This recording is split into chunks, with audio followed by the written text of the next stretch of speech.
alleged lapse of Election Commission in issuance of multiple duplicate electors' photo identity cards across the states. The notice of Dr. John Britas demands a discussion over the alleged threat to freedom of expression by deliberate and malicious attack on the movie L2 Ampura. Yesterday also you said so. Sometimes it is difficult to pick up the accent.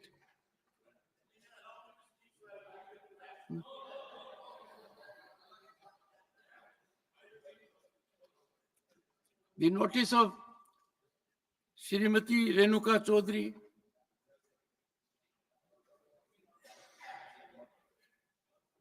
demand discussion over the adverse impact of unilateral tariff war declared by the United States of America on Indian economy. The notice of Sri Samik Bhattacharya demand discussion over alleged incidents of arson and vandalism and attacks on Hindu-owned shops and properties in Motabari, West Bengal. Honorable members, first my request is, if an honorable member comes with a request, a notice under Rule 267, minimal requirement is physical presence of the member in the house. Absence of the member does not send a good signal. I would not like to reiterate, which I have done on umpteen occasions. These notices do not merit admittance and are so declined. One second.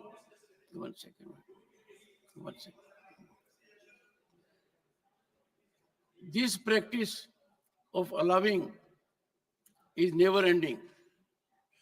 One second. I allowed because Professor Ram Gopal Yadav has spent time manifold than you have done. By the time, John Britas, by the time you reach his level, and if I am in the chair, trust me, you will get the same accommodation.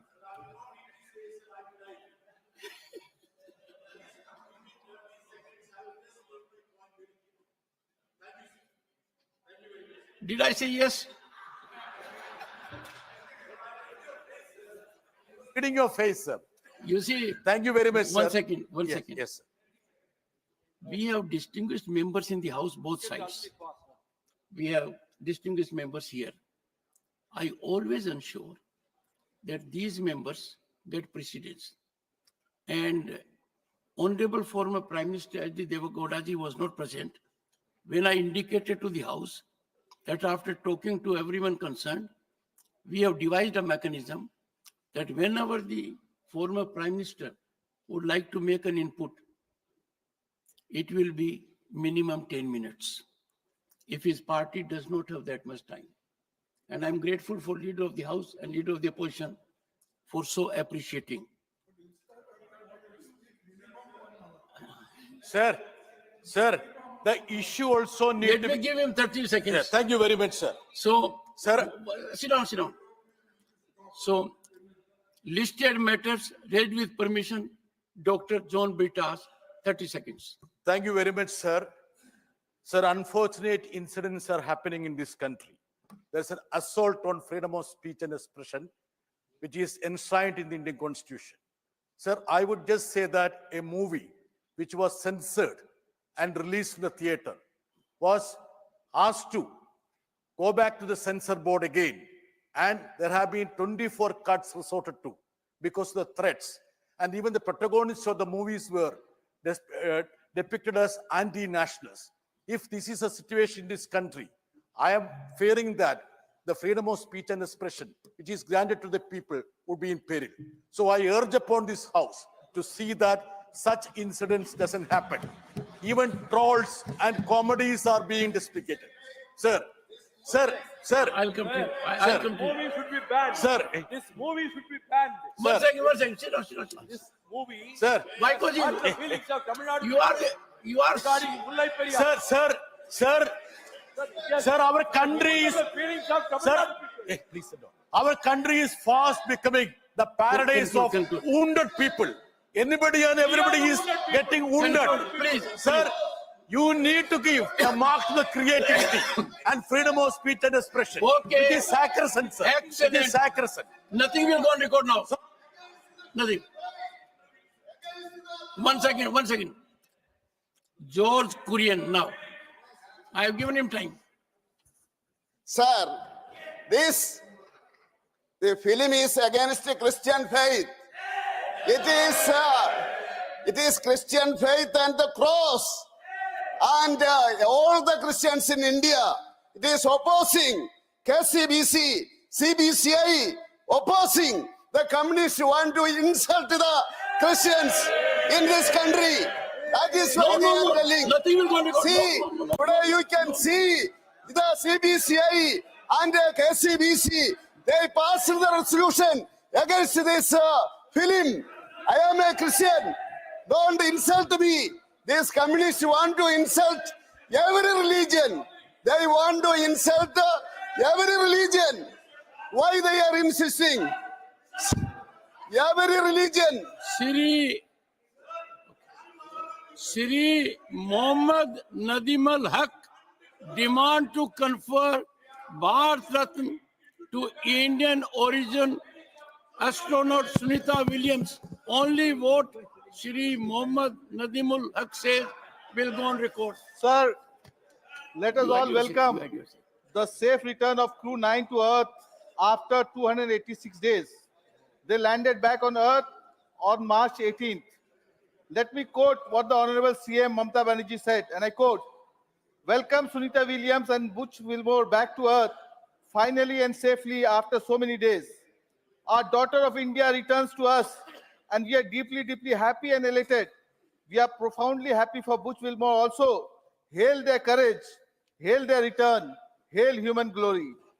I congratulate the rescue team for their overwhelming support and success," unquote.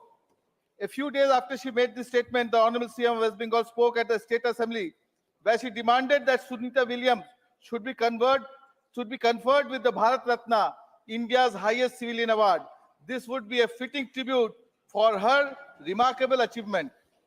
Through her eyes from space, Sunita Williams, when looking at India, highlighted the Himalayas ripple effect, the fishing fleets near Mumbai and Gujarat, and the network of lights visible across the country.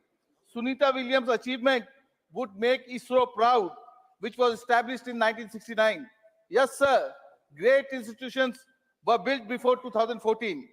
The success of Sunita Williams has always been celebrated in India. Giving her the Bharat Ratna would be the ultimate celebration.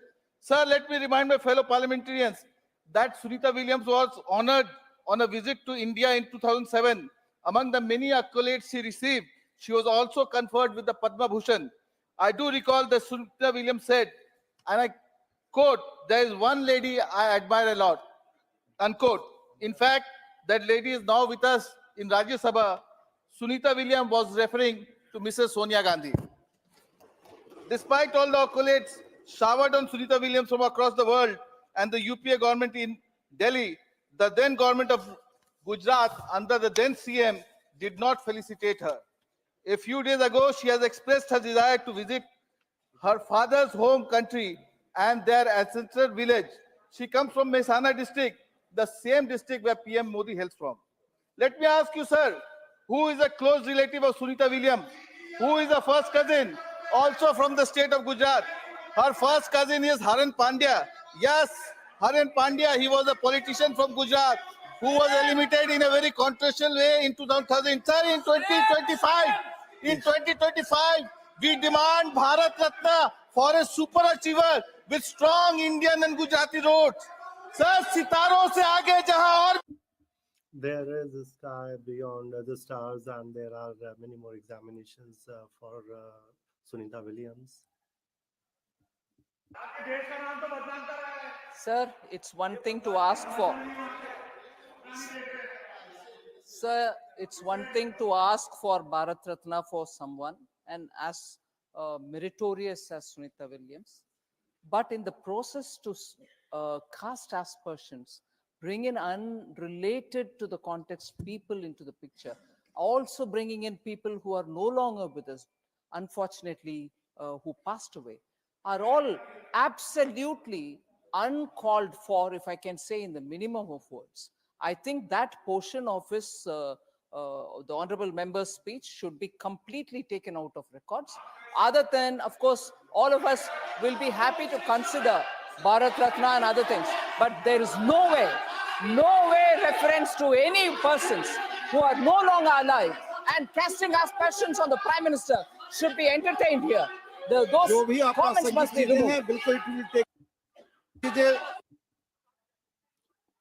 That portion will be expunged. All irrelevant facts will not go into the record. 15% GST on insurance policies for senior citizens. Please. Hardik Avar. Thank you, Honorable Deputy Chairman, sir. As everybody knows, in old age, the income of the people goes down, and there is an increase in many kinds of health problems. And because of that, the premium of health insurance also increases. In such a situation, it is very difficult for senior citizens to pay the premium. To solve this problem, the government must take some concrete steps. The health, the 18% GST which is levied on health premium should be lowered, and if such a step is taken, that would provide a lot of relief to senior citizens, and healthcare system should be given a boost. The government of India has to do something so that the premium on health insurance is lowered. Subsidy should be given on health premium, and concessional payment of health premium should be done, and it should be ensured that healthcare facilities are available to senior citizens, and in health insurance, FDI should be increased so that there is more competition. Right now in in health insurance, the ceiling is 14%, and there is an announcement that it should be made 100%. I don't know when this benefit will go to common people. The scheme of Government of India, which provides a 5 lakh health insurance to senior citizens, that is not being done right now. This scheme should be expanded, and the age limit of people should be lowered to 60 years from 70 years. After implementing these measures, Indian government can make this most cost effective and can ensure that they do not have to go into much of a financial burden regarding the medical purposes. Honorable Deputy Chairman, sir, through you, I would expect from the government that the senior citizens and non-senior citizens would also see the waiver of the GST that is there on the premium of the medical insurance. The GST should be reduced from 18% to 5% so that the senior citizens may find it affordable. Thank you. Jai Hind. We, Mather Hisam, need to promote Indian art, literature and cinema in order to nurture creative expressions. Associating are Mr. A. Rahim, Dr. John Britas. Please. So as I rise to talk about the need to promote Indian art, literature and cinema in order to nurture creative expressions, I wish to draw the attention of this house to a 2019 Malayalam movie, Lucifer, a political thriller which was a blockbuster hit. As a sequel to Lucifer, Empuran was released. Empuran is an epic Malayalam cinematic creation in terms of its impeccable standard in its making, powerful message it carries, the spine and the courage the makers itself shows. Empuran is more than a film. It is an act of resistance against communal fascism. Both Lucifer and Empuran stars the legendary actor Mohanlal, Manju Warrier, Prithviraj, a fearless director, Murali Gopi, a bold scriptwriter. They all stand as beacons of resilience. Emperor has captivated audience with every frame and undoubtedly a super hit on day one itself. But immediately after the movie release, a hate campaign, cyber attacks started against these brilliant artists. Abuses and threats against such a great actor, Mohanlal, against Prithviraj, against his mother Mallika Sukumaran, against his wife Supriya Menon. Absurd and atrocious. RSS organizer has been attacking Emperor, publishing article day after day, 5 days in a stretch. And J.B. Mathur, sadly, you have given some other subjects you are talking. even Mohanlal, No, I'm आप speaking जो भी about बोल रहे हो this. इसमें Whatever you are saying is not there, so it will not go on record. on record. Please take your seat. It's not going on record. आपने You have given notice on some other subject and you are speaking on some other subject.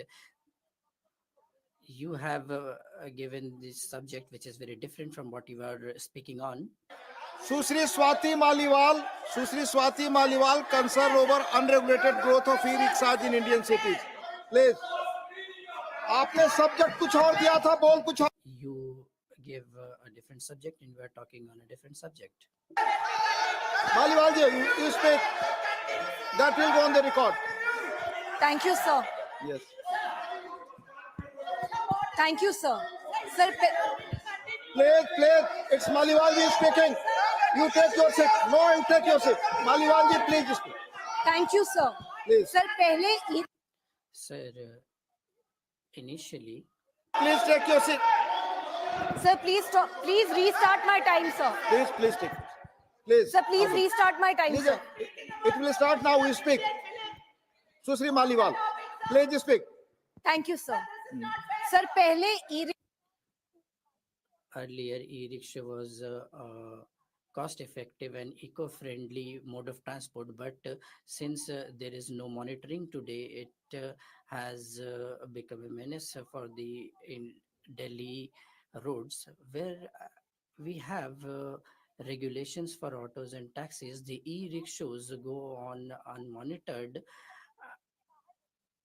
Any metro station that we have in Delhi, we can witness there the e-rickshaws, which are hundreds in numbers and causing jams. We are not saying that all the e-rickshaws riders are wrong, but there are many wrongs that are being done. Then we see that 8 to 10 people board these e-rickshaws, and if these e-rickshaws get unbalanced, the e-rickshaws overturn. So we see that many e-rickshaw drivers do not have a license and they do not have training. They ply on the wrong side, they overspeed, they violate the red light. The state government do not have any statistics regarding that. It is heard that more than 2.5 lakh e-rickshaws ply on the roads of Delhi. How many of them do have license and how many of them do have permit? A 10-year-old girl was mauled to death by e-rickshaw. A 7-year-old was also run over by a e-rickshaw. He also was electrocuted to death. The e-rickshaws should be limited. Their license should be fixed. Their route should be fixed. The stand should be fixed, and the illegal charging points that are there for the e-rickshaws, they should be banned and stopped. And those who would be the violators, they should be taken. They should be properly dealt with. We need the facility, but we want it with a proper system. We want pace, but with responsibility. And above all, we want a development, but not at the cost of anybody's life. Thank you. मैं अगले वक्ता को बुलाऊं इस Before I call the other speaker, I would like to request that I have two subjects which were there for the 0 hour and two speakers who spoke on the subject were very different from what they had given. So these would not be on record. Please follow the rules. Section of Forest at Hyderabad University. Yes, I'm here, sir. Deputy Chairman, sir, I would like to raise an important issue concerning the University of Hyderabad. The land crisis threatens education, environment, and justice, sir. The Telangana state government has initiated the process of selling 400 acres of government University of Hyderabad's land at Kanchagachipoli for commercial purposes, sir. This decision directly contradicts the university's founding principles. Please, The please. University of Hyderabad was Jairam ji. established in 1974 through the 32nd Constitutional Amendment under Article 371D/E to promote education and research for the Telangana region, which historically faced educational neglect. The move to sell this land is not just a breach of public trust, but a threat to Please, students' please. future Please. and a serious environmental hazard. Our party and our party working president, K.T. Ramarao, has vowed support to this agitating university students, sir. The students expressed anguish over this betrayal, highlighting how it jeopardizes the university's future expansion and compromises higher education access for marginalized communities. Environmental catastrophe in making, sir. This land in question is a critical natural sanctuary in Hyderabad's shrinking urban ecosystem. It is home to 237 species of birds and endangered wildlife, sir, including the Indian star tortoise, spotted deer, Indian rock python, monitor lizards, and so on. It has also got two water bodies, Peacock Lake and Buffalo Lake, serving as breeding grounds for the birds and migratory birds, sir. Selling this land would destroy biodiversity, damage natural system, and disturb the city's fragile ecological balance. Our party has raised concern that the state government plans to commercialize this parcel of land, which will eliminate green cover and threaten Hyderabad's environmental sustainability. The key environmental violations which are here are the Wildlife Protection Act 1972, the Forest Conservation Act, the Environmental Protection Act, sir. The University of Hyderabad educates over 5,400 students, mostly belonging from backward class, scheduled tribes, OBCs, economically weaker section, including a sizable number of disabled students who avail education here, sir. Now, the students for the first time have come in protest day. The protest of the students is not for any increase in mess charges. It is not for better faculty. The students are fighting for the voiceless flora and fauna there, sir. And these students are being brutally taken away by the police, lathi charge, and the entire bulldozing is being done. It is for the first time in the country, the students are fighting for the environment and the state is oppressing them. Now this is... Thank you. Thank you. Manya Shri Dhair Seal Mohan Patil demand for protection of GI tagged Alfonso mango of Konkan region of Maharashtra. Please take your seat. आदरणीय सभापति Honorable Deputy Chairman, sir, the Konkan region has a region wherein we have a violation of the GI tag.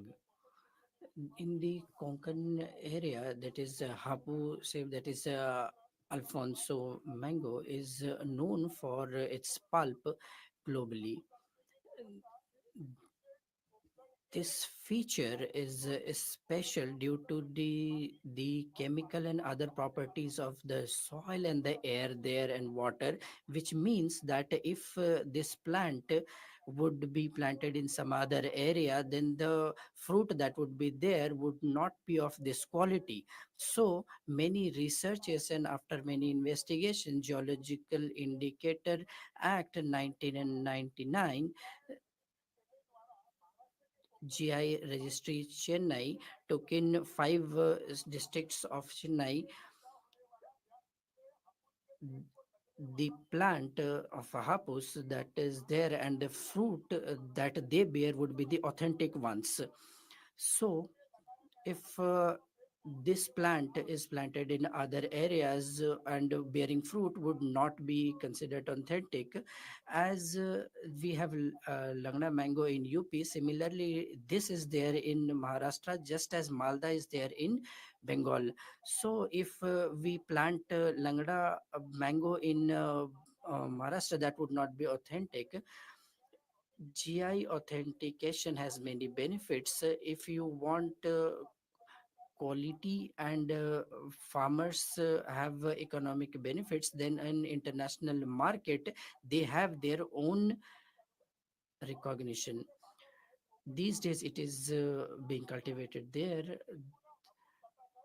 more than 3 times. This mango, it is being sold in the market with wrong names. These are artificial, these are not original, due to which farmers go into loss and proper branding is not done. If this remains in practice, then we will lose out on this heritage. I request in this house that those hapus mango that come from outside of the Konkan region and are being sold, these kind of trade should stop. And the as per the GI Act 1999, it is illegal and they should be taken to task, and this heritage of Konkan should be preserved. Banerjee, demand for strict action against Provident Fund defaulters. Thank you, sir. The Employees Provident Funds and Miscellaneous Provisions Act 1952 is one of the most important social security schemes for the benefit of the working people of our country.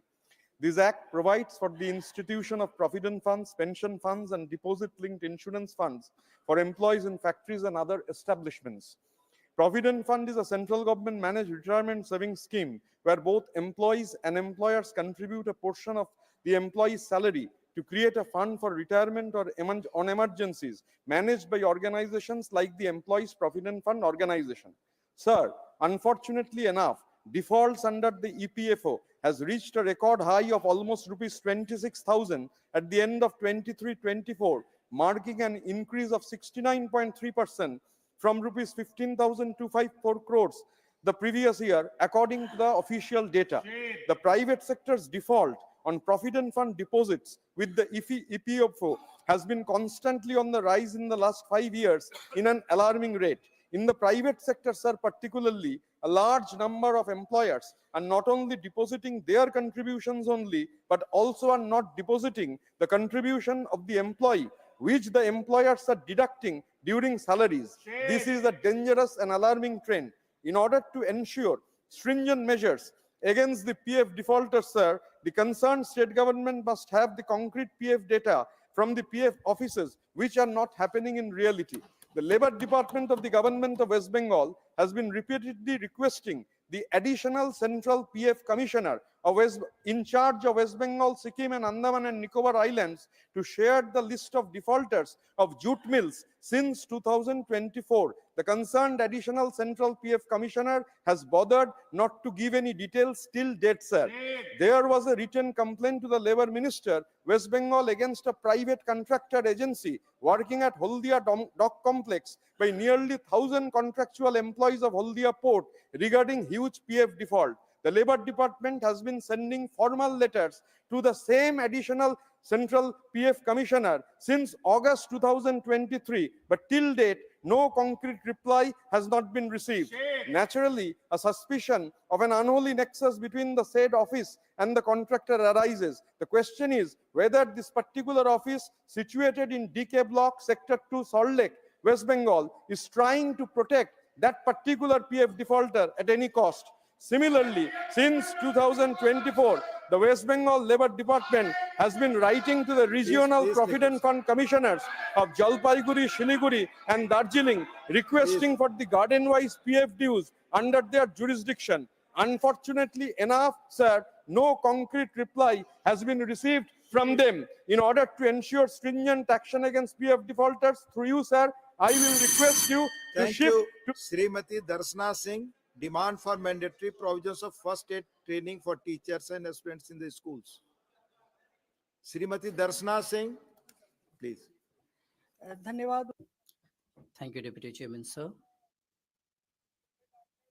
During the 0 hour, I would like to talk about the demand for mandatory provision of first aid training for teachers and students in school.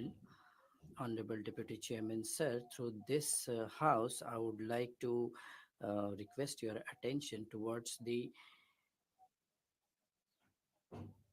mandatory provision of first aid training for teachers, students in the schools.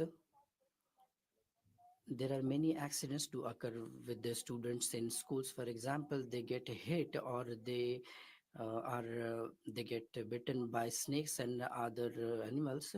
So during emergency, all the important first aid that are provided on time can help saving lives.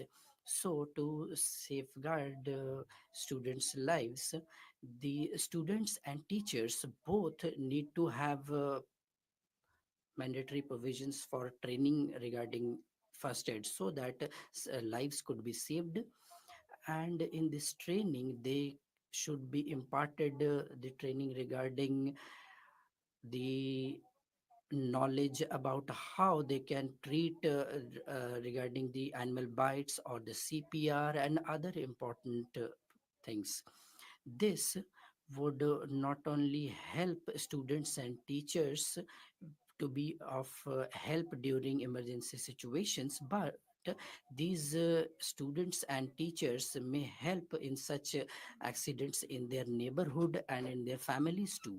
Honorable Deputy Chairman, sir, through this house, I would like to request the government that it should be made mandatory in the schools, and for all the teachers and students, this training should be made mandatory. In times by the experts of the medical field, the workshop should also be conducted. Demand to address the problems faced by workers of National Health Mission. Respected Chair, the health workers of various projects of NHM are working under great occupational risk. They have no job security. They are facing huge crisis. Doctors are getting very low salary. The salary of the nurses and the salary of workers are also very low. Sir, that is very meager compared to the salaries of the permanent staff. Despite the Supreme Court verdict mandate on equal pay for equal work, this principle is not applied for them. They are forced to toil for a minimal pay despite years of service. Their positions are not regularized and they remain temporary. There is need for regularization of the jobs, implementation of proper bylaws, addressing disparities in pay among paramedics, establishing a clear transfer policy, extending EPF benefits to all categories, and ensuring timely payment of salaries. Sir, they should be paid salaries to do their job with dignity. The health sector is in the state list, but grabbing the power of the state, union government is making lot of regulations for the schemes.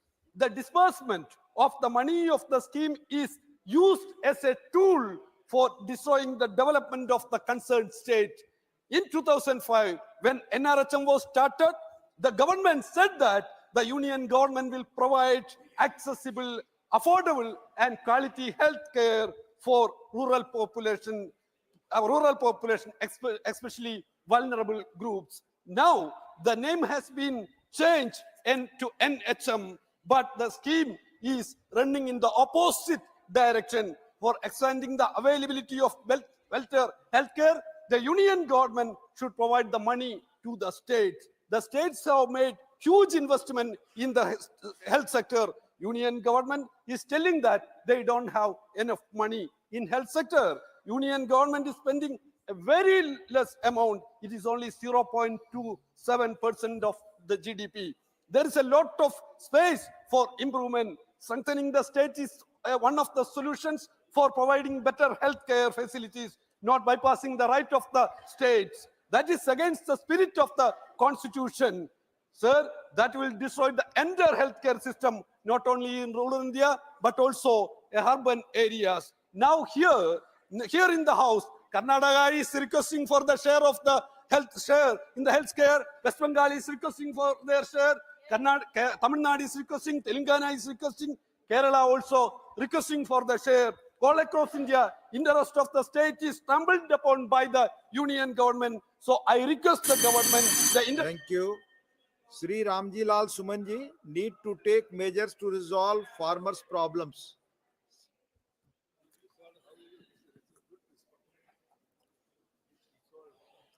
Upsabhapati ji. Deputy Chairman, sir. Whole country knows that since a long time, farmer movement is going on in the country. And though they have many demands, but one of the most important demands they have is about minimum support prices, which is announced by the governments. And the MSP should have legal guarantee, and this is one of their most prominent demands, sir. Sir, I salute the toil and hard work which farmers of this country invest, and because of their incessant efforts in the area of food grains, India has become self-reliant. Farmers have slept hungry, but they have always fulfilled the demands of the nation. And the most painful part of this movement is complete absence of initiative from the side of the government. No effective initiative has been taken by the government. And we know, sir, one of the farmer leader is on hunger strike since a very long time. And since 17th March, government has announced that for wheat, procurement will happen. And sir, I can say here with guarantee, as it happened last time, the wheat of our farmers was sold more in open market and less to the government procurements. And that is why absence of minimum support price guarantee is a problematic area. So, sir, open markets are actually exploitative mechanisms, and I can also say with guarantee that government is not going to fulfill its target of wheat procurement, which they have fixed for themselves. So people are shunning, people are leaving agriculture, and the attraction which has been there traditionally in our nation, in our country about agriculture, that is waning now, sir. Farmers of this movement have been inflicted with long litigation, long cases. Many of them were killed. And we can also see here, sir, this minimum support price guarantee, which there is one committee which is headed by one joint secretary of agriculture ministry, but there are no farmer representatives in that committee. So sir, through you, I urge upon the government that all problems of the farming community cannot be resolved until the time we give them legal guarantee to their farming endeavor. We give them guarantee for the minimum support price. This announcement should happen at the earliest, and all problems of the farming community must be resolved. Regional connectivity scheme UDAN. Mandiya Upsabhapati. Honorable Deputy Chairman, sir, through you, sir, I will like to have attention of Civil Aviation Ministry. And sir, Mehsana is one of the big business hub in state of Gujarat. The aviation services are very much required in this zone, and that will give impetus, that will give speed to business activities here. This is not only one educational center, but the adjoining districts of Patan, Banaskantha, and there are some districts in state of Rajasthan as well. All these districts will be directly benefited if aviation services are increased here. People have to go to Mumbai for educational pursuits, and from Mehsana to Mumbai, one air service is required under Udan scheme, which is Ude Desh Ka Aam Admi, and that one flight should be started between Mehsana to Mumbai. So this is going to give encouragement to the progress of this area, for the development of this area. And we have ONGC there as well. We have one Maruti plant there. We have one Honda plant there. And when Modi ji was chief minister, and he is now prime minister. So when he was chief minister, industrial growth of the region was given much heft, much impetus was given. So, sir, this is the potential. And in Patan, there are one Rankiwal, and we have imprint of this image on our 100 rupee note as well. 100 rupee currency note has that image. So Mehsana is already having one airstrip. One pilot training school is also running there. And because this school is there, we are providing national level pilots for airline industry. Mehsana is now one developed urban area, and it is now one metropolitan. So if air connectivity is provided to Mehsana, to the metropolitan of Mumbai, then the local populace will be benefited. Development process will also get speed. And there is one Buddha temple as well. Archaeologically, this site is also important. The city of Mehsana is important that way as well. So I have to urge upon Honorable Minister that under Udan scheme, a flight service should be started between Mehsana to Mumbai and back, and that should be done at the earliest, sir. That is my demand to the Honorable Minister. Thank you, sir. Thank you, Mayank Kumarji. Sir, no more increasing pollution in the. Lots of thanks, Honorable Deputy Chairman Sir, and Sat Sri Akal to all. Guru Nanak Dev Ji spoke about about the weather, that there should be pure water, pure air, and it has been given in the Constitution. It is this pure environment is for all the flora and fauna also. There are three segments of the society, that is the villages, the cities, and the industries. There is the municipal corporation, the drain, and the other for having a treatment plant for this. There's a lot of the pollution control board, and then there is the central pollution control board and the state pollution control board, and they are not doing their duty, and that is why the pollution is not ending in the rivers. The rivers are like the veins in our body. That the pollution, the water pollution should be ended, and it is very dangerous for everybody. In 1974, there is an act, but there was some penal action against the industries, but that has also been removed. That the industries who are earning crores, if they are fined for a few lakhs, and that has also been removed. Our old traditions, the people worshipped the rivers like Ganga, Godavari, Kaveri, like Kali Bain, where Guru Nanak Dev Ji had himself gone there. About 8 cities and 45 villages, water or sewage used to go there. Now it has been cleaned of pollution. Every river can be depolluted if this act can be implemented. But this law has not been properly implemented, and that is why there is a lot of pollution between the rivers. If we want to save the air and water and the earth, and the Gurbani also talks about that there should be no pollution, whether it is the municipal corporation or whether it is the industry who is polluting it. This act should be strictly implemented and they be stopped. And the Central Pollution Control Board and the State Pollution Board, and they should do their duty. Thank you. Which is spoken by tribal communities in the 8th schedule of the Indian Constitution. So my 0 hour submission was also there.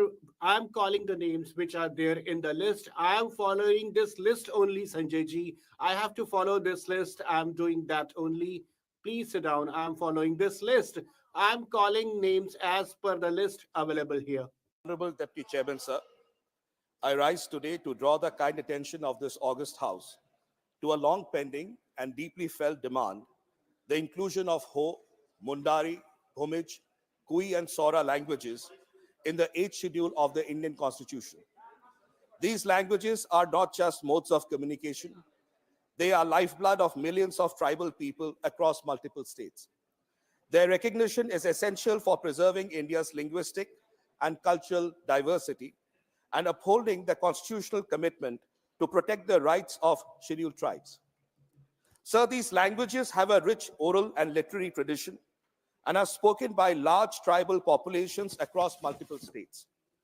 Ho language, spoken primarily in Odisha, Jharkhand, West Bengal, and Chhattisgarh. Mundari language, spoken mainly in Odisha, Jharkhand, West Bengal, and Assam.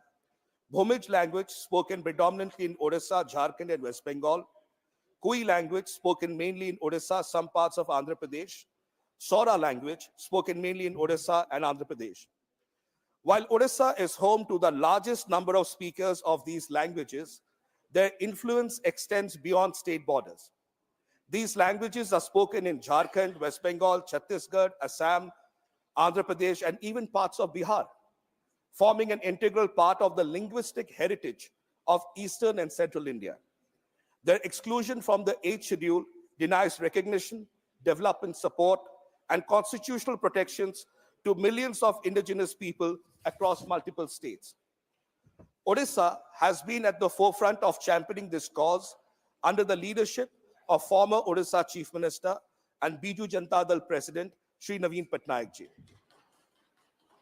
The Odisha cabinet formally approved this demand through a resolution, making it a clear policy commitment. The Odisha government, then led by Shri Naveen Patnaik ji, had written multiple letters to the government of India urging immediate action on this matter. Therefore, I strongly urge the Honorable Union Government to honor the demand of the Odisha cabinet, the then Odisha government, and millions of tribal people across multiple states by including Ho, Mundari, Bhumij, Kui, and Sora languages in the 8th schedule of the Constitution.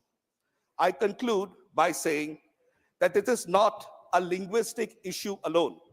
It is a matter of justice, dignity, and constitutional equality for billions of tribals, brothers and sisters of India. I thank you, sir. Jai Hind. Thank you. Susri Susmita Devji, concern over the delay in disbursement of pensionary benefits to government employees. Thank you, sir. Sir, pensioners have served the country with dedication, and denying them fair and timely pensions is unjustified. So the Supreme Court has repeatedly stated that the right to receive pension is equivalent to right to property under the Constitution. I quote, "Pension is neither a bounty nor a matter of grace.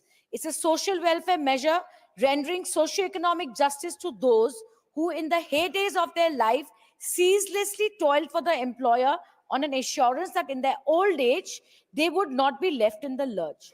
Sir, the recent amendments to the Central Civil Service pension rules have given rise to some concern, and I demand that the government relooks at it. So the concern is spreading fast among state government employees as well as central government employees.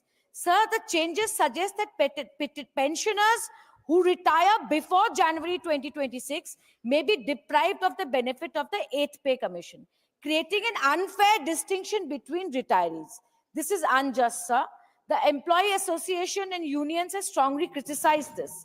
According to the changes to the civil service pension rules, the government has given itself a power to classify pensioners at its discretion. Such arbitrary policy making violates the principles of fairness and transparency, sir. Sir, as a good example, I look at the 7th Pay Commission implemented in 2016, which ensured that pensioners, whether retired before or after 2016, received equal pensions. The principle of no discrimination between old and new pensioners has been repeatedly upheld by the Supreme Court. The government is now attempting to reverse this. Sir, according to government data, by 1st March 2025, nearly 36.57 lakh government employees and 33.91 lakh pensioners will be affected by these changes. Sir, the central government employees and pensioners are expecting a salary and pension hike under the 8th Pay Commission, which is also likely to be delayed. Reports suggest that the government is also given itself the power to decide when to implement the Pay Commission's recommendation and who should qualify for pension benefits, leaving lakhs of pensioners in a state of uncertainty. I demand from the government, sir, that these pensioners have served the country with dedication, and denying or delaying their fair pension is unjustified. I urge the government to ensure all pensioners, no matter when they retire, receive their rightful benefits and enjoy parity under the Pay Commission. Thank you, sir. Thank you. Srimati Sulata Dev, demand to enforce stricter laws to protect animals, wildlife and nature. Thank you so much, Deputy Chairman, sir. सब इंसान और सब So animal and humans, everybody lives her life.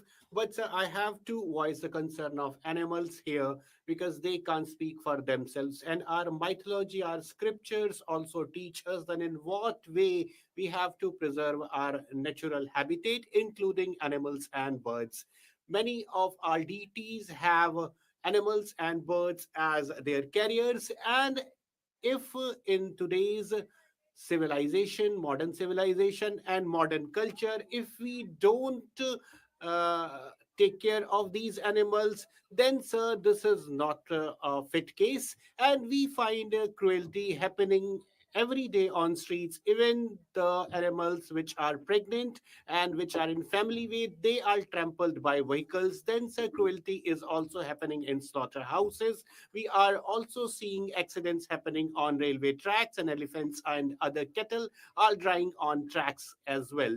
So sir, all these happenings actually necessitate it that we have to take care of it. And many a times railway is accused of these accidents, but the point is accusation is not enough in itself. What is required is to think the very concept of animal cruelty. We have to have a rethink on that. And everyday happenings which are there, we have no provision to deal with all this cruelty, and we have to have some provision about this thing, sir. Then, sir, in the Brahmapur of Odisha, there has been one incident where a dog was cut in pieces with a barbaric manner. So, sir, we have to have some concern for this, and then people should be people should meted with some very stricter punishment for that. Kumar Pathak, Question number 331, sir. Honorable Minister. Sir, the answer is laid on the table of the House. Supplementary 1, Shri Sandeep Kumar Pathak. Thank you, Honorable Chairman, sir. Sir, as all of us know that in 1950s, India and China both were doing equally in terms of economic growth. Then it is a matter of all investigation and study as to what happened that made China what it is now and what happened to India's story.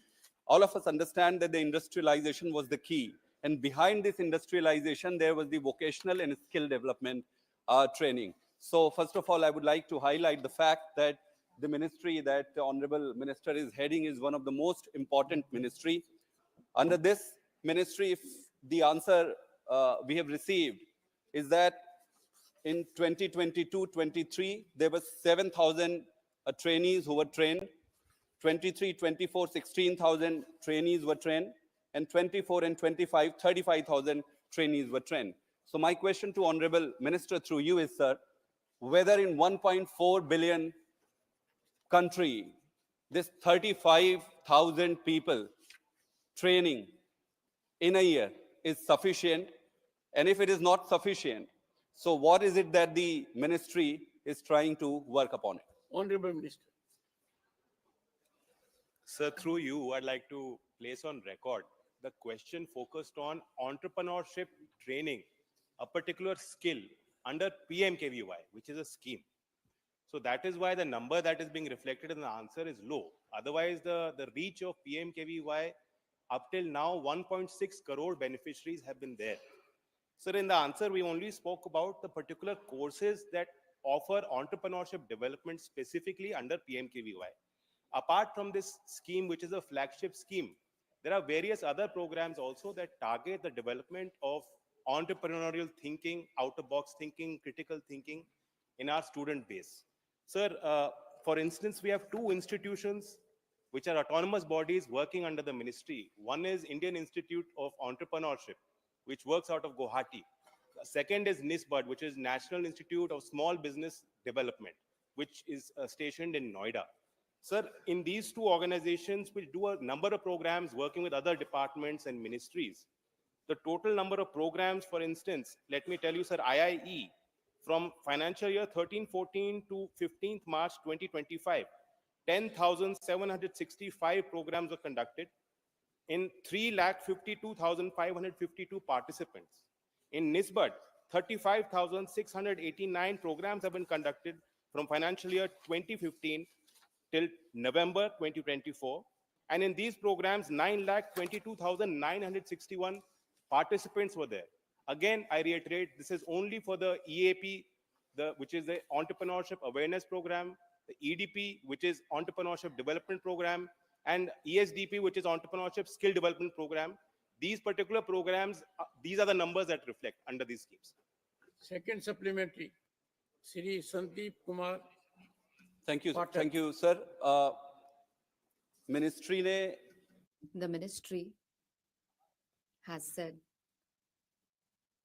that after this training, there is no provision of funding of any sorts, and it is quite surprising, Honorable Chairman, that its name is Entrepreneurship Program.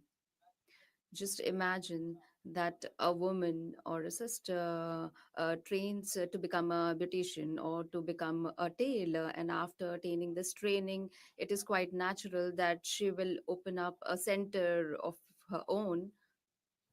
And you're talking about providing training, but the Mudra Yojana or Startup India and the funding that you are giving under these schemes, you are not associating those training with this program. So you are generating a job seeker, and you're not making her a job creator.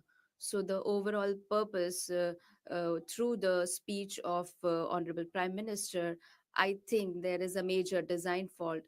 And if there is any design fault in any skill program, then the only objective should be to make them a job creator. Ministries under the flagship scheme of PMKVY have reported to be self-employed. There's another scheme that we have done, which is not directly under PMKVY. It's a new initiative. It has been launched in coordination with Niti Aayog and Women Entrepreneurship Platform, which we've just launched in February and March across a number of states, working with higher educational institutions.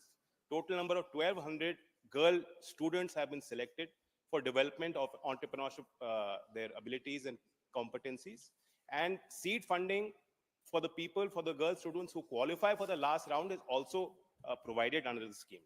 So the Honorable MP said that there is no funding which is there as part of PMKVY. That is a fact. But as we all know, the government is taking immense strides forward in our startup ecosystem. More than 1.5 lakh startups are registered, recognized. We are world beaters in innovation. And he spoke about Mudra, sir. If I just give the numbers on Mudra, more than 51 crore Mudra loans have been provided. 50% of those beneficiaries come from marginalized sections, OBC, SC, ST. 68% of those 51 crore loans have been given to women. So that is just one scheme. that I could be, that I'm aware of, that I placed for the House. The honorable member wanted to know precisely that these schemes favor job seekers. And he wants the premise of the scheme should be self-employability. Am I right? So on that, if not at the moment, you may interact with the honorable member. Okay, good enough. Of our skilling intervention. Sir, in PM Surya Ghar Muft Bijli Yojana, for the tenure of 24-25, 138 enterprises have been started. Under our entrepreneurial climate through training of trainer program and EDP program in Jan Shikshan Sanstans, 1463 enterprises have started. Our pilot project for entrepreneurship development program in financial year 22-23, more than 2,000 enterprises have been started. If you do a summation of these, you will find that more than 25,000 enterprises have started directly because of the skill training that the beneficiaries are undergoing.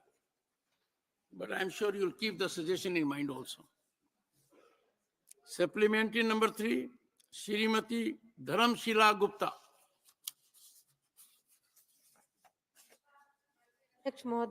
Thank you, Chairman, sir. Through you, I would like to ask the Honorable Minister that whether in the state of Bihar are whether any financial assistance is being given to the skilled youth in the state of Bihar to open their startups. If so, then please clarify on the above mentioned. Honorable Chairman, as I have said before, that the question pertains to the PMKVY programs. And in that, we have clarified in our answers, as Honorable Pathakji was saying earlier, that there is no provision of funding for startups in this particular scheme, but the several schemes that we run in collaboration with other ministries, if there is any provision of loan or any grant, I will provide them the said list. Thank you. Shri Randeep Singh Surjewala. Sir, nobody can dispute that skill training is one of the most essential requisite in today's world. Sir, I would like to know from the Honorable Minister, since the start of the Prime Minister Kaushal Vikas Yojana, how many are the total number of people who were trained have actually been placed or given jobs anywhere? And the second facet, sir, of the question is, Minister may answer them together. In the last, sir, 6 years, the expenditure budget reflects on the scheme that while the total money that was to be spent was about 12,000 crores allocated by the government, only 4,905 crores have been actually spent. The last year being the worst, in 23-24, only 502 crore was the actual expenditure. And sir, Minister, in answer to my friend Mr. Pathak's question, said he asked only one facet. I looked at the cumulative training even for last 3 years. As per your press release of 29th July 2024, the cumulative training data is also only 13,70,000. How are we going to train crores and crores of young people in this fashion? So these are 3 related facets, sir, that I would like Honorable Minister to answer. Honorable Minister. Honorable Chairman, sir, the question posed is on the placement record. So we are now currently implementing the 4th phase of PMKVY. And Honorable Member is also aware that in the first 3 phases, some of the payment outgo to our training partners was linked to them tracking the candidate and reporting their placement. Accordingly, some placement figures are available with us. Under PMKVY 1, 2, and 3, in those phases, out of a total trained of 71 lakhs, the placement record is of 43% of 24,37,000. Sir, post that in phase 4.0, our entire focus has been to shift our training towards more recognized educational institutions as what is a mandate given to us by NEP. Accordingly, even in schools, there's PMKVY training that our students are undergoing. It is very evident that the school children will never be reported placed, which is why the placement figure today in PMKVY 4 does not fully capture the data. Our approach now is to completely link our skilling programs in a transparent manner, bring it in a flexi model as much as possible. Entire training cycle, life cycle is now put on Skill India Digital Hub, which is OTP enabled, Aadhaar linked. And we encourage our student base to continuously invest in themselves, continuously look at their skilling, reskilling and upskilling. The entire ecosystem is completely transparently put on that portal, which is now also a DPI. So therefore, the pointed question on placements, what we have on record is what I have informed the members. Regarding his third question, third query, I could not really understand because 1.6 crore beneficiaries under PMKVY, that is the total number that we have trained over the years. Regarding fund flow, sir, regarding fund flow, the honorable member is not really wrong, but we have to understand that during COVID, like in the education system, even in the vocational training system, there was a lot of disruption. Subsequent to that, recently the cabinet has given approval to our scheme from 2022 to 2026. Therefore, there was some lag in the approval of the appropriate authority, which is why the spend was not matching the requirement. But I assured the honorable member and through him the House that now our pace of progress has gone up. Thank you. Supplementary number 5, Shri Kartikeya Sharma. Thank you, Honorable Chairman, sir. Through you, I would like to ask the Honorable Minister if there is, because the main reason why these skill development programs sometimes do not reach a conclusion, a logical conclusion, is because of the mismatch of the demand and supply. Where is the demand of jobs and the supply that is being created through skilling? So is there any proposal or provision under the ministry to create a data bank or a grid which will match the demand and supply gap where people between job seekers and the job opportunities that seek? Appointed question. Sir, it's a very good question. Under our ministry, there are 36 sector councils. The governance structure of all of these sector councils, which are working as verticals, is that they are manned by leaders of industry. And these are the same people who are going to be hiring people and giving jobs. So therefore, they have an understanding of what the future direction is, where the skill gaps are. The mandate given to each one of these sector councils is to conduct skill gap surveys on a regular basis. In fact, NHDC has also organized an international skill gap survey across countries, also looking at outward migration and where the possibilities are. But I take the pointed the suggestion also that we need to integrate our entire skill programming. Instead of being prescriptive, project-oriented basis, it should be based on actual skill gaps. And it should be dynamic. Thank you. Question number 332, Shri Tiruchi Shiva. Sir, question number 332, sir. Honorable Minister. Answer is laid at the table of the House. Supplementary number 1, Shri Tiruchi Shiva. Sir, it's a very important question, sir. All questions are important. Yes, sir. Actually, we were seeking for a short duration discussion, but we couldn't reach that. It's okay, sir. Sir, to my deep part of my question, whether any consultations with the state governments and academic institutions have been conducted. The minister's statement reply consists of as part of consultation process on the draft UGC regulations 2025, vice chancellors of central universities from all states were consulted, and it was also shared with all principal secretaries higher education of all states, chairman of all state higher education councils, IIT, sir. So consultations have been had with only the vice chancellors of central universities, and with the state government principal secretaries, it has only been shared. Sir, I think the minister is very much aware that lot of apprehensions, concerns have been raised by various stakeholders, the educators, students, and state governments, and especially with regard to the appointment of the vice chancellors. The vice chancellors are appointed now. The UGC, as per, of course, the UGC has powers to draft rules for appointment of staff and other things. Even for the GER, the gross enrollment ratio for higher education in 2037, the target of union government is 50%, sir. But in 2025 itself, Tamil Nadu has reached 48%. So many state governments are performing very well.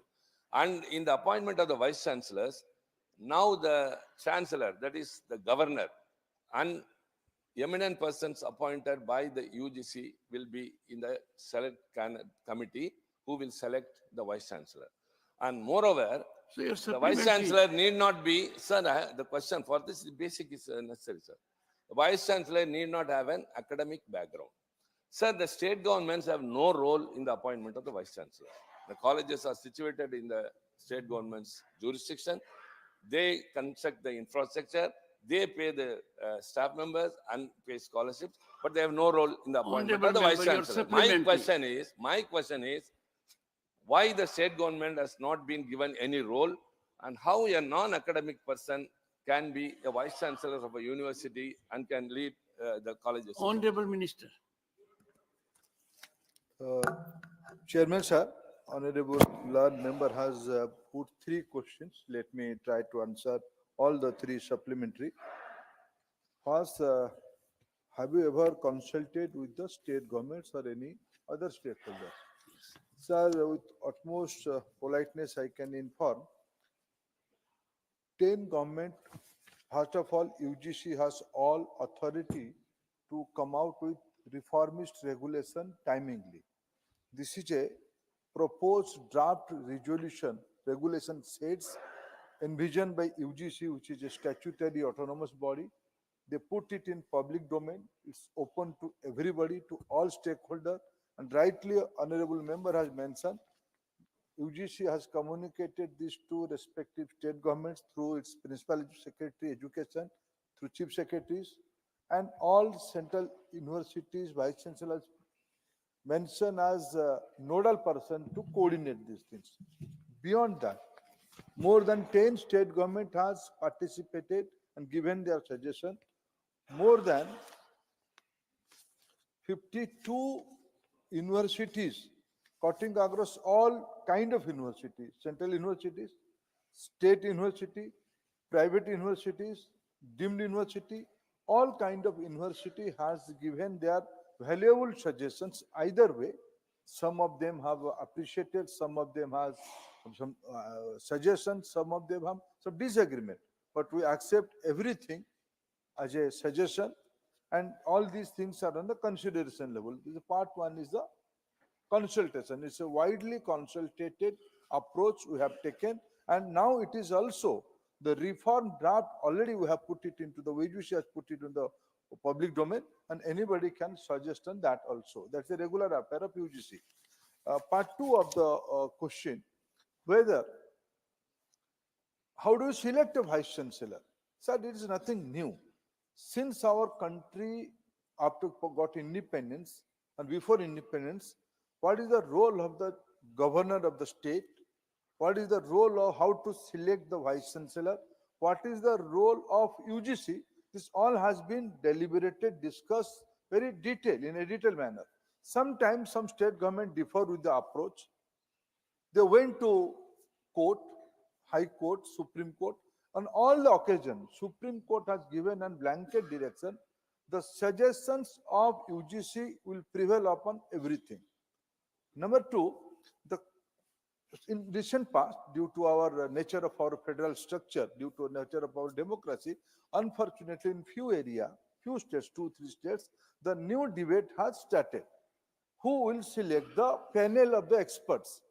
Whether government, honorable governor being the chancellor of the university will select by on its own, or will take in help of state government. Let me inform to this August House through you, sir. The Secretary of Governor is a representative of respective state government. He is quite eligible, authority, all authority are there with him to coordinate between governor's office and chancellor office and state government. We can't say there is no coordination between respective state government and the chancellor's office. And this is an old practice. This is the number two. Number three, how do you select a non-academic eminent person as a chancellor. Sir, let me put forth one point of view. Within this August House, lot of people, they may be in the public life, they may be in the politics, they may be in the, but lot of, my dear friend Pathak, he's a professor of IIT. Coincidentally, he's a honorable member of parliament here. After retirement from this house, my wish, he should not retire, he should elect regularly. But if he desired to go back to academics, what is wrong in that? Now in the Mr. Dr. John Britas, Britas, you are a good friend. this is inappropriate. Sometimes One second, I am Honorable not Minister. going to embarrass you. Honorable Minister. Sometimes truth is Honorable bitter, Minister. little bit bitter. Honorable Minister. My dear, One second. Dr. John Britas, not only this is inappropriate, you are a very experienced member. Let the minister complete his reply. And I have still to give opportunity to 3 members to ask supplementaries. But this time you will not be given this opportunity. No, that I think, Honorable Minister. sir, time is changing.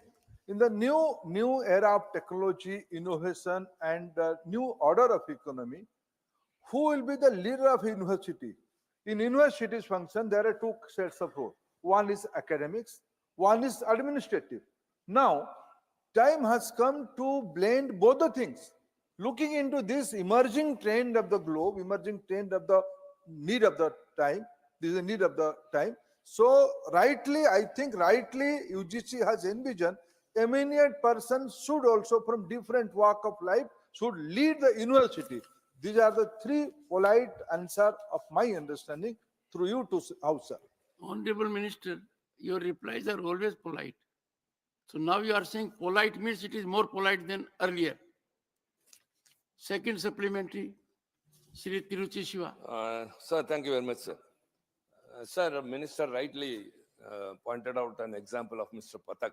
Yes, eminent person. He was a professor in IIT. Yes. And after his tenure in Rajya Sabha, he can go back. That's what we say, sir. No, He has an academic background. Honorable Minister has also wished him to wished him. continue I here too wish as that. much as he can I too wish that. and then go back.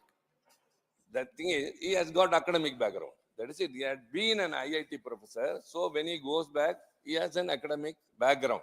Whereas what we say is, one who has been a PSU person, who has been in public administration, they could also become vice chancellors. That was my concern. Because an assistant professor, to become an assistant professor, 14 years have to be put in service. Then associate professor. Then out of research and experience, they will be elevated to professor. And they are elevated to vice chancellor. That would be very fine, Second sir. supplementary. But as he said, again, I think we are not yet settled mentally that this non-academic persons The are Honorable being Minister appointed. was very explicit. My second No, very supplement. explicit. The Honorable Minister has elaborately responded. to the Yes, issue. sir. You but may have a we different say point of that view. Only Your point of view may be different. non-academic persons becoming vice chancellors will not suit to the future education. That's our stand. That's your point We of have view. made it. That's my point. Second Second supplementary. is, sir, the UGC under the 1956 Act of UGC has got all powers. As the minister said, I agree to that. But only with regard to the ground reality, sir. Sir, the education system now is 12th standard up to school, 3 years graduation, 2 years PG, then 2 years PhD or NET. But now it has entirely been changed. 11 years plus 4 years. First year, if a student goes out, he will get a certificate. Second year, if he goes out, he will get a diploma. Third year, if he goes out, he will given a degree. And he will be given a degree. And fourth year, he will get a honor. So multiple entry and multiple exit means a student who has got a certificate and has gone out can come back again and join after 2 years. So poor background people, students, the 2 teenagers who are tempted to take decisions out of emotional for many reasons. After 2 years of his college, he can opt to go out. When the target is 50% GER in 2037, this system will totally make way for many dropouts. So, sir, why the UGC has not taken all these things into account? The thing is, the future will be very, very Thank you. alarming, sir. This involves the students, that is the future generation. So what this will serve the purpose? This system will not, of course, help the education, higher education to compete with the multinationals. Honorable Minister. Chairman, sir, I can appreciate the concern of honorable member as a parent, as a guardian of the youngsters of our country. I can appreciate. But sir, whenever you adopt a new method, this debate is eternal. This was there when you are a young person. When today we are discussing all such things, and this question, very premise of this question should remain for next century also. When you are in a transition where you are going to approach a new model. But sir, we have to look into the present need, present trend, and also the future emerging trends. Looking into that, the chairman of the National Education Policy Committee was none else than Dr. Kasturi Rangan. He is an eminent scientist and a futuristic leader who can envision a huge future for all of us. On this background, rightly, honorable member, multiple exit, multiple entry. Sir, degree is important, but Prime Minister Modi always saying all these things. Competency is also important. Being a young country, being a country of young people, being a skill hub in our country, my colleague, Mr. Chaudhary, just now you have permitted him to answer elaborately. If I blend both the things, we have to prepare ourselves for our country.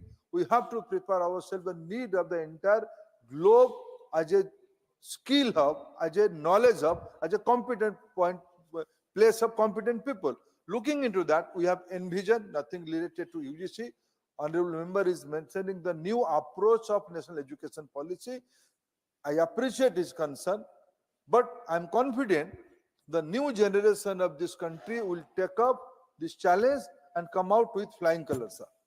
Supplementary number 3, Shri Raiga Krishnaya. Respected Chairman, earlier PhD is one of the qualifications for teaching faculty. Now it is removed. There is a demand to restore PhD, one of the qualifications. Is there any proposal to restore the same?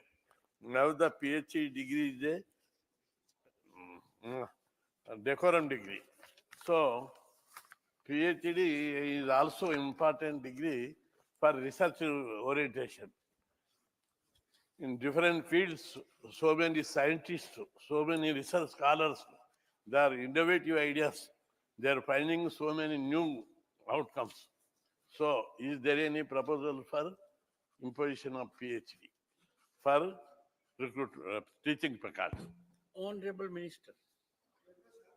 I appreciate the question of my dear colleague Krishnaya. I know he's a great advocate of social justice. One situation arises, sir. When we go for massive recruitment at assistant level, assistant professor level post, what we found, the competent persons in the constitutionally protected group like SC, ST and OBC, we did not found sufficient number of candidates in that category due to this precondition, PhD. Sir, a poor student from this background will not wait for a assistant professor's job and complete its PhD and join. The merit and competent people will not wait for that due to socio-economic condition. To take care of all these action only, Government of India advised UGC and UGC has taken this rightful stand. Let us withdraw the condition of PhD at the entry level, but the person when he will go in his career appear for associate professor, for professorship, by that time he has to complete PhD. PhD should not be a precondition for entry level. In that way, it became restrictive to the constitutionally protected group people like SC, ST and OBC people. That's what now UGC has come out with this new approach. Supplementary 4, Shri Ramji Lal Suman.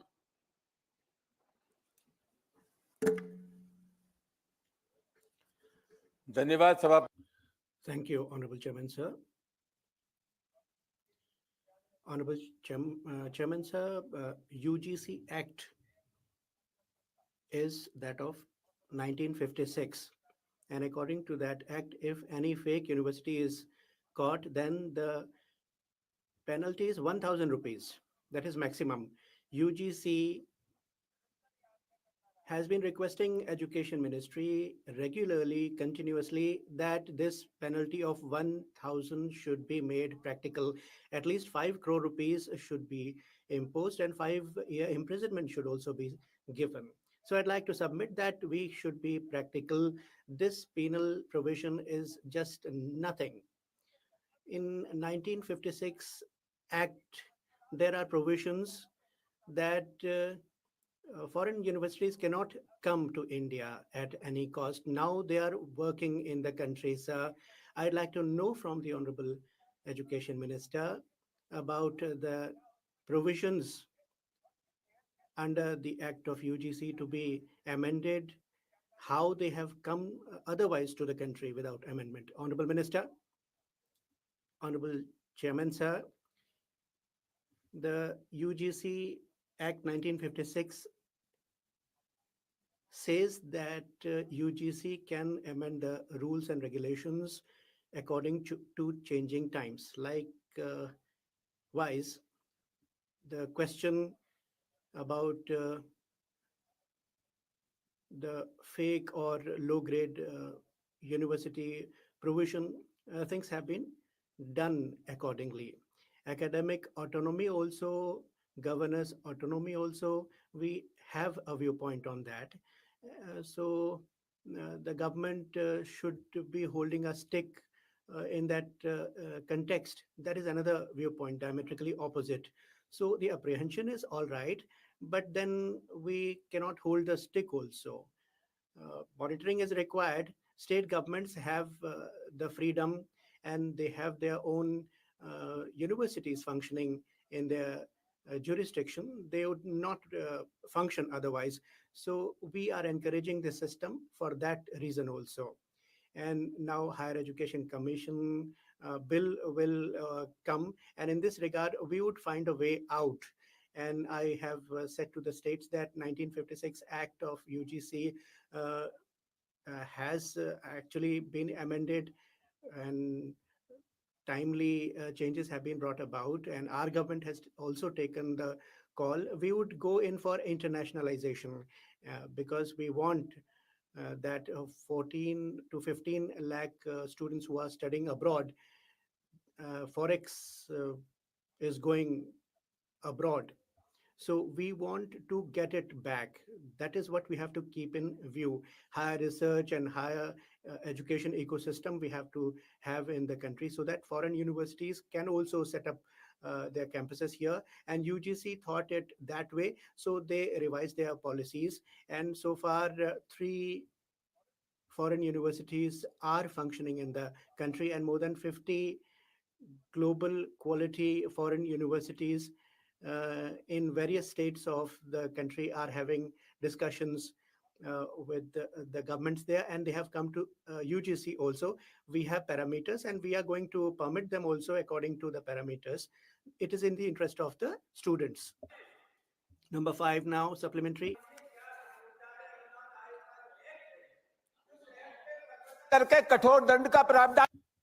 So penal provision should be stricter. Honorable Ramji Lalji Suman, Honorable Minister, stated that under the Act there is a provision that UGC from time to time can bring out amendments in rules and regulations. And there are ways to do that. You have been in the legislature for a long time, since 1977, and you are the most experienced, or one of the most experienced. I saw Vaiko Ji also, Vaiko Ji from 1974. Honorable Minister, please. Honorable member, the Honorable Minister has very exhaustively answered your question, and sometimes we need to appreciate for exhaustive answer. Supplementary number 5, Dr. John Britas. Thank you very much, sir. Sir, let me just say that I have huge respect for the Honorable Minister. All of us have. Yes, sir. I intervened because of the agony of my state, that is Kerala. Sir, governors as chancellors have been always contentious, controversial. Governors have always. So governors as chancellors have been always contentious and controversial precisely because You there can has, be- there has been. One second. You can be kind to your chairman. Yes, I sir. have been governor for 3 years. Sir, except people like you, sir. Thank you. Yes, thank you, sir. Sir, my question is very simple, sir. So the UGC draft guidelines gives overriding powers to the governor for selection and search and selection committee. That's why the whole concern that's been expressed here. Since Tiruchi Shivaji has asked the question, my question would be on a different level, sir. So the draft UGC regulations 2025 propose the removal of 10% cap on contractual appointments, which threatens the academic job security. Simultaneously, sir, another issue which I had raised, flagged earlier, the introduction of professors of practice who are exempt from search credentials. My question is that these two segments are exempt from the reservation policy. Will it not affect the social justice which we adopt? Is the minister concerned about this? Thank you, sir. Honorable Minister. Chairman, sir, with the two question, let me try to answer the part one. What we found with this great debate of authority of chancellor, again, I'm little bit frank. Who is the secretary of the chancellor and the only governor? He is a senior officer of the respective state government. I think there should be a cordial communication between them. There is cordial communication between the chancellor's office and governor's office and honorable state government's office. What is happening, sir, in few places, I don't want to name the state, few places, influential person of the chief minister office, they tried to appoint their own wife, own cronies, as a vice chancellor, as a lecturer. How is honorable governor or honorable chancellor keep quiet, sir? He will certain that honorable authority and office will raise question on that. That is the pinching. That exactly pinching. The way then the question of interference, then the great word of democratic interference. All these lofty words are coming up. Sir, this is unfortunate, and this is a age-old practice. And everywhere, many states has went up to Supreme Court. Finally, Supreme Court categorically, time and again, has re-emphasized the authority of UGC. So let us, in a healthy democracy, we know what is the problem, and especially I have a very understanding between my dear friend John Britas on also some of this kind of sensitive issue. I respect his sentiment also, but he knows what I want to say, sir, through you. Number two, sir, regarding social justice issue, it is less said, it will be okay for my dear opposition friends. Sir, till 2018, in appointments of assistant, associate and professor post in universities, there is no mandatory rule for constitutional protection to this SC, ST, OBC group. For the first time, Prime Minister Modi enacted a visionary policy, visionary act, through a bill, through an act, enacted regulations. There cannot be no category of not found suitable candidate. And in academic era, the kind of appointment we have for a temporary period, if some ad hoc appointments are there for 1-2 years, we have to realize the situation, because many more universities are coming up, many more quality institutions are coming up. Our talented people are finding their own choices according to their career plan. To continue the show, continue the academic atmosphere in the campus, the institute have to give in some kind of temporary arrangement, with they can maintain the constitutional roster. In that also we can plan, and all these things are the draft level. It is a suggestion. I will inform UGC to look into that. Question number 333. Dr. Anil Sukhdev Rao Bonde. धन्यवाद. Question number 333. One, Dr. Anil Sukhdev Rao. धन्यवाद सभा. Thank you, Chairman, sir. Sir, after independence, even now we had so many tribal groups which were deprived of development. And in 2023, our Prime Minister, he started Pradhan Mantri Janjati Adivasi Nyaya Mahaabhiyan PM Janman Yojana for the PVTG communities. And for that, I would like to ask a question through you, sir, that through this PM Janman Yojana, the tribal communities which are there in Maharashtra, like in places like Gadchiroli, Palgad, Nandurbar, and Thane, in these regions, the economic, what are the schemes being run by the government for the economic, educational, and social empowerment of these communities, and how many, what amount has been spent on these activities? So this PM Janman Yojana, which is in place,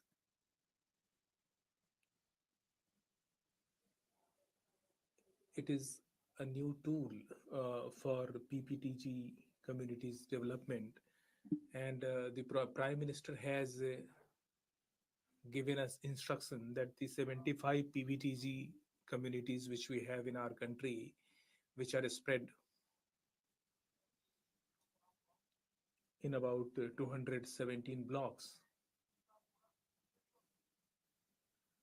there should be proper development of these communities, and the villages where they reside, those villages should have full coverage of households. There should be proper road connectivity, and there should be potable water. So there are 11 interventions which have been earmarked for these communities, and 9 ministries are working together in this scheme. In Gadchiroli, what steps have been taken for the empowerment of PVTG communities? I do not have readily available material, but I will send it to him. Thank you, Chairman, sir. I wish to ask another question about the tribal communities. We have Rashtriya Anusuchit with Vikas Nigam, and for that, and this corporation, it runs various schemes for empowerment of tribal communities, and along with that, women empowerment is also taken up. So which schemes are being run through this corporation? And I would like to know from the Honorable Minister in this regard. Sir, with regard to the empowerment of tribal women, we have soft loan provision for them. Then we have Bandhan Kendras, and we create, if they create the infrastructure and they want to market their product, then TriFed is there, which provides help to them for marketing purposes. Then the women entrepreneurs can go in bamboo products making, in textile sector, and if they work like this, they can also be provided with infrastructure.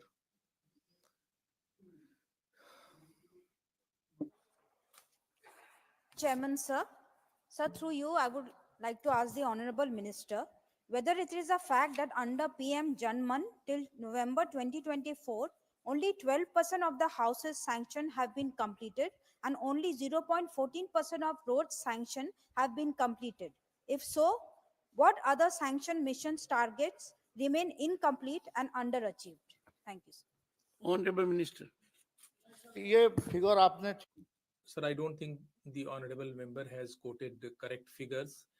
Now about households, let me give you the exact figure of the achievement. We have already constructed about 11 lakh 18,000 households. We have covered these households, and about 2,911 habitations come under this, where this work is going on, and we have to start work in the rest of the habitation. We have not done percentage wise calculation, but the percentage is roughly 60 to 70%.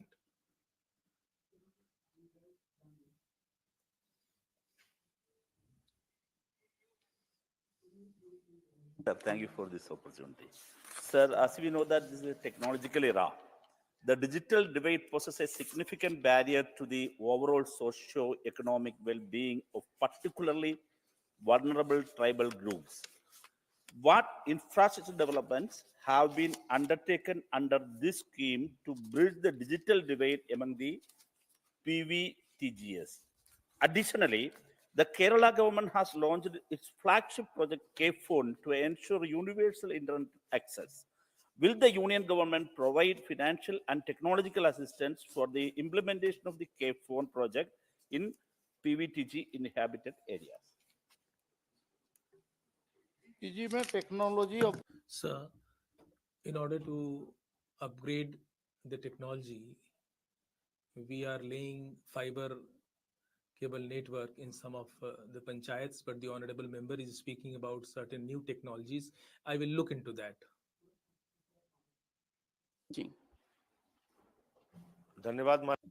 Thank you, Chairman, sir. So the honorable minister has furnished the reply, and in the reply, he has said that about 15,000 crore rupees uh, has been will be spent for the upliftment of the tribal communities, but we do not have any detailed uh, breakup that this amount relates to which departments. I would like to know about that, sir. Sir, basically this project is of 24,104 crore, and 15,000 is the share of the central government, and rest of the share belongs to state governments. Now let me share the scheme wise breakup. In Pradhan Mantri Awas Yojana, we are going to spend 7,377 crore rupees, and the states will be spending 434 crore rupees for road connectivity. Government of India will be spending 5,040 crore rupees. The state governments will be spending about 2,907 crore rupees. In Jal Jeevan Mission, the central government will be spending 792 crore rupees, and the state governments would be spending 703 crore rupees. In National Health Mission for mobile medical units, Government of India will be spending 427 crore rupees, and the state governments will be spending 251 crore rupees.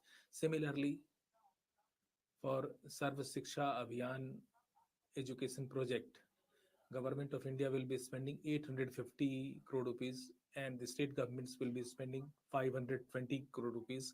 In Anganwadi Center, which is for women and children development, Government of India will spend 300 crore rupees, and there is no expenditure on behalf of the state government. It is entirely funded by central government. For electrification, Government of India will be spending 515 crore rupees, and there is no expenditure listed against the state governments. So we have already spent about 15,867 crore rupees, and this figure includes both the expenditure of the state government and the central government. This scheme was basically for 3 years, and we have not included the data of this year, and it is our target that we wish to get it saturated by 2026. I hope that you are satisfied now. The honorable minister is a very experienced member. Sir, out of the allotment, only 8,000 crore rupees have been spent. Everything has been put before you in a most transparent manner, and your face is showing that you are satisfied with the answer of the honorable minister. And perhaps it is not easy to satisfy Sanjay Singh ji, and it seems that the honorable minister has found out a way to do that.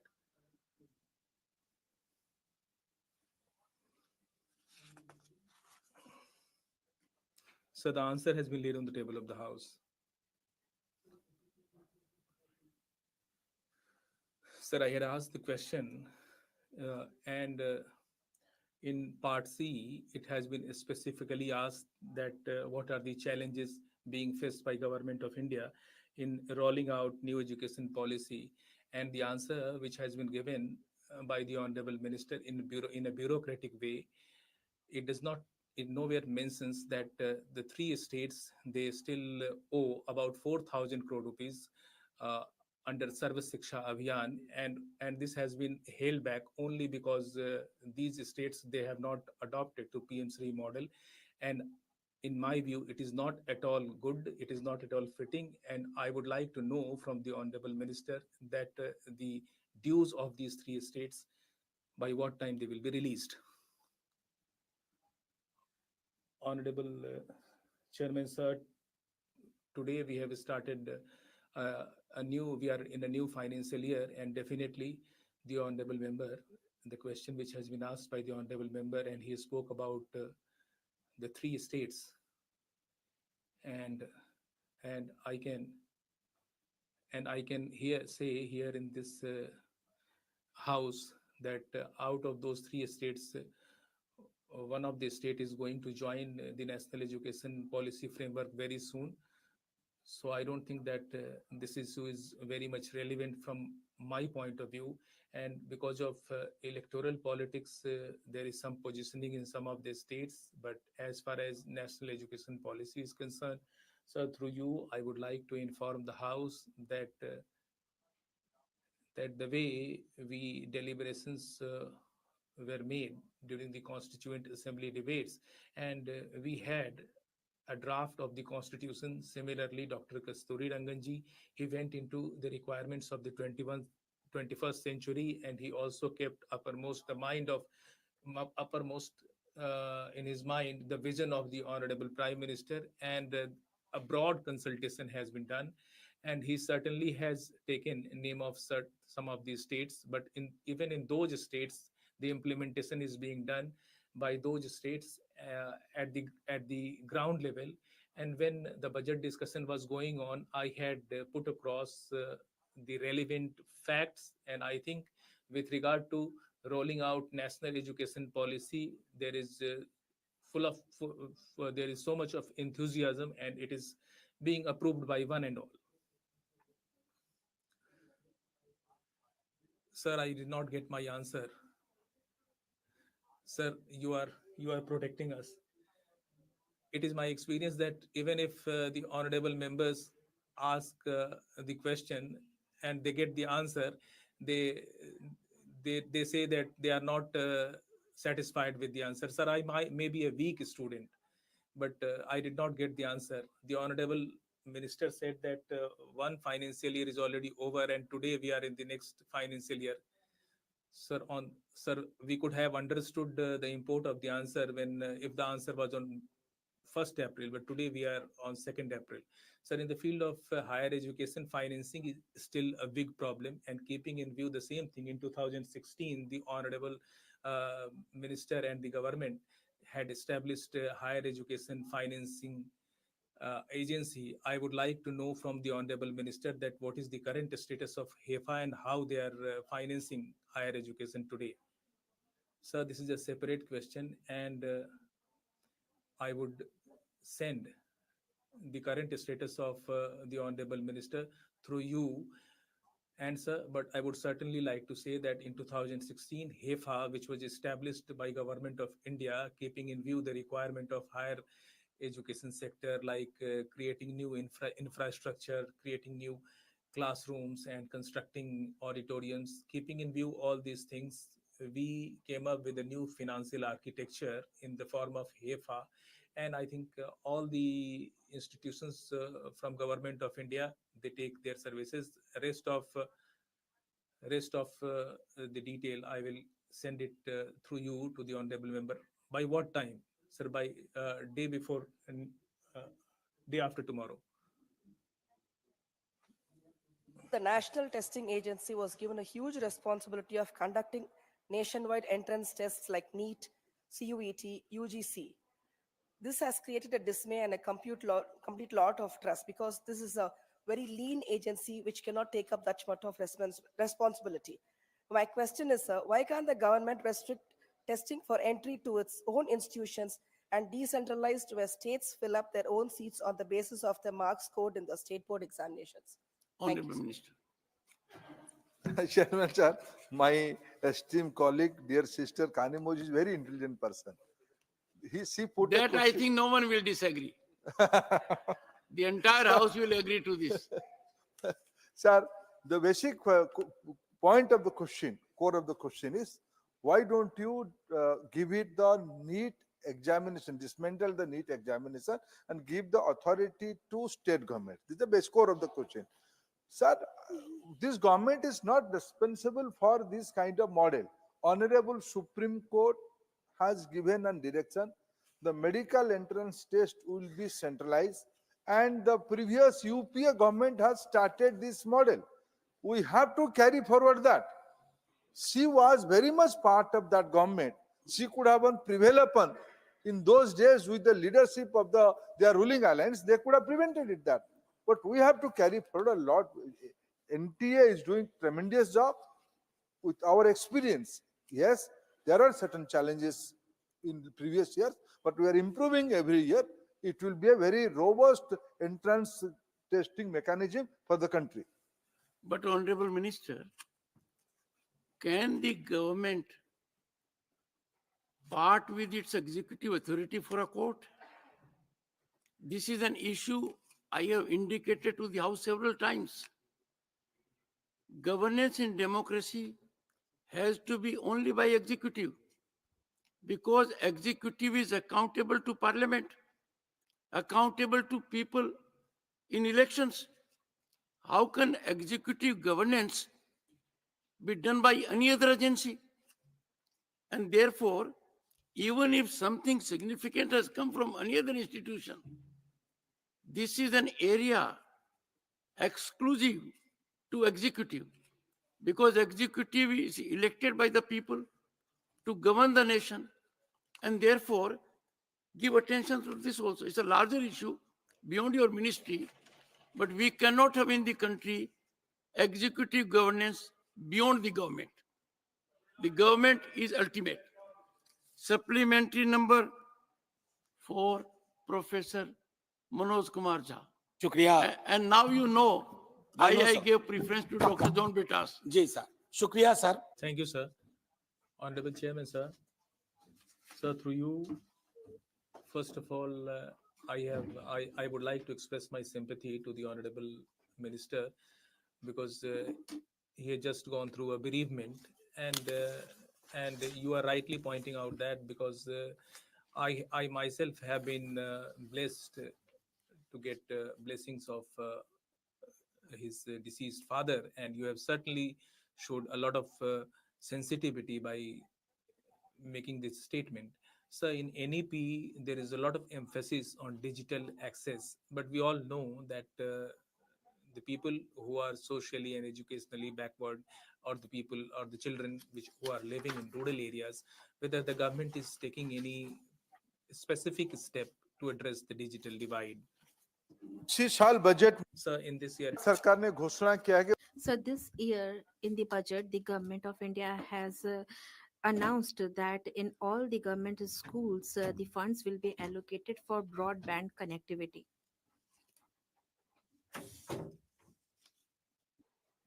Question hour is over. Yes, I have checked again, it is over.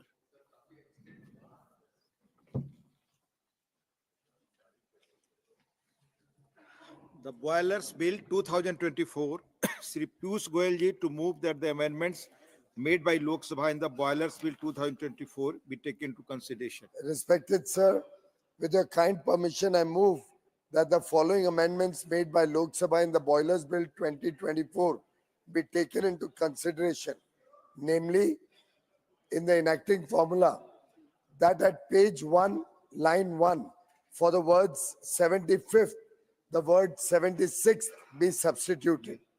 And in clause 1, that at page 1, line 5, for the figure 2024, the figure 2025 be substituted. Motion moved. Those in favor will please say aye. Those against will please say no. I think the ayes have it, the ayes have it, the ayes have it. The motion is adopted. Shri Piyush Goyal ji to move that the amendments made by the Lok Sabha in the Boilers Bill 2024 be agreed to.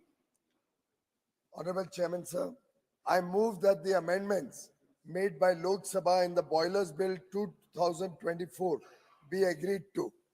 Motion moved. The question is that the amendments made by the Lok Sabha in the bill be agreed to.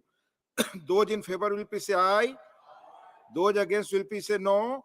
I think the ayes have it, the ayes have it, the ayes have it. The amendments are agreed to. Now the Immigration and Foreigners Bill 2025.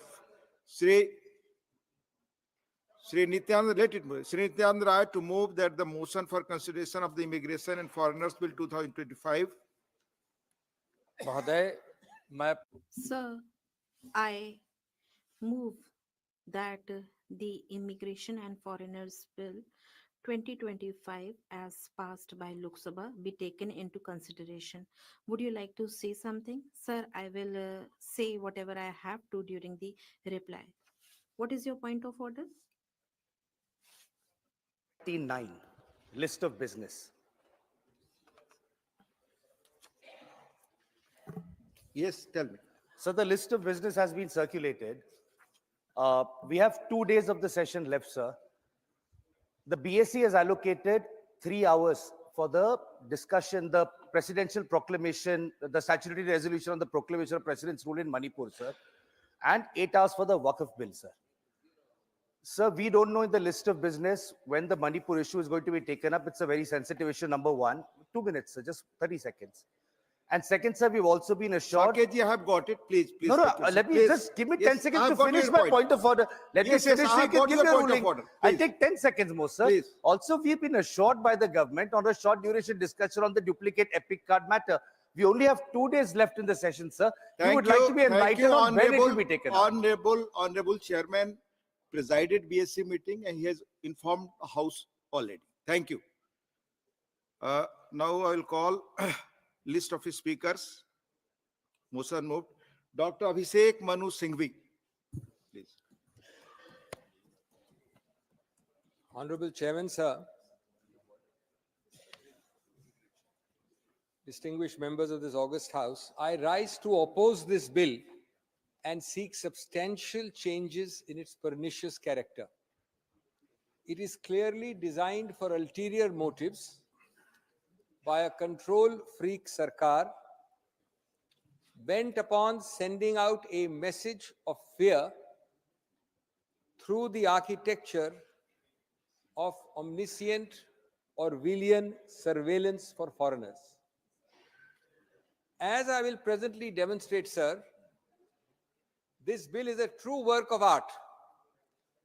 A work of art for excessive, uncanalized discretion, for overbroad delegation, for delightfully vague phraseology, for deliberate omission of any alternative efficacious oversight mechanism,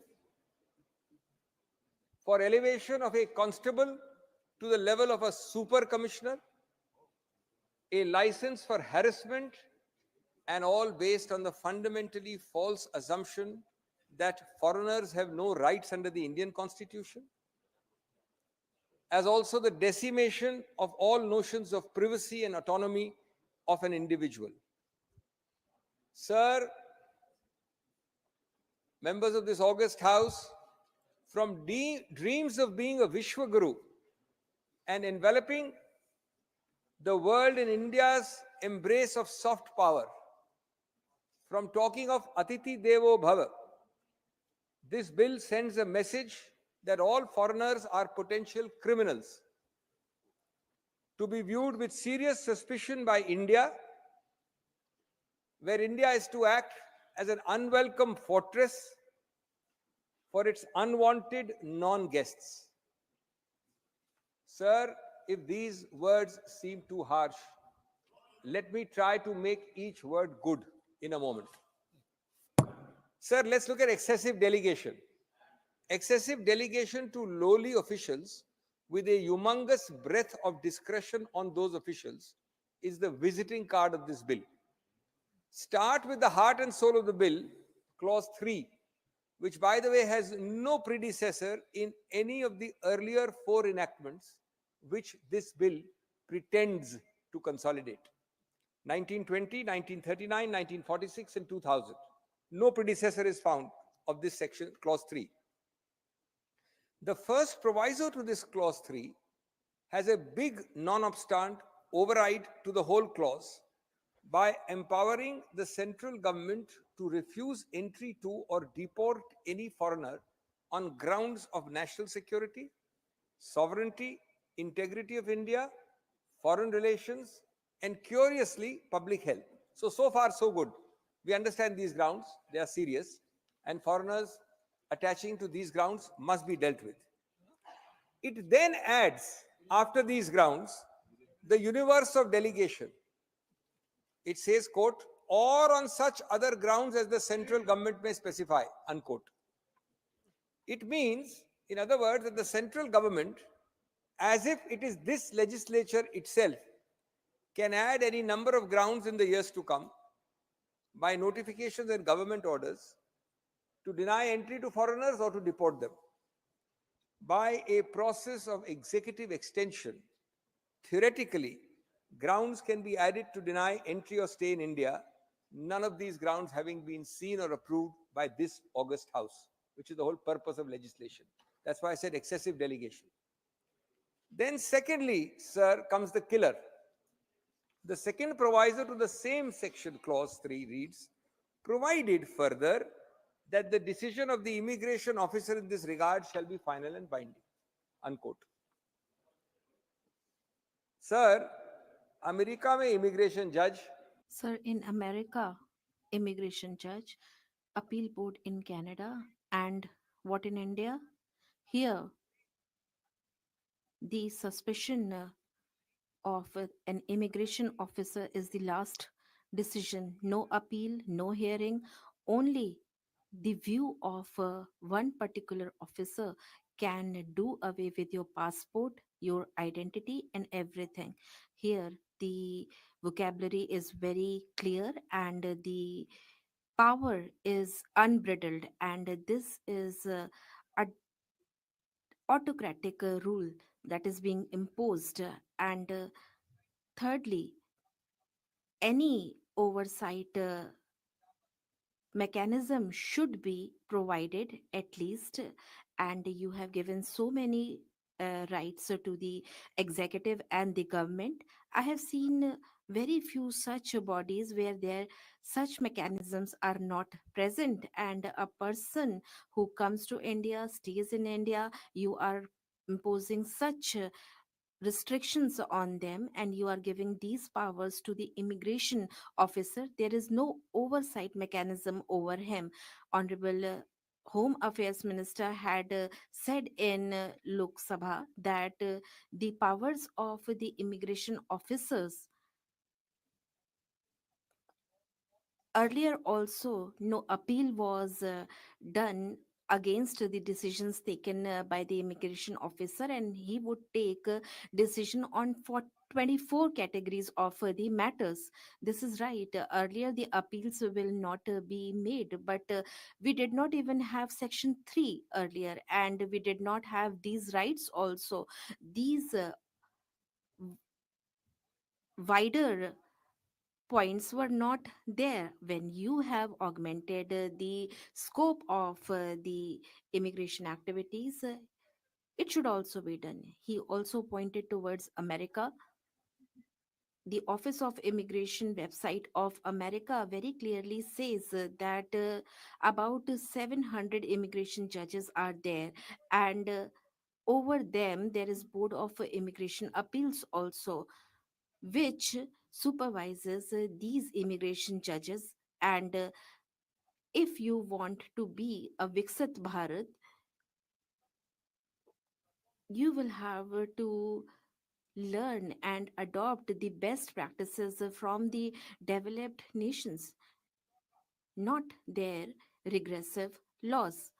And the ouster clause, which is called final and binding, and which has been incorporated in this bill, the judiciary always says that nothing is final. Final is our word. The judiciary, its word is final, not that of the executive. Our government knows how slowly our courts give decisions, and we also know that many of the people would be there who will not be having the ability to move the courts, and many of them have their cases unfruitful because they cannot move the court and they cannot take that time. And in section 2, if anybody wants to go outside India and there is no charge sheet against him, there is no case against him, even then he cannot go outside the country because his visa has expired. And one Indian student did this in USA, and it is impossible in section 3(2) here. And if anybody wants to go outside India, the immigration officer can pass an order and can restrict that person. And the reasons have not been specified as to why the immigration officer can pass such an order. It has been said, I had said in my opening, order may by order specify, और उसके साथ लगाया गया ये, and along with that, this proviso is there. Sir, seventhly, George Orwell, in his worst Orwellian nightmare, would not have paid so much attention to foreigners, tourists, students, and so on coming to visit the ancient land of India with all its diversity. Our own big brother, however, does more with a further delightfully vague and blanket language of clause 3(3). I quote, the immigration officer may examine the passport or other travel document and visa of a foreigner during his, now mark these words, during his entry into, comma, transit through, comma, stay in, comma, movement within India, and also require him to furnish such information as may be necessary and appropriate, unquote. Sir, is this not the worst kind of license for arbitrariness, for harassment, for fear and intrusive behavior by a bureaucracy already known for its excessives and already functioning under a control-freak Sarkar? What is necessary and appropriate information is left to this officer, because he can ask anybody traveling from Goa to Bombay or from Khajuraho to Kashmir. What is necessary and appropriate information is left to this officer, not merely at the entry point, but right through the entire movement of the foreigner in India. Sir, it is not as bad as Indians and Pakistanis subjected to reporting restrictions in each other's countries. And certainly, personally, I don't care if you subject Pakistani visitors to it. But should we be even remotely moving in that direction for all other countries?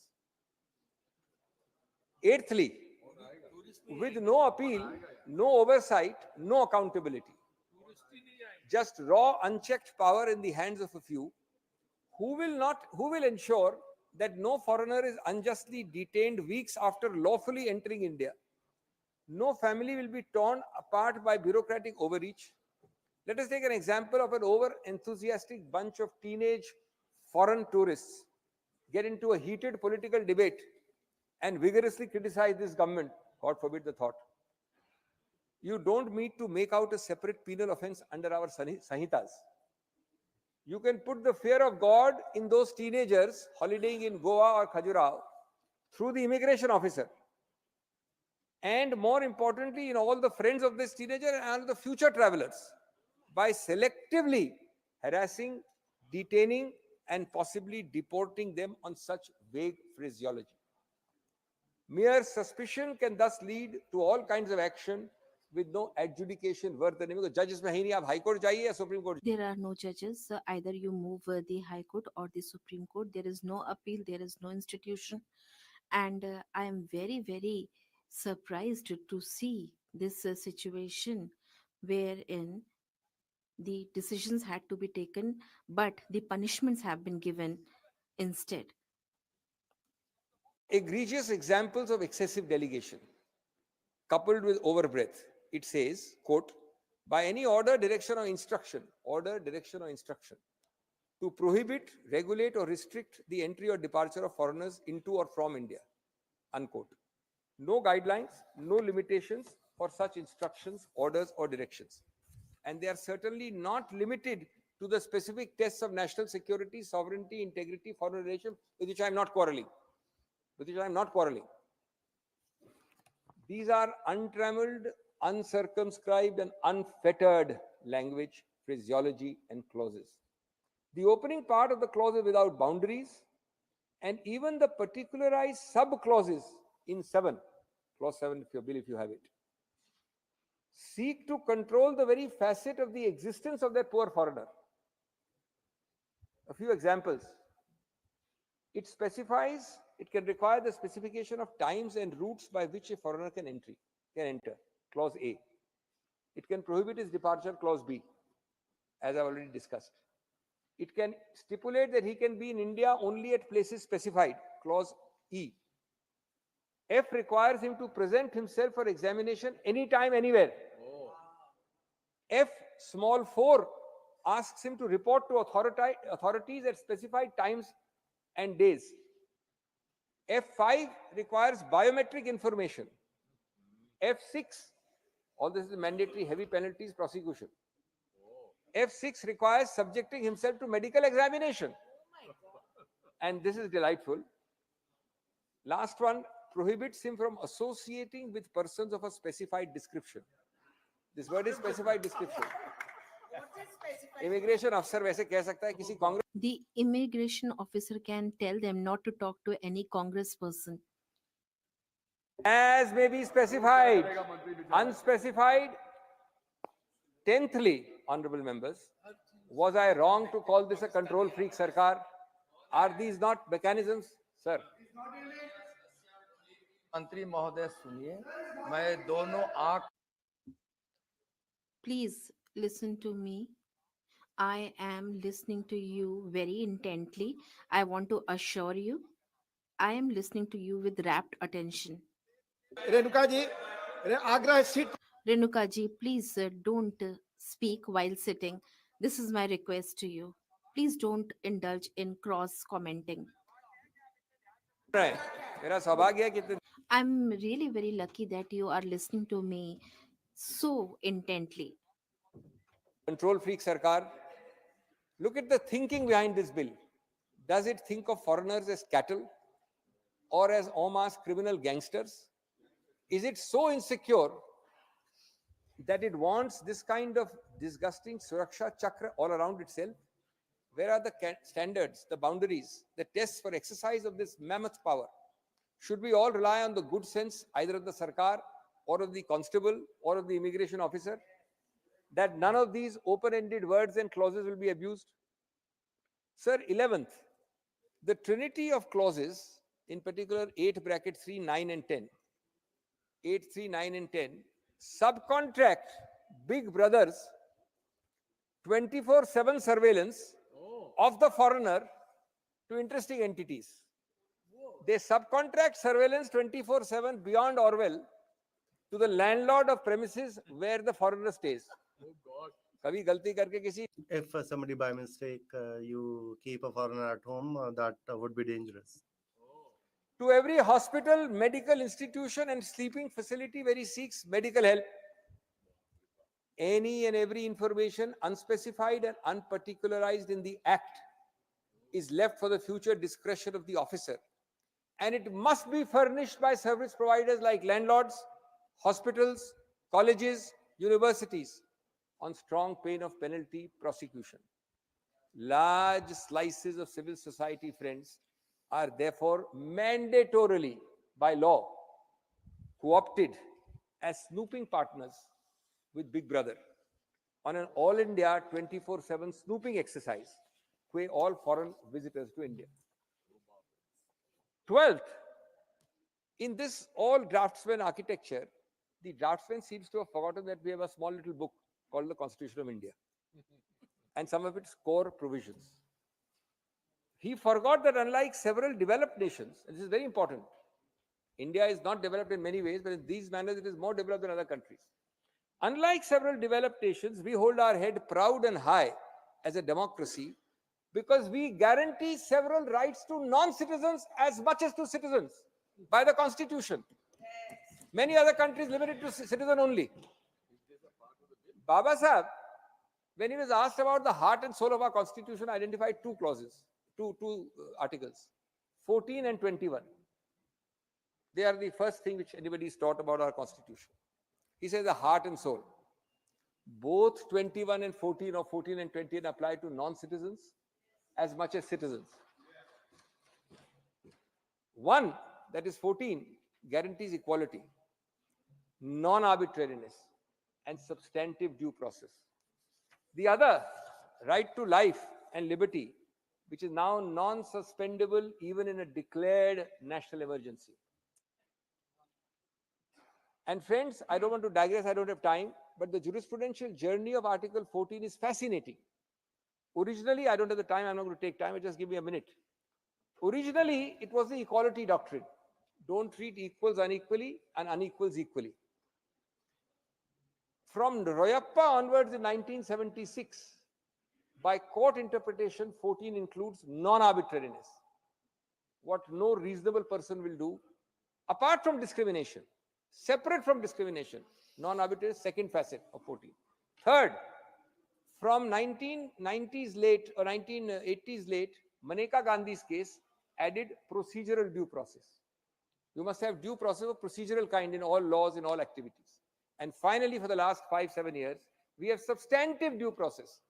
Precisely what Benegal Rao Sahab, when he went and met Frankfurter in USA, had omitted from our Constitution, has been brought in by judicial interpretation. So all these are available to the non-citizen, not only to the citizen. 13th, sir, let me caution the Honorable Minister, if any of his eminent advisors are wrongly advising him to refer to apex court judgments, like Muhammad Salimullah, Sarabanda, Sonowal 1, Sonowal 2, etc. They are judgments which are in favor of the government and the executive for one and one purpose alone. Not one of the 20 issues I am raising here are discussed there. They are for detection of foreigners. The mechanism to detect foreigners has been upheld in these judgments, and some acts which were found insufficient to detect foreigners have been struck down. So before you start quoting passages from these judgments out of context, I am giving an advance warning that none of them deal with clauses like 3, 4, 5, etc. in this current bill. 14th, sir, privacy and autonomy has now been judicially embedded in Article 21 by our Supreme Court. And I just told you that 21 applies to non-citizens as much as to citizens. Now, this bill blows concepts like privacy and autonomy to smithereens. I therefore beseech you not to be obstinate in not referring it to a parliamentary standing committee. Because I have no doubt, and I hope my words prove prophetic if you don't refer it. I have no doubt that in its current form, this bill will face judicial invalidation in the next few years if passed. 15th, sir, 15th. The catalogue of foreigners guaranteed the same constitutional rights doesn't end with 14 and 21. You have Article 20 guaranteeing 3 very vital rights to foreigners and citizens alike. The right against retroactive offenses, not that it applies in this case, but you must know that. Against double jeopardy, against self-incrimination. Then all the safeguards in detention available to a citizen under Article 22 apply to non-citizens also. Did you know that all the rights to freely practice, profess, and propagate religion under Article 25 applies equally to non-citizens? These are the backdrop of the omniscient character of our Constitution, far ahead of the US Constitution, far ahead of other countries, which this bill, as I said, the draftsman forgot that we have a book called the Constitution when drafting. He believes that foreigners are here at the sufferance and the discretion of the executive or its factotums to be governed by a lawless regime with no safeguards. 16th, sir, vagueness and arbitrariness abounds, multiplies. There is a clause 14 which exercises control over third parties, not the foreigner, directing them to altogether close such premises owned by third parties on quote unquote delightful, frequented by the foreigner. So if a foreigner likes to go to Khan Market shop, and if the immigration officer doesn't like him very much, he can give a direction, not that it will be upheld, but I'm just giving an example. None of these vast powers need probable cause. There doesn't need to be an FIR, no charge sheet against that foreigner. It's the immigration officer, the big boss. In these days, 17thly, sir, of increasing dual citizenship. Increasing countries have dual citizenship. There is a clause 15, which may well be an anachronism. It gives the Indian central government to decide that one out of the two foreign citizenships of a foreigner coming here, one we will deem to be the correct citizenship. Read the clause. Usko citizenship mili hai A or B. He has got citizenship from A, B, and C, and the government of India will decide which one of them applies. Citizenship. 18th, sir, there is a clause 17, which runs into 13 subclauses. 17 is almost a page and a half. 13 subclauses. It puts one of the biggest bureaucratic loads on all land, sea, and air carriers transporting any foreigner.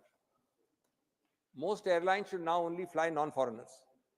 The entire transportation industry must be having nightmares on seeing clause 17. Because if you default in the smallest form, comma, full stop, which you have to fill up for every foreign passenger, you are liable to severe penalties and prosecution. Compliance cost is one inevitable consequence. Bureaucratic harassment is another inevitable consequence. 19th, sir, I'm ending in 3 or 4 minutes. Well before my time today, I seem to have ample time. 19th, clause 26. I mean, every head constable in this country would love to have clause 26. They should frame it up in their house and put it as a framed. Clause 26 elevates the head constable as the supreme coercive officer. Supreme. You are all lawmakers. You have seen hundreds of acts where there is not below the rank of superintendent, not below the rank of commissioner. You have so many acts. Excise is that. यहाँ उल्टा कहा गया. Here, what is being said is quite the opposite.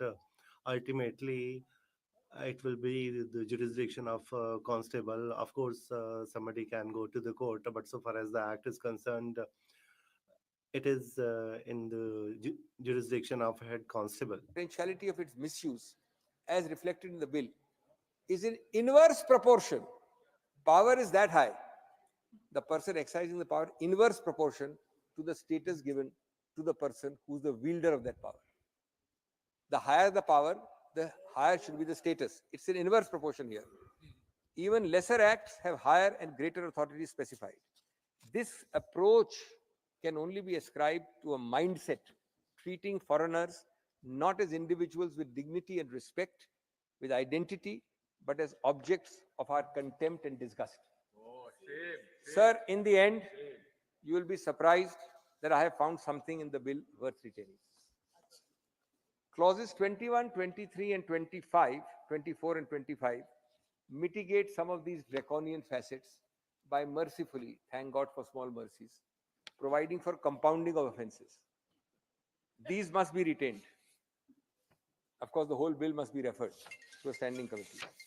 Sir, I hope the Honorable Home Minister will heed some of our advice and refer this unconstitutional bill to the appropriate standing committee. Yes. Otherwise, we will all have to say, guilty till proven, jailed on a guess.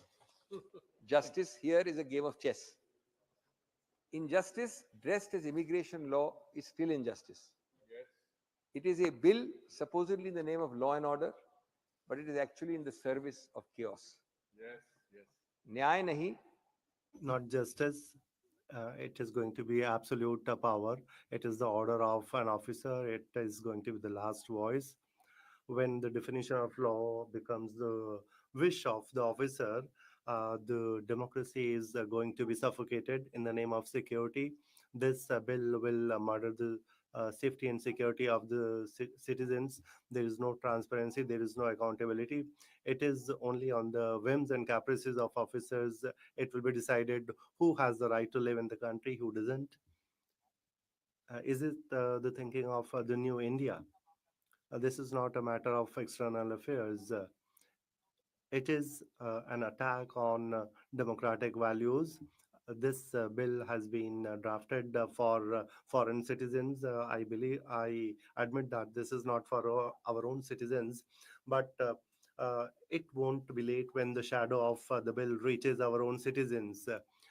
Today, foreigners appear to be the target, but the same system can victimize our own citizens.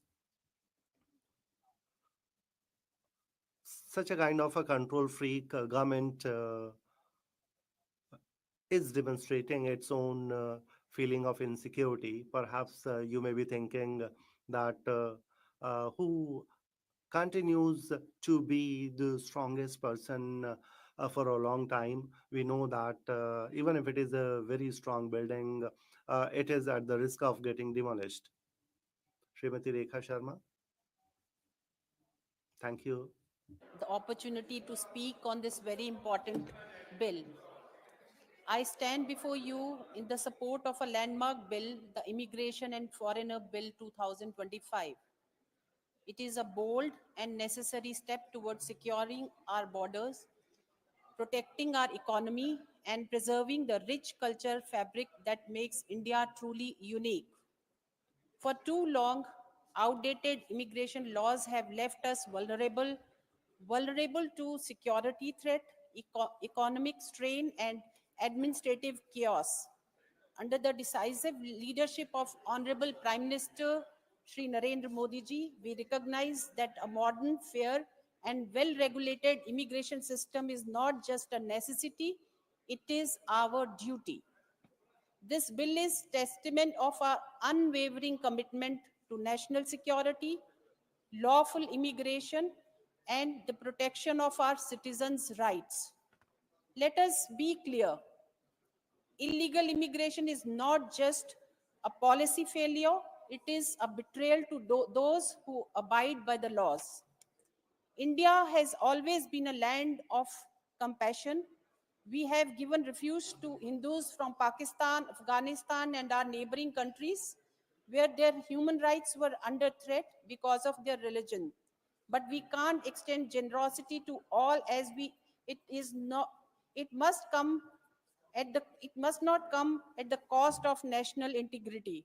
A nation without secure border is a nation at risk.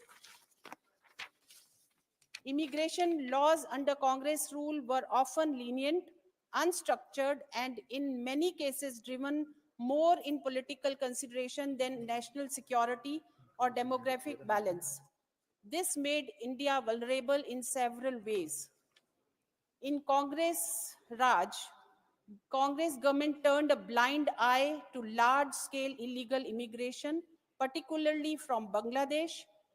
Weak border security, lack of strict visa regulations, and poor enforcement of mechanism allowed 1 million to enter India unlawfully. This 175th Law Commission Report 2000 sounded the alarm over illegal immigration, but since then the crisis has only deepened. At the time, the Ministry of Home Affairs estimated that 15 to 18 million Bangladeshis were residing in India illegally. In West Bengal alone, the number was staggering 5.4 millions. By now, Please, I will do that.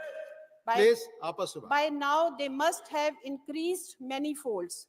This created demographic imbalance in the state. Instead of addressing illegal immigration as security threat, successive Congress-led governments used it as an opportunity to extend their vote base. This led to politics that either granted legal status to illegal immigrants or ignored their presence. Act, the Illegal Migrant Determination by Tribunal Act 1983 made it nearly impossible to deport illegal immigrants from Assam, burdening the state with unchecked demographic shifts. The Supreme Court later struck it down in 2005, calling it unconstitutional. The lack of stringent immigration laws allowed foreign elements, including terrorist and anti-national groups, to exploit India's porous borders. Over the years, Pakistan's ISI and radical elements found it easy to smuggle people, arm, and fake currency into India. Bangladesh takes advantage of minority appeasement politics of West Bengal and pushes its illegal migrants to the state. Weak immigration laws also enable terror operatives please to take your enter seat. country, No, Dolaji, please. don't leading to interrupt. attacks Please. like the 2008 Mumbai attack and other cross-border terrorism. Congress-era politics also failed to create the robust refugee policy, leading to the haphazard decision on asylum seekers. The Rohingya crisis is one example where weak immigration control allowed thousands of Rohingyas to settle in India. Many of them were later found involved in criminal and extremist activities. Instead of securing borders, Congress leaders often advocate for their rehabilitation, ignoring national security concern. They are not restricted now in border state, but are all over India and creating problems for Indian citizens. Illegal immigrations under weak laws also put a massive burden on India's resources. The influx of illegal migrants led to increased pressure on jobs, infrastructure, social welfare schemes. In states like Assam and West Bengal, locals suffered from reduced employment opportunity and land encroachments, leading to resentment and unrest. Please take your seat. Congress Please failed to take your implement seat. the robust identification system for immigrants. The absence of कृपया seat पर बैठ कर What you are saying is not going into the record. allowed Let her illegal speak, immigrants please. to blend into population, obtain fake documents, and enjoy government benefits meant for Indian citizens. It also made it easier for anti-national आपका elements to अवसर आएगा आप hide बोले within society. Please. As our Honorable Home Minister Shri Amit Shah ji rightly said, India is not Dharamshala. Our kindness must not never be mistaken for weakness, and our sovereignty must never be compromised in the name of misplaced leniency. With this bill, we reinforce our PM's vision of Viksit Bharat, a strong, self-reliant and just India. An India that welcomes those who follow the law, stand resolute against those who violate it. Today we take a step forward, a future where justice prevails, security is not compromised, and the spirit of our great nation remains unshaken.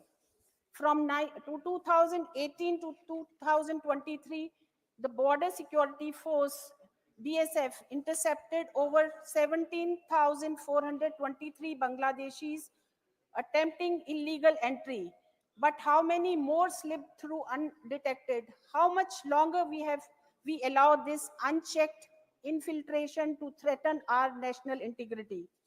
India, already facing population pressure, can't afford the burden of illegal migration. This strain our job market, infrastructure, and distort electoral roles. Indigenous Saket ji please take your seat. Take. हाँ बोलिए please. You please speak. Indigenous communities in the Northeast fear losing their identities, sparking protests to defend their land and culture. The 175th Law Commission Report 2000 highlight the need for strong immigration laws proposing tribunals and special court for swift deportation. These recommendations form the basis for the Immigration and Foreigner Bill 2025, stressing the importance of controlled immigration for national security and stability. Countries with open immigration policies often experience economic strains, social tensions, and security risks due to the unchecked influx of foreign nationals. A prime example is the European migrants crisis of 2015, where the nations like Germany and Sweden initially welcomed large number of refugees, only to later face rising unemployment, difficulties in integration, and an increase in crime rates. The bill is also in compliance with India's obligations under General Agreement of Trade and Services, as it allows professionals to enter through a merit-based and legal process. Sir, some of the key provisions of the Immigration and Foreign Bill 2025 are stricter penalties for violations.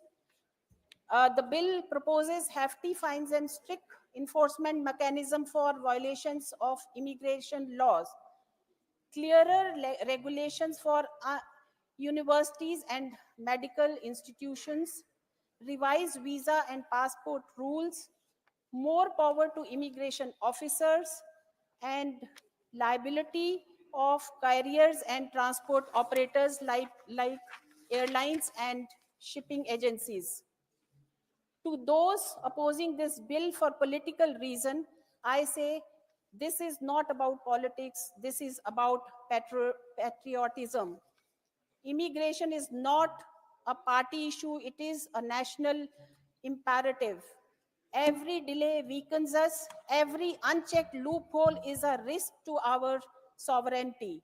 Let us be clear, India will remain open to talent, to merit, and to those who contribute to our growth. But we will not be open to lawlessness. We will not be open to those who discard our borders, undermine our security, or exploit our system. As Swami Vivekananda ji said, arise, awake, and stop not till the goal is reached. And today our goal is very clear: a secure Bharat, a prosperous Bharat, a Bharat that leads the world. Let us be bold, let us be decisive, let us pass this bill with an unwavering commitment to India's future. To those who say India must remain open, we say our hospitality must never come to the cost of our citizens' rights. We will protect our borders, our people, and our future, as our Honorable Prime Minister Narendra Modi ji is committed to make Bharat safe and secure.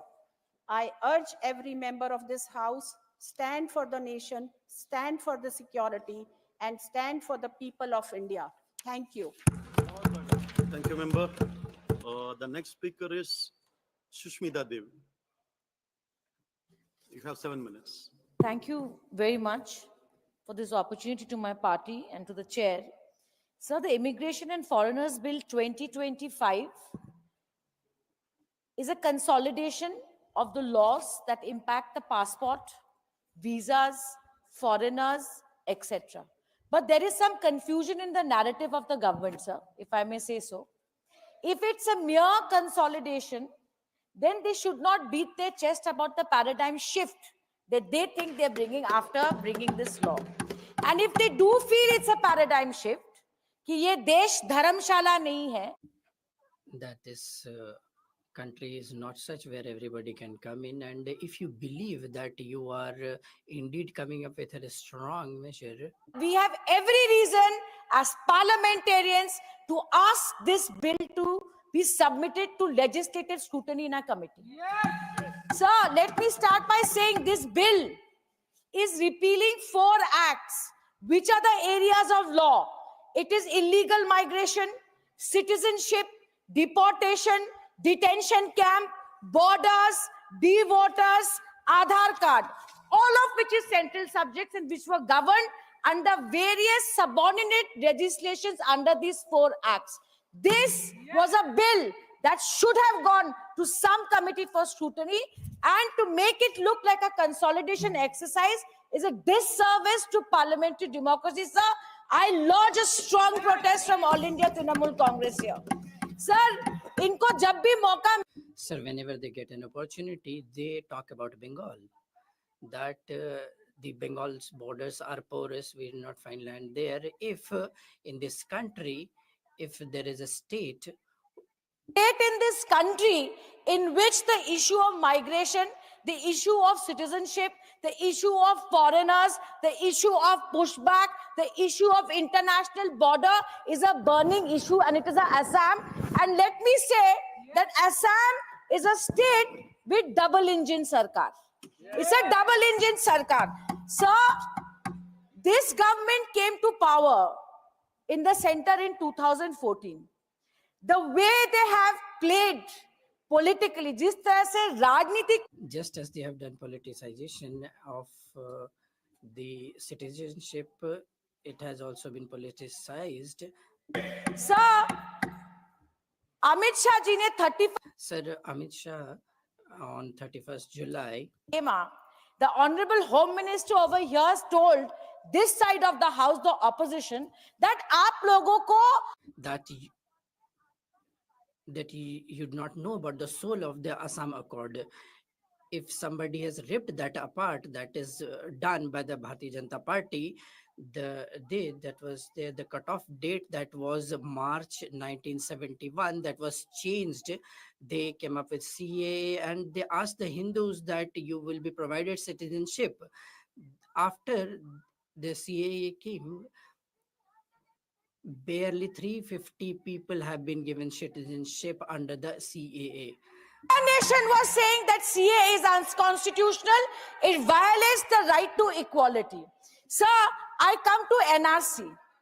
NRC में जब In NRC, when there was first draft, 40 lakh people were outside the NRC, and Amit Shah ji, the Honorable Home Minister, say हमने 40. he said, we have ousted 40,000 infiltrators. This number of 40 lakhs went to 19 lakhs, and that's the one single reason that after spending 1,800 crores, after spending 1,800 crores of public funding, 6 saal beet gaye. It has been 6 years and we don't know anything about NRC.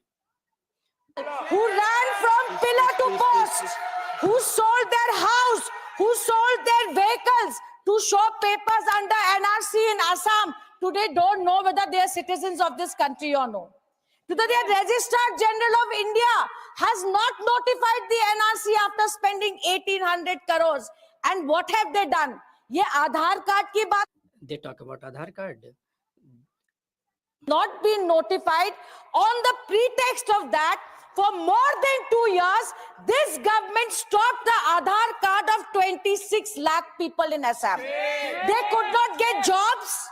They could not apply for any of the government benefits till the Supreme Court intervened, sir. Last but not the least, You talk about illegal migrants. I would like to ask Honorable HM that he should reply that from 1997, what you talk about devoter in Assam, what is it all about? And I would also like to say that in the assembly, Assam has given a data that 1,19,570 people have been declared devoters. 54411 is the number of people that have been declared foreigners. और तैयार रहिए. and be ready that you talk about national integrity, you talk about internal security. Have been deported since 2017. और जब आप And whenever you talk about Bengal, I would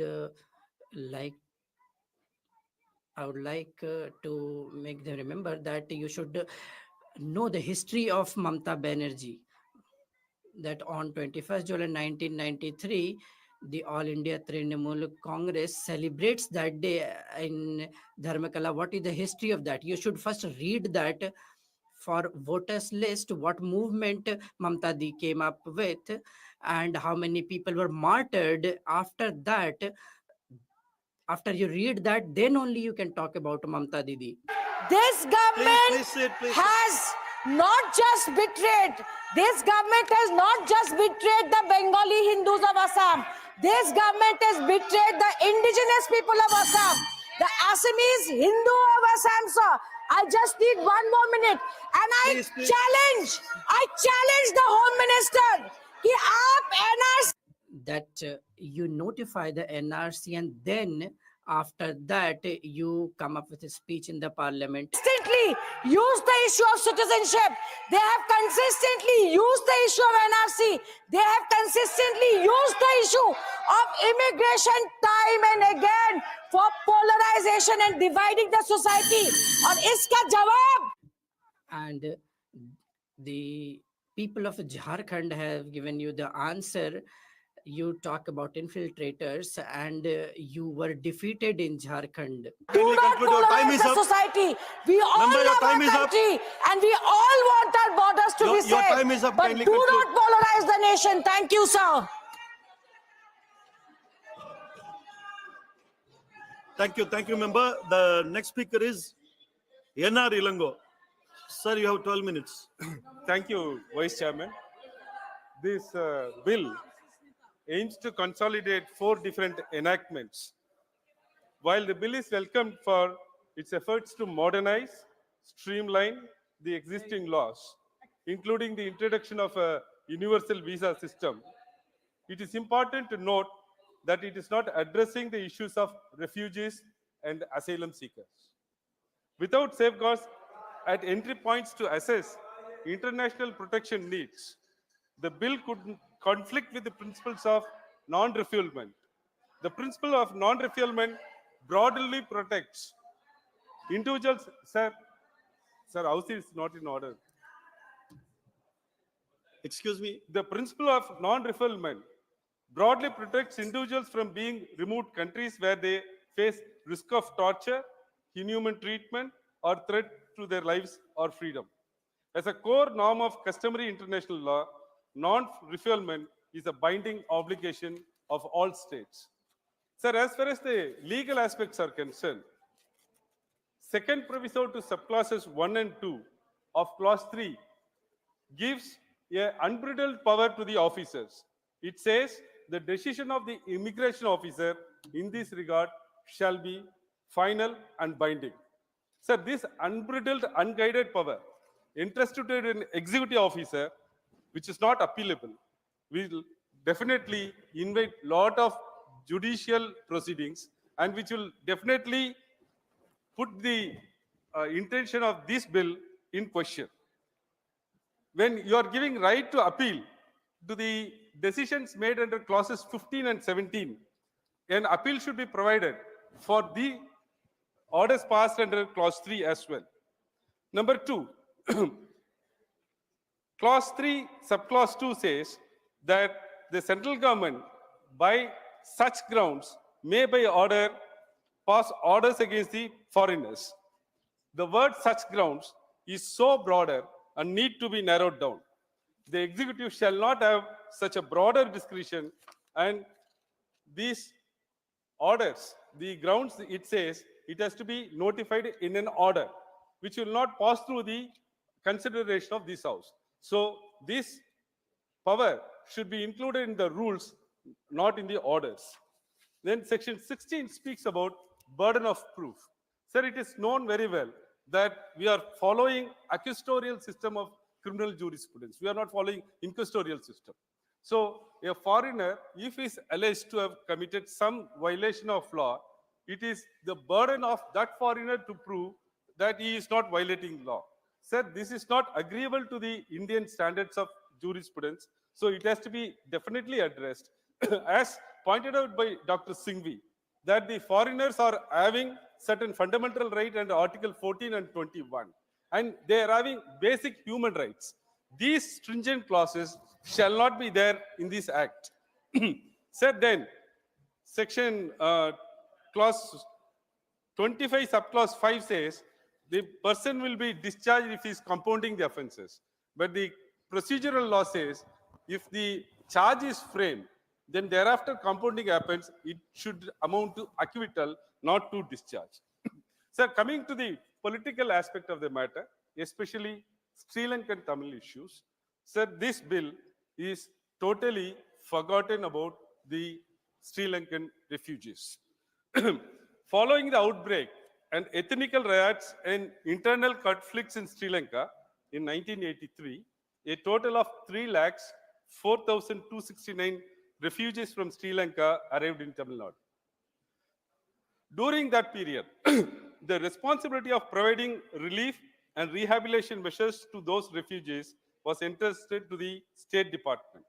Over the decades, the government of Tamil Nadu, with the support of the Union government, has extended comprehensive humanitarian support. As of March 1st, 2025, there are 19,949 families comprising 57,285 individuals residing in 103 rehabilitation camps spread across 29 districts of Tamil Nadu. Now, these camps function under the norms laid down by both the union and state governments. While the sustained effort reflects Tamil Nadu's strong humanitarian commitment, it is important to highlight that most of these refugees continue to remain stateless, without any legal status, citizenship, or pathway to permanent settlement. Many of them were born and raised entirely within India, speak Indian languages, have studied in Indian schools, and are culturally indistinguishable from the local population. Yet they have lived in a legal vacuum, unable to own property, vote, or access many of the rights available to citizens. The bill, in its current form, does not distinguish between undocumented migrants and refugees who have arrived due to war, persecution, and ethnic conflict, such as the Sri Lankan Tamils. It centralizes the control with the union government, prescribes penal provisions for undocumented stay, and lacks any provision for recognizing long-term refugee population or providing legal pathway for regularization of citizenship. India voted affirmatively to adopt Universal Declaration of Human Rights, which affirms rights to all persons, citizens and non-citizens alike. India voted affirmatively to adopt UN Declaration of Territorial Asylum in '67, ratified International Covenant on Civil and Political Rights, as well as International Covenant on Economic, Social and Cultural Rights. India ratified UN Convention on the Rights of the Child '89. Now, in 1974, Article 1 imposes legal binding obligation. India accepted the principles of non-refoulement as envisaged in Bangkok Principles, which were formulated for the guidance of member states in respect of matters concerning status and treatment for refugees. Sir, now, when CIA was introduced, Tirchi Siva introduced an amendment saying that Hindus from Pakistan, Afghanistan, etc., also to include Hindus from Sri Lanka. All these Sri Lankan refugees, sir, are Hindus. Why they were not added in CAA is not known. When he moved an amendment, unfortunately, certain vested interest not supported that amendment, so it was defeated. Now, Sri Lankan Tamils are Hindus. While you are recognizing the Hindus from other countries and give citizenship, why you are excluding Hindus from Sri Lanka? Because they are Tamils, because they are Dravidians, because they are untouchables. Now, they have to be addressed. This issue is to be necessarily addressed by the government.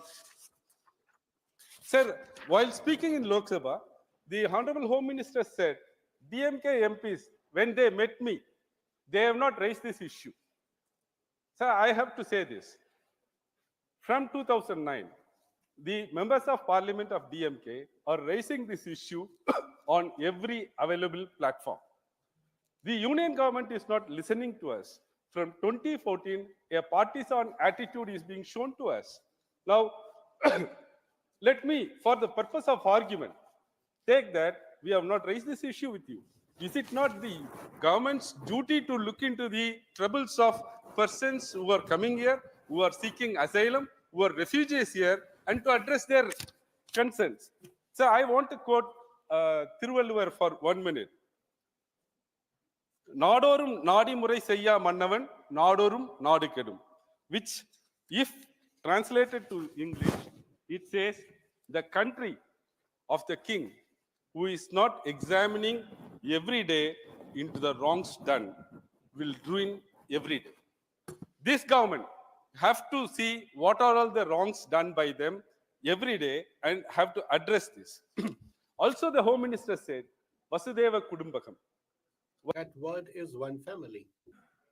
We Tamils very proudly claim Yadumure Yavarum Kele. There is no difference between these two concepts. We say, sir, you want to reply me? Are you yielding? All right. உங்களுடைய அக்கறைக்கு நன்றி.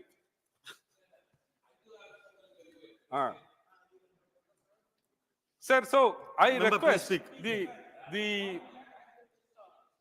I request the Union Ministry to consider to give citizenship to the Sri Lankan refugees, and also I request that this bill have to be necessarily sent to a select committee, because very, very wide, unbridled, unguided powers are given to executives. And two, as rightly pointed out by Dr. Singhvi, the person who is to decide this is a head constable. We are not undermining the status of the head constables, but then their understanding of law is very much questionable. A head constable comes and says to a foreigner that you have violated these offenses, he can be detained, he can be done with anything the head constable likes. Sir, this position will definitely keep away the foreigners from visiting India, which will definitely slow down the tourism industry. This has to be considered by the Union government. So I request to refer this bill to a select committee, or please amend clause F of clause 2, the definition of foreigner, and it has to be made that foreigner shall not include a Sri Lankan refugee. A Sri Lankan Tamil refugee should be excluded from the definition of foreigner. Or in the minimum, I request the Union government to notify through a gazette notification that this act will not apply to Sri Lankan Tamil refugees as per clause 33. Sir, while I'll complete, sir. While we say that we are complying with all the international conventions, we have to also consider the plight of Sri Lankan Tamils, and they have to be protected. Thank you very much. Thank you, member. The next speaker is Srimati Sulata Deo. Madam, you have 8 minutes. Madam Sulata Dev, you have 8 minutes, ma'am. Chairman, sir. First of all, I will congratulate you as a vice chairman panel, and you are chairing when I am speaking. Thank you. And thanks to my leader Naveen Patnaik कि मैं ये सदन में उनके तरफ I thank my leader Naveen Patnaik ji that this opportunity he has given to me. And sir, the bill which we are discussing here today is one very important bill. Our internal security and all aspects of our security are very important to us, and we do discuss them many a times here. Sir, the subject which this bill raises is one very serious issue, and obviously its ramifications reach far and wide. And we have to accept, sir, that illegal immigrants and infiltrators are definitely eating upon the very structure of our nation, and that is something which has to be dealt with. But this government is not being able to deal this menace with full capability. Somebody was saying here, previous speaker was talking about Bangladeshis. And I have to ask this government that Prime Minister goes to Bangladesh, whether this question, whether this subject, whether this problem can be solved at that bilateral platform or not. When we are providing loan and credit lines to Bangladesh, why are we not being able to solve this problem? So the government has to clarify this point. And so, as far as internal security of the nation is concerned, that has a ramification to the future of our children, that also has some connect with our food security. And we have seen Trump government in United States of America, what they did with our citizens. We were not liking that. We cannot bear with that. But the point is, what Trump government did in United States of America, that is something which is happening everywhere in various states of Europe as well. That happened in Georgia, and illegal immigrants are not being allowed to stay anywhere even for one day. So many illegal immigrants are here in our country. Kiran Rijiju, Honorable Minister, has said in one answer that 2 crore illegal immigrants from Bangladesh are here in our country, mostly in state of Orissa, my state. And when that is happening, my question is what this government is doing. And this is responsibility of central government to deal with this problem. And all these subjects pertain to central government. But then what is happening? We are actually just passing the buck, and we are saying that state government should deal with this. This is something central government has to deal with.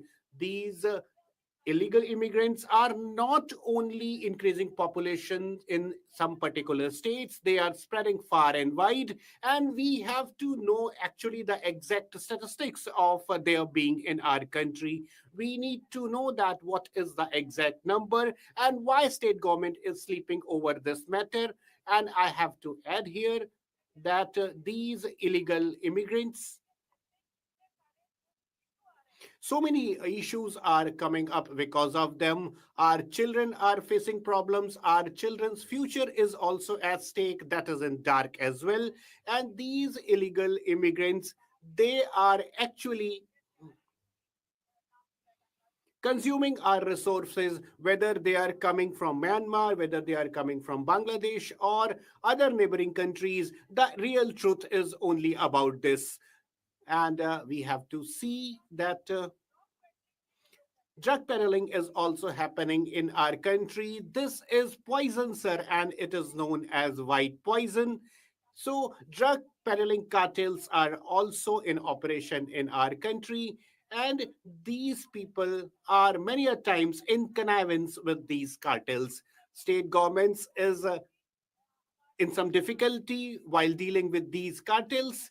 And we have also seen when Prime Minister was inaugurating Immigrant India Conclave, that is Pravasi Bharatiya Sammelan. And sir, even at that platform, so we have seen that this sort of problem is not finding any solution. People are being beheaded, people are being killed, but real problem is not being solved. So the question is about real solution, and that should happen. State force was organized for that. That was also carved out. Retired DG, one retired DG was made chief of that special task force. But these cartels are yet functioning. They are not being able to dealt with. So the point this that we have to deal with them decisively. So when this new government has come in our state, we have seen those task forces. That particular task force is now discontinued. So why are you doing that? Why are you allowing these cartels, these drug cartels to function? We have seen that in what way these cartels have even attacked parliament in Colombia. So that is something what can happen. We have to deal with these nefarious forces very sternly. They are killing people. We have to safeguard our children from these evil forces. And these illegal immigrants are coming to our country. We have to mark the routes which they are using. We also have to understand their ways and their means which they are utilizing to enter our country. And when many a times we are seeing that in IPL and other sorts of sporting events, we are not allowing Bangladeshi and Pakistani players, but that is not enough. That is just window dressing. Actual thing is dealing with these illegal immigrants, and that is something what is required. When we talk about illegal immigrants, then actually the real problem is not being solved. The real problem is not being addressed. It is not the case that the government doesn't know what is the nature of the problem and what are the points where actual problem is happening. What are the points of these people entering to our country? Government knows all, but knowing is not enough. Bringing act is also not enough. You have to implement the things. You have to deal with the things. And when you do that, then only, sir, I'm concluding in 1 minute. So when you implement things, then only you deal with the things effectively. Now you have knife, you have fruit. The point is you have to use your knife when the watermelon is in your hand and you are having knife in another hand. Having those both of these two things in two hands is not enough. You have to utilize your knife, and then only you will be able to eat watermelon. So the point is the manner in which drug enforcement agency is working in United States of America. We have to have some type of competent force in our country as well, and the laws should be equal and beneficial for one and all, and we have to carve out a balance between home and foreign affairs, and I demand that this bill be sent to select committee for further scrutinizing. Thank you, member. The next speaker is Dr. M. Tambidurai. Sir, you have Thank you. 4 minutes. Chairman, sir. First of all, I want to say regarding the immigration, countries are obliged to open their borders to refugees escaping death in the neighboring country. Sir, this is one of the important thing which we have to consider looking at this. Vice Chairman, sir, on behalf of my ADMK party, Adapati Palaniswamy, I had to participate in the discussion on immigration foreign bills.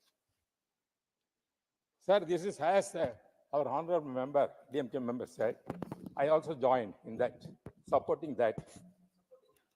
Immigration of foreigners bill seeks regulation immigration. I would like to bring flight of the Sri Lankan Tamils. That is that point I want to add supporting this. Citation of the Honorable Home Minister. At the time of Sri Lanka independence, 1948, Tamils comprised minority with nearly 20% of the population Sri Lanka. But because of the civil war took place between the majority Sinhalese and minority Tamil, as our Honorable Mayor said, nearly 3 lakhs people migrated to India. So I told beginning itself, when there is some problems, some different countries, they are facing death. They are coming to the other country, that the country has to open the door and allow them to stay. That is one stage. Then afterwards, the bill, on the other hand, the Parliament passed the Citizen Bill, Amendment Bill in 2019. It provided Indian citizens for the persecuted religious minorities, that is Hindu, Sikhs, Buddhists, Jains, Parsis, and Christians from Bangladesh, Afghanistan, and Pakistan who entered before 31st December 2024. Sir, unfortunately, this act excluded Sri Lankan Tamilians. But I am sorry, when our member said, he said Sri Lankan Tamils are Hindus. When you DMK party is facing minority, how can you say only Hindus have given the right? There are Christians also there. Muslims also come over from there. They are staying here. Why the DMK type double standard? When you are telling the minority, we are going to minority, everyone speaking. When you are telling you want to Hindu, the Sri Lankan Tamil must be given the citizenship. What about others? There must be equality. Therefore, our party, DMK party, is concerned. We are for Sri Lankan Tamils who are suffered to come over here. Not only religious. Given the what happened, the previous bill passed only given the except Muslims that has made it. At that time also we opposed. There must be Muslims must be included who have suffered and staying here. Immigrants means not only refugees also, all both are here. When they are coming over here, they are living long time. They have to accept the culture of this country. That is more important. They cannot distinguish once again what they have come over. That cannot be attitude must be here. That is the basic thing. If they are in that condition, it's a duty of the government to give the citizenship. That in that respect, I am requesting the Home Minister and the present government to see that to solve the Sri Lankan problems. First of all, you see that for nearly 60 years they are staying here. They are suffering a lot. They are not having their citizenship. They are Sri Lanka also. Here also they are not having. Therefore, how the human being can live like that without any citizenship? Therefore, it's a bounden duty of the India to protect the Sri Lankan Tamil and give the citizenship. That is my thing, sir. And also, that to solve the Sri Lankan problem, the government has taken, Modi has taken some effort. Please conclude, sir. Your Yes, time is taken. up. Please conclude. Therefore, what I am telling, is I have to see, I think recently, Jaishankar also went and Sri Lanka and came back. Sir, he also promised when the question was raised, he also, because the amendment has to give the equal right to the Tamil people, that kind of federalism, that he also insisted. Therefore, I am once again requesting Home Ministry and thinking to give the equal right and solve the Sri Lankan problem. Thank you. And Thank you, Tamil sir. Nadu Thank you. fisherman is also suffering Thank you, because thank of you. these are the issues, more issues, sir. Therefore, the whatever refugees have come over as immigrants to Thank you, sir. India, Thank you. Tamil, Thank you. Tamil, Sri Lankan must be given. Thank you. That is my, I hear him give Pakistan. The next speaker is Mr. Vaiko. Sir, you have 3 minutes. How many minutes, sir? 3 minutes, sir. The allotted time is 3 minutes for you.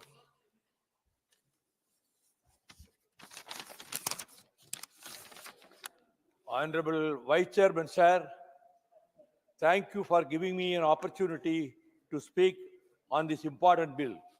This legislation is attempting to replace 4 earlier acts relating to immigration, but it has been loaded with overriding powers.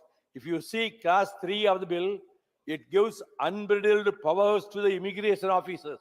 In that, some kind of equilibrium should be maintained, because if it goes one-sided or lopsided, it may affect bilateral ties with the foreign countries. The immigration officers have the authority, and an officer or a person of head constable level has also been given the power to search and examine the documents and conduct raid. This clause needs to be revisited, or review should be taken. This bill empowers the immigration officers to arrest individuals without a warrant if suspected of violating immigration laws. This provision raises significant concerns about potential misuse, arbitrary detentions, and infringements on individual freedoms. At the international stage, we are seeing how our citizens are being deported back to India from the US in handcuffs, in chains, without human treatment or dignity. Since January 2025, 636 Indian nationals were deported from USA to India. But the treatment meted out to devotees, handcuffing, deportees handcuffing, and even sick deportees were asked to remove their turbans. Women and children were also not spared while deporting from USA to India.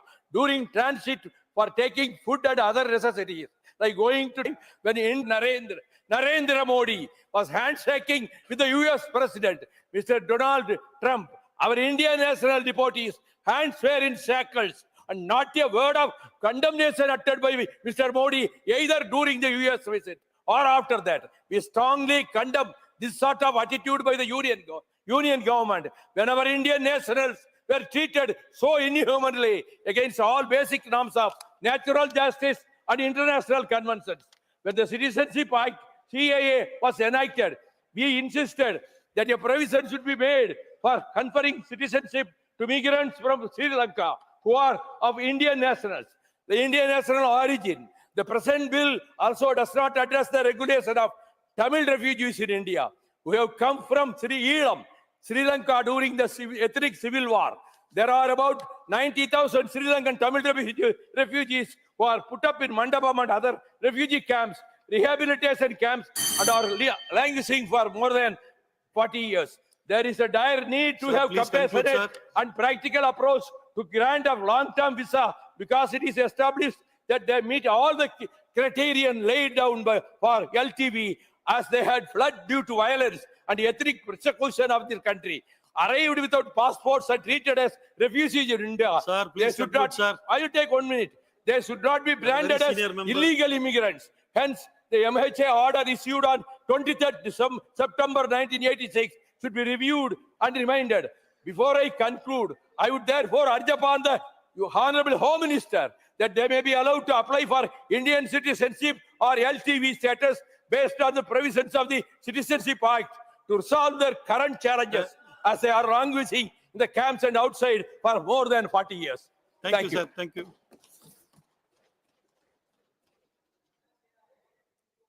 The next speaker is Sri Ramchandar Jangra. Sir, you have 15 minutes. 15 minutes. Yeah, 1-5. Dhanyavad, Manavar. Thank you, Vice Chairman, sir. Today, in the laws of the India and the Immigration and Foreigners Bill 2025, thank you for giving me the opportunity to speak on this bill, sir. First of all, the thing is that why do we need this bill?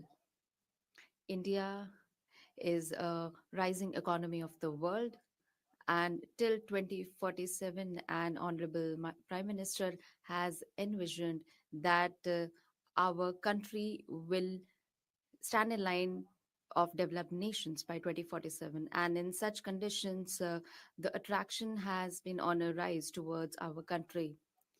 But in the previous laws, in order to secure our borders and in order to prevent insurgency, and the security of our nation cannot be compromised with. So this bill, chiefly the entry into our country, the stay, and the mandatory that you have to have a passport mandatory, and also there will be liabilities on those who are coming into the country, and these are a part of the bill. And in this regard, I would also like to mention a few other countries, for example, Belgium, Denmark, Italy, Netherlands, Canada, and those who have been deprived of entering into these countries. There is a appeal board, and there is no system of such kind in our country. And it is noteworthy that that while developing their immigration policies, the countries keep in mind the security and protection of their country. And in order to boost trade communication and to promote our country as a center of healthcare and manufacturing facilities, and in order to boost these activities with correct objectives, and there is a need to prioritize those who are visiting our country, but keeping in mind the security of our borders and our national interests need to be kept in mind, and that on right standards our country can be protected. For this, the government has made provisions for this bill. On a larger extent,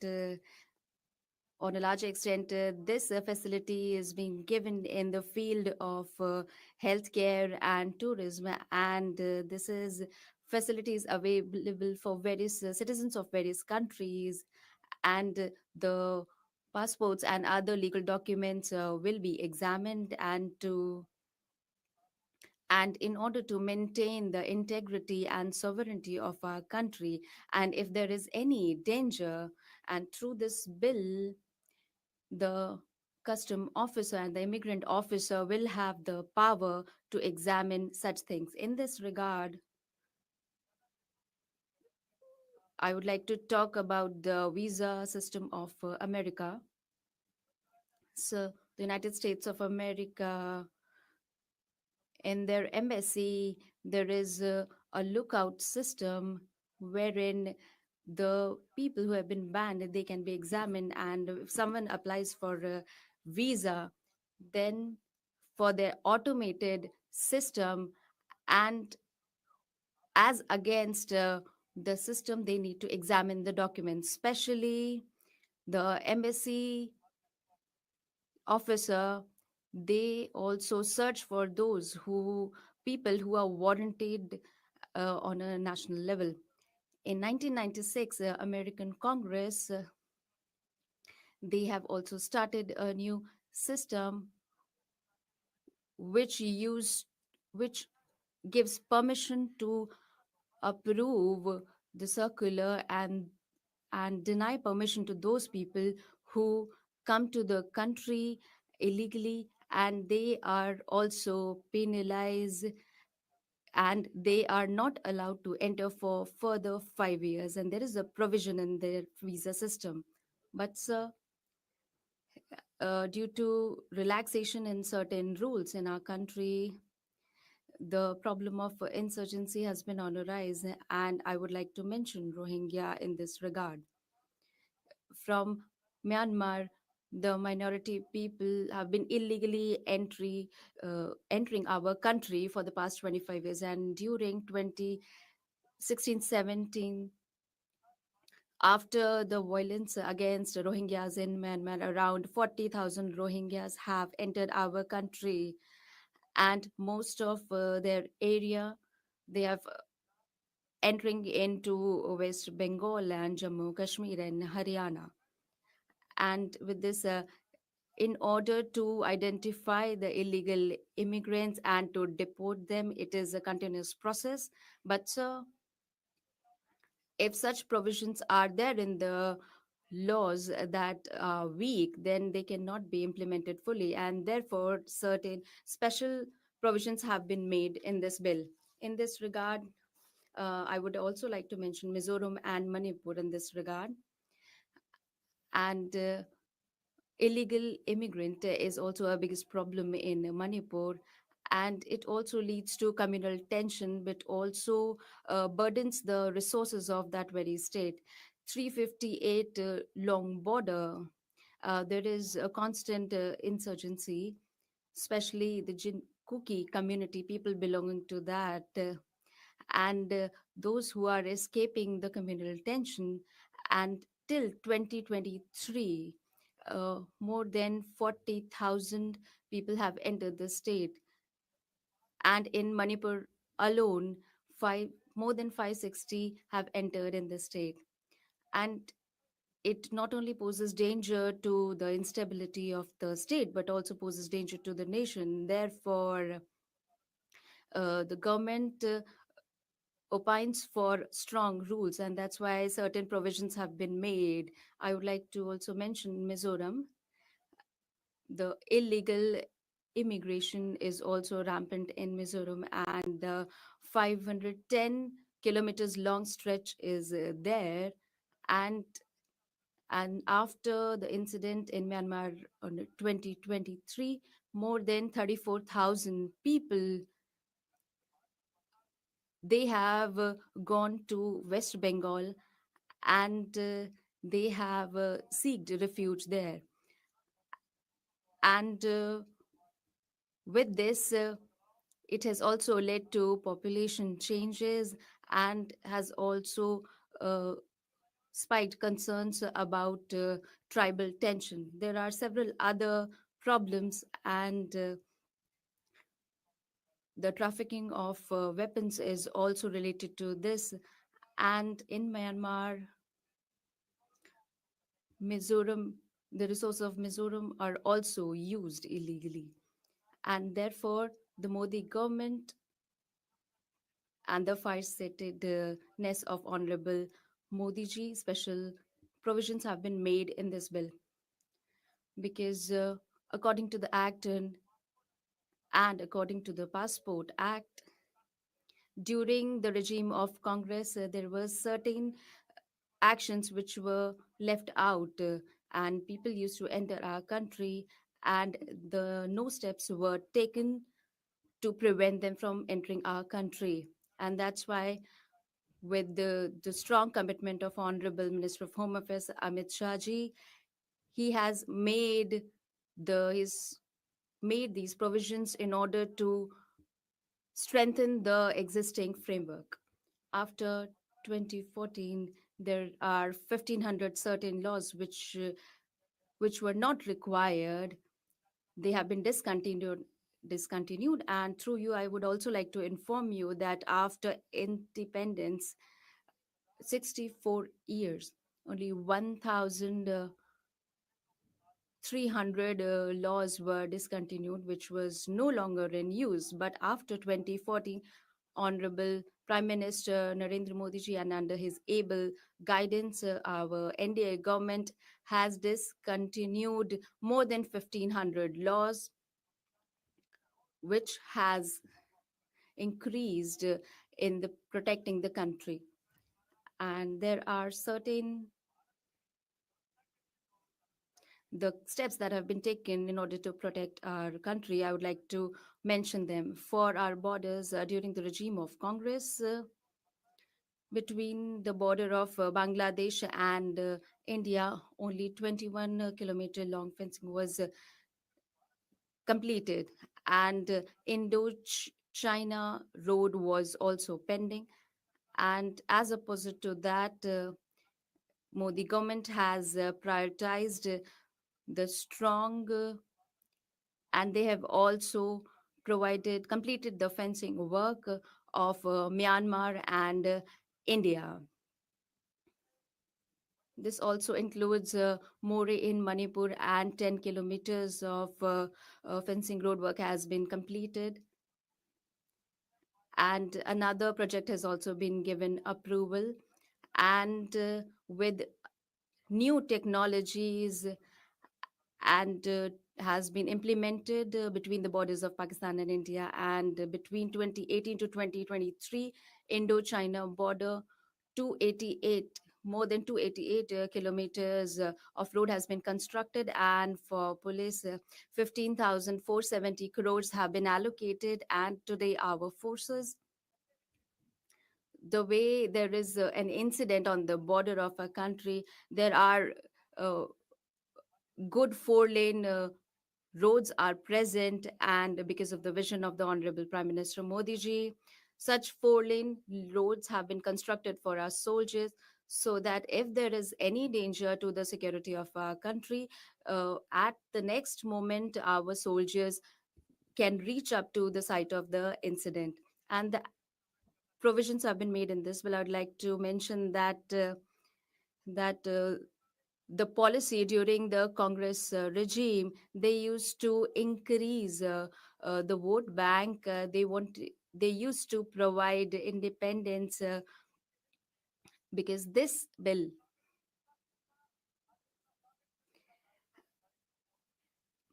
because it fixes the validation to let other people decide that they are the citizen of India or not. I'd like to specially mention the state of Assam here, that in India, the immigration laws, there have been relaxation given in this, and due to which in 1951, the population of Muslim, which was 24.68%, it has increased up to 34.22 in 2011. And there were districts where Muslims were in majority, and in 20 years, 115 people have only been deported. And the Ali Kuli Bengali, the slogan given by the Congress, due to which the tribal people, out of 126 tribes, and the conditions have been made on certain seats of constituencies that in order to increase their vote bank, they have conspired to acquire those seats, and the enforcement directorate has been made strong. And in the 2025, the immigrant officers have been given powers that they can arrest anybody who is found with illegal documents without any warrant. And between 2018 to 2023, 1745 people who were entering illegally have been stopped. Due to the complex process earlier, they went missing and nobody used to know where they went. And they during the Congress regime, they have also weakened the enforcement department, and during the Modi led government, they have given powers to these departments, and they have made strengthened these departments. And the modernization of the framework has been done by Honorable Modi ji, and they have also brought revolutionary changes in these departments, due to which in 2017 the 77 passport centers have increased up to a number of more than 500, and the process of issuing passport is now completed within 5 days of span. I will just conclude in 1 minute, sir. Through you, I would also like to say that this bill enables the process of issuing passport and visa according to international standards. And it is quite clear that this bill, the immigration and foreigners bill, this will strengthen the security of our country. Thank you. Thank you, sir. Thank you. The next speaker is Sri Ritabarita Banerjee. He will speak in his mother tongue, Bengali. Dhanyavad, sir. Thank you, sir. Sir, on behalf of the All India Trinamool Congress, this Immigration and Foreigners Bill 2025, I would like to first state that for this bill, much larger discussion is needed on this bill. Without detailed deliberation, this bill should not be passed. The bill which is being discussed today, we can see that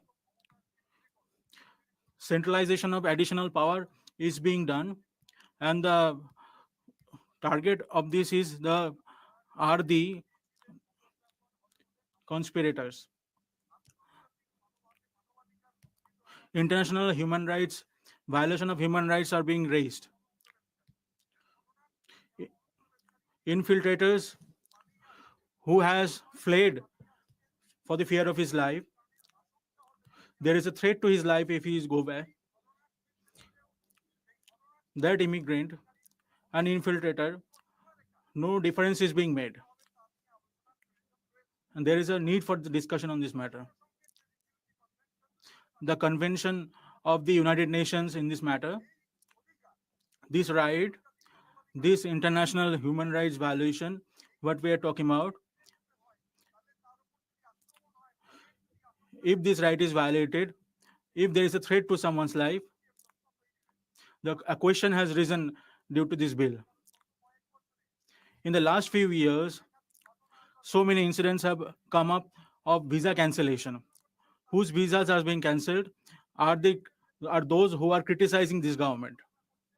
Those who are criticizing this government, the OCI card is being misutilized against them. There is no valid ground for their cancellation. It is only being cancelled because no criticism will be tolerated. So many foreign journalists who are critical of the union government, those journalists, the visa of those journalists are being cancelled. I would like to ask the government through you, sir, if we take our neighboring country, Bangladesh, in Madhur canteen in Dhaka University, a student has decided that he wants to come to India because he wants to research on Konyasri initiated by Madam Mamata Banerjee, because the United Nations have given recognition to this program. Sagarika Ghosh is a deputy leader of our party. She is sitting here. Whenever the issue of Pandit Nehru came up yesterday, some people got agitated. And I would like to cite that the famous picture where Pandit Nehru is sitting at the legs of Rabindranath Tagore. I'm a proud son of a refugee family. This migration, people have been forced to migrate from one country to another. The greatest migration took place in 1947. If someone was to do research in this matter, the student visa is not being allowed, and a question is being raised in this matter. What is most important is that if someone comes to this country, I was talking about Pandit Nehru. The issue came up regarding Pandit Nehru. I would like to state that this bill, with the bill that the government wants to pass without any detailed deliberation, the matter is being discussed in the parliament. There are 224 Parganas, North and South Parganas. That people, it is being accused that the people are getting Aadhaar card from there, voter cards from there. We didn't know that Aadhaar card is under control of Mamata Banerjee. We didn't know that. UIADI authority is a statutory authority. Aadhaar is being issued by them. Where does the question of West Bengal arise? Election Commission is a constitutional body, this constitutional body, EPIC and voter ID card, what is being discussed now. Our Chief Minister, Madam Mamata Banerjee, on the 27th February, raised this issue of duplicate EPIC cards and fraud in electoral roll. So many names from Haryana and Gujarat has been included in West Bengal EPIC cards. These duplicate names from Haryana and Gujarat, will they vote in Bengal? We demand free and fair election, and we demand that Election Commission should be responsible for free and fair election. What has happened in Maharashtra and Delhi should not be repeated in West Bengal. Because Mamata Banerjee is our leader, Abhishek Banerjee is a leader, we will not let this happen in Bengal. And I want to tell you that the Madam Chief Minister, Madam Mamata Banerjee, cited the example of Association of Billion Minds, whose name has now changed, have sent people in West Bengal, also a subsidiary of India 360. They want that to manipulate the voter list of West Bengal. This will not happen under any circumstances. You will not be able to do this. I would like to cite that suddenly in 2021, West Bengal is having the largest international border. It shares border with 3 countries. Earlier, there used to be 15-kilometer jurisdiction for BSF. Now it has suddenly increased to 50 kilometer. And the reason behind this country, unity in diversity, different language, different culture, different food habits, so many languages, but unity in diversity. This is our tradition. It should not be straitjacketed. You can try for one nation, one election, one language, but you will not succeed in this. Pandit Nehru was sitting at the legs of Gurudev Rabindranath Tagore. There is a famous poem of Rabindranath Tagore which is known as Bharat Ratna.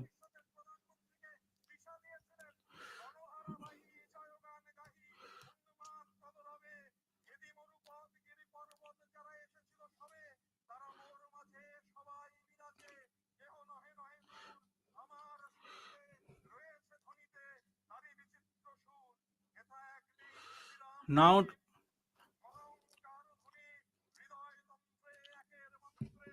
যা উঠেছিল রণরণী তপস্যা বলে একের অনলে বহুরে আহুতি দিয়া বিভেদ ভুলিল জাগায় তুলিল একটি বিরাঠিয়া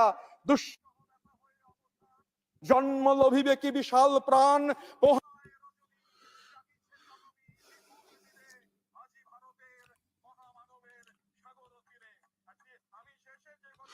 At the end, I would like to cite that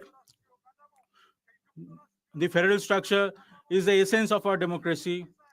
It is our power, it is our strength.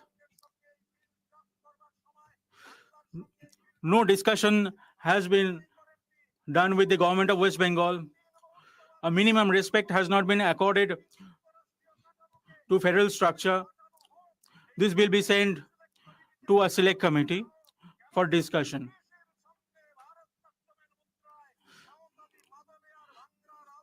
The essence is that unity will bind this nation. We should not forget that there may be different languages, different aspects, but the country must survive. Thank you, sir. Next speaker, Honorable Member, Srimati Jaya Amitabh Bachchan. Sir, Sir, you are a very old colleague of mine. What do I tell you? Doesn't matter. There was a time when you were with us and now you are with them, and this is the reason you are calling me Jaya Amitabh Bachchan. For all these years you have been calling me Jaya ji only. After hearing Rito Brato ji, even I want to talk in Bengali. I will not speak in Bengali because you will not be able to understand. This is a very high level of language. Its translation is not that easy.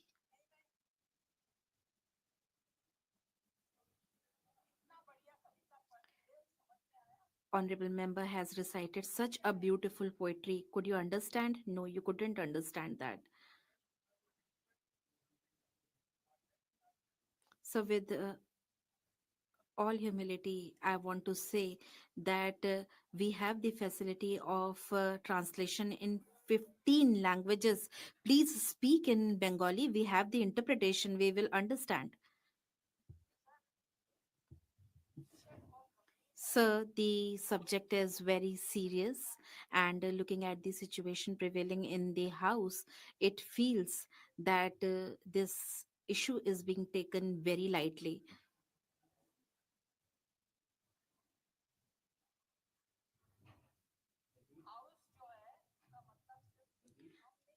The House doesn't only mean you, it means all of us, and this bill lacks that.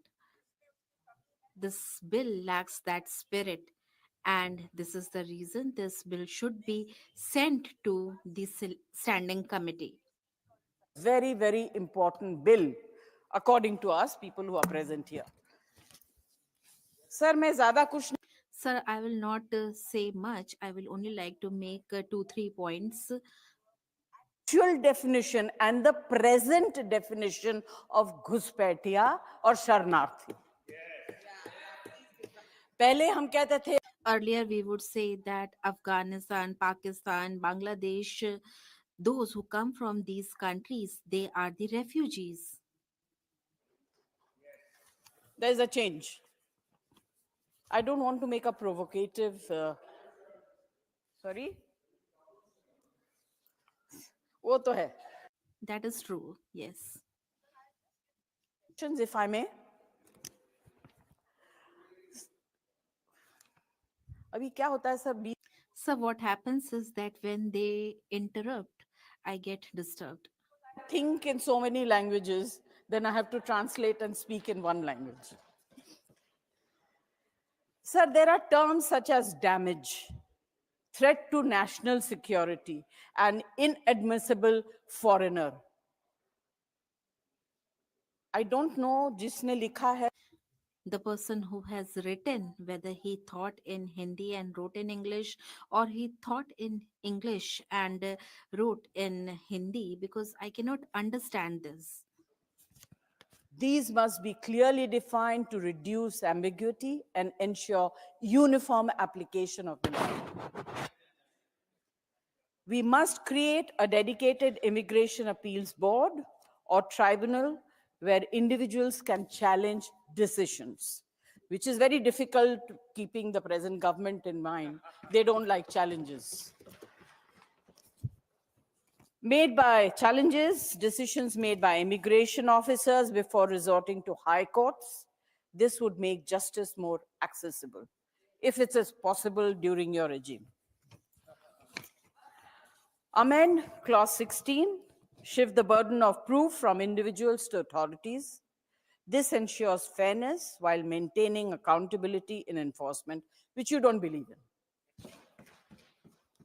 Add provisions for processing asylum claims in compliance with international conventions, such as the UN Refugee Convention. This would uphold India's humanitarian commitments while distinguishing refugees from illegal immigrants, Ghuspetia or Sharnarthi. Either they are infiltrators or refugees. Warrantless arrest to officers of higher ranks. Example, inspectors ensuring proper checks against misuse of power. Yes, last line. Bole, last line to bole de. Okay. Streamline reporting requirements for universities, hospitals, and hotels through a centralized digital system rather than imposing manual bureaucratic process. Introduce a graded penalty system based on the severity of the violations rather than blanket punishments that deter legitimate carriers and travelers. Sir, ये bill जो है, Sir, this bill from my party, on behalf of my party members and those who are sitting here, we feel that we belong to the treasury benches and you all from the opposition parties. it has been solely. या तो आप बोलिए या Either you speak or let me speak. You sing so well. You can sing a song. Because if I ignore them, they will pass anything that they want.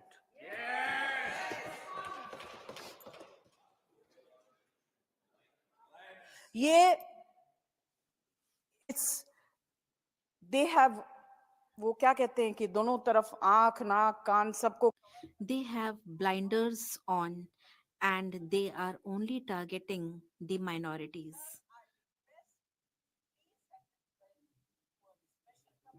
Let them review it seriously. It is going to have very, very serious repercussions. And internationally, we will get ashamed. We will be shamed by the international community. Thank you. Yes, wonderful. Very important. Next speaker, Honorable Member Harish Biram. You have another 3 minutes time. Thank you. Thank you. Thank you, Vice Chairman, sir. Sir, this is a legislative process by which 4 laws have been repealed and put into one. Sir, we are known to be a very welcoming country. Sir, this law will have an impact and repercussion at the international level because this impacts the foreign citizens who want to travel to our country. Sir, we all know that people come to India for various purposes. Now, sir, the medical purposes, the medical tourism, there are a lot of fine hospitals, there are a lot of pharmaceutical companies over here, so people come over for medical purposes. In my state, people come over for Ayurvedic treatment in Kottakkal over there. There are people who come for education, very fine universities. There are people who come for religious tourism. So these kind of huge influx of foreign travelers are there to India, sir. Now, this particular law actually impacts the foreigners who comes to India. So we'll have to examine this law in this context. Now, sir, when you broadly examine this law, there can only be one term which can be described for this particular law, which is, this is a snooper's paradise. Now, sir, the moment a person comes to India, lands in India, until the time he goes back to his own country, he is being snooped everywhere. Now, sir, in foreign countries, sir, we know getting visas, going to a foreign country is all cumbersome, sir. But when you are inside the country, sir, then you are free to move about in the country. Here, sir, you are inside the country, even inside the country, you will be snooped and you will be tracked everywhere, sir. Now, sir, clauses 7, 8, 9, and 10 of this particular bill, sir. This clause 7 says the central government has got the power to restrict foreigners, their entry and movement. Now, this is a very broad thing, sir. They have not specified as to what they want to do. These are broad powers actually restricting movement and imposing medical exams, which will violate privacy, sir. This violates privacy and the liberty, sir. This is Article 21 violation. This particular clauses actually is unconstitutional, sir, because Article 21 applies to foreign citizens also. Now, sir, there are burdensome compliances which everyone has to do. If a person is going to the hospital, then the hospital authorities has to report. If a person is going to a hotel has to report. So all these cumbersome procedures are there in this particular bill, sir. Now, sir, there are 6 or 7 small points, sir. Now, denial of entry can be on very, very vague grounds, sir. Very huge powers are given to the immigration officer, sir. Uncanalized, unbridled powers are given to the immigration officer. Once immigration officer takes a particular stand or a decision, there is no appellate power, sir. There is no appellate body. As Jayaji rightly mentioned, there has to be a tribunal, there has to be an appellate body against the orders of the immigration officer. Now, sir, there is no warrant required for arresting a foreigner who is in India. For what grounds, sir? For very, very vague grounds, sir. Now, sir, reporting obligation, sir. That and another clause is which is very, very strange is an association clause. Just half a minute, sir. Association clause, sir. If a foreigner is associated with a particular association, then he can be deported on that ground, sir. Now, sir, the bill violates all the fundamental rights, sir, by saying that they can be deported without following the due process of law. They can just be caught and deported, sir. Now, it lacks a judicial oversight and it lacks transparency, sir. And there is an overreach of executive power, sir. This executive power overreach, sir, is going to kill this particular bill, sir. And this is going to be tested in the court of law. Once it is tested in the court of law, I'm sure that there is violation of Article 14 and Article 21, which are directly applicable to foreign citizens. Therefore, this suggestion should be incorporated. This should be referred to a select committee or a standing committee. That's all I have to say, sir. Thank you. Next speaker, Honorable Lahar Singh Shirosia. You have 15 minutes. कितना sir? 15, 1-5. सभापति Honorable Vice Chairman, sir, thank you very much. I am also very thankful to the leadership of my party. They have given me the opportunity to speak on this very important bill. Sir, you are in the chair, and this is a matter of great satisfaction for me because they are talking about defining the terms infiltrators and refugees. You have borne the brunt of those infiltrators, and you have seen how Assam has been affected by their anti-social activities, and you had movements that went on in Assam against these infiltrators.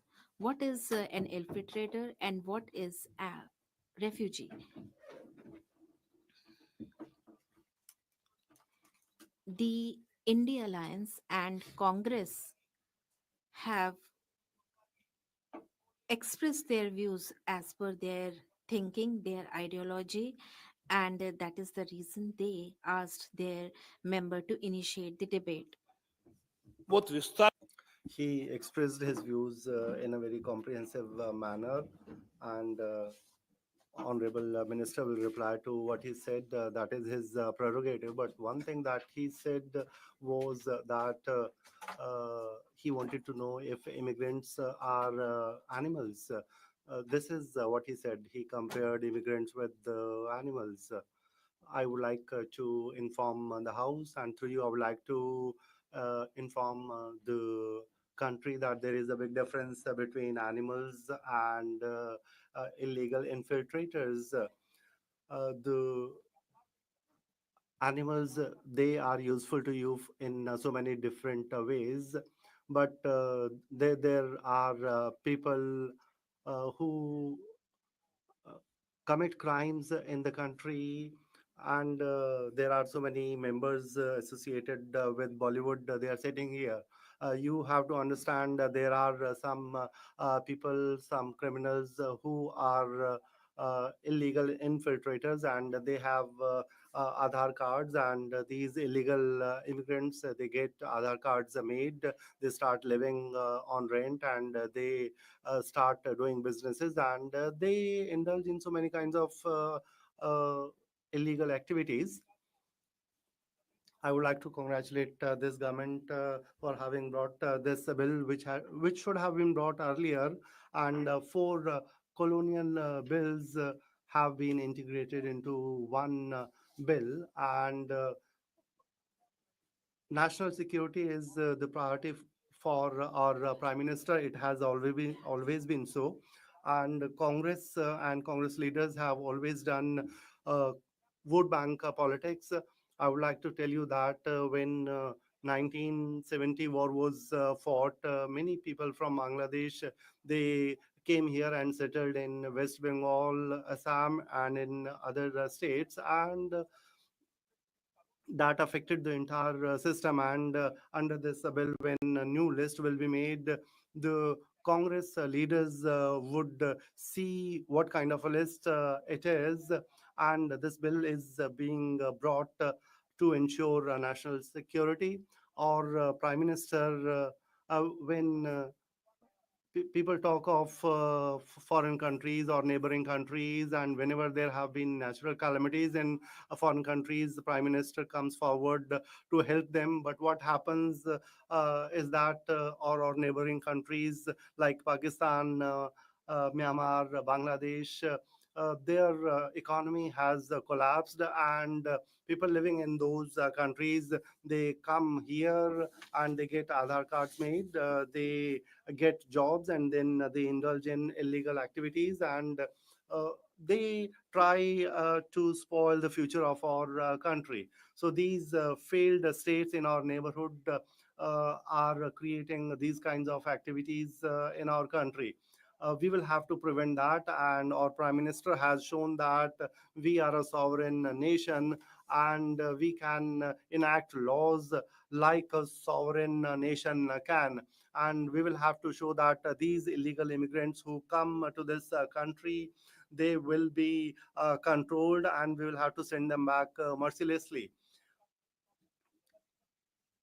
Karnataka government has failed in preventing illegal infiltration, and in the name of Bengali, Assamese, people from Bangladesh have come here illegally, and they have started doing business. I believe this is not good for national security, and this bill is a very good step to ensure the security of the nation. Sir.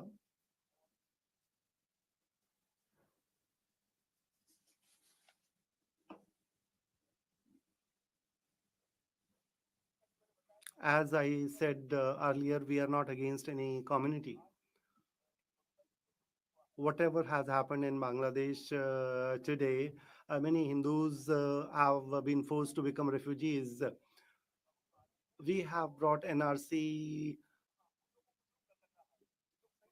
The people who have been indulged in illegal activities, they are feeling scared today. They are feeling scared of immigration officers.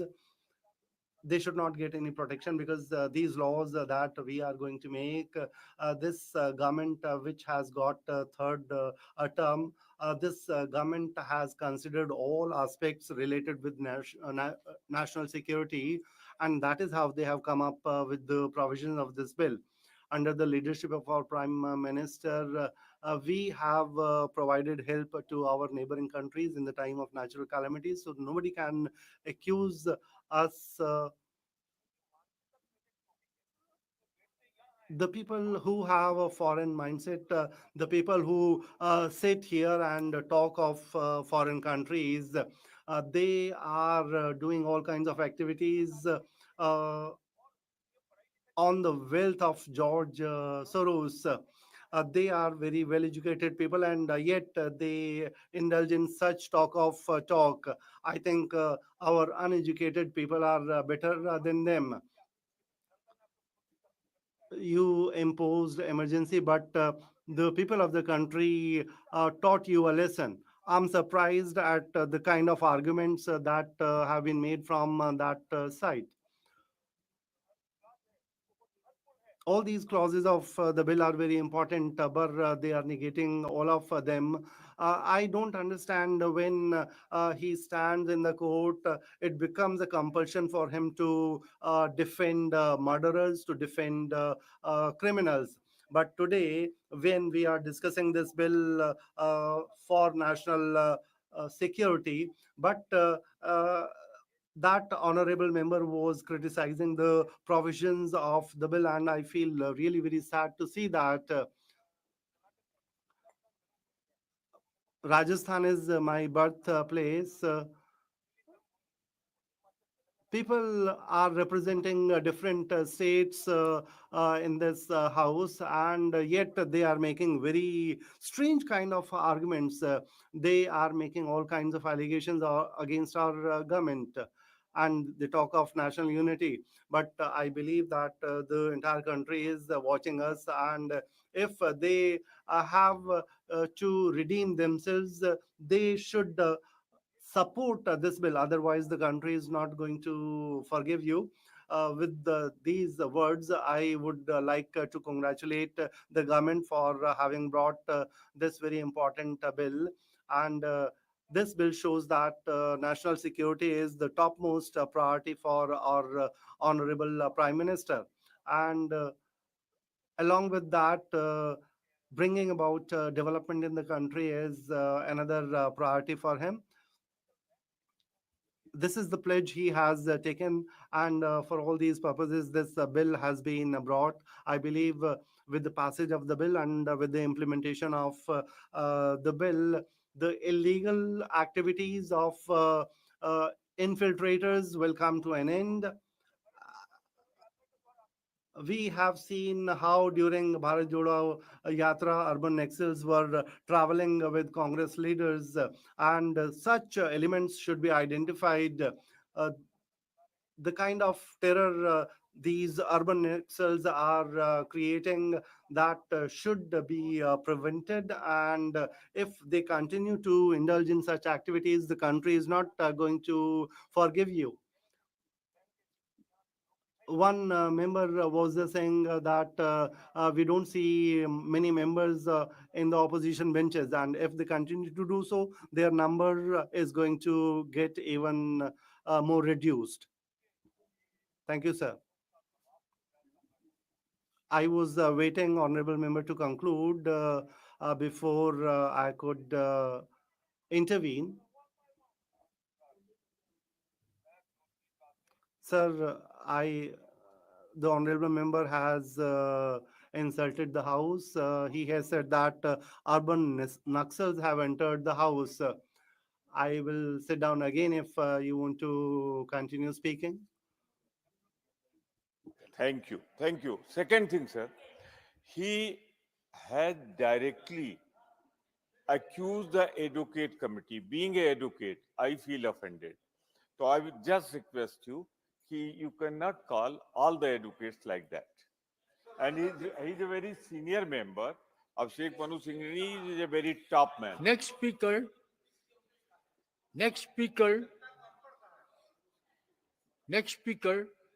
Honorable Praful Patel.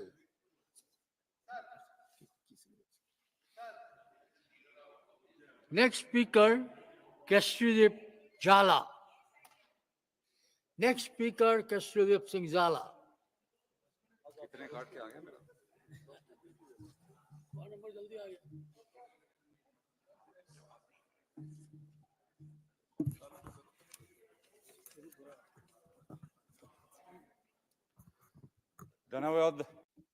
Thank you, Honorable Vice Chairman. Thank you for having allowed me to speak on this very important bill. You have given me an early opportunity. Sir, in 2014, when Modi ji took over the charge as Prime Minister of the country, at the time, the rules and regulations that prevailed in the country and which were not changed according to changing times. He decided to change and amend all of them. And for the poor of the country, from basic communities to infrastructure development, he provided so many schemes, and he also provided direct benefit scheme, and through these schemes he planned the development of the country, and through all these schemes the economy of the country grew, and we became fifth largest economy of the world, and this country is taking the development uh, schemes forward, and we are moving forward in a very confident manner. Any economic situation of the country, if you have to take the economy forward, security of the nation plays a very important role in our country, under the leadership of our government, under the leadership of Modi ji, and under the leadership of our Home Minister Amit Shah ji. Security has been given priority through border area development in this country. In more than 2019 villages,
and upliftment of the minority.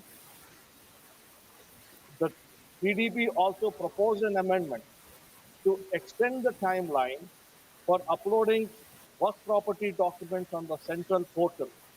Originally, the bill required registration within 6 months, but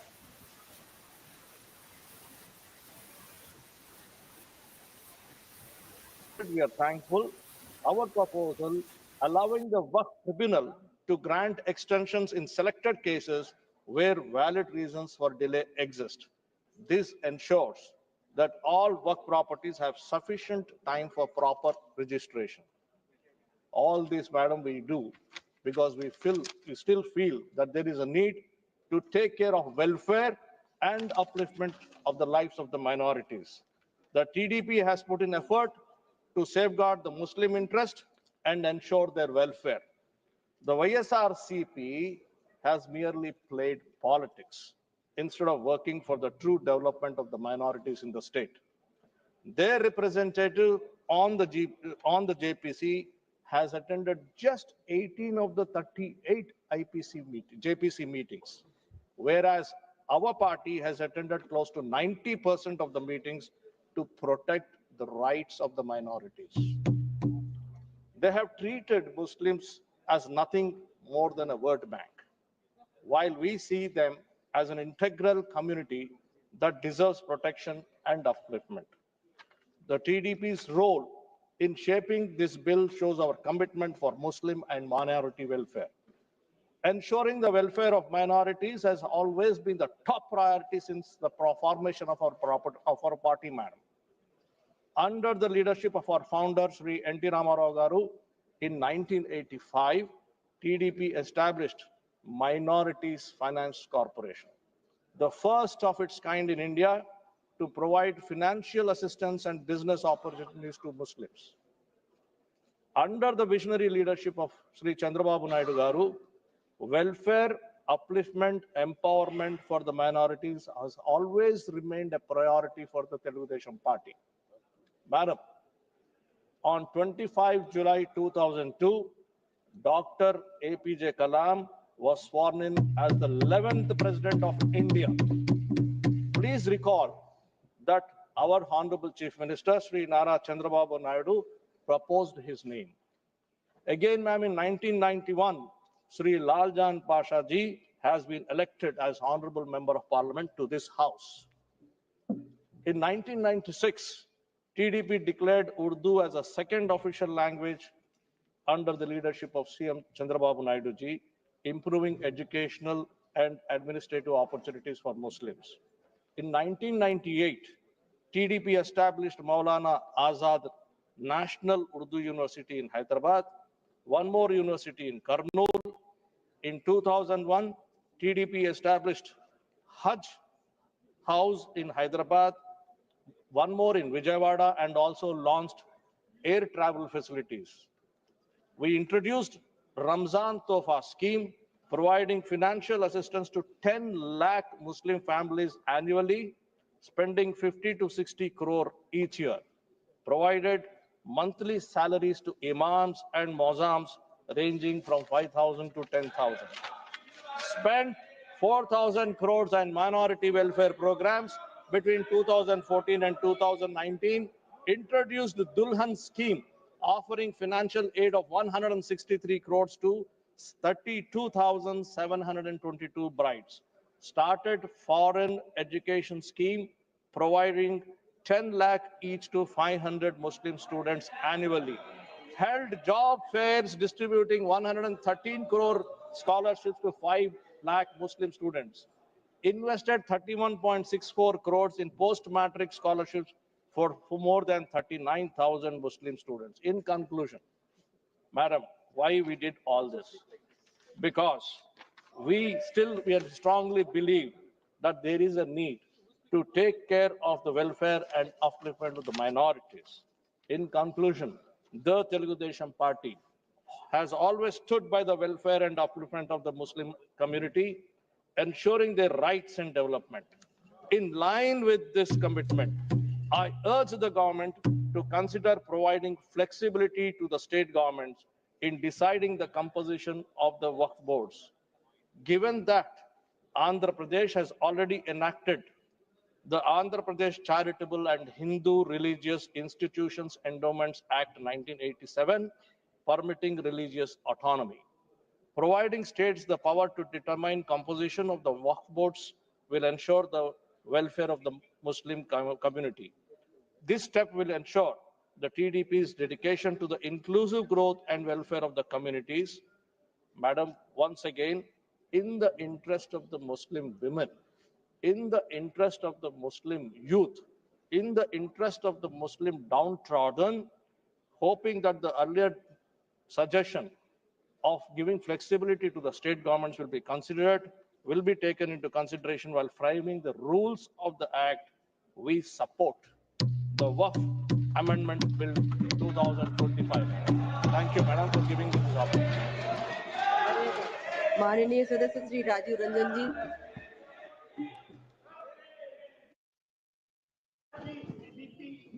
अरे हाँ implement तो नहीं ना क्या setting हुआ? आपका sources अच्छे नहीं है। आपको सोर्सेस अच्छे नहीं है। सभापति महोदय, वक्फ संशोधन विधेयक 2025 पर चर्चा हो रही है और चर्चा के प्रारंभ से ही ऐसा माहौल बनाने का प्रयास किया जा रहा है कि जैसे यह कोई वक्फ संशोधन विधेयक जो है ये मुस्लिम विरोधी है। और यह आज से नहीं है, जब ये वक्फ संशोधन विधेयक इस सदन में पेश हुआ था जेपीसी में जाने के पहले, तब से ये नैरेटिव बनाने का प्रयास किया जा रहा है पूरे देश में और पूरे देश का माहौल खराब करने किया जा रहा है, यह बता के कि यह मुसलमान विरोधी है।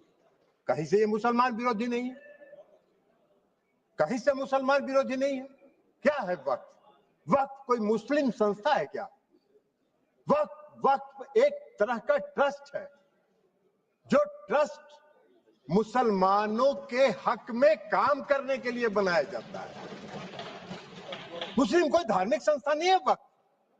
ऐसा नैरेटिव बनाया जा रहा है जैसे ये कोई मुसलमान, हाँ उस ट्रस्ट को ये हक है, उस ट्रस्ट को ये अधिकार होना चाहिए कि वो मुसलमान समुदाय के हर वर्ग के साथ, चाहे वो महिला हो, पुरुष हो, गरीब हो, अमीर हो, पिछड़े हो, अति पिछड़े हो, सभी वर्ग के लोगों के साथ न्याय करे, जो नहीं हो रहा है। क्या है वक्फ? वक्फ तो एक धार्मिक संस्था नहीं है, विनियामक है और प्रशासनिक निकाय है जो मुसलमानों के हक के लिए काम करती है।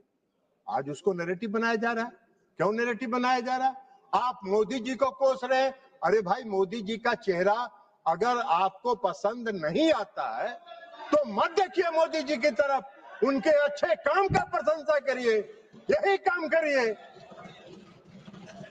लेकिन मोदी जी ने जो आज काम किया 2013 में, जो आपने पाप किया था, उस पाप को समाप्त करके आज मोदी जी ने पारदर्शिता लाने का काम उसमें किया है। आपको क्या दिक्कत हो रहा भाई?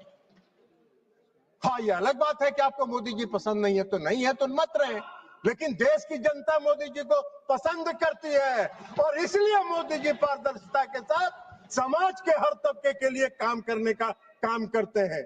ये पाप आपका है और आपके उस पाप को आज मोदी जी ने आपके चंगुल से, उस गिरोह से निकाल के आम मुसलमानों की तरफ उसको फेंक दिया है उसके काम करने के लिए। तो ये आपको खराब लग रहा है? क्यों खराब लग रहा है भाई? ये खराब लगने की कोई चीज तो है नहीं। आप मुसलमानों के कल्याण के विरोधी हैं क्या? आप मुसलमानों के कल्याण के लिए अगर मोदी जी ने कोई काम किया तो उसकी प्रशंसा करनी चाहिए थी। लेकिन आपको आज क्या है? आज इस देश में दो तरह के लोग इस वक्फ संशोधन विधेयक के खिलाफ हैं। एक वैसे लोग जो अपने वोट के लिए धार्मिक मामलों का इस्तेमाल करते हैं, वो इसके विरोध में है और वो इसके विरोध में माहौल खड़ा कर रहे हैं। और दूसरे वैसे लोग हैं जिनका इस पर वक्फ पर कब्जा था, वो अपने कब्जे को चंगुल से जाते हुए देखकर आज इसके विरोध में खड़ा है। क्या है भाई, क्यों विरोध कर रहे हैं भाई? इस संशोधन के विरोध का क्या कारण है? कोई कारण नहीं है। वक्फ का जो पूरा कार्यकलाप है, वक्फ का जो पूरा वर्किंग है, उस वर्किंग में तो कहीं से इस संशोधन में हस्तक्षेप करने का कोई अधिकार नहीं है। लेकिन अगर वक्फ के कार्यकलाप में हम कोई हस्तक्षेप नहीं कर रहे हैं, लेकिन हम वक्फ का जो आमदनी है, वह आमदनी सही मामलों में मुसलमानों के लिए खर्च हो, इस पर नजर रखने के लिए हम इसमें संशोधन लेके आए। आपको क्या दिक्कत नजर आ रहा है इसमें? इसलिए कि आपको लग रहा है कि नजर में तो आप चढ़ जाएंगे, नजर में तो आपके चढ़ जाएंगे। अब आपका वो चलेगा नहीं जो गिरोह आपका कब्जा में था। मुसलमानों के हक में काम होगा, बेहतर प्रबंधन होगा, धन के दुरुपयोग को रोका जा सकेगा और सिर्फ उसके कार्यकलाप पर निगरानी रखने का तंत्र विकसित किया जा रहा है। इसमें आपको कोई विरोध का आधार नहीं है। और ये नैरेटिव अगर आप बना रहे हैं पूरे देश में, तो अपने लाभ के लिए, अपने राजनीतिक लाभ के लिए, अपने वोट के लिए आप इसका इस्तेमाल कर रहे हैं।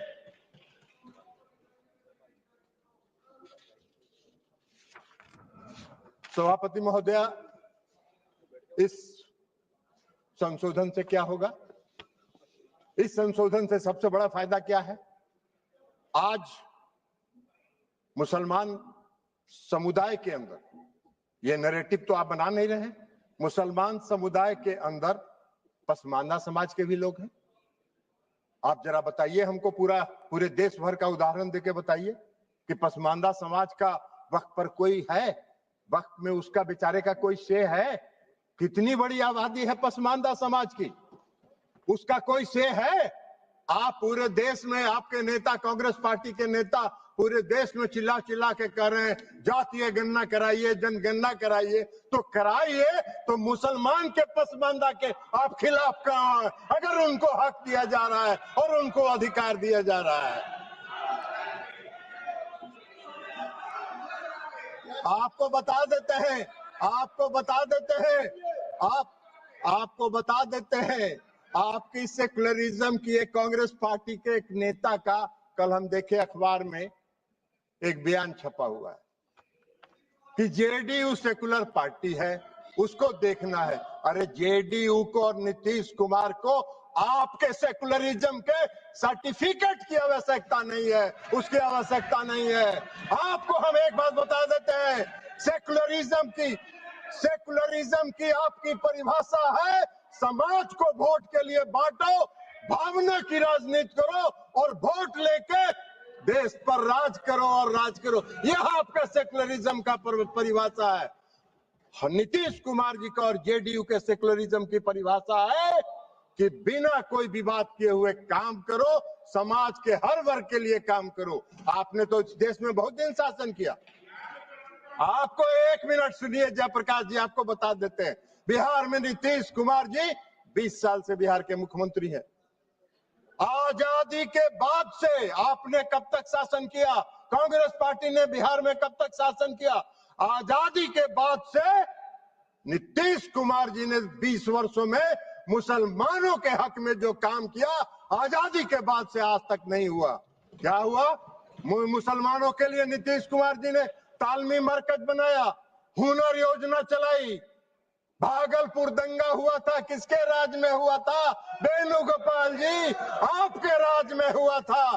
क्या न्याय किया था आपने मुसलमानों के लिए? नीतीश कुमार जी ने एनडीए के राज में भागलपुर के दंगा पीड़ितों को न्याय देने का काम किया। यह काम नीतीश कुमार जी ने किया। आपका सेकुलरिज्म की क्या परिभाषा है? नीतीश कुमार जी ने पूरे बिहार के कब्रिस्तान की घेराबंदी करा दी। आप तो आजादी के बाद से इतना दिन शासन किए, कौन सा काम आपने किया बिहार में और मुसलमानों के हक में, ये बता दीजिए। लेकिन नीतीश कुमार जी वोट के लिए राजनीति नहीं करते हैं और नीतीश कुमार जी ने मुसलमानों के हक में बिहार में जितना काम किया भारतीय जनता पार्टी उसकी भागीदार रही, भारतीय जनता पार्टी के समर्थन से ये काम हुआ। आप कहां खड़े हैं जयप्रकाश जी? ऐसे ही चिल्पो करते रहिए, कुछ होना जानी नहीं है। तो इसलिए आज वक्फ संशोधन बिल के माध्यम से मुसलमानों के, पसमानदा समाज के मुसलमानों के लिए, जो पिछड़े वर्ग के मुसलमान हैं, जो गरीब तबके के मुसलमान हैं, जो मुसलमान में भी सबसे निम्न वर्ग के मुसलमान हैं, उनको भी आज न्याय देने का काम हो रहा है। तो आपको चिल्पों बम मचा रहे हैं, आप हल्ला कर रहे हैं, आप नैरेटिव सेट कर रहे हैं, जैसे लगता है कि इस देश में कोई तूफान आने वाला है। अरे तूफान नहीं आने वाला है। इस देश के पसमानदा समाज के मुसलमान कल नरेंद्र मोदी के साथ खड़े होंगे कि इनके शासनकाल में हमको न्याय मिला। आप कहां नजर आइएगा, नैरेटिव सेट करते रहिए। और उसके बाद आप बताइए, महिला सशक्तिकरण की बात करते हैं, बड़ा चिल्लाते हैं महिला सशक्तिकरण के लिए कि महिलाओं को सशक्त करना है, कांग्रेस पार्टी महिलाओं को सशक्त करती है। अरे कहां महिलाओं को? मुसलमान समुदाय में महिला नहीं है क्या? मुसलमान समुदाय में महिला नहीं है? आज अगर मुस्लिम समुदाय के महिलाओं को वक्फ के साथ जोड़ा जा रहा है, आपको क्यों विरोध हो रहा है? मुस्लिम समाज के महिलाओं को भी सशक्तिकरण का हक है, उनके सशक्तिकरण का भी काम प्रधानमंत्री नरेंद्र मोदी जी की सरकार ने किया। इस वक्फ संशोधन विधेयक के माध्यम से आपका नैरेटिव सेट कर रहे हैं पूरे देश में, जैसे लगता है मोदी जी मुस्लिम विरोधी हैं। मोदी जी पारदर्शी, मोदी जी सेकुलरिज्म, जिस तरह नीतीश कुमार जी ने बिहार में सेकुलरिज्म स्थापित किया, प्रधानमंत्री नरेंद्र मोदी जी भी पूरे देश में सेकुलरिज्म को लेकर आगे चल रहे हैं। समाज के हर तबके के साथ, समाज के हर वर्ग के साथ, देश के हर राज्य के साथ एक साथ काम करके उसको विकसित करने का काम कर रहे हैं, इसलिए कि उनका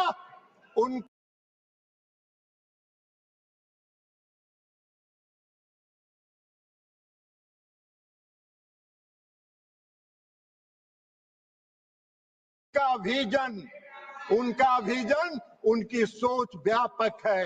वो विकसित देश बनाना चाहते हैं, आत्मनिर्भर भारत बनाना चाहते हैं। आप देश को संकुचित रखना चाहते हैं, देश को बांट के वोट के लिए धर्म के आधार पर वोट को बांटना चाहते हैं, जो आपका चलने वाला नहीं है। अभी चर्चा हो रही थी, बहुत लोगों ने कहा इस संशोधन के माध्यम से डीएम को अधिकार क्यों दे दिया गया। बहुत लोगों ने सिविल प्रोसीजर कोड तक की बात करी, हमको हंसी आ रही थी। सीपीसी से क्या लेना देना है? गाय का सील भैंस में, भैंस का सील सिंह जो है गाय में लगा रहे हैं। अरे भाई, इस देश में रेवेन्यू के रिकॉर्ड्स का कस्टोडियन कौन होता है? इस देश में रेवेन्यू के रिकॉर्ड्स का कस्टोडियन डिस्ट्रिक्ट मजिस्ट्रेट को अगर यह अधिकार दिया गया था, कोई गलत नहीं था, लेकिन फिर भी आपने उसका विरोध किया। तो भाई सरकार ने सोचा कि चलिए आपके विरोध को मान लेते हैं और उससे बड़े अधिकारी को दे दिया ये अधिकार। लेकिन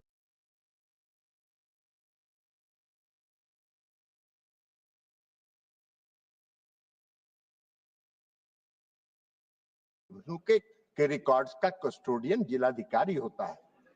आपका अगर झगड़ा होगा, मेरी संपत्ति का अगर झगड़ा होगा, वेणुगोपाल जी आपकी संपत्ति का किसी से झगड़ा होगा, तो कहां जाते हैं आप? खतियान देखने के पास? किसके पास जाते हैं? वही डिस्ट्रिक्ट मजिस्ट्रेट के यहाँ, वही डिस्ट्रिक्ट मजिस्ट्रेट की अदालत में जाते हैं। एक आम मुसलमान भी आज की तारीख में, आम नागरिक अगर मुसलमान का है और उसकी व्यक्तिगत संपत्ति पर कोई विवाद होता है, तो वो जाता है डिस्ट्रिक्ट मजिस्ट्रेट के यहाँ और वहीं से उसको न्याय मिलता है। तो आम मुसलमान डिस्ट्रिक्ट मजिस्ट्रेट के दफ्तर में जाएंगे, उनको न्याय मिलेगा। अब वक्फ को नहीं जाना है, इसलिए कि वक्फ की जमींदारी है। पूरे वक्फ की संपत्ति पर उसको समाप्त करने का काम, पारदर्शिता लाने का काम नरेंद्र मोदी की सरकार ने किया है। इसका स्वागत करना चाहिए, इसका विरोध नहीं होना चाहिए। अब आप कह रहे हैं कि ट्रिब्यूनल की बात आती है। भाई क्या ट्रिब्यूनल में क्या दिक्कत है? आज का क्या कानून है? आज का क्या कानून है? आज का कानून यह है जो पास किया आपने 2013 में। आज का कानून क्या है कि अगर कोई वक्त जो सुबह में रिजिजू साहब मंत्री जी जो भाषण दे रहे थे, उन्होंने कहा कि धारा 40 को खत्म कर दिया हमने। बड़ा बहुत अच्छा धन्यवाद के पात्र हैं किरण रिजिजू साहब जी। इन्होंने सुप्रीम कोर्ट की बिल्डिंग को, राष्ट्रपति भवन की बिल्डिंग को, लोकसभा की बिल्डिंग को बचा लेने का काम किया। नहीं तो कल कह देता कि भी मेरा वक्त का संपत्ति है।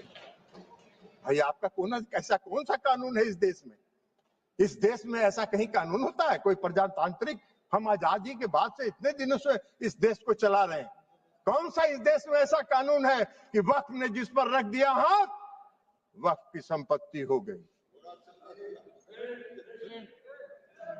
अभी सेकुलरिज्म के इनके सहयोगी हैं, जिनके आजकल वेणुगोपाल जी जिस पार्टी जो है, जिसकी पिछलग्गू बनी हुई है, आज उनका भी वायरल हो रहा है।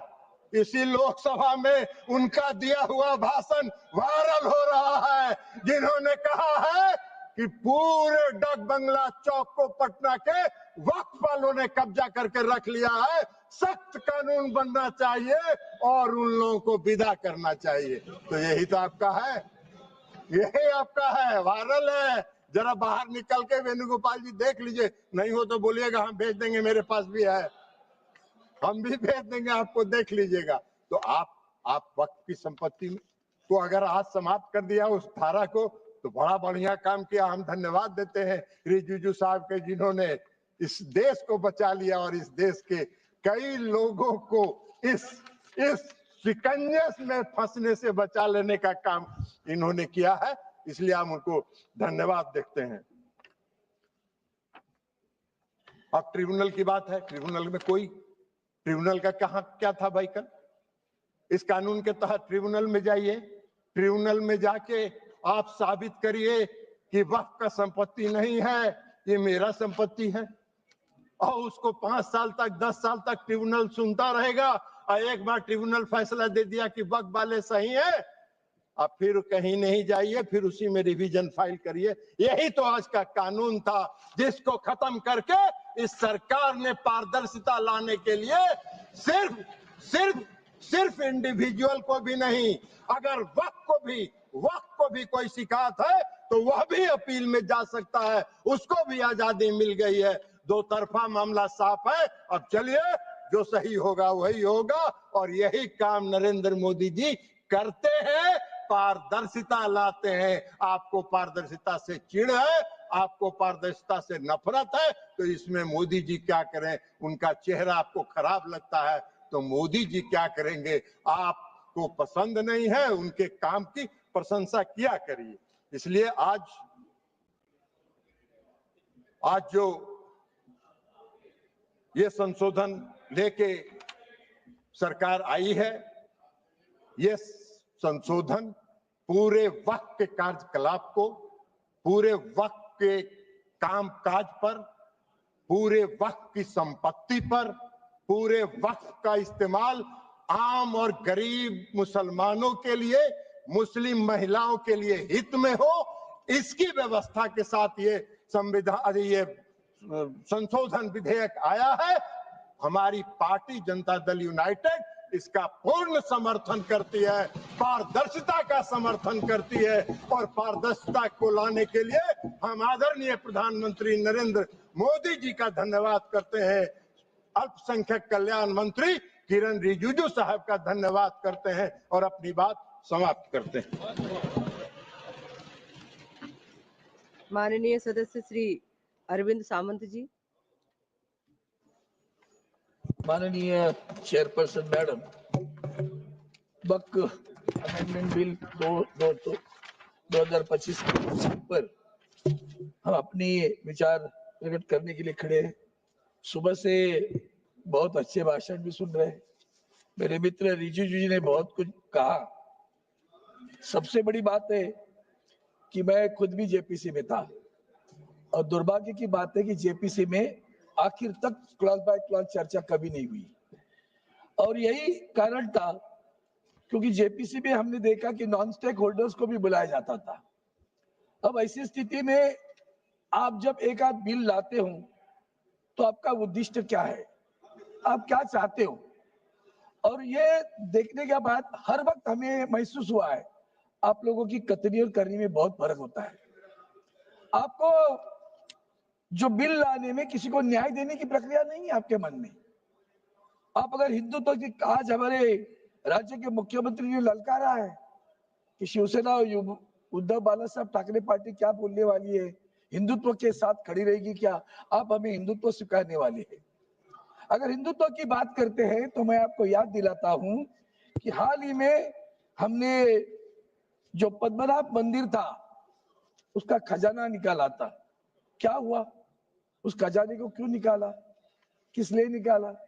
उसके बाद में केदारनाथ मंदिर, हमारे शंकराचार्य जी ने कहा 300 किलो को सोना गायब हुआ। क्या हुआ, किस लिए गायब हुआ, कैसे गायब हुआ। तिरुपति में भी आपका ध्यान है। अयोध्या में तो आपने देखा कि जिस ढंग से आपने जो कुछ प्रयोग किए तो लोगों ने तो आपको जगह दिखा दी अयोध्या में।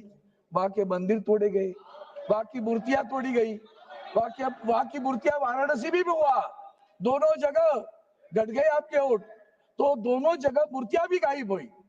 ये जो कुछ आप कर रहे हो ना, तो ये मत समझना कि आप जो कुछ कर रहे हो वो सही कर रहे हो। हमें तो डर लगता है क्योंकि आपने इस हाल ही में हमारा चैत्र शुरू हुआ तो महाराष्ट्र में नया साल शुरू हो जाता है, उस वक्त रमजान ईद भी हुई। हमने देखा सौगते मोदी चल रहा है। आज सौगते बिल आ गया, वक्त बिल आ गया, ये सौगते मोदी चल रहा है। तब मुझे याद आई, कैसे भूल जाते हो आप कि हमारे इसी सरकार के आदरणीय प्रधानमंत्री जी हमारे, उन्होंने कहा था मंगलसूत्र छीना जाएगा। हमारे यूपी के मुख्यमंत्री जी ने कहा था बटेंगे तो कटेंगे। कौन बांटने वाला था, कौन काटने वाला था। आपको उनके बारे में प्यार आया आज, ये प्यार देख के हम भी अचरज हो गया। वाह, मुझे लगता है बिहार के चुनाव नजर आ रहे हैं। देख रहा था मेरे मित्रों के, पुराने मित्रों के भाषण, तो बिहार के चुनाव नजर में आ रहे हैं। सर, अब आपके न भूलना, ये देश के आजादी के लिए जिन्होंने कुछ भी नहीं किया ना, उनका भाग्य है कि आज सरकार चला रहे। देश के आजादी के लिए मुसलमानों ने भी अपनी जान न्यौछावर की है। मुसलमान भी अंडमान में रहे हैं, लेकिन न्याय की बात हो, जो गलत है वो गलत है। अगर बिल में भी जो गलत है हम उसका समर्थन नहीं करेंगे। मैं तो मांग करता हूं कि जो गलत है उसको सीधा करो, लेकिन आप लोगों ने जो किया वो इस तरह का है कि जैसे कि आपने वहां जो बोर्ड बनेगा, तो बोर्ड के बारे में सब लोग बोल रहे थे।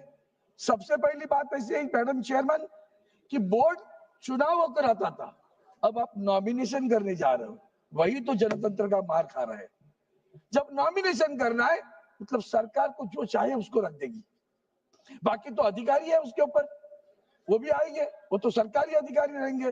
बोर्ड पे उल्टा ऐसा होने वाला है कि बोर्ड में हमारे मुस्लिम जो बांधव भगिनी जो वहां होगी वो माइनॉरिटी में होगी।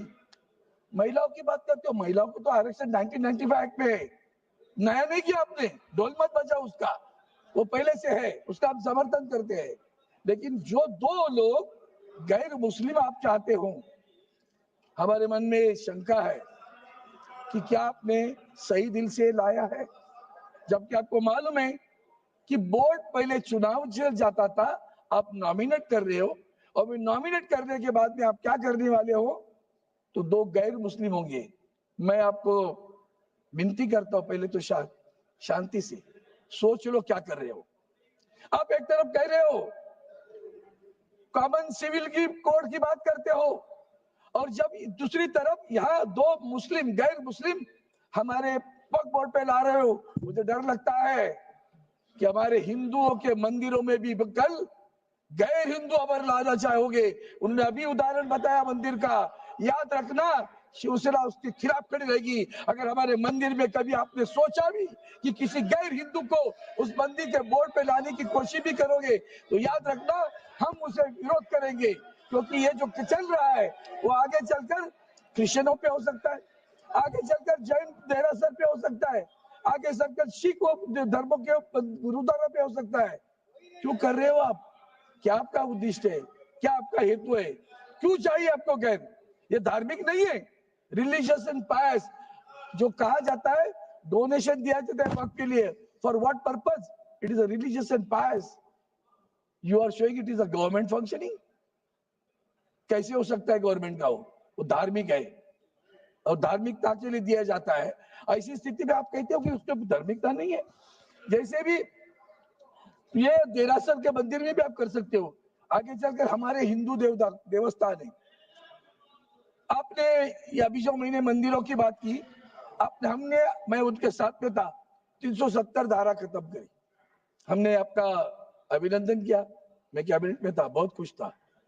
कितने लोग कश्मीर में हिंदू आ गए बताओ तो सही। कश्मीर में जमीन कौन खरीद रहा है वो भी तो बताओ, पता चलेगा कश्मीर की जमीन कौन खरीद रहा है। दूसरी बात, हमारे हिंदुस्तान के जो हमारे देवस्थान के मंदिरों की जगह होती है, इतनी हजारों एकड़ जमीन है, वो जमीन भी बेची जा रही है। क्या आप इसी तरह का कानून हिंदुओं के देवस्थान की जमीन बेचने वालों के खिलाफ भी लाएंगे क्या? वो भी तो बताओ, तो पता चलेगा आप सही में सेक्युलर की बात करते हो, हिंदुत्व की बात करते हो कि मुस्लिमों की बात करते हो। सर, आपके मैनिफेस्टो में क्या था? ये आपका मैनिफेस्टो पढ़ता हूँ, 2010-9 में और 2014 में आपने मैनिफेस्टो लाया था। उस मैनिफेस्टो में आपने लिखा था, the BJP will examine the recommendations of the joint parliamentary committee regarding Waqf properties headed by Shri K. Rahman Khan, 2014, Deputy Chairman Rajya Sabha, and would, in consultation with Muslim religious leaders, take steps to remove encroachment from an unauthorized occupation of work properties. Further, you are saying the ASI will be provided with appropriate resources for the maintenance of all national heritages sites and prevent their vandalization in any form. Today, your own people are vandalizing. In Maharashtra, they are vandalizing. Ask the ASI what is happening at Aurangzeb, what is happening at Sambhajinagar. You will come to know. And therefore, ये जो manifesto है उसके ऊपर भी हमने आपके सामने कहा है। दूसरी बात, कलेक्टर की बात आपने थोड़ा सा इंप्रूवमेंट किया, लेकिन क्या किया? फिर भी दोबारा वही किया। आपने सुबह एक अच्छी बात की कि प्रोस्पेक्टिव करेंगे, उस पे तो नहीं है। लेकिन ये जो आप कर रहे हो कलेक्टर की बात, जो अधिकारी आने वाला है वो भी आप गवर्नमेंट ऑफिसर है ना। Everybody for own cause own जज, that is not correct sir, you have to correct it right now. हमने खुद कहा था कि ओरली इसके आगे कोई भी वक्त नहीं करेगा, रजिस्टर करेगा, ओन प्रॉपर्टी होनी चाहिए, पोजीशन में होनी चाहिए। हमने जेपी से भी कहा हम सुधार के लिए है, लेकिन आपका हेतु कभी सही नहीं लगता। इसलिए मैं इतना ही कहता हूं कि जिस ढंग से आपने ये जो बिल लाया है, उस बिल को देखते हुए आपका हेतु स्पष्ट नहीं होता। आपके मन में कुछ और ही है। जमीन आपको हड़प करनी है, और किसके लिए करनी है? जैसे मैंने कश्मीर में नाम लिया, जैसे मैंने जहां मणिपुर में भी चल रहा है, उसी के लिए चल रहा है। और किस किस लोगों के लिए चलता है, किन उद्योगपति के लिए चलता है, सभी को पता है। आपका उद्देश्य जमीन हड़पने का है, बाकी कुछ नहीं है, न्याय देने का नहीं है। इसलिए मैं आपको एक ही बताता हूँ, वोटों पे सच्चाई रहती है जहाँ दिल में सफाई रहती है। हम उस देश के वासी है जिस देश पे गंगा बहती है। आप लोगों के वोटों पे सच्चाई नहीं है, दिल में भी सफाई नहीं है। इसलिए तो बाद में राज कपूर को कहना पड़ा, राम तेरी गंगा मैली हुई, पापियों के पाप धोते धोते। 1000 लोग मर गए उसमें। और इसी को आगे बढ़ा के मैं कहता हूँ कि आपने नारा दिया बटेंगे तो कटेंगे, और आपने कल सौगते मोदी भेजा तो बांटोगे तो बचेंगे वाली बात आ गई है। आप बांट रहे हो, बचने के लिए बांट रहे हो, ये अच्छा नहीं है। आप अंदर मन से पूछो कि सही में आपको किसी का भला करना है कि नहीं करना है। आप भला करना नहीं चाहते और आप बांटोगे तो अरे भैया, आपको जब आपने कहा ना कि मंगलसूत्र छिना दिया जाएगा। ऑनरेबल मेंबर, आप तो इधर भूल गए शेयर क्या को, किसको बोल रहे ऑनरेबल थे? मेंबर, इसलिए शेयर मैं को आपसे मेरा भाषण समाप्त करने के बाद मैं इतना ही कहता हूँ, आपके दिल में नफरत है ना, वो निकाल डालो। We need harmony, not the hatred. We need harmony, not the hatred. अगर हारमोनी चाहते हो तो बिल फिर अंतर्मुख होकर माननीय सदस्यों से सोचो नीलेश कि क्या हम लंके जी। सही में मुस्लिम समाज को न्याय नीलेश दे रहे हैं कि लंके नहीं दे जी। रहे। धन्यवाद सभा। एक minute, honourable member, please wait, honourable मंत्री, माननीय मंत्री जी। ने कहा अरविंद सावंत जी बैठते बैठते समर्थन किया कि नहीं किया वो बोला नहीं है, इसलिए मैं आप बिल को समर्थन करते कि नहीं करते आपने क्लियर नहीं किया, लेकिन मैं से इतना कहना चाहता हूँ, पहले मुझे भी अरविंद सावंत जी का शिवसैनिक होने का, शिवसेना का एमपी होने का जैसे बोलचाल था वो क्यों बदल गए हैं? आप इंसान बदल गए या कांग्रेस के साथ हाथ मिले इसलिए आपको बदल गए? पहले तो बड़ा शिवसेना का एजेंडा लेके अच्छा बोलता था, हमको भी अच्छा लगता था। Honourable member Shri Nilesh Lanke ji, Nilesh Lanke ji, please sir, आप शुरू करो। ऑनरेबल मेंबर, आप प्लीज बैठिए, प्लीज बैठिए, आप बैठिए।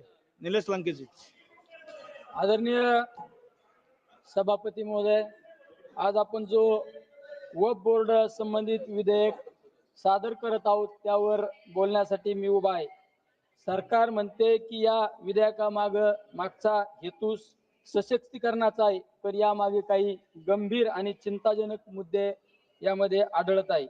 हे विधेयक पाहिल्यानंतर असे वाटते की वक्फ बोर्डाच्या मालमत्तावर नियंत्रण मिळवण्याचा प्रयत्न सुरू आहे की काय? सशक्तीकरणाच्या नावाखाली संस्थेला कमजोर करण्याचा धोका या ठिकाणी दिसतोय। सभापती महोदय, आपण सत्तेत आलो तेव्हा छत्रपती शिवराय महाराजांचे नाव घेतले, पण सत्ता मिळाल्यानंतर त्यांच्या विचारांना सोडून चाललो आहोत, हे दुर्दैव आहे। शिवराय हे तलवार चालवणारे फक्त योद्धे नव्हते, ते सर्व धर्मांना समान वागणूक देणारे, लोकशाही मूल्य जपणारे राजे होते।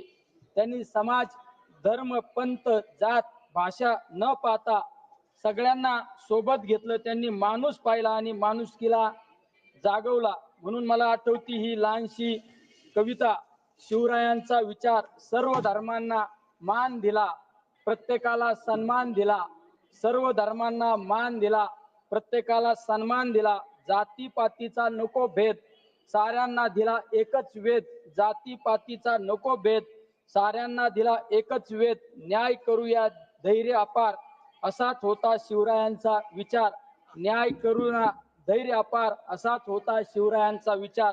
सभापती महोदय, या विधेयकात असं म्हटलं जातं की वक्फ बोर्ड सशक्त करायचं आहे, पण प्रत्यक्षात त्यांचे अधिकार सरकारकडे हस्तांतरित होत आहे। देशभरात वक्फ बोर्डाकडे सुमारे 9.4 लाख एकर जमीन आहे, त्याची अंदाजे किंमत 1.2 लाख कोटी रुपये आहे। प्रश्न इतकाच आहे, हे वक्फ बोर्डाचं सशक्तीकरण आहे की त्यावर ताबा मिळवण्याचा डाव? अध्यक्ष महोदय, मी या निमित्ताने काही ठोस मुद्दे मी आपणा समोर मांडत आहोत। वक्फ बोर्डाचे अधिकार कमी न करता योग्य बदल करून त्यामध्ये सुसूत्रता आणण्याचा प्रयत्न करावे। सशक्तीकरणाच्या नावाखाली संस्थेचे स्वातंत्र्य हिरावू नये। संबंधित अल्पसंख्याक समाजाच्या भावना लक्षात घेता त्या समाजाचे प्रतिनिधित्व त्या बोर्डामध्ये पुरेशा संख्येने असावेत। हे लक्षात घ्या की मुस्लिम, पारसी, ख्रिश्चन, शीख, जैन, नवबौद्ध हे अल्पसंख्याक समाज केवळ सांस्कृतिक नव्हे तर राष्ट्रीय उभारणीचे भागीदार आहेत। सायरस पुनावाला पारसी समाजाचे ज्यावेळेस कोविडची महामारी आली त्यावेळेस त्यांनी कोविडची लस बनवून हजारो लोकांचे जीव वाचवण्याचा प्रयत्न केला। त्याचबरोबरीने रतन टाटा, जी.आर. टाटा हे पारसी समाजाचे होते। सर्वाधिक CSRच्या माध्यमातून सामाजिक उपक्रम करण्याचं काम या परिवाराने केलं। त्याचबरोबरीने अब्दुल कलाम एक शास्त्रज्ञ आणि देशाचे राष्ट्रपती म्हणून आदर्श काम करणारे व्यक्तिमत्व मुस्लिम समाजाचे होते। अजिम प्रेमजी विप्रो कंपनीचे मालक आणि त्यांनी सर्वाधिक CSR सामाजिक कामासाठी खर्च केलेला आहे।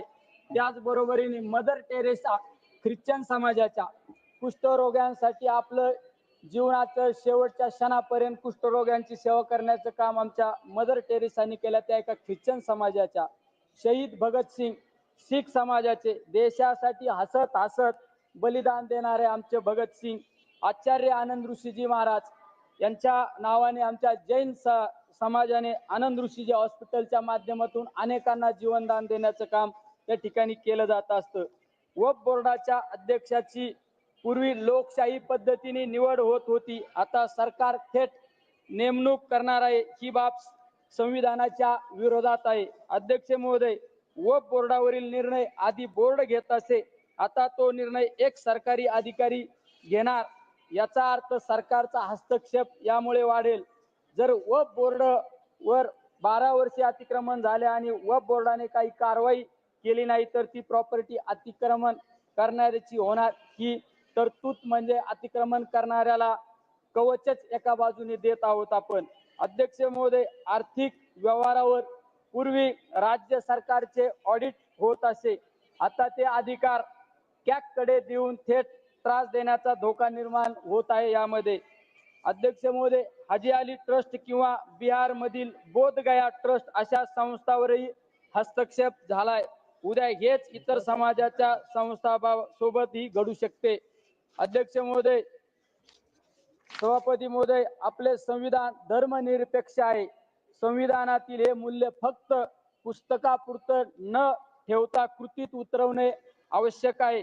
जर आज वक्फ बोर्डाच्या संस्थांवर सरकारचा ताबा असेल तर उद्या इतर समाजाच्या संस्थांवरही तेच होईल. ही लोकशाहीला छेद देणारी प्रक्रिया आहे. भारत ही विविधतेत एकता जपणारी संस्कृती आहे. मंदिरात घंटा आणि मस्जिदेत अजान एकाच शेजारी ऐकायला मिळते. हेच भारत आहे आणि हेच आपल्याला जपायचे आहे. आज जर आपण गप्प बसलो तर उद्या एक एक संस्था, एक एक आवाज, एक एक विचार संस्थात्मक मार्गाने संपवले जातील. अध्यक्ष महोदय, एका कवीच्या ओळी मी आपणासमोर मांडतो. स्वतःसाठी नको सर्वांसाठी लढा, हा विचार आहे शिवरायांचा धडा. स्वतःसाठी नको सर्वांसाठी लढा, हा विचार आहे शिवरायांचा धडा. घेऊ नको सत्ता फक्त नावाला, सत्ता असावी सेवा जनतेच्या भावाला. घेऊ नको सत्ता फक्त नावाला, सत्ता असावी सेवा जनतेच्या भावाला. सभापती महोदय, मी सत्तेला नव्हे समाजाला उत्तरदायी आहे आणि जो समाजाच्या भावना समजून घेत नाही त्याला इतिहास कधीच माफ करत नाही. आज महात्मा गांधींची भजन मला या ठिकाणी आठवत आहे. रघुपती राघव राजा राम, पतित पावन सीताराम. रघुपती राघव राजा राम, पतित पावन सीताराम. ईश्वर अल्लाह तेरो नाम, सबको सम्मती दे भगवान. म्हणून माझी सरकारकडे विनंती आहे की या विधेयकाला निर्णय घेताना फक्त कायदे, फायदे किंवा मालमत्ता न पाहता जनतेच्या भावना, संविधानाचे मूल्य आणि छत्रपती शिवरायांचे सर्वसमावेशक विचार ध्यानात ठेवा. जय शिवराय. माननीय सदस्य, आपने छत्रपति शिवाजी के बारे में बहुत अच्छा से छत्रपति शिवाजी को ग्लोरीफाई किया है, लेकिन हमको ये भी सबको पता है छत्रपति शिवाजी ने हिंदू साम्राज्य की भी स्थापना की है. ये भी सदन के माध्यम से सबको जानकारी होना चाहिए. माननीय सदस्य श्री श्रीकांत शिंदे जी. श्रीकांत शिंदे जी. सभापति महोदय कि आपने मुझे इस बहुत ही महत्वपूर्ण बिल पर बोलने का अवसर दिया. मैं मेरे पार्टी शिवसेना और हमारे नेता एकनाथ शिंदे जी की तरफ से इस बिल का पूरी तरीके से समर्थन करता हूं. और आज एक ऐतिहासिक दिन है. अरे बैठिए बैठिए. अरे हो गया. अरविंद सावंत जी बैठिए. आप please address to this chair please. आज सबसे बड़ा महत्वपूर्ण दिन है, उस पर भी आऊंगा. महत्वपूर्ण दिन है कि पहले 370, फिर ट्रिपल तलाक और आज सीए और आज गरीब मुस्लिम भाइयों के उद्धार के लिए ये वक्त का बिल इस सदन में लाया गया है. आज यहां पर कुछ साथी अरे पुराने नहीं, अभी भी हो सकते हो। उनको तो पहला प्रश्न मुझे पूछना है कि आज हरी जैकेट जो है बुधवार के लिए पहनी है या आज वक्त के लिए खास करके अरविंद सावंत जी ड्रेसअप करके आए थे। यहां पर मुझे उनका भाषण सुनते वक्त बहुत वेदना हुई, बहुत ही शॉकिंग था कि अरे वक्त पे ही बोल रहा हूँ बाबा, इधर देखिए, इधर इधर सामने, मुझे इनसे आपसे बात कर रहा हूँ सर, सामने देखिए। इनसे मुझे यूबीटी वालों से प्रश्न पूछना है, अपनी अंतरात्मा से इनको प्रश्न पूछना चाहिए कि बाला साहब आज होते तो ये क्या आज ये भाषण कर पाते यहाँ पर?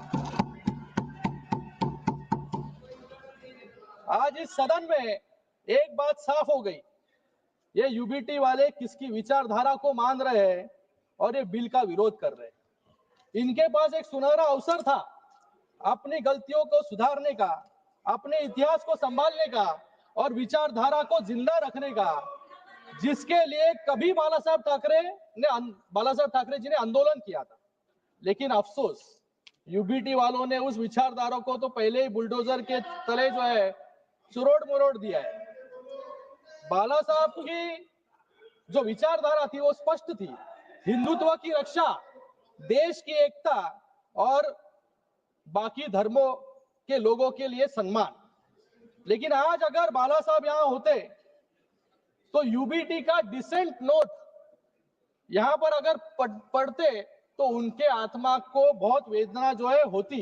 मैं यहां पर यूबीटी का एक डिसेंट नोट जो है लेकर आया हूं। इन्होंने यहां पर कहा है कि नॉन मुस्लिम मेंबर वक्फ बोर्ड में नहीं होने चाहिए और उसके ऊपर वो वकालत वहां पर कर रहे थे कि जो बाला साहब हमेशा हिंदुत्व के लिए लड़ रहे थे, मुझे लगा इनको सिर्फ हिंदुत्व से एलर्जी थी, लेकिन आज हिंदुओं से भी एलर्जी जो है यूपीटी को होने लग गई है आज। और एक डिसेंट नोट में उन्होंने पॉइंट कहा, protect and preserve the properties which are personal properties dedicated by various rulers, nawabs and zamindars. हम ऐसे ही नहीं कहते कि औरंगजेब के विचारधारा पे इन लोग चल रहे हैं, अफजल खान के विचारधारा पे चल रहे हैं, लेकिन अभी उनके प्रॉपर्टी को प्रोटेक्ट करने के लिए खुलेआम जो है पत्र लिखने का काम भी यूबीटी वालों ने किया है। और इन्होंने यहाँ पे अभी कहा वैंडलाइजेशन ऑफ द औरंगजेब टूम, मतलब कौन से विचारधारा पे जो है यहाँ पर चल रहे हैं। जो औरंगजेब आज महाराष्ट्र में आया छत्रपति शिवाजी महाराज जी को पकड़ने के लिए, छत्रपति संभाजी महाराज जी को हालाल करके जिन्होंने मारा, आज उनकी वकालत करने की नौबत जो है कांग्रेस के साथ खड़े होने के बाद इस यूबीटी वालों पे आया। इन्होंने कभी पत्र लिखा नहीं, जब पालघर में साधु हत्याकांड हुआ तभी इनके मुंह से कुछ भी निकला नहीं, तभी चुप बैठे थे। लेकिन आज औरंगजेब के बारे में बात निकली तो यहाँ पे इनको जो है तिलमिलाट जो है यहाँ पर हो रही है। सुनने की आदत डालो।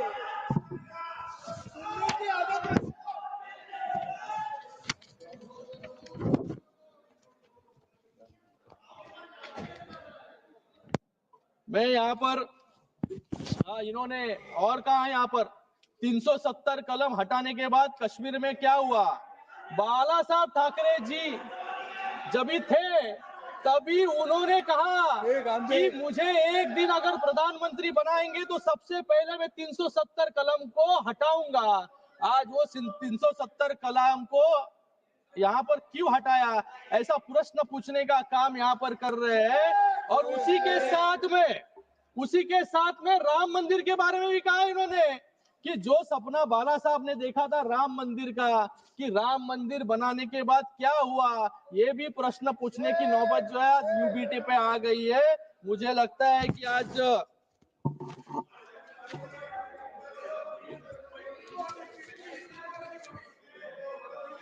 यहाँ पर ये बिल जो है, ये बिल का नाम बदलकर unified work management empowerment efficiency and development यानी उम्मीद रखा गया है। ये उम्मीद सिर्फ एक शब्द नहीं, यह इस कानून का सार है, इस कानून का आधार है, क्योंकि यह उम्मीद देता है उन सभी गरीब मुस्लिम समुदाय के लोगों को जिनका अधिकार वक्फ के आड़ में छीन लिया गया और उसको भ्रष्टाचार और लूट का साधन बना दिया गया।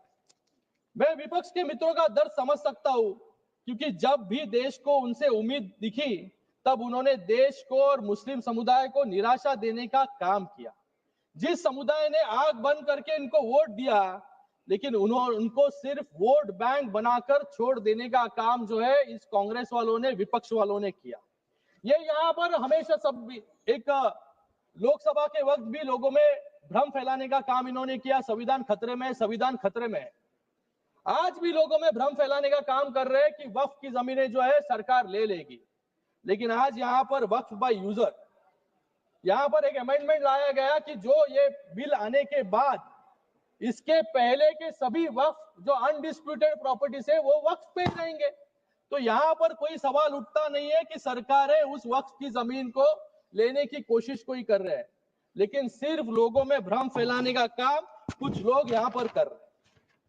मैं इन लोगों को याद दिलाना चाहूंगा, जब शाहबानो ने इस कांग्रेस से न्याय मांगने की उम्मीद की, कोर्ट ने शाहबानो को न्याय देने का काम किया, लेकिन इस सदन में ही इस कांग्रेस ने उनसे न्याय जो शाहबानो जी मांग रहे थे वो छीनने का काम इन्होंने ही किया। जब जम्मू कश्मीर की जनता ने आर्टिकल 370 हटाने की मांग की, तभी सिर्फ मुखदर्शक बनते ये कांग्रेस वाले रह गए, आतंकवाद को बढ़ते हुए देखते। जब 2006 में मुस्लिम समुदाय के उत्थान के लिए जब सच्चर कमेटी रिपोर्ट लाई गई, 8 साल तक उस कमेटी के रिपोर्ट को इंप्लीमेंट इन्होंने नहीं किया। जब मुस्लिम महिलाओं ने ट्रिपल तलाक से हो रही उत्पीड़न को रोकने के लिए इनसे गुहार लगाई, तब भी ये वोट गिनती में रह गए। और आज नरेंद्र मोदी जी के एनडीए सरकार में 370 भी हटाया, महिलाओं के आंसू पोंछने का भी काम किया, और आज ये बहुत ही ऐतिहासिक पूर्ण बिल लाकर आज मुस्लिम समाज के लोगों को भी, सर अभी तो शुरू किया है मैंने, I am the only speaker, मुस्लिम समाज के लोगों को न्याय देने का काम भी यहाँ पर किया है। ये अपीसमेंट नहीं बल्कि अपलिफ्टमेंट की दिशा में उठाया गया एक बड़ा कदम है। ये वोट के लिए नहीं, वतन के लिए काम होता है। ये विधेयक किसी के साथ धोखा नहीं बल्कि हर वर्ग के साथ न्याय का माध्यम है। ये विधेयक मजहब की दीवार नहीं, विकास का द्वार बनाता है, और शायद इसलिए विपक्ष के साथी इतना जोर लगा रहे हैं कि इसको रोकने के लिए। मुझे इनसे पूछना है कि इन वक्फ की जमीनें जो लाखों एकड़ में है, 36 लाख एकड़ जमीन है, एक भी उदाहरण इनको देने के लिए मैं चैलेंज करता हूं कि जहां पर अच्छे स्कूल बने, अस्पताल बने हैं, या स्किल सेंटर बने हैं, या कॉलेजेस बने हैं, जिससे मुस्लिम बहनों को या स्टूडेंट्स को वहां पर मार्गदर्शन मिला हो या नौकरी मिली हो। ये एक भी उदाहरण नहीं है। गए 5 सालों में वक्फ की जमीनें बढ़ती गई, डबल हो गई, लेकिन इनकम जो है कम होते गया। जैसे किरण रिजिजू ने यहाँ पर कहा कि सिर्फ इतने सालों में 163 करोड़ रुपए रेवेन्यू, इतने लाखों एकड़ जमीन से। मतलब भ्रष्टाचार जो है इन जमीनों पर इतने सालों तक चलते आ रहा था, वो भ्रष्टाचार कंट्रोल करने के लिए, ट्रांसपेरेंसी लाने के लिए आज ये बिल आया है, तो इनके पेट में जो है दर्द यहाँ पर हो रहा है। हसताय काय? तुमच्यावरती लोक हसणार आता।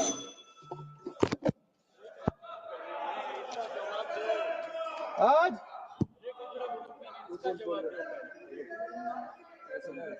मैं यहाँ पर कुछ उदाहरण देना चाहूंगा। यहाँ पर इंडिया अलायंस के सभी साथी इसका विरोध कर रहे हैं, लेकिन आज इंडिया अलायंस का एक भी मुख्यमंत्री नहीं होगा जिन्होंने अपने कार्यकाल में वक्फ बोर्ड के भ्रष्टाचार पर इंक्वायरी नहीं की हो। हमेशा ये अनकॉन्स्टिट्यूशनल वाक्य जो है यहाँ पर बोलते रहते हैं। मैं कुछ उदाहरण यहाँ पर देना चाहूंगा। 2011 में ये तृणमूल कांग्रेस की सरकार बंगाल में थी और कांग्रेस केंद्र सरकार में थी, और ममता बनर्जी ने बंगाल में 1000 करोड़ के वक्फ घोटाले की सीबीआई जांच की मांग की थी।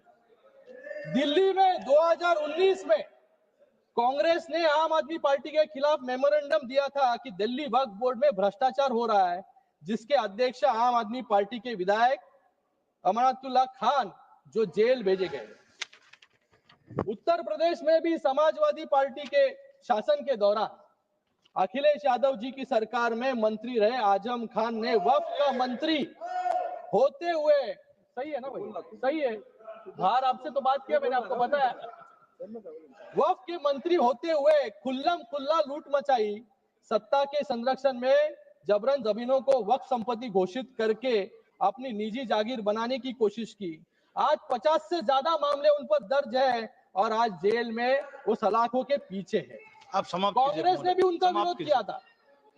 ऐसा ही एक और उदाहरण सामने आया है दिल्ली में, जब कांग्रेस सरकार ने रातों रात 123 कीमती और प्राइम लोकेशन पर स्थित संपत्तियों को दिल्ली वक्फ बोर्ड को सौंप दिया इलेक्शन के पहले। और तेलंगाना में भी ऐसा ही उदाहरण है कि जहां पर तेलंगाना के चीफ मिनिस्टर ने यहां पर कहा सबसे पहला मैंने विरोध किया, लेकिन आज इसी तेलंगाना में सबसे ज्यादा लिटिगेशन है। 77,000 करोड़ से ज्यादा जमीन, 77,000 एकड़ से ज्यादा जमीन वक्फ के पास है, लेकिन सिर्फ 22,000 एकड़ जमीन विवाद मुक्त है। बाकी 55,000 जमीन जो है विवाद उसके ऊपर है, क्योंकि उन जमीनों पर गवर्नमेंट सरकारी संपत्तियां हैं और गवर्नमेंट के वास्तु जो है वहां पर बने हैं। केरल में भी ऐसे ही उदाहरण है। तो मुझे लगता है कि ये जो विपक्ष इसका घड़ी घड़ी विरोध कर रही है, ये विरोध जो है, ये विरोध सिर्फ अपने पाप छुपाने के लिए यहां पर कर रहे हैं, क्योंकि पूरे पाप अब उजाले में आ जाएंगे। उन्हें डर है कि वक्फ के नाम पर की गई लूट, अवैध कब्जे और राजनीतिक सौदेबाजी अब दस्तावेजों में दर्ज हो जाएगी और जनता की अदालत में उनकी पोल खुल जाएगी। इसलिए पूरे जोरों शोरों से जो है विरोध करने का काम यहाँ पर कर रहे हैं। सर समाप्त कीजिए महोदय, समाप्त। और भी बहुत यहाँ पर उदाहरण है सर। यहाँ पर कुछ लोगों का मैं भाषण सुन रहा था सर। यहाँ पर गौरव गोगोई जी कह रहे थे कि लोग रिफॉर्म ला रहे हैं, बिल से समस्या बढ़ेगी। मैं कहता हूं यहाँ पर बिल से जरूर समस्या बढ़ेगी, लेकिन किसकी बढ़ेगी? जिन्होंने यहाँ पर लूट मचाया और भ्रष्टाचार किया, उनके लिए जो है यहाँ पर बिल से दिक्कतें जो है बढ़ने वाली है। यहाँ पर इन्होंने कुछ कहा कि अंग्रेजों के लिए मर्सी पिटीशन लिखा था। मैं यहाँ पर यूबीटी वालों से पूछना चाहूंगा कि बाजू में बैठ के जिन्होंने सावरकर जी को गाली देने का काम किया, उनके ऊपर प्रश्न पूछने का हिम्मत इन पे नहीं है। लेकिन ये भूल गए अफजल गुरु के लिए किसने पिटीशन दायर की थी, किसने जो है अफजल गुरु को। समाप्त कीजिए आप प्लीज, प्लीज कंक्लूड। मैं यहाँ पर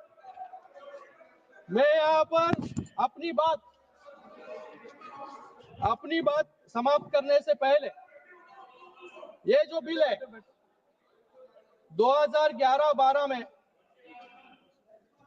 25% मुसलमान गरीब रेखा से नीचे थे। ये आंकड़ा सिर्फ एक संख्या नहीं बल्कि एक कड़वा सच है, जो दशकों से चली आ रही उपेक्षा और तुष्टीकरण की नीतियों का परिणाम है। वक्फ संशोधन विधेयक 2025 इस दिशा में एक क्रांतिकारी कदम है। यह बिल न तो किसी समुदाय के खिलाफ है, न ही किसी के धार्मिक भावनाओं को ठेस पहुंचाने के लिए। यह बिल पारदर्शिता लाने का वादा करता है।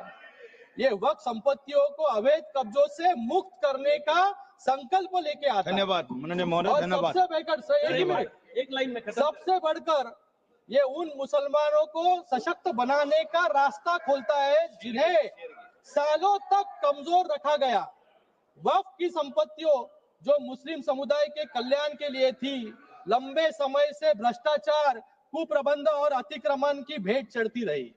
इस बिल के जरिए सरकार ये सुनिश्चित करना चाहती है कि इन संपत्तियों का सही इस्तेमाल हो, शिक्षा के लिए, रोजगार के लिए, गरीबी से जूझ रहे मुस्लिम भाई बहनों के उत्थान के लिए।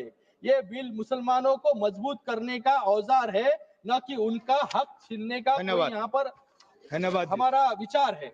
मैं एक समाप्त करूंगा। देश की उन्नति के लिए नए वक्त के साथ चलना होगा।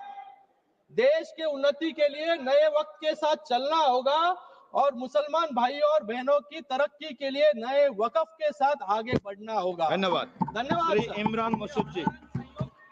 इमरान मसूद जी। इमरान मसूद जी। धन्यवाद अध्यक्ष जी। माननीय सभापति महोदय, बाबा साहेब भीमराव अंबेडकर से लिखे हुए इस संविधान में बाबा साहेब भीमराव अंबेडकर ने हमारे संरक्षण का, देश के अंदर रहने वाले प्रत्येक नागरिक के संरक्षण का वादा किया। बाबा साहेब ने कहा, राजनीतिक लोकतंत्र तब तक नहीं टिक सकता जब तक उसके आधार में सामाजिक लोकतंत्र ना हो।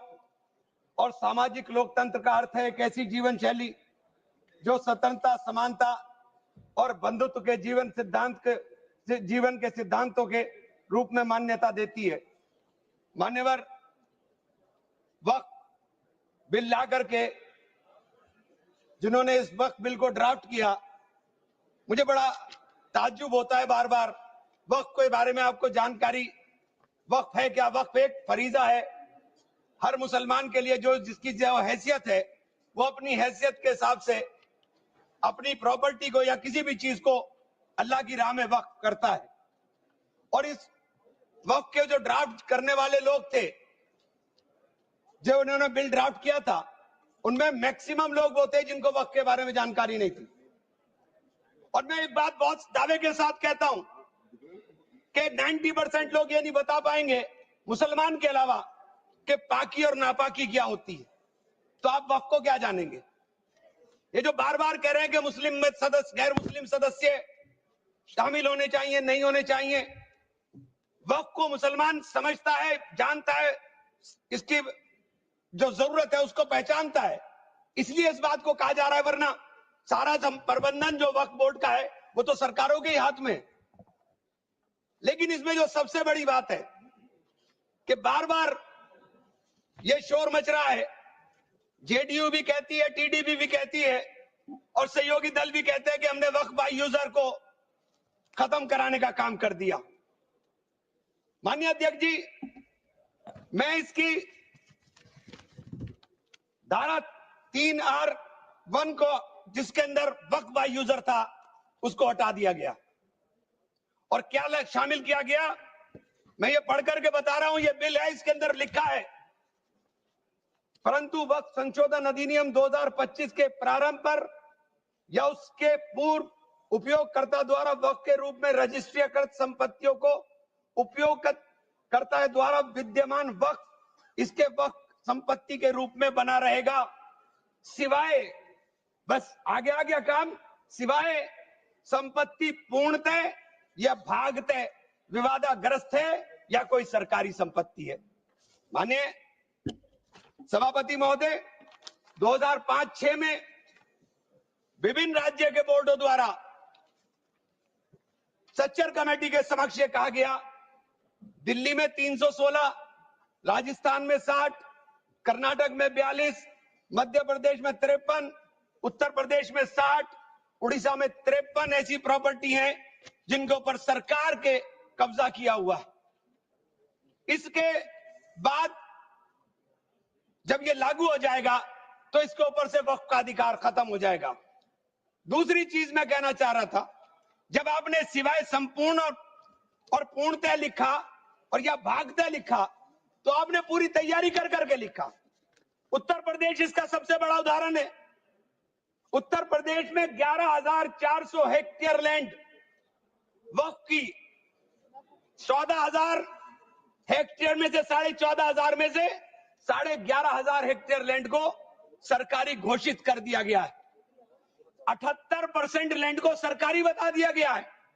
और सरकारी लैंड कौन सी है? उसमें इमामबाड़ा है, उसमें प्राचीन मस्जिदें हैं, उसमें 500-500 साल के पुराने कब्रिस्तान हैं, उसमें ईदगाहें हैं, गांव-गांव के अंदर बनी हुई मसाजिद हैं। और आप कह रहे हैं कि आपने वक्फ बाय यूजर खत्म करा दिया। ये इतना बड़ा हथियार दे दिया कि आप जाइए लड़ते रहिए। इसके साथ ही इन्होंने कहा कि साहब अब जब कोई विवाद पैदा होगा तो उस विवाद की स्थिति में डेजिग्नेटेड ऑफिसर उसको सुनने का काम करेगा और वो तय करने का काम करेगा कि ये प्रॉपर्टी किसकी है। लेकिन वो तय कब करेगा इसकी कोई समय सीमा नहीं, और जब तक वो तय नहीं करेगा वो प्रॉपर्टी का मालिक सरकार रहने का काम करेगी। तो 11,500 हेक्टेयर लैंड तो उत्तर प्रदेश के अंदर, और कर्नाटक का विवाद सबके सामने है। बड़ा शोर मचा था कर्नाटक में, मैं गया कर्नाटक। कर्नाटक के अंदर क्या मान्यवर 1,12,000 एकड़ लैंड वक्फ बोर्ड की थी, जिसके अंदर से 71,000 एकड़ लैंड का अलॉटमेंट सरकार ने कर दिया, और 19,000 और 20,000 के बीच में वहां के जो दरगाहों के या मुतवल्ली थे उन्होंने अपने परिवारों में बांट लिया। तो ये जो हंगामा बचा, 1999 में एक आदेश आ गया वक्फ ऑलवेज वक्फ, तो ये पुराना आदेश नल एंड वाइड हो गया। सरकारें भाजपा की भी रही, कांग्रेस की भी रही, दोनों सरकारों ने नोटिस इश्यू किए। मैं उन नोटिस की कॉपी भी लेकर आया था। दोनों सरकारों ने नोटिस इश्यू किए, लेकिन जेपीसी ने हंगामा उतरा तो सब हमारे चेयरमैन साहब भी हवाई जहाज लेकर के गए, लेकिन खोदा पहाड़ निकली चुईया, वहां कुछ मिला ही नहीं, वहां कुछ नहीं मिला। इसी तरह से कहना चाहता हूं कि ये जो विवाद वाली स्थिति में आपने डेजिग्नेटेड ऑफिसर का प्रावधान किया, लेकिन उसके सामने ये नहीं लिखा कि ये कब तक तय करेगा। और आप बार बार कहते हैं कि साहब ये जो इसका संरचना होगी, इसकी 22 मेंबर वक्फ काउंसिल में होंगे, उसके अंदर 22 मेंबर में 10 मेंबर मुसलमान होंगे, सही है, 2 महिलाएं होंगी, सही है, लेकिन 12 मेंबर उसके अंदर नॉन मुस्लिम हो जाएंगे। वक्फ बोर्ड के अंदर पूरा का पूरा बहुमत गैर मुस्लिम भाइयों का हो जाएगा। मुझे इससे मतलब नहीं, क्योंकि मैंने अभी कहा कि भाई आप दूसरे जो ट्रस्ट हैं या जो दूसरे धर्म के ट्रस्ट हैं, उनके अंदर क्या आप दूसरे धर्म के लोगों को शामिल करने की अनुमति देंगे? नहीं है। काशी विश्वनाथ ट्रस्ट है उत्तर प्रदेश के अंदर, उसका अध्यक्ष पदेन अध्यक्ष जिलाधिकारी होता है, लेकिन उसमें एक क्लॉज लिखा हुआ है कि अगर किसी समय कोई जिलाधिकारी मुसलमान होगा तो उससे नीचे का या उससे ऊपर का अधिकारी उसका पदेन चेयरमैन होगा। आप मुसलमान के ऊपर यह शर्त लागू करते हैं, आप मुसलमान के ऊपर यह शर्त लागू करते हैं कि इसके ऊपर लिमिटेशन एक्ट, विधेयक के खंड 40A की धारा 107 जो वक्फ संपत्तियों की समय सीमा को अधीन करता था, लिमिटेशन एक्ट लागू करता था, आपने हटा करके 108 और इसे 41 में 108 और 108 एक को हटा दिया। 1995 का जो वक्फ अधिनियम है उसकी प्रायज्यता पर रोक लगा दी थी, जिसका अर्थ है कानूनी दावों के समय पाबंदी के बिना आगे बढ़ाया जा सकता है। अब आपने रास्ता खोल दिया वक्फ प्रॉपर्टीज के ऊपर मुकदमों के लिए। जो वक्फ प्रॉपर्टी पर कब्जा बैठ करे हुए लोग हैं, अब वो कब्जा धारक जाकर के एडवर्स पोजेशन का दावा कर सकता है और मालिकाना हक हासिल करने की बात कर सकता है। आपने जो अपराध करने वाले लोग हैं, जो कब्जा करने वाले लोग हैं, वो पहले गैर जमानती हुआ करता था, आपने उसे जमानती कर दिया, आपने उसे अधिकार दे दिया कि तुम कुछ भी करो, तुम्हें जमानत तुम कराने की जरूरत नहीं है। तो आपने तो पूरा का पूरा खुला मैदान उसके सामने खड़ा कर दिया। आपने बार बार कहा कि हम लोग मुसलमानों के हक की बात कर रहे हैं। आप मुझे एक ट्रस्ट बता दिए, कोई दूसरा कोई एक संस्था बता दीजिए जिसके अंदर जो धार्मिक के नाम पर हो और उसके अंदर लिमिटेशन एक्ट ना हो। हमारे ऊपर से हटा रहे हैं, हमारे ऊपर से हटा रहे हैं, बाकी सबको छूट मिलेगी। और ये छूट भी टेम्परेरी है, क्योंकि आपके कानून के जरिए नजर सब समुदाय के जो जमीनें हैं, जो ट्रस्टों के पास पैसा है, उसके ऊपर लगी हुई है। हमारी जमीन ये बार बार वामसी पोर्टल का जिक्र हो रहा था। वामसी पोर्टल में प्रॉपर्टी 4,90,000 से एकदम मंत्री जी ने, माननीय मंत्री जी ने कहा 7 लाख कुछ चली गई। तो ये प्रॉपर्टी कोई वक्त नहीं की गई किसी ने। ये जो वामसी पोर्टल के ऊपर दर्ज हुई संपत्ति, कब्रिस्तान के अंदर वसूगा, एक प्रॉपर्टी वसूगा, एक प्रॉपर्टी मस्जिद, एक प्रॉपर्टी में कबर, एक ही प्रॉपर्टी की 3-3, 4-4 बना दी। और आपने बता दिया कि वामसी पोर्टल ने, और 10 साल माने मंत्री जी, 10 साल का बहुत समय होता है। जो काम आप 10 साल में पूरी संपत्तियों का रजिस्ट्रेशन नहीं कर सके, मान्यवर प्लीज सब प्लीज आप मान्य नहीं, वामसी पोर्टल पर आपने बार बार 10 साल में काम नहीं कर सके। आप कह रहे हैं कि 6 महीने के अंदर सारी संपत्तियों का रजिस्ट्रेशन करा लेना, और सारी संपत्तियों का अगर रजिस्ट्रेशन नहीं होगा तो वो संपत्तियां वक्फ की नहीं बचेंगी। रजिस्ट्रेशन कौन करेगा? रजिस्ट्रेशन आपके अधिकारी करेंगे। जब 10 साल में नहीं कर सके तो 6 महीने में कैसे करेंगे? और ये पूरी तरीके से संविधान विरोधी कानून है साहब। अनुच्छेद 14, अनुच्छेद 16, अनुच्छेद 26 और अनुच्छेद 25 का सीधे सीधे ओवरलैपिंग करने का काम करता है। आपसे अनुरोध है कि मैंने 2 मिनट का समय और दे दूं। ये बार बार कहते हैं कि प्रैक्टिसिंग मुस्लिम। आप एक बात बता दीजिए, आप प्रैक्टिसिंग मुस्लिम की बात कर रहे हैं, आप किस तरह तय करेंगे कौन प्रैक्टिसिंग मुस्लिम है? ये कौन बताएगा कि आपकी क्या परिभाषा है प्रैक्टिसिंग मुस्लिम की? सारे मुसलमान 5 वक्त नमाज नहीं पढ़ते, सारे मुसलमान रोजा भी नहीं रखते, और उसका पैमाना क्या होगा कि वो मुसलमान है कि नहीं है? तो ये आपने रास्ते इस तरह खोल करके ये सीधे सीधे जो संविधान के अंदर हमारी धारा 14 में अधिकार है, उसके ऊपर आपने अतिक्रमण करने का काम कर दिया। मैं आप लोग एक माननीय चेन्नप्पा रेड्डी के एक कथन को जरूर कहना चाहूंगा।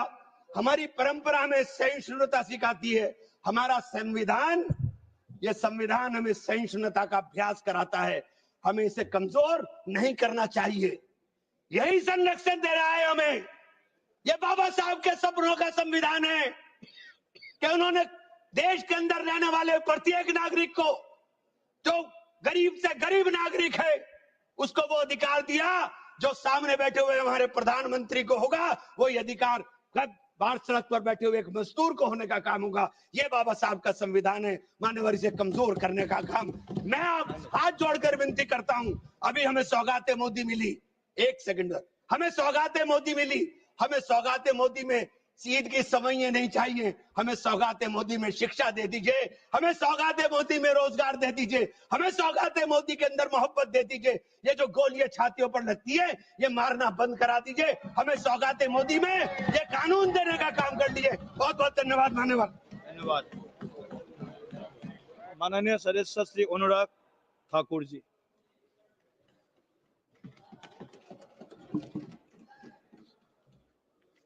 धन्यवाद सभापति महोदय। मैं माननीय प्रधानमंत्री जी को अपनी पार्टी का आभार प्रकट करता हूं, जिन्होंने मुझे वक्फ संशोधन विधेयक यानी कि उम्मीद, unified Waqf management, empowerment, efficiency and development के समर्थन के में बोलने के लिए मौका दिया है। ये विधेयक नहीं, एक उम्मीद है। इस उम्मीद में एम्पावरमेंट है, एफिशिएंसी है, डेवलपमेंट है, और कहीं ना कहीं इसी को देखकर आज जहां देश भर के लोग इसके समर्थन में है, वहीं Catholic Bishop Conference of India, Church of Bharat, Kerala Council of Churches, Kerala Catholic Bishops Council और ऑल इंडिया सजदा नाशन काउंसिल, मुस्लिम राष्ट्रीय मंच जैसी अनेकों अनेक संस्थाओं ने, चर्च से लेकर मुस्लिम की अन्य सभाओं ने इसका समर्थन किया है। उसके लिए भी मैं उनका बहुत बहुत आभार प्रकट करता हूं। माननीय सभापति जी, वक्फ को बदलने का वक्त आ गया है, क्योंकि ये अत्याचार और भ्रष्टाचार का एक ऐसा अड्डा बन गया है, उसको खत्म करने का और बदलने का समय आया है। भारत को वक्फ के खौफ से आजादी चाहिए। क्योंकि यहाँ पर ये जो पहले कांग्रेस के जमाने में बना वक्फ का कानून है, वह उसका मतलब तो यही था, खाता ना वही जो वक्फ कहे वही सही। यानी कि जहां पे कह दिया वक्फ की जमीन है, वो फिर वक्फ की जमीन हो गई। वो जिम्मेदारी उनकी नहीं है कहने की, बताने की कि ये कैसे उनकी जमीन है, लेकिन जिसकी चले गई वो बेचारा दर दर भटकता है और उसको इंसाफ भी नहीं मिलता है। मैं इसके बारे में विस्तार में बताऊंगा, लेकिन आज एक बार फिर कांग्रेस देश को और देश में भ्रम फैलाने का प्रयास कर रही है। एक और तो वो हाथ में एक लाल सी किताब लेकर चलते हैं, जो कहने के लिए संविधान है लेकिन संविधान नहीं है। अगर संविधान की आप इस कॉपी को देखेंगे तो आपको एहसास होगा कि बाबा साहब अंबेडकर का सपना था कि एक देश में तो एक ही संविधान रहेगा। आपने एक देश में दो विधान बनाने का काम किया है। आपको तय करना है संविधान के साथ रहना है कि वक्फ के साथ रहना है, वक्फ के साथ रहना है कि संविधान के साथ रहना है, आपको तय करना पड़ेगा। और यही नहीं, और जो लोग बड़ी बड़ी बातें यहां पे कर रहे थे, उनको यही कहना चाहता हूं, ये हिंदुस्तान है, पाकिस्तान या तालिबान नहीं। यहां बाबा साहब का संविधान चलेगा, काबिले का फरमान नहीं, मुगलिया फरमान नहीं चलने वाला। यहां पर एक नहीं अनेक ऐसे उदाहरण देखने को मिलेंगे। माननीय सभापति जी, आज हम केवल संविधान संशोधन पर चर्चा नहीं कर रहे, लेकिन एक ऐसे समानांतर सत्ता को चुनौती दे रहे हैं जो दशकों से अनियंत्रित रूप से अस्तित्व में है। वक्फ संशोधन बिल 2025 केवल कानून में बदलाव नहीं बल्कि एक संदेश है। संदेश स्पष्ट है कि देश में एक ही कानून चलेगा, भारत का संविधान, और भारत के संविधान के ऊपर कुछ नहीं है। वक्फ बोर्ड का उद्देश्य मुस्लिम समुदाय के कल्याण के लिए संपत्तियों का प्रबंधन करना था, लेकिन कांग्रेस और उसके सहयोगी दलों ने इस भूमि को अपारदर्शी और एक गैर जिम्मेदाराना तरीके से राजनीतिक संरक्षण देते हुए एक ऐसा साम्राज्य बनाया जहां पे इन्होंने इसको अपना वोट बैंक का एटीएम बनाकर रख दिया है। 70 सालों से इन्होंने यही किया है। 1947 में भारत ने एक विभाजन देखा है, वो एक परिवार और एक पार्टी के कारण वो विभाजन हुआ है। आज जमीन जिहाद, लैंड जिहाद के नाम पर हम दूसरा विभाजन नहीं होने देंगे, नहीं होने देंगे। एक स्पष्ट संदेश तो यहां पर देना ही चाहते हैं कि मोदी जी के राज में भारत में एक कानून, एक संविधान और एक भारत रहेगा। और एक स्पष्ट संदेश भी है, एक है तो सेफ है। और यही नहीं, हम क्या कह रहे हैं, हम कह रहे हैं कि इस बिल के माध्यम से पारदर्शिता लाएंगे। पारदर्शिता लाएंगे तो जवाबदेही भी तय करेंगे। लेकिन ये लोग जिनके लिए वोट बैंक का एटीएम है, जिनके अपने नेता भ्रष्टाचार के कई मामलों में फंसे हुए हैं, जिनके राज्यों में हजारों करोड़ रुपए के घोटाले हुए, जिनका उल्लेख मैं आगे करने वाला हूं, उस पर भी मैं आपके सामने प्रकाश डालूंगा एक के बाद दूसरी।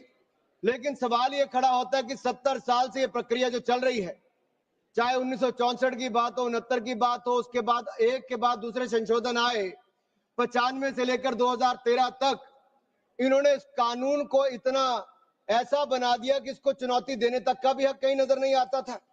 ना कोई ऑडिट, ना कोई निरीक्षण, बस भूमि अधिग्रहण की बात, शहर दर शहर, गली दर गली, इस पर एक तरह से कब्जे के बाद दूसरा कब्जा करने का काम किया गया। ये धर्मनिरपेक्षता नहीं थी, ये एक नरम विभाजन की ओर ले जाने का काम था, एक नरम विभाजन की ओर ले जाने का काम था। लेकिन हमने अब इस कानून में बदलाव किया है ताकि मुस्लिम समुदाय के सभी गरीब से गरीब व्यक्ति का भी इसमें भला हो सके। मुझसे पहले एक मुस्लिम समुदाय के एक सदस्य जो कांग्रेस पार्टी से आते हैं, वो अपना भाषण कर रहे थे। मैं उनको ही कहना चाहता हूं, अशरफ, अजलफ और अर्जल, क्या इनमें भी कोई अंतर है?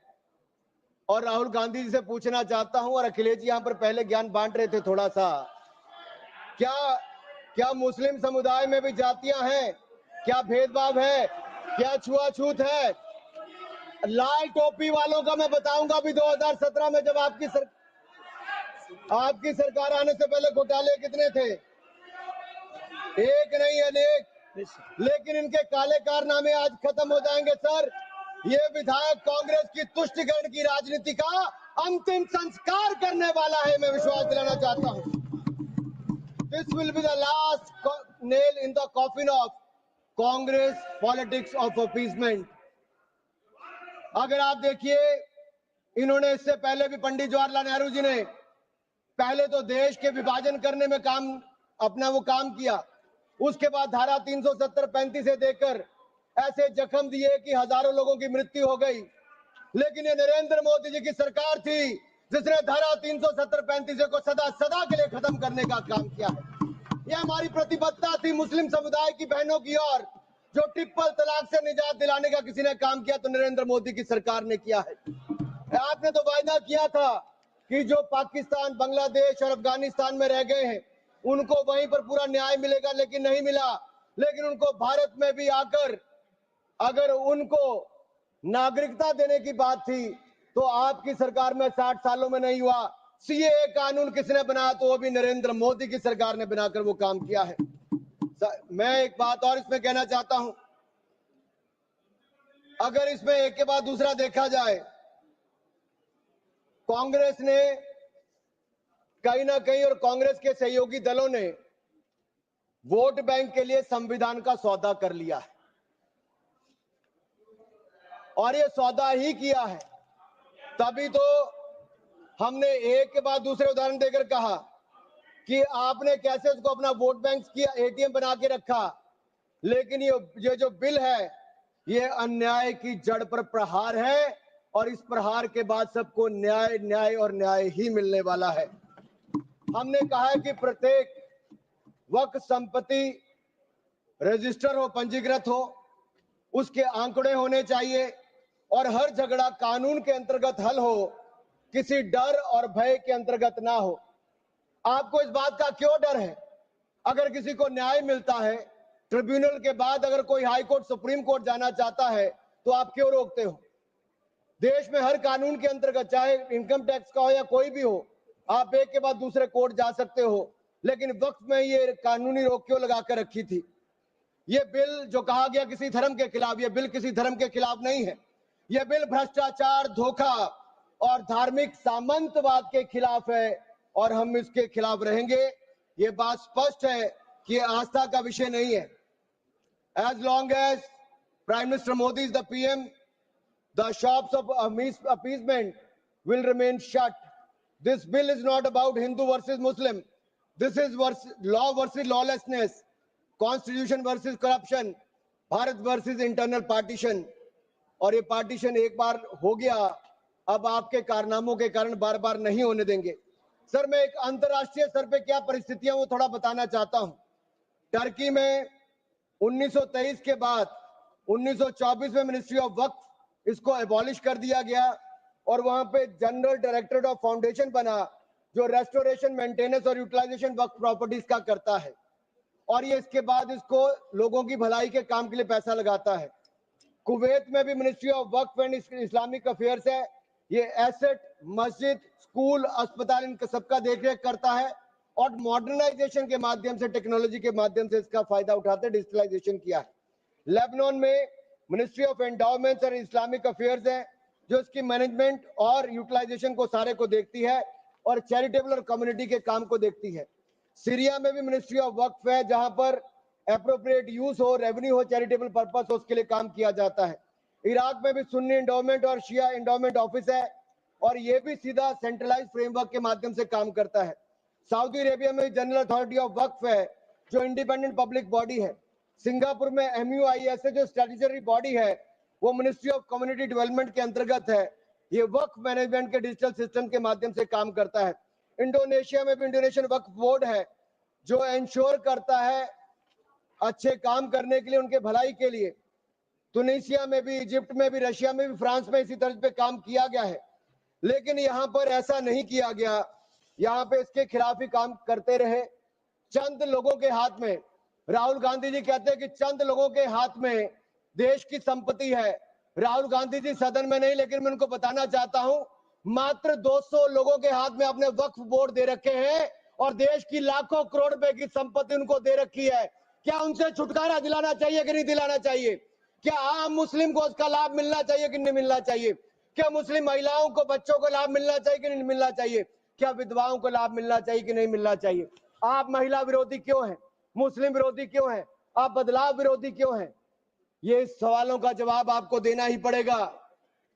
सर, एक कहावत है जो यहां पर बाहर कहा जाता है कि पता है यहां से बहुत दूर, पता है यहां से बहुत दूर, और गलत और सही के पार एक मैदान है। पता है यहां से बहुत दूर, गलत और सही के उस पार एक मैदान है। मैं वहां मिलूंगा तुझे, और अगर वक्फ का बस चला तो वक्फ की संपत्ति बन जाएगा। यानी कि जिस पे भी नजर रखोगे वक्फ की संपत्ति बन जाएगा, और उसमें से आपको इंसाफ मिल नहीं पाएगा, क्योंकि ऐसी हालत कर दी है सर। अगर आप देखेंगे वक्फ की सच्चाई क्या है, भारत में ऐसा कौन सा कानून है जिसने आपका घर, आपका मंदिर, यहाँ के आपके पूरे गांव छीन लिए? भारत में कौन सा ऐसा कानून है जिसने आपका घर, आपके मंदिर, आपके पूरे गांव छीन लिए? ये ऐसा कौन सा कानून है जिसके खिलाफ आप कोर्ट भी नहीं जा सकते? ये कौन सा ऐसा कानून है जो संविधान से भी ऊपर है? इसका नाम वक्फ है, जो कांग्रेस के समय बना है सर। इसने गुरुद्वारे हो, मंदिर हो, घर हो, गांव हो, सब पे कब्जा करने का काम किया है। एक तुगलकी भी फरमान है सेक्शन 40, इसमें दान देने वाला किसी भी धर्म का हो सकता है, लेकिन देखभाल करने वाला मुसलमान ही होना चाहिए। ये मंदिर में तो ऐसा नहीं है। सरकारें मंदिर का, ये कर्नाटक की सरकार है कांग्रेस की, 450 करोड़ रुपया साल का आप इकट्ठा करते हैं, कहां खर्च करते हैं? कौन जवाब देता है उसका? एक एक रुपए का हिसाब आपको देना चाहिए था। क्या किसी मस्जिद का पैसा आपने लिया?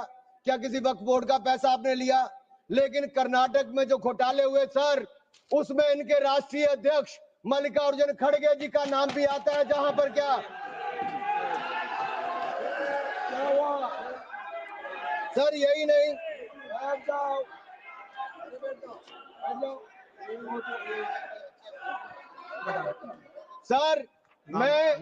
सर मैं इसको माननीय नहीं सर, मैं सबूत के रूप में सर मैं लाया हूं सब कुछ। मैं बोल दिया सर ऐसा गिवन द डिसीजन, निर्णय दे दिया। प्लीज प्लीज सर, नाम नहीं लेता सर, मैं नाम वापस ले लेता हूं सर। बड़ी मुश्किल से परिवार के बाहर सर, इसमें सर मैं टेबल कर देता हूं सर, मैं टेबल कर देता हूं सर। ये मैं टेबल कर देता हूं सर। सर आपकी अनुमति हो तो मैं ऑथेंटिकेट करके टेबल कर देता हूं सर। जी नाम वापस ले लिया, एक मिनट वापस ले लिया। ठीक है, एक मिनट आप सब बैठिए, आप सभी लोग बैठिए, आप सब लोग बैठिए। माननीय Venugopal ji please please please. Sir we are कौन सा रूल में बोल रहा है? to sir, while a member is speaking to him of the sir हमने कैसे नहीं नो नो नो एक मिनट आप लोग मत बोलिए। माननीय वेणुगोपाल जी, हमने नाम एक्सपांस भी डिलीट भी कर दिया और उन्होंने भी वापस ले लिया। उसके बाद और क्या है? उसके बाद क्या है?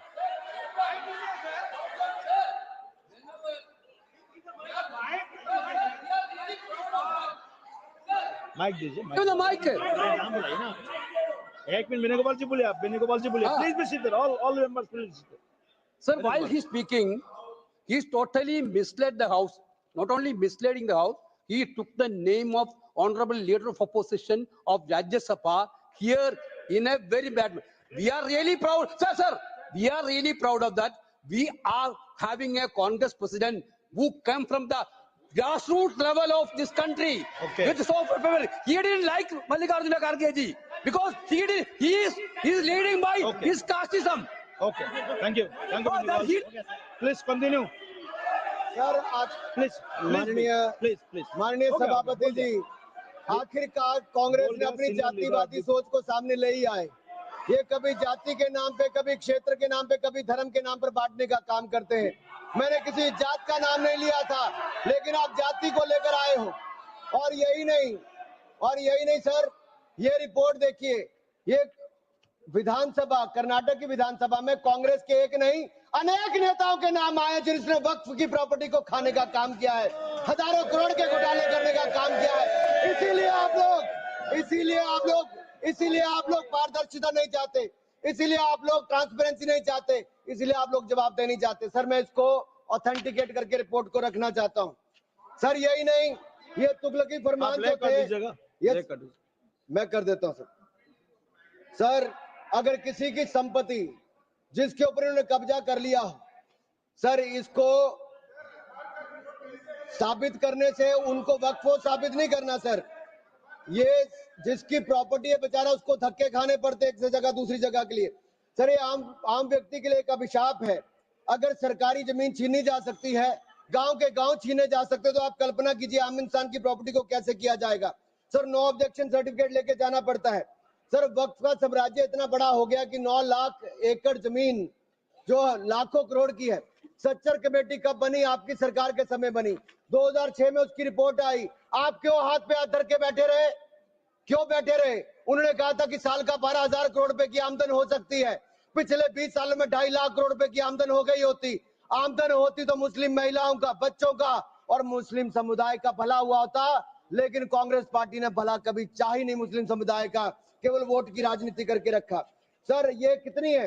मॉरिशियस जैसे 2 देश, उसके बराबर वक्फ बोर्ड की जमीन है। सिंगापुर जैसे 5 मिनट और मैं खत्म कर रहा हूँ सर। मालदीव जैसे 12 देश, उसके बराबर वक्फ बोर्ड की जमीन है। सर लालू प्रसाद यादव जी जो सदन के सदस्य नहीं लेकिन आपकी सरकार में मंत्री थे, तब उन्होंने कहा था पटना की डाक बंगले की जमीन भी वक्फ बोर्ड खा गया, सरकारी गैर सरकारी जमीनें वक्फ बोर्ड खा गया। ये किसी और ने नहीं, लालू प्रसाद यादव जी ने कहा था। आप उस पर क्या कहना चाहते हो? ऑन रिकॉर्ड के पे कहा है। गरीब मुसलमान भी सर इस कानून का शिकार रहे। सर राजस्थान में रामगंज में वक्फ बोर्ड द्वारा मुसलमानों की जमीनें खाली करा दी, मुस्लिम महिला मर गई। उत्तर प्रदेश में लाल टोपी वालों की सरकार में, सर ये लाल टोपी के काले कारनामे उत्तर प्रदेश में देखे हैं। इनके उस समय के मंत्री ने सैकड़ों एकड़ जमीन खा गए वहां पे बैठ के आप लोग। सर यही नहीं, काले कारनामे इनके और भी हैं सर। मैं सर ये सारा आपकी इजाजत से, सर ये मुस्लिम विरोधी भी है, महिला विरोधी भी है, पसमंदा विरोधी भी है, अहमदिया विरोधी भी है, और ये विरोधी भी है। सर यही नहीं, प्लीज बैठिए, सर यही नहीं, आपका बारी आएगा, आप ये गरीबों के उत्थान के लिए कभी कुछ नहीं कर पाए सर। आप बैठिए। सर ठीक रिकॉर्ड रखने का इन्होंने कुछ नहीं किया सर। हम क्या कहते हैं, शिया हो, अहमदिया हो, महिला हो, पिछड़े वर्ग के मुस्लिम समुदाय के लोग हो, उनको इसका सदस्य बनाइए। आप क्यों उसको इसका सदस्य नहीं बनाना चाहते? आप मुस्लिम समुदाय में भी जातिवाद करते हो, उनके भी पिछड़े मुसलमानों को नहीं रखना चाहते। सर यही नहीं, sir Waqf is a state with in state. ये मुसलमानों का हक मारने का काम किया गया सर। यही नहीं सर, मैं आपको बताना चाहता हूँ, जीरो अकाउंटेबिलिटी है वक्फ बोर्ड की, जीरो अकाउंटेबिलिटी। कैसा क्यों है सर? सर मनमोहन सिंह जी ने कहा था, अब कह सकता हूँ, वेणु जी के नहीं कह सकता, कह देता हूँ, पूर्व प्रधानमंत्री ने कहा था, आप सोच लेना किसने कहा था। पूर्व प्रधानमंत्री ने कहा था, Muslim must have first claim on our resources. एक सदा हिंदू विरोधी रहे हैं, ये केवल मुसलमानों के पक्ष में किया, लेकिन आपने मुसलमानों के लिए कुछ नहीं किया। अगर मुसलमानों को पक्के मकान, पीने का पानी, अच्छी शिक्षा, भोजन, ये सब किसी ने दिया है तो नरेंद्र मोदी जी की सरकार ने दिया है। धन्यवाद। यही नहीं सर, सर 3 मिनट में और सर खत्म कर रहा हूँ। 1 मिनट में खत्म कीजिए सर 1 मिनट में हो नहीं पाएगा सर ये देखिए सर, मैं रिपोर्ट लाया हूं सर, कहां से कहां तक इन्होंने राज्य दर राज्य कैसे हिंदुस्तान की जमीनों पे कब्जा किया है। सर ये देखिए सर, आंकड़े आपको दिखाते हैं, एक राज्य नहीं सर, केरल में ये कहते तो हैं कि वायनाड के बेटे हैं, बेटी हैं, लेकिन वहां पे भी वक्फ का कहर जारी है सर। पापी वोट बैंक का सवाल है, आप वायनाड में भी चुप रहते हो, कुछ करते नहीं हो। और वायनाड का रहनुमा कहने वाली आज गायब है, और वहां पर भी उनकी संपत्तियों पर हो रहा है सर। इसलिए चर्च ने भी कहा सर, केरल में तो रोज ऐसे हो रहा है सर बेलगाम हो चुका वक्फ बोर्ड, किसानों, मजदूरों, हिंदुओं की जमीनों को इविक्शन नोटिस दे रहा है सर। एर्नाकुलम में सर 404 एकड़ जमीन पर दावा ठोक दिया है। 604 पिछड़े ईसाई और हिंदू परिवारों के घर छीन लिए।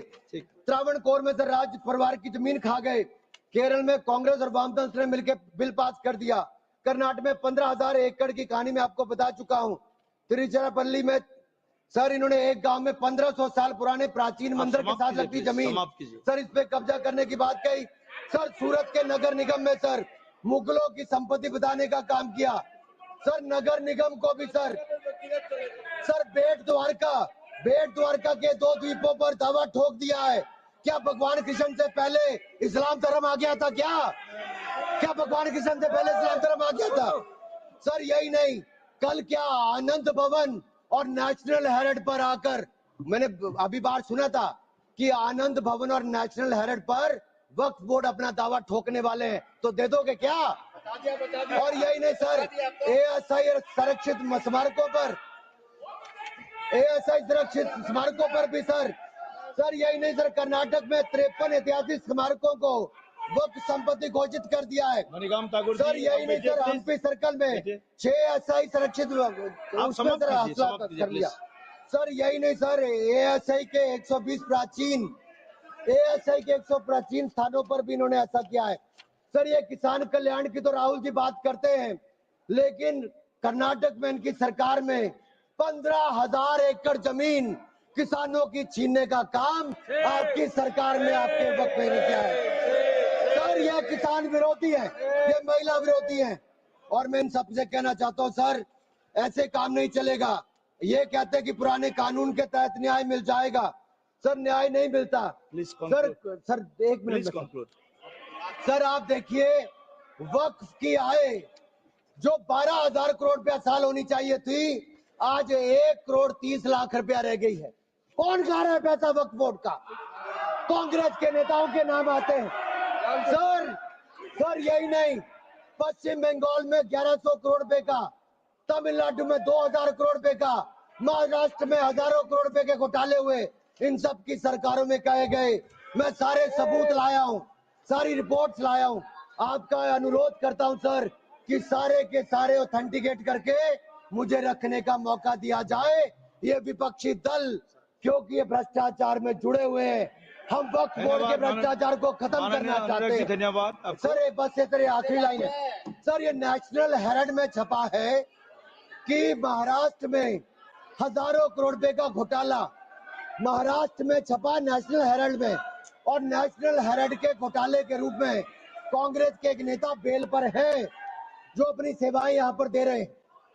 उसी नेशनल हेरिटेज में लिखा गया है ये कांग्रेस पंचतंत्र का वो बंदर है जहां रोटी के बंटवारे के नाम पर ये सारी रोटियां खा जाते हैं। सर ये मंदिरों की जमीन संपत्ति के नाम, ये विशेष कानून इसके लिए क्यों नहीं है सर? ये वक्फ के लिए क्यों है सर? इनका विचार साफ नजर आता है सर।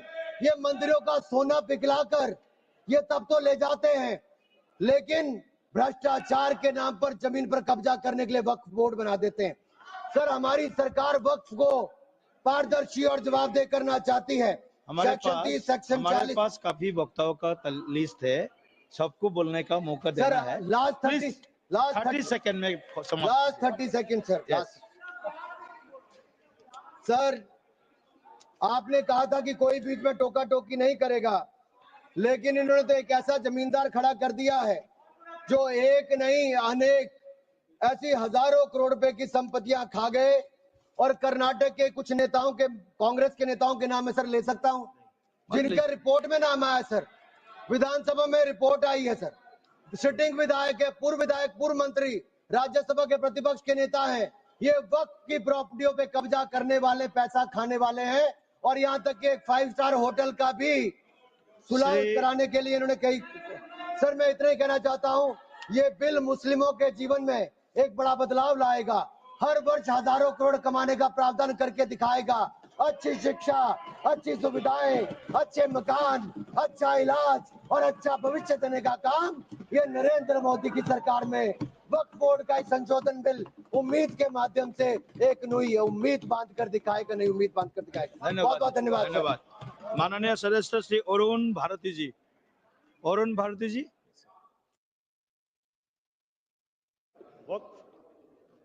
वक्त संशोधन विधेयक 2025 पर हमारी पार्टी लोक जनशक्ति पार्टी रामविलास का पक्ष रखने देने के लिए मैं माननीय अध्यक्ष जी का आभार प्रकट करता हूं।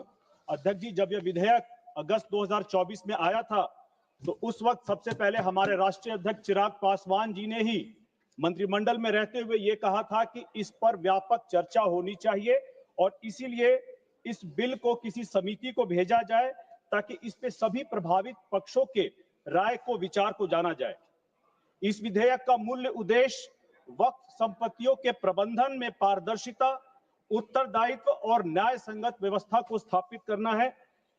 और आपने देखा होगा अध्यक्ष महोदय की वक्फ करने की जो 3 कंडीशंस हैं उसमें रिलीजियस और पायस, परमानेंट डेडिकेशन और लेजिटिमेट ओनरशिप होना जरूरी है। लेकिन जब वक्फ पे विपक्ष की तरफ से विरोध किया जाता है तो सिर्फ धार्मिक पक्ष को लेकर के ही विरोध किया जाता है। धार्मिक पक्ष के अलावा भी वक्फ प्रबंधन का एक आर्थिक पक्ष है, एक सामाजिक पक्ष है, एक विधिक लॉ का पक्ष है और एक प्रशासनिक पक्ष है। लेकिन दुर्भाग्य की बात है कि इस विधेयक के विरोध में हमेशा विपक्ष धार्मिक पक्ष को ही उठा करके, डरा करके, लोगों को बता करके कि आपका दरगाह चला जाएगा, आपके मस्जिद चले जाएंगे, इसी को उठाता है ताकि उनका वोट बैंक हमेशा उनके पास बना रहे। सच्चर कमेटी की रिपोर्ट स्वयं यह कहती है कि मुस्लिम समुदाय सामाजिक और आर्थिक स्तर पर चुनौतियों से जूझ रहा है। लेकिन आश्चर्य की बात है अध्यक्ष महोदय की विपक्ष इन वास्तविक मुद्दों पर चर्चा नहीं करना चाहता है क्योंकि इससे उनके राजनीतिक षड्यंत्र और उनके प्रायोजित नैरेटिव पर प्रश्न चिन्ह खड़े हो जाते हैं। नहीं तो अध्यक्ष महोदय मुझे बताया जाए कि क्या बात है कि सिंगापुर जैसे छोटे राष्ट्र जहां महज 200 वक्फ की संपत्तियां हैं, वहां पर संपत्ति से आय एक साल में 42 करोड़ से ज्यादा होती है। लेकिन यहाँ सच्चर कमेटी के हिसाब से जहां 5 लाख की वक्फ की संपत्तियां हैं, जहां 6 लाख एकड़ से ज्यादा जमीन है, 1 करोड़ 20 लाख एकड़ से ज्यादा संपत्ति होने के बावजूद आय सिर्फ 163 करोड़ होती है। आखिर कहीं तो कुछ न कुछ कमी है। इस सदन का ध्यान मैं इस ओर आकर्षित करना चाहूंगा कि विश्व के कई देश ने समय रहते वक्फ के व्यवस्था में आवश्यक प्रशासनिक सुधार किए हैं। और इसे समझने के लिए अगर हम 19वीं और 20वीं सदी में कुछ देशों के उदाहरण को देखेंगे तो हमें समझ में आएगा। तुर्की में 1925 में लगभग 3/4 जमीन, खेती की जमीन वक्फ के नाम थी। अल्जीरिया में लगभग आधी से अधिक खेती योग्य भूमि वक्फ के नाम थी। ट्यूनीशिया में भी लगभग 1/3 और मिस्र में 1/8 भाग वक्फ के नाम था। इन्हीं शासन व्यवस्थाओं ने जब इस बात की गहन मूल्यांकन की इसके बारे में छानबीन की तो उनको पता चला कि ये अचल संपत्तियां ऐसी प्रकृति की बन चुकी हैं जहां से किसी भी प्रकार की सामाजिक और आर्थिक उत्पादक भागीदारी उनकी बिल्कुल खत्म हो चुकी है। ये संपत्तियां उस देश के आर्थिक विकास में अवरोधक रही हैं और उन वंचित वर्गों को भी लाभ नहीं दे रही है जिनके लिए इनका संगठन किया गया था। इसीलिए इसका समाधान निकालने के लिए तुर्की ने 1925 में सामाजिक, प्रशासनिक और संवैधानिक परिस्थितियों को ध्यान में रखते हुए वक्फ मंत्रालय का पुनर्गठन किया था। मिस्र में भी समय के आवश्यकता अनुसार वक्फ की संपत्तियों को राज्य प्रशासन के अंतर्गत लाया गया था। इन निर्णयों को संबंधित देशों ने उस समय राष्ट्रीय प्राथमिकताओं और जनहित को ध्यान में रखते हुए आवश्यक और उपयुक्त माना था। अध्यक्ष महोदय, यही सवाल आज हमें भी जानना है, हमें पूछना है, क्या भारत जैसे उदयमान होते हुए राष्ट्र को ऐसी समस्याओं के बारे में नीतिगत रूप से चर्चा नहीं करनी चाहिए और चर्चा करके उन समस्याओं के बारे में कैसे हम इसे आगे लेकर के चले, इसके बारे में हमें चर्चा करनी चाहिए। मैं ये नहीं कह रहा कि उन मुस्लिम देशों की तरह हमें कोई कठोर या क्रांतिकारी कदम उठाना चाहिए, लेकिन ईमानदार प्रयास हमारी तरफ से बहुत जरूरी है, ताकि मुस्लिम समाज में जिसको हमारे अध्यक्ष चिराग पासवान जी आगे लेकर के चलना चाहते हैं, मुख्य धारा में जोड़ना चाहते हैं, चाहे वो दलित मुसलमान हो, चाहे अंसारी मुसलमान हो, राई मुसलमान हो, जुलाहा या पसमानदा मुसलमान हो, उनके जो मुख्य धारा में पीछे छूट जाते हैं, उन्हें आगे बढ़ाने के लिए सिर्फ अल्लाह की रहमत ही नहीं, सरकार के योगदान के मदद की भी जरूरत है। अध्यक्ष महोदय, कांग्रेस के शासनकाल में भी अलग अलग समय पर वक्फ के बिल लाए गए, लेकिन यथार्थ यह है कि उनके शासनकाल में जिस तरह से पारदर्शिता, जवाबदेही में लगातार कमी हुई है, इसके चलते अनेक भ्रष्टाचार के उदाहरण पहले भी माननीय सदस्यों ने बताए हैं, इस पर मैं ज्यादा नहीं कहूंगा। लेकिन जब ये मैं जरूर कहना चाहूंगा कि जब कांग्रेस पार्टी सत्ता में होती है तो प्रशासनिक सुधारों को व्यवहारिक तरीके से लागू करने का प्रयास करती है, लेकिन जब विपक्ष में होती है तो वही पार्टी संवेदनशील मुद्दों को, जन भावना को उभारने का और राजनीतिक लाभ लेने की कोशिश करती है। अध्यक्ष महोदय, आज मैं इस बिल पर बोलते हुए भारत रत्न डॉक्टर भीमराव अंबेडकर जी की उस संवैधानिक सोच की भी याद दिलाना चाहता हूं, जिसमें उन्होंने भारत को एक धर्मनिरपेक्ष और सम्मानित राष्ट्र के रूप में परिकल्पना किया था और यह कहा था कि राज्य का कोई धर्म नहीं हो सकता है, मगर धर्म की आड़ में कोई भी संस्था कानून के ऊपर नहीं हो सकती है। अध्यक्ष महोदय, मैं अति सम्मान पूर्वक ये कहना चाहता हूं कि वक्फ के मुद्दे पर जिस तरह से हमारे राष्ट्रीय अध्यक्ष चिराग पासवान जी के विरोध में फतवा लाया गया, अभी आपने भी सुना होगा समाचार पत्र के माध्यम से, तो उन लोगों को मैं ये जवाब देना चाहूंगा कि आप लोगों को उस पुत्र से शिकायत है जिसके पिता ने मुस्लिम मुख्यमंत्री बिहार में बनाने के लिए अपनी पार्टी के अस्तित्व को खतरे में डाल दिया था, लेकिन आज जब वक्फ का बिल आया है, आपके समाज के लिए बिल आया है, तब आप उनके साथ खड़े हैं जिन्होंने उस वक्त मुस्लिम मुख्यमंत्री का विरोध किया था। अध्यक्ष महोदय, मैं अपनी बात को यह कहकर के समाप्त करना चाहूंगा, और जैसे पहले भी कहा गया था कि बिहार में इस वक्त पिता पुत्र में गजब विडंबना बनी हुई है। पिता ने इसी लोकसभा के सदन में कहा था 2010 में कि हमें भी पता है कि पटना में कितनी सारी संपत्तियां वक्फ के पास हैं, लेकिन पुत्र कह रहा है कि हम वक्फ का बिल आने नहीं देंगे, इसको बिहार में हम लागू नहीं होने देंगे, और मुख्यमंत्री बनने का सपना पाले हुए हैं। धन्यवाद जी, अंत में अध्यक्ष महोदय, मैं ये बताना चाहूंगा कि यह बिल किसी धर्म और धार्मिक समुदाय के विरुद्ध नहीं है, उसमें संपत्तियों के प्रबंधन के लिए है, समाज सेवा के लिए है, परोपकार के लिए है, जन कल्याण के लिए है। और मैं इस सम्मानीय सदन में विनम्रता पूर्वक इस विधायक के समर्थन में अपनी पार्टी लोक जनशक्ति पार्टी रामविलास की तरफ से समर्थन करके इस सदन में व्यक्त करता हूं कि राष्ट्रहित, समाज हित और धर्म की वास्तविक गरिमा की रक्षा के लिए अपनी भागीदारी अपनी पार्टी की तरफ से सुरक्षित करता हूं। धन्यवाद अध्यक्ष महोदय। धन्यवाद। माननीय सदस्य श्री मोहिबुल्लाह जी। बिस्मिल्लाहिर्रहमानिर्रहीम। जनाबे सदर मोहतरम, सबसे पहले मैं आपका तहे दिल से शुक्रिया अदा करता हूं कि आपने मुझे इस मसले पर गुफ्तगू का मौका दिया और मुझे ज्वाइंट पार्लिमानी कमेटी का भी हिस्सा बनाया। सदर मोहतरम, जब हमारा मुल्क आजाद हुआ था तो हमारे कायदीन के सामने दो रास्ते थे। वो रास्ते क्या थे और किसने पेश किए थे, ये अब गैर अहम है। असल बात ये है कि हमारे रहनुमाओं की दूरंदेशी और अक्लमंदी की बदौलत मुल्क में हर मजहब को परवान चढ़ने, फलने फूलने और अपने इदारे चलाने की आजादी दी गई, जो कि हमारे आइन की आर्टिकल 25 और 26 में मौजूद है। ये हक महज एक आईनी हक नहीं बल्कि बुनियादी हुकूक का हिस्सा है। आज हमारे ऐवान के सामने जो वक्फ तरमीम बिल पेश किया गया है, ये न सिर्फ हमारे बुनियादी हुकूक की खिलाफ वर्जी है बल्कि राइट टू इक्वलिटी के भी साफ खिलाफ है। इसको सदर मोहतरम मुल्क की दूसरी मेजोरिटी कभी कबूल नहीं करेगी।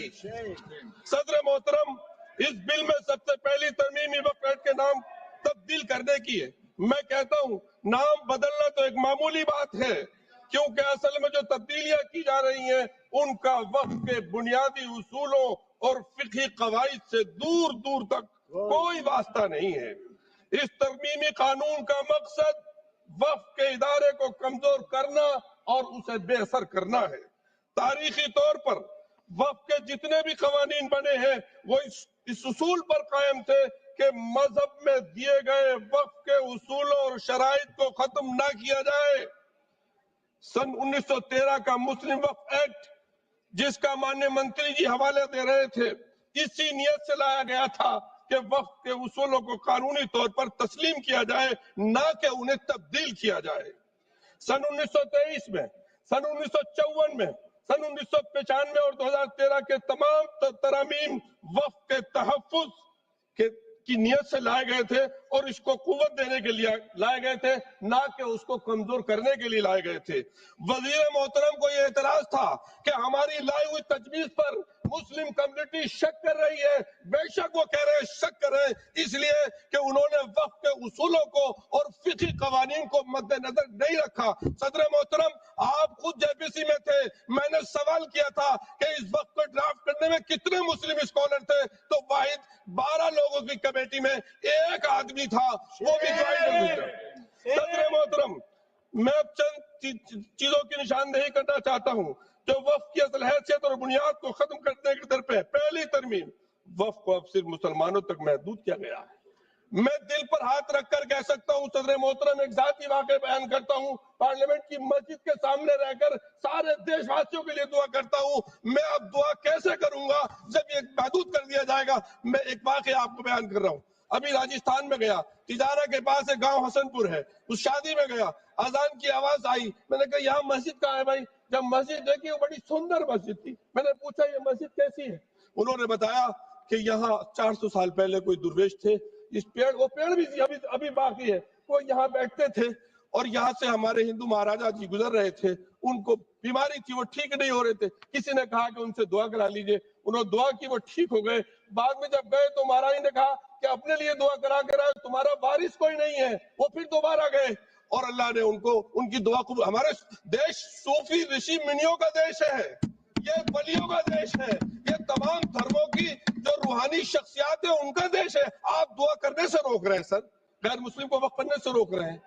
आप सर गुज़िश्ता सर, एक इसके अलावा मुसलमानों को भी अपने ईमान का सबूत देना होगा। सर, मैं इमाम हूँ, इमाम हरम मक्के का हरम भी किसी शख्स को ये सर्टिफिकेट के लिए मजबूर नहीं दे सकता कि वो प्रैक्टिसिंग मुस्लिम है।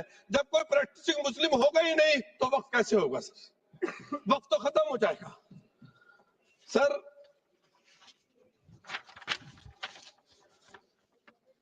वक्त बाय यूजर, जिसके मुताबिक अगर वक्त की दस्तावेज ना हो, डॉक्यूमेंट्स ना हो, वक्त करने वाले की शनाख्त ना हो, तो लंबे अरसे से जारी इस्तेमाल को वक्त माना जाता है। ये उसूल हमने नहीं बनाया, प्रीवी काउंसिल के फैसलों से बाज़ाब्ता तौर पर यह उसूल माना गया। सर, 100 साल पुरानी मस्जिद तो बाकी रहेगी, लेकिन 600-700 साल पुरानी अगर मस्जिद का कोई रिकॉर्ड नहीं है तो आप कहेंगे ये वक्त यूसुफ नहीं है। अरे सर, कितना हम लोग यकीन करें? तीसरी तरमीम, बोर्ड के इंतखाबात को खत्म करके उसे मुकम्मल सरकारी इदारा बनाया जा रहा है। दिल्ली की मिसाल है उसकी, दिल्ली वक्फ बोर्ड को तहलील करके उसका इंतजाम एक एडमिनिस्ट्रेटर अफसर के हवाले किया गया, जो एक तरफ रिलीजियस कमेटी का चेयरमैन था, दूसरी तरफ वक्फ बोर्ड का एडमिनिस्ट्रेटर था। उसने बहादुर शाह जफर ने जिस मस्जिद के लिए रिपेयर के लिए बोला था, मेरे पास डॉक्यूमेंट्स है उस मस्जिद के, वो रातों रात मस्जिद अखुंजी महरौली में शहीद कर दी गई। सर, इससे ऐसा मैसेज आएगा, हम लोग, मैं तो इससे मैसेज क्या, बहुत से लोग पता नहीं क्या क्या कहते हैं सर, लेकिन हकीकत ये है कि शायद उनका आखिरी हो ये सितम। हर सितम सोच के हम ये सह गए, हम वफा करके भी तना रह गए। हमारा नाम क्यों नहीं लिया जाता आजादी को? कितनी कुर्बानियां दी हैं सर। मैं और क्या कहूं, कुछ लोग तो इतने माहिर हैं, दामन पे कोई दाग न, दामन पे कोई दाग न, खंजर पे कोई धब्बा, तुम नक्श करो हो या करामात करो। धन्यवाद जी, धन्यवाद। सर, हमें उनसे वफा की, वक्त की उम्मीद कैसे कर सकते हैं जो नहीं जानते वकफ क्या है, धन्यवाद। उनसे कैसे उम्मीदें वफा करें। ऑनरेबल मेंबर सर मैं अपनी बात को खत्म कर रहा हूँ। आप खत्म कीजिए, 30 सेकंड में खत्म कीजिए, 30 सेकंड। सर मेरे प्यारे वतन में एक कल्चर को परवान चढ़ाया जा रहा है जो कल्चर मेरे मुल्क का नहीं है। मैं अपने दिल की आवाज से कहता हूँ, हजारों साल तहजीब का जो कल्चर हमारा जो देश का रहा है, यहाँ मैं अपने इस्लाम धर्म और ईसाई और जूस धर्म के हिसाब से भी कह सकता हूँ कि मैं स्कॉलर हूँ और आप सबका सम्मान करते हुए कह रहा हूँ, सबसे पहला इंसान और सबसे पहले इंसान के साथ हम सब की माँ जिस नाम से भी कहे, भारत माँ कहे हमारे उसमें या ग्रैंड मदर कहे, वो हिंदुस्तान आए थे। तुम्हारी तहजीब अपने खंजर से आप ही करेगी। Mithun Reddy ji, please start. You please start. Thank you, sir. Sir, in spite of the work bill having been referred to the JPC, the minority community have raised various concerns, sir. Lot of Muslim organizations like All India Muslim Personal Law Board, Jamaatul Ulama, and Jamaatul Islam Hind, and various other Muslim organizations have raised their objections. And even our party has raised objections in the JPC, sir. All our objections were in line with what OICG has also raised. So most of them were not considered. And in a country where we have almost 14.6% Muslims and 20 crore, it translates to 20 crore people, I think their concerns should be taken very seriously. Sir, we have concerns regarding this bill, and I would like to give out the reasons why we are going to oppose this bill, sir. So this bill is unconstitutional as it violates Article 14, 25, 26, read with Article 13 of the Constitution. Article 13 of the Constitution says that laws inconsistent with or in derogation of the fundamental rights shall be void. Sir, even Article 14 says equality before law and equal protection of the law. Sir, even Article 25 guarantees all citizens the right to freely profess, practice, and propagate their religion, sir.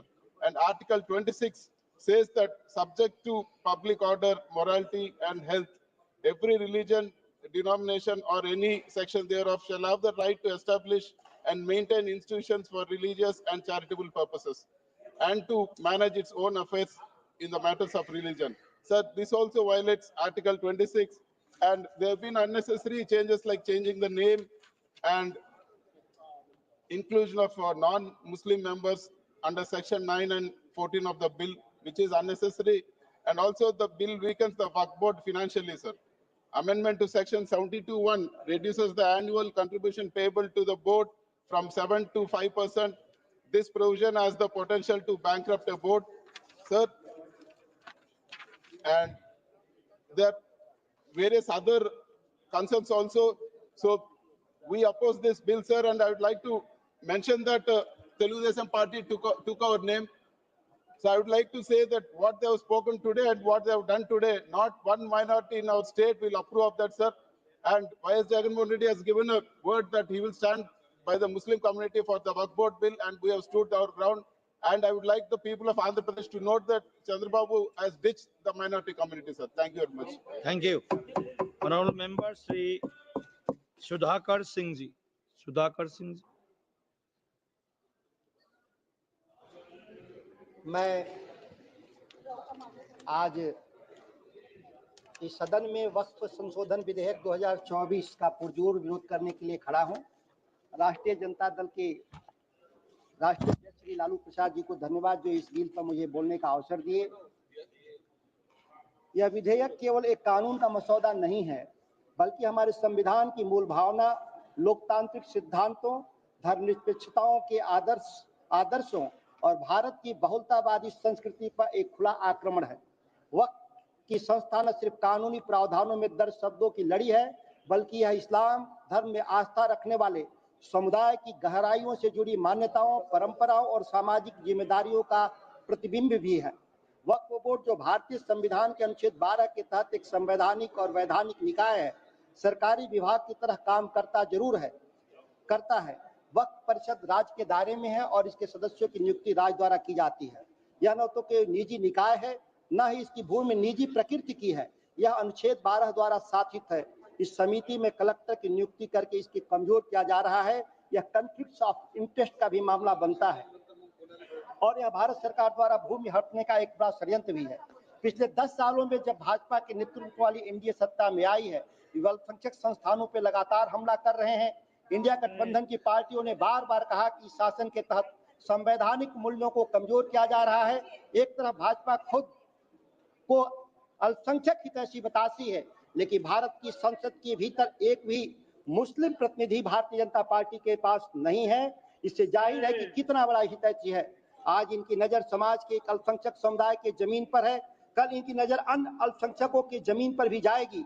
आप देखेंगे तो बोध गया के जो trust जो बौद्ध मंदिर के जो ट्रस्ट हैं, उसमें बहुमत गैर बौद्ध धर्म से जुड़े लोग नहीं हैं, उसमें दूसरे धर्म के लोगों का बहुमत है। उसी तरह से इसमें भी ये लोग लागू करना चाहते हैं। एक समय आएगा कि मंदिरों की भी जमीन और उनके धन को भी कब्जा करने का प्रयास किया जाएगा। तो अपना काम करो, मैं बात तो अपना काम करो। इस टोका टोकी हो रहा महोदय, इस विधेयक के द्वारा राज्य को मुस्लिम धार्मिक संपत्तियों पर अधिक विवेकाधीन शक्ति मिल जाएगी। पहले से ही मुस्लिम धार्मिक संपत्तियां अन्य किसी भी धर्म की संपत्ति की तुलना में कहीं अधिक विनियमित है, किसी भी हिंदू ईसाई आदि की संपत्ति से कहीं ज्यादा। यह विधेयक मुअत्तलियों के कुछ कुशल नहीं बनाएगा, क्योंकि इस विधेयक ने मुअत्तलियों की शक्ति को कम कर देता है। यह विधेयक वक्फ अधिनियम 1995 धारा 3A, 3B, 3C को सम्मिलित करके वक्फ निर्माण के लिए अचानक से नई शर्तें लेकर आया है। विधेयक का खंड 15 सीओ की नियुक्ति या उसके कार्यकाल से संबंधित धारा 23 में भी संशोधन की बात करता है। संवैधानिक मूल्यों को कमजोर करने का यह अगला कदम है। संस्थानों और तटस्थ नौकरशाही के प्रतिबद्ध नौकरशाही में बदलकर और संविधान को बुलडोज किया जा रहा है। यह विधेयक संवैधानिक मूल्यों के बिल्कुल खिलाफ है। भाजपा सब कुछ अपने अधीन करना चाहती है, इसलिए इनके कथनी और करनी में भारी अंतर है। लोकतंत्र में भाजपा को कोई विश्वास नहीं। इंडिया गठबंधन की पार्टियों ने बार बार कहा कि संविधान खतरे में है, और इस सरकार के हर नए विधेयक से यह बात सच होती चली जा रही है। आजादी के बाद से ही देश धर्मनिरपेक्षता के मार्ग पर चलने की कोशिश करता रहा है, जहां सभी धर्मों के समान अधिकार और सम्मान मिले हैं। लेकिन हाल के वर्षों में हम देख रहे हैं कि बहुसंख्यकवादी राजनीति और जनमानस को विभाजित करने वाली शक्तियां इस संतुलन को तोड़ने में लगी है। वक्फ संशोधन अधिनियम 2024 इसी कड़ी का नवीनतम उदाहरण है, जिसमें न सिर्फ अल्पसंख्यकों की धार्मिक और सांस्कृतिक धरोहरों को आहत करने का प्रयास किया जा रहा है, बल्कि संविधान के मौलिक सिद्धांतों को भी चुनौती दिया जा रहा है। मैं सांसद एक मैं सांसद भाजपा के सांसद रविशंकर सिन्हा के द्वारा कहा गया कि वक्फ की जो कमेटियां बनेंगी उसमें महिलाओं के लिए भी आरक्षण होगा, पिछड़ों के लिए भी आरक्षण होगा। लेकिन मैं जानना चाहता हूं इसी सदन के माध्यम से, राम मंदिर के ट्रस्ट का जब निर्माण हो रहा था उस समय महिलाओं को आरक्षण क्यों नहीं दिया गया, उसमें पिछड़ों को आरक्षण क्यों नहीं दिया गया? ऐसा सवाल है जो बहुसंख्यक समाज जब अपने लिए कानून बनाता है तो उसके नियम अलग बना दिए जाते हैं, और अल्पसंख्यकों के हिसाब से जब कानून बनाते हैं तो उसके लिए अलग नियम बना दिए जाते हैं। 6.5 लाख गांव है इस देश में, 8.5 लाख वक्फ प्रॉपर्टी की बात की जा रही है इस देश में। 6.5 लाख गांव है इस गांव में, हर गांव में बहुसंख्यक गांव में अल्पसंख्यक समुदाय के लोग रहते हैं, जो मदरसे के लिए अपने जमीन छोड़े हैं, जो उन्होंने अपने कब्रिस्तान के लिए जमीन छोड़े हैं। क्या वो 8.5 लाख जमीन के बाहर के हैं? मैं इसलिए कहना चाहता हूं, आज एक आमदनी की भी बात की जा रही है कि अब क्या ये कब्रिस्तान आमदनी के जरिया बनेंगे, क्या मदरसे आमदनी के जरिया बनेंगे, क्या अनाथालय आमदनी के जरिया बनेंगे? ऐसी उम्मीद भारत का संविधान और कानून नहीं। सुधाकरण जी, के सुधाकरण जी, के सुधाकरण जी नहीं है, के सुधाकरण जी, राधाकृष्ण के राधाकृष्णन जी, ऑनरेबल मेंबर के राधाकृष्णन जी। Thank you, Speaker Sir, for allowing me to speak in the Waqf Bill 2025. Sir, I oppose the bill on behalf of Communist Party of India Marxist. Sir, ഈ ബില്ല് ഇന്നിവിടെ അവതരിപ്പിച്ചുകൊണ്ട് ബഹുമാനായ ന്യൂനപക്ഷ വകുപ്പ് മന്ത്രി പറഞ്ഞത് ഈ ബില്ല് കൊണ്ടുവന്നിരിക്കുന്നത് മുസ്ലിം വിഭാഗത്തിലെ പാവപ്പെട്ടവർക്ക് വേണ്ടിയും കുട്ടികൾക്ക് വേണ്ടിയും അതുപോലെ വനിതകൾക്ക് വേണ്ടിയുമാണെന്നാണ്. പാവപ്പെട്ടവർക്കോ കുട്ടികൾക്കോ വനിതകൾക്കോ വേണ്ടിയല്ല ഈ ബില്ല് കൊണ്ടുവന്നതെന്ന് ഈ ബില്ല് കൊണ്ടുവന്ന സർക്കാരിന് തന്നെ നല്ലപോലെ അറിയാം. നമ്മുടെ രാജ്യത്ത് മഹാഭൂരിപക്ഷത്തെയും ബാധിക്കുന്ന വിഷയങ്ങൾ അത് ശരിയായ രീതിയിൽ പരിഹരിക്കുന്നതിന് പകരം തെറ്റായ സമീപനത്തിലൂടെ നമ്മുടെ സമൂഹത്തെ ഭിന്നിപ്പിക്കാൻ വേണ്ടിയുള്ള വലിയ ശ്രമമാണ് ഗവൺമെന്റിന്റെ ഭാഗത്തുനിന്നും ഓരോ ഘട്ടത്തിലും ഉണ്ടായിക്കൊണ്ടിരിക്കുന്നത്. മുസ്ലിം ജനവിഭാഗം നമ്മുടെ രാജ്യത്തിന്റെ ശത്രുക്കളാണ് എന്ന് മഹാഭൂരിപക്ഷം വരുന്ന ജനതയെ കൊണ്ട് ചിന്തിപ്പിക്കണം. അങ്ങനെ വിഭജനം ഉണ്ടാക്കുക എന്നുള്ള ഒരു തന്ത്രം ഇതിന്റെ പിന്നിൽ ഒളിഞ്ഞിരിക്കുന്നുണ്ട് എന്നുള്ള ഒരു യാഥാർത്ഥ്യമാണ്. ആ യാഥാർത്ഥ്യം പറയാതെ മുസ്ലിം ജനവിഭാഗങ്ങളിലെ പാവപ്പെട്ടവരുടെയും അതുപോലെ കുട്ടികളുടെയും അതുപോലെ തന്നെ സ്ത്രീകളുടെയും സംരക്ഷണത്തിന് വേണ്ടിയാണ് ഈ ബില്ല് കൊണ്ടുവരുന്നു എന്ന് പറയുന്നത്. സർ, ന്യൂനപക്ഷത്തിൽ വരുന്ന പാവപ്പെട്ട കുട്ടികളെ സംരക്ഷിക്കാൻ ഈ ഗവൺമെന്റിന് താല്പര്യമുണ്ടെങ്കിൽ ആദ്യം ചെയ്യേണ്ടത് മൈനോറിറ്റി കുട്ടികൾക്ക് വേണ്ടിയുള്ള സ്കോളർഷിപ്പ് പുനഃസ്ഥാപിക്കാനുള്ള നടപടി സ്വീകരിക്കുകയാണ്. എന്നാൽ ന്യൂനപക്ഷ കുട്ടികൾക്കുള്ള സ്കോളർഷിപ്പ് അത് ഓരോ വർഷവും കുറച്ചുകൊണ്ടിരിക്കുന്നു എന്നുള്ള യാഥാർത്ഥ്യം നമ്മൾ കാണാതെ പോകരുത്.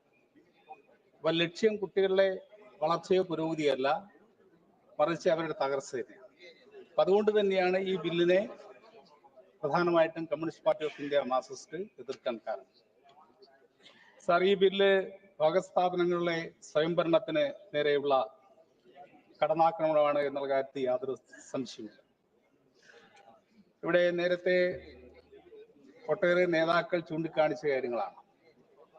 ഇത് നമ്മുടെ ഭരണഘടനയുടെ ലംഘനമാണ്. ഭരണഘടന ഉറപ്പു നൽകുന്ന മൗലിക അവകാശങ്ങളുടെ നേരിട്ടുള്ള ലംഘനമാണ്. വഖഫ് സ്വത്തുക്കളുടെ നിയന്ത്രണം കേന്ദ്രീകരിക്കാനും മുസ്ലിം സമൂഹത്തിന്റെ അവകാശങ്ങളെ ദുർബലപ്പെടുത്താനും മതപരമായ കാര്യങ്ങളിൽ സർക്കാർ അതിക്രമിച്ച് കിടക്കുന്നതിന്റെ അപകടകരമായ കീഴ്വഴക്കം സൃഷ്ടിക്കാനും ഈ ബിൽ ഉദ്ദേശിക്കുന്നു.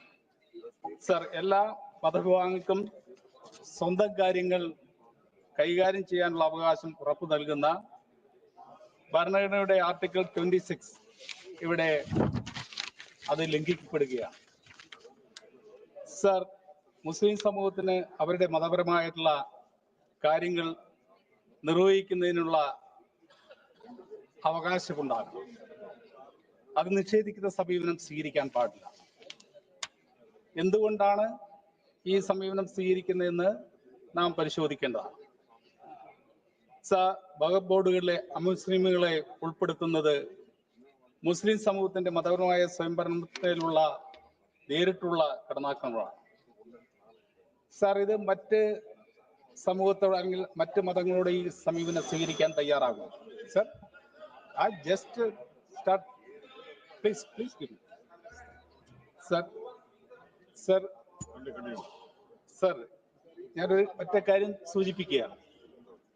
സർ, കേരളത്തിൽ ദേവസ്വം ബോർഡുകൾ, ഒരിക്കൽ ഒരു ദേവസ്വം ബോർഡിലെ മെമ്പറുടെ പേര് ഒരു ക്രിസ്ത്യൻ പേരുമായി ബന്ധപ്പെട്ട് ബഹുമാനപ്പെട്ട മന്ത്രി സുരേഷ് ഗോപിയെ ശ്രദ്ധിക്കുന്നുണ്ട്. ഒരു മുസ്ലിം ക്രിസ്ത്യൻ പേര് വന്നതിന്റെ പേരിലാണ് അത് ക്രിസ്ത്യാനിയാണ് എന്ന് തെറ്റിദ്ധരിച്ചുകൊണ്ട് വലിയ കലാപം നമ്മുടെ കേരളത്തിലുണ്ടായി. അതായത് ഹിന്ദു ദേവസ്വം ബോർഡിലേക്ക് 1987 ഹിന്ദു ക്ഷേത്രം ഹിന്ദുക്കൾക്ക് വിട്ടുകൊടുക്കണം എന്ന് പറഞ്ഞുകൊണ്ടുള്ള വലിയ സമരം അന്നാണ് അവിടെ നടത്തിയത്.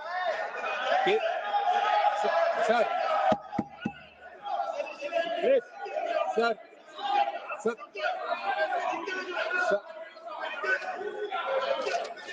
പ്ലീസ്, ബഹുമാനായ മിനിസ്റ്റർ. അറിയാം. Sir, please conclude. Let me complete. Please conclude. Within 30 seconds, you complete, please.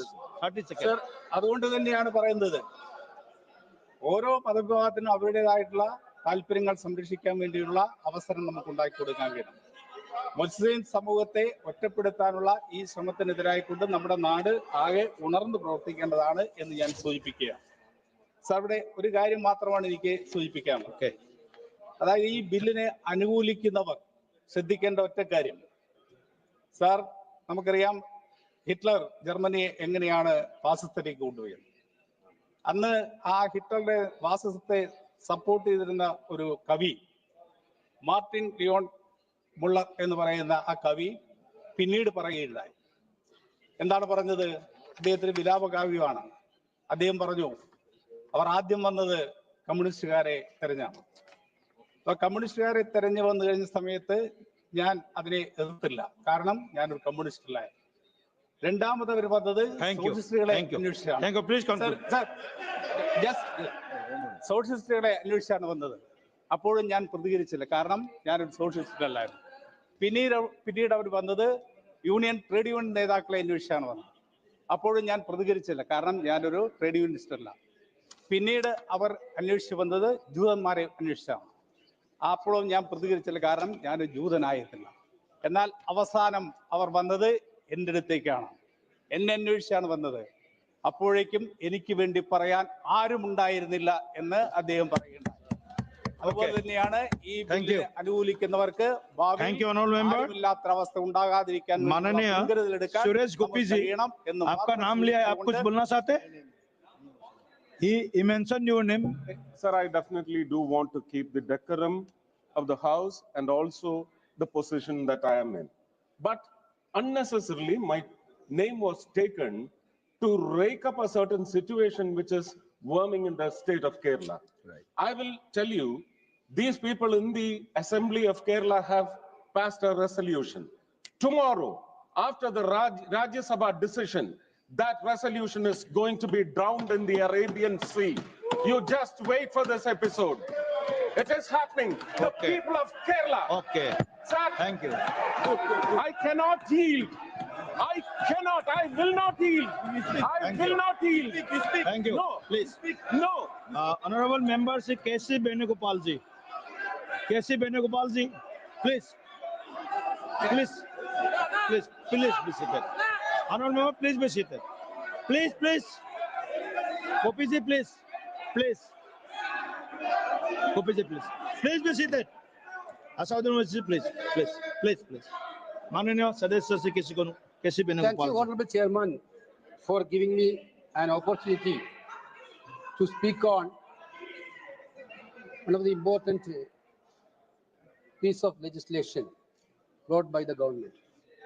Before starting about the bill, sir, I would like to put on record the allegation made by Honorable Anurag Thakur against Honorable Congress President Mallikarjun Kharge ji, the topest leader of this country, who came from the painful grassroots level experience, who suffered a lot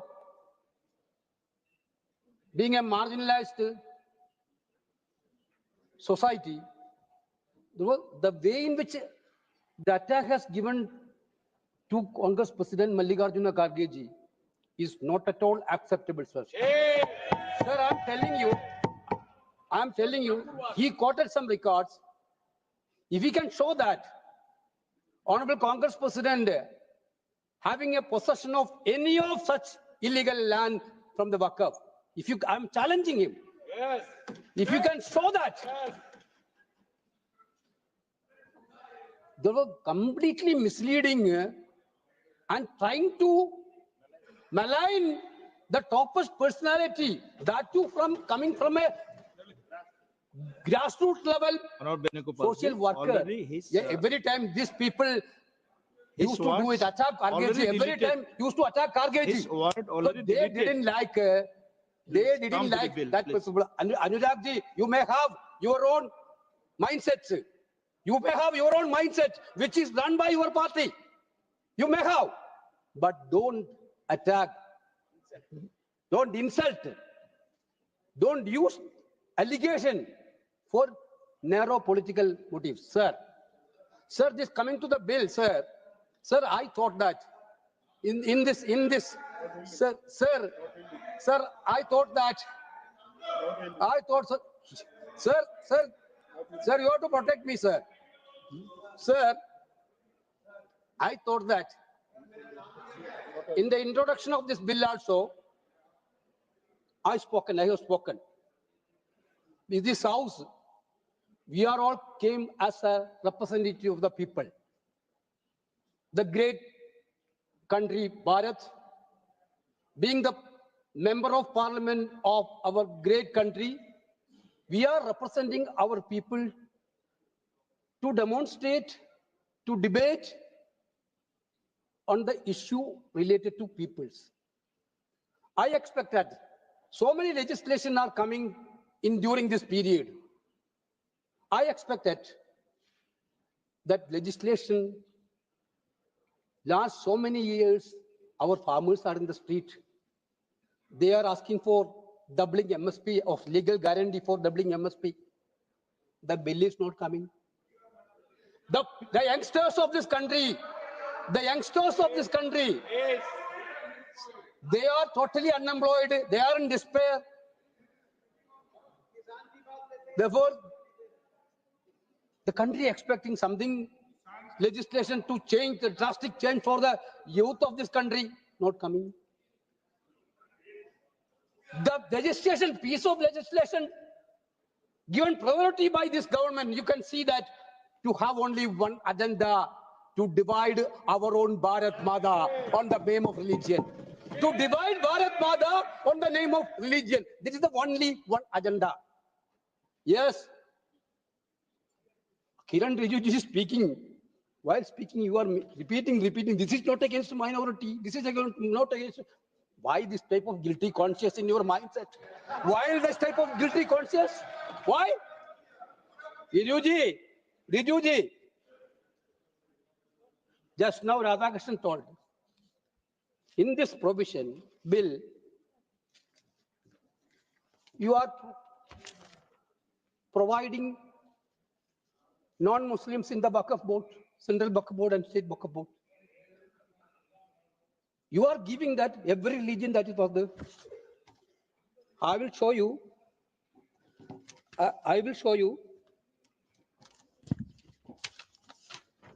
This is the Vaishno Devi Temples Act.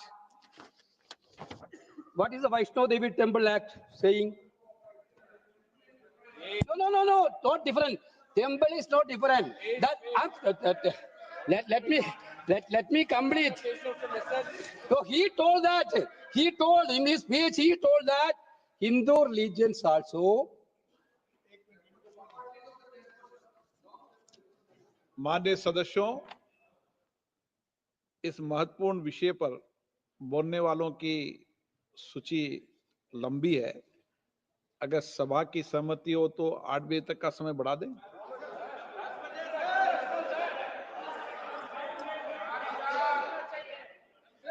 The Vaishno Devi Temple Act, 1988, Clause 5A. The Lieutenant Governor of the Union Territory of Jammu and Kashmir shall be the ex-chairman of the board. And if the Lieutenant Governor be not a Hindu, then he may nominate an eminent person professing Hindu religion and qualified to be a member. Here, I agree, this should be the provision.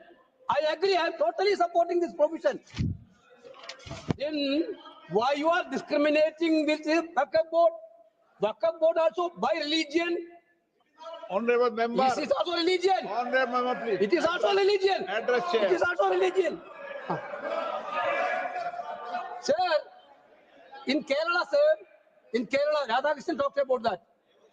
There was some board, a member has to be selected by elected MLAs. Elected Hindu MLAs. No Muslim MLA cannot vote for Devasam board member. Devasam board looking after the property of the temples. Mr. Rijuji, Devasam board looking after the administration of the temples and properties of the temples. Therefore, there, no Muslim member, no Christian member have the voting power for selecting a Devasam board member. Here you are telling, here it is different. Here it is different. So why this? This is direct attack on constitution. Yes. This is a direct attack. You are discriminating clearly. Before the equality of law, you are discriminating here clearly. Then you are telling it is not against anti-constitutional. How can you say like this? Now, Rituji and our Anuragji quote about a CBCI statement. I'm very much glad that now Kiran Rijiju was very much aware of CBCI and KCBC. Oh, brother, the Vishwa Hindu Parishad, the so-called Sangh Parivar organization, how was it formed? Against the papal visit. You know that Vishwa Hindu Parishad was formed against the papal visit. Yes, sir. Vishwa Hindu Parishad was formed against the papal visit. That point of time, they told that Pope is coming for conversion. Pope is coming for conversion. Therefore, we need to form an organization, Vishwa Hindu Parishad. In the same CBCI statement, I would like to quote the CBCI statement. That statement, final word, what is the final word, Rajuji? Final word is that at the same time, the rights of religious minorities as guaranteed by the Constitution must be safeguarded. This is also the statement. How many times they told, how many churches attacked, how many times CBCI told you have to take action against church attack. 753 churches has been attacked. 753 churches has been attacked in your period. They have given memorandum. How many times CBCI, how many churches has been attacked in Chhattisgarh, in Madhya Pradesh, Manipur, everywhere. That is why Radhakrishnan told, now today you are targeting Muslims. Tomorrow, yesterday, you abolished the Anglo-Indian representation in the parliament. You abolished the Anglo-Indian representation in the assembly. Venugopal जी, क्या राधा किशन जी आप एक हो गए होगे आजकल केरल में? Sir, this Anglo-Indian, poor Anglo-Indian, minute minority of this country, they believed in Christianity. Poor Anglo-Indian. 2 members of Anglo-Indian in this parliament. What harm they have done to you? What is the reason to withdraw that? What is the reason to withdraw that? What is the intention behind the conversion law in Karnataka by the BJP government? Mr. Prahalad Joshi ji told me, what is the intention behind the conversion law on Karnataka? You targeted whom? In Jharkhand, they attack against Christians. In Madhya Pradesh, they attack against Christians. In Chhattisgarh, they attack against Christians. Therefore, my point is that today you are against Muslims. Tomorrow it will be against Christians. Day after it will be against Sikhs. Then it will be against Jains. Therefore, your target is to establish Sangh Parivar agenda to destroy minorities of this country. This is a clear hidden agenda. This is a clear hidden agenda to attack freedom. This attack the freedom of religion in this country. This is the clear agenda. This is a clear decision. You have designed something to win the election. We saw that. What was sir? What Rajasthan speech of the famous speech of Honorable Prime Minister Banswara speech. Yes. I don't want to repeat it, sir. Sir, you have to understand, you have a great responsibility. You are ruling this country, great democratic country. Entire world is looking for you. The way in which you are legislating, the world is looking for you. You are going abroad. You are going abroad everywhere. You are trying to be a world leader. But here, in the name of religion, you are trying to divide the people of this country. The world is looking for that. You are trying to divide the country for political benefit. That is what exactly happening.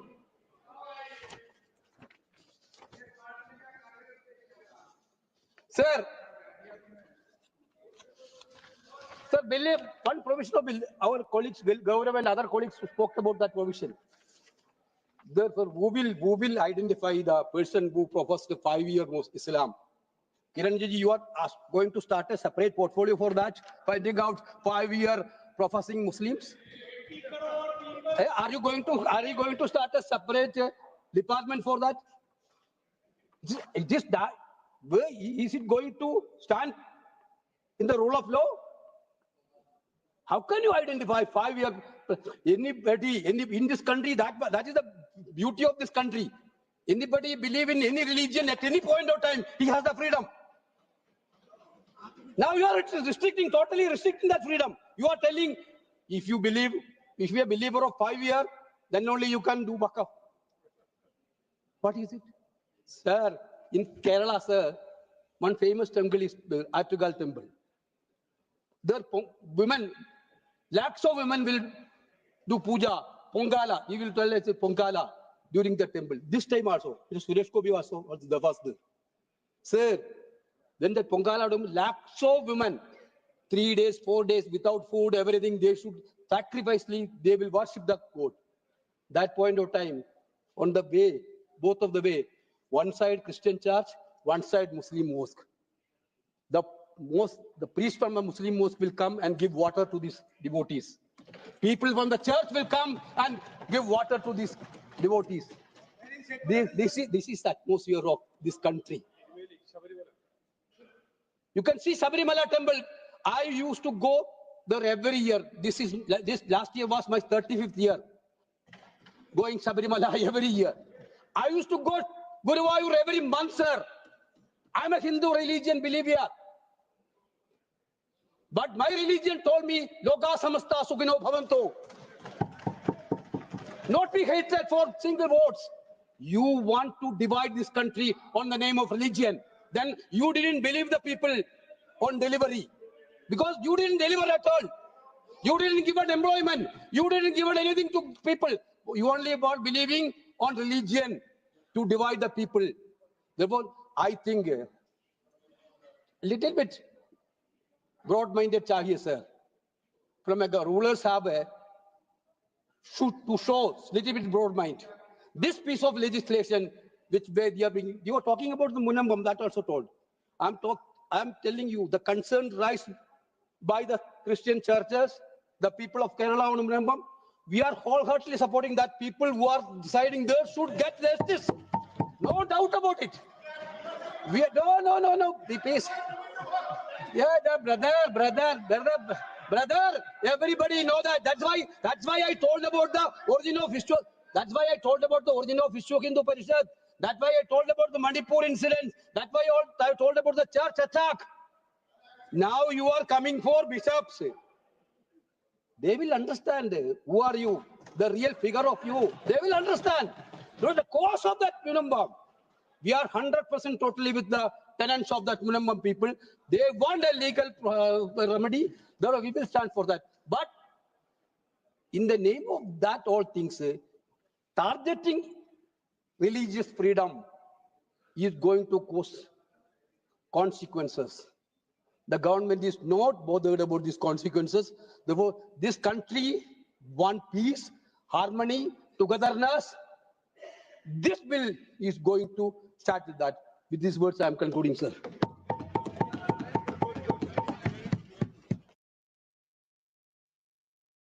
माननीय गृह मंत्री जी,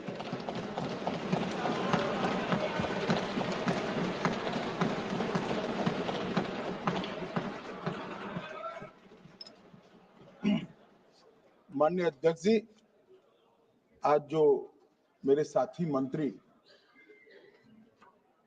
bill लेकर आए हैं, उसके समर्थन में मैं खड़ा हुआ। माननीय अध्यक्ष जी, मैं सुबह से जो चर्चा चल रही है 12 बजे से, ओके, एक मिनट चेक कराता हूँ। हाँ, एक सेकंड चेक करा, सेकंड में करा रहे हैं, चेक कर रहे हैं। माननीय अध्यक्ष जी, 2 मिनट लगता है कभी। सुबह से जो चर्चा चल रही है उसको मैंने बारीकी से सुना है। मुझे लगता है या तो निर्दोष भाव से या तो राजनीतिक कारणों से ढेर सारी भ्रांतियां कई सदस्यों के मन में भी है और कई सारी भ्रांतियां सदन के माध्यम से, आपके माध्यम से पूरे देश भर में फैलाने का प्रयास भी हो रहा है। बिल पर चर्चा का जवाब तो माननीय रिज्जू साहब देंगे। मैं कुछ बातें यहां रखी है, इसको मेरी समझ के हिसाब से क्लैरिफाई करने का जरूर प्रयास करूंगा। ये वक्त एक अरबी शब्द है।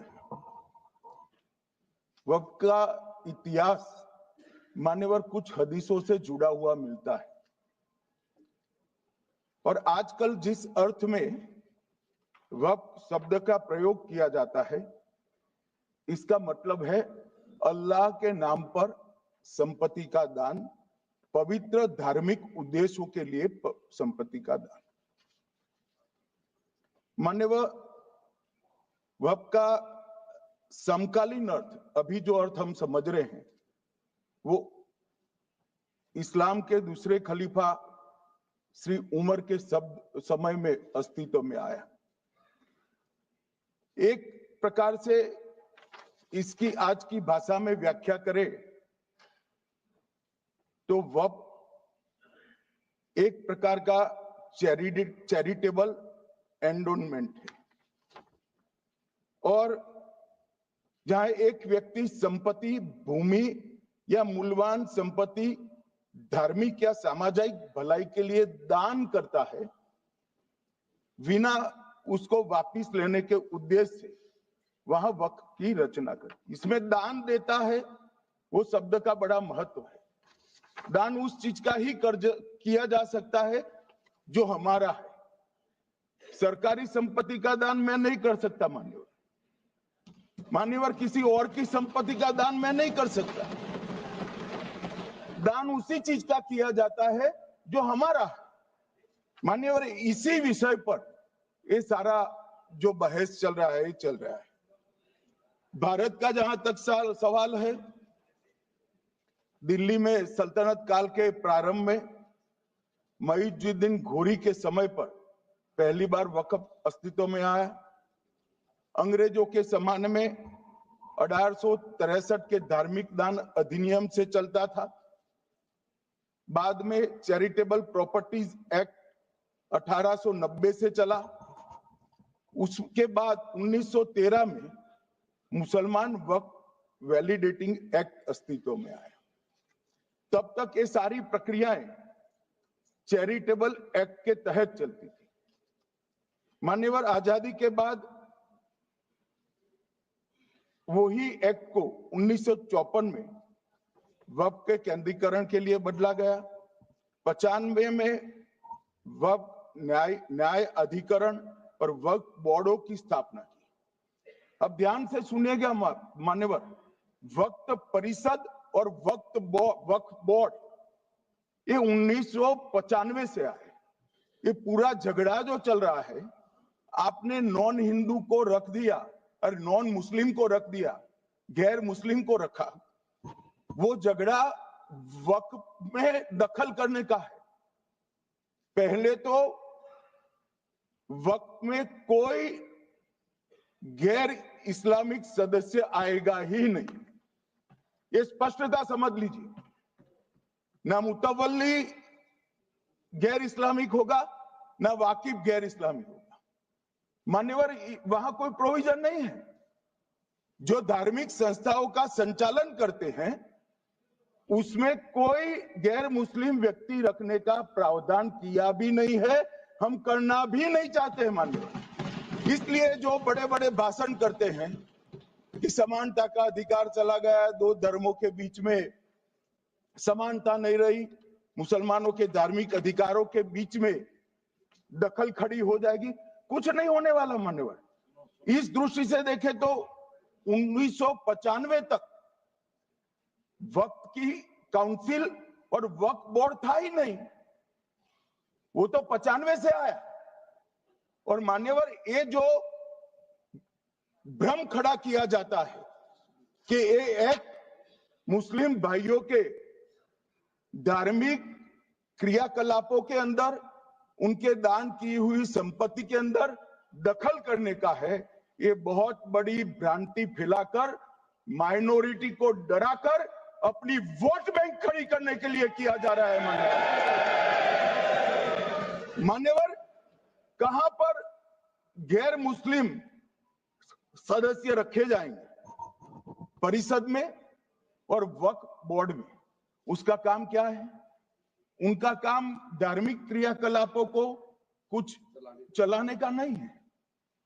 वो शुद्ध रूप से वक्फ का जो कानून, दान के लिए किसी ने दी हुई संपत्ति, उसका एडमिनिस्ट्रेशन अच्छे से चल रहा है नहीं चल रहा है, कानून के हिसाब से चल रहा है नहीं चल रहा है, या तो दान जिस चीज के लिए दिया गया, इस्लाम धर्म के लिए दिया गया, गरीबों के भोजन के लिए दिया गया, गरीबों के उद्धार के लिए, वो उद्देश्य के लिए इसका उपयोग हो रहा है नहीं हो रहा है, इसका नियमन करने का काम है। अब मैं इसको मान्यवर बाकी सारे धर्मों के साथ कंपैरिजन करते हैं और कहते हैं दखल किया है। मैं उसको स्पष्ट करना चाहता हूं। मान्यवर, वक्फ जो है वो हमारे यहाँ ट्रस्ट एक्ट है, इसमें ट्रस्ट है। तो ट्रस्ट के अंदर जो ट्रस्ट को बनाते हैं वो ट्रस्टी होते हैं और एक मैनेजिंग ट्रस्टी होते हैं। वक्फ में वाकिफ होता है, वक्फ होता है और मुतवल्ली होता है। ये सारे इस्लाम के अनुयायी हैं। अरे भाई, आप कह रहे हो, हम तो कह रहे हैं क्योंकि इसका वक्फ शब्द ही इस्लाम से आया है, इसलिए हम कह रहे हैं कि वक्फ वो ही कर सकता है जो इस्लाम का अनुयायी हो। अब आप उसका विरोध कर रहे हो, तो आप तो वक्फ में भी नॉन इस्लामिक आदमी चाहते हो। मान्यवर, क्या कह रहे हैं? हम इसलिए कह रहे हैं कि वक्फ वो ही कर सकता है जो प्रैक्टिसिंग इस्लाम को प्रैक्टिस करता होगा, क्योंकि मान्यवर इसकी उत्पत्ति ही इस्लाम के सिद्धांतों से हुई। अब मान्यवर, वक्फ धार्मिक हुआ, वक्फ बोर्ड नहीं हुआ, वक्फ परिषद भी नहीं हुई। अरे सुनो भाई, मान्यवर, ट्रस्ट के अंदर ट्रस्टी जो होते हैं, जो चर्च होगा तो क्रिश्चियन होंगे, पारसी भी होंगे, पारसी के लिए वो ट्रस्ट होगा, तो हिंदू होगा तो हिंदू के लिए। अब चैरिटी कमिश्नर हम कहेंगे कि भाई मुस्लिम क्यों आया? मुझे बताओ, चैरिटी कमिश्नर एक्ट में मुसलमान चैरिटी कमिश्नर बन सकता है या नहीं बन सकता है? उसको ट्रस्ट नहीं चलाना है, उसको चैरिटी के कानून के हिसाब से वो ट्रस्ट चले, उसकी देखरेख करनी है। ये धार्मिक नहीं है, ये धर्म का काम नहीं है मान्यवर, ये एडमिनिस्ट्रेटिव वर्क है। और इसलिए तो फिर चैरिटी कमिश्नर हिंदू होगा तो वो क्रिश्चियनों के ट्रस्ट का कैसे देखरेख करेगा? चैरिटी कमिश्नर क्रिश्चियन होगा तो जैनियों के और हिंदुओं के ट्रस्ट का कैसे देखरेख करेगा? अब बताओ कि सारे ट्रस्ट के चैरिटी कमिश्नर अलग अलग बन, देश तोड़ दोगे आप लोग, तोड़ दोगे।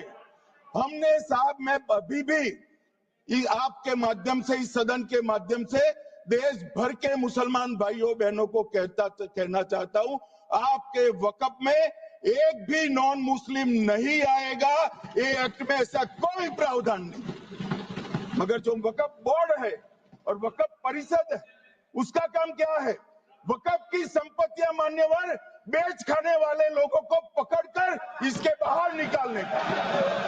वक्फ के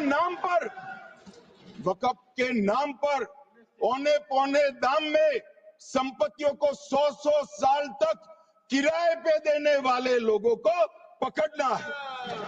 वक्फ का जो पैसा होता है, इनकम जो गिरती जा रही है, जिसके माध्यम से माइनॉरिटी का विकास करना है, माइनॉरिटी को आगे बढ़ाना है, इस्लाम धर्म की सारी धार्मिक संस्थाओं को पुख्ता करना है। ये पैसा जो चोरी होता है ना, उसको पकड़ने का काम वक्फ बोर्ड वक्फ परिषद करे। और मान्यवर वो चाहते हैं कि इनके राज में जो मिलीभगत चली वो चलती रहे, ये नहीं चलेगी, ये नहीं चलेगी। और मान्यवर मैं आज आपको बताना चाहता हूं क्या स्थिति हुई है। मान्यवर सबने कहा, रिपीटेशन भी होगा, परंतु मैं कहना चाहता हूं मान्यवर कि वक्फ के 2013 में जो अमेंडमेंट्स आए, अब बिल किरण भाई का है, मगर मैं कह सकता हूं कि वक्फ का 2013 का अमेंडमेंट न किया होता तो ये बिल लाने की शायद जरूरत न पड़ती। सब कुछ अच्छा चलता था, 14 में चुनाव आने वाला था, 13 में रातों रात तुष्टीकरण करने के लिए वक्फ कानून को एक्सट्रीम बना दिया गया। और मान्यवर इसके कारण क्या हुआ? इसके कारण दिल्ली लुटियन की 123 वीवीआईपी संपत्ति कांग्रेस सरकार ने जब चुनाव मुहाने पर थे, 25 दिन दूर था, वक्फ को देने का काम कर दिया। दिल्ली वक्फ बोर्ड ने उत्तरी रेलवे की भूमि वक्फ के नाम घोषित कर दी। हिमाचल में वक्फ की संपत्ति बताकर उस पर अवैध मस्जिद बनाने का काम किया। 250 हेक्टेयर क्षेत्रफल वाले 12 गांव पर वक्फ का स्वामित्व हो गया तब तमिलनाडु में। और मान्यवर तमिलनाडु के 1500 साल पुराने तिरुचेंदुरई मंदिर की 400 एकड़ भूमि को वक्फ की संपत्ति घोषित कर। ये जब मंदिर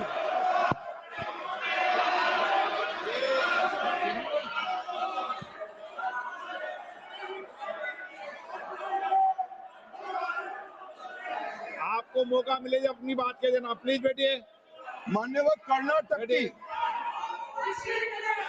आपको मौका मिले जब अपनी बात कह देना, आप भी बहुत मिसलीड करते हैं। बैठिए गृह मंत्री जी। मान्यवर कर्नाटक की मणिपट्टी समिति का रिपोर्ट में पढ़ रहा हूं, इसमें मेरा कुछ नहीं है, खड़े मत हो जाना। ये मणिपट्टी समिति का रिपोर्ट है। 29,000 एकड़ भूमि वक्फ की बिजनेस के उपयोग के लिए किराए पर दे दी।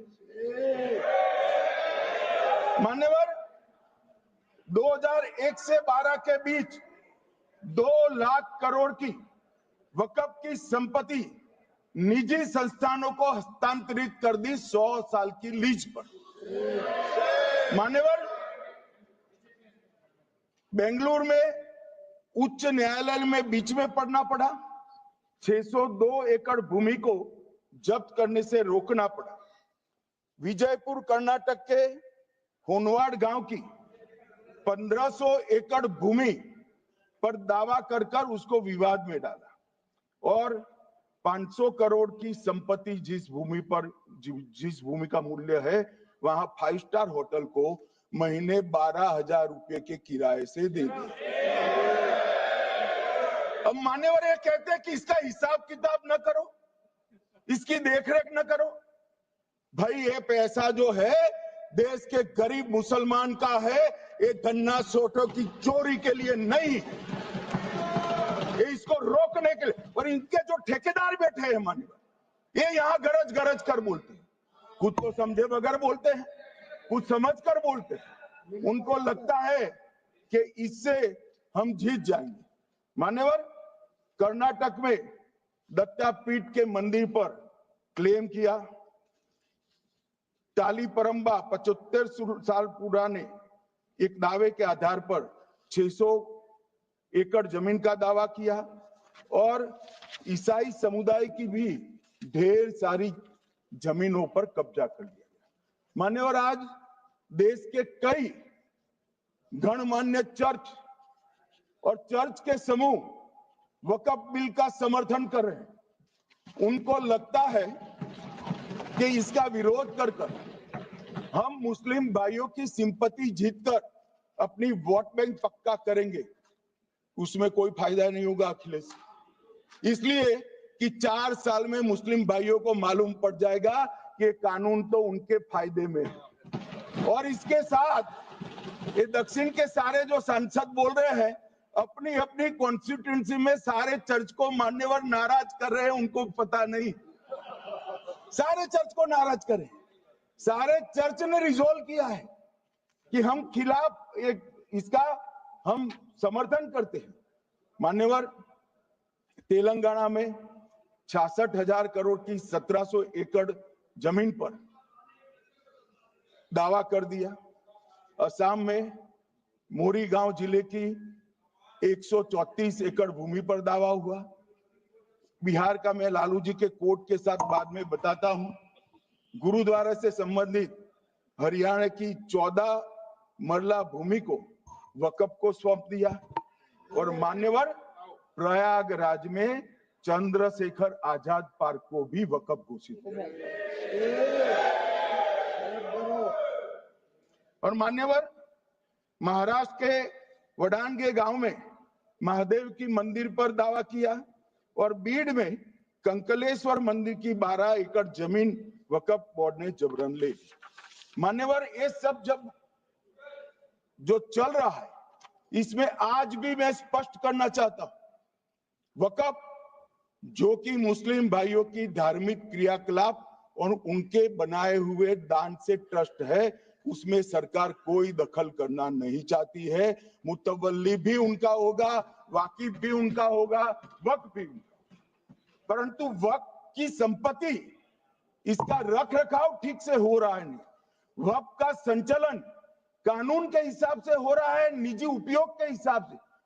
सैकड़ों साल पहले किसी बादशाह ने दान किया, हमारी भाषा में कहो तो धर्मादा किया। अब इसकी संपत्ति को आप 12,000 रुपये में 5 सितारा होटल बनाने के लिए दे देते हो, ये उचित है क्या भाई? वो पैसा गरीब मुसलमान के कल्याण के लिए करिए, तलाकशुदा महिलाओं के कल्याण के लिए करिए, जो अनाथ बच्चे हैं उसके कल्याण के लिए करिए।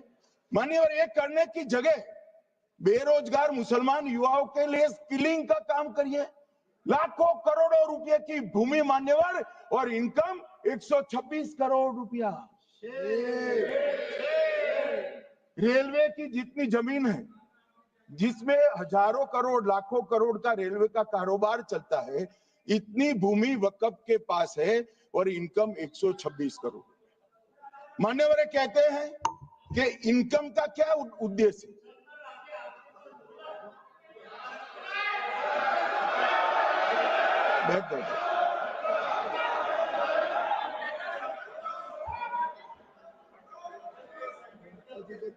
मान्यवर, मैं दादा की टेंशन समझ रहा हूं, ये बंगाल के मुसलमान भी सुन रहे हैं, तो उनको टेंशन होना स्वाभाविक है।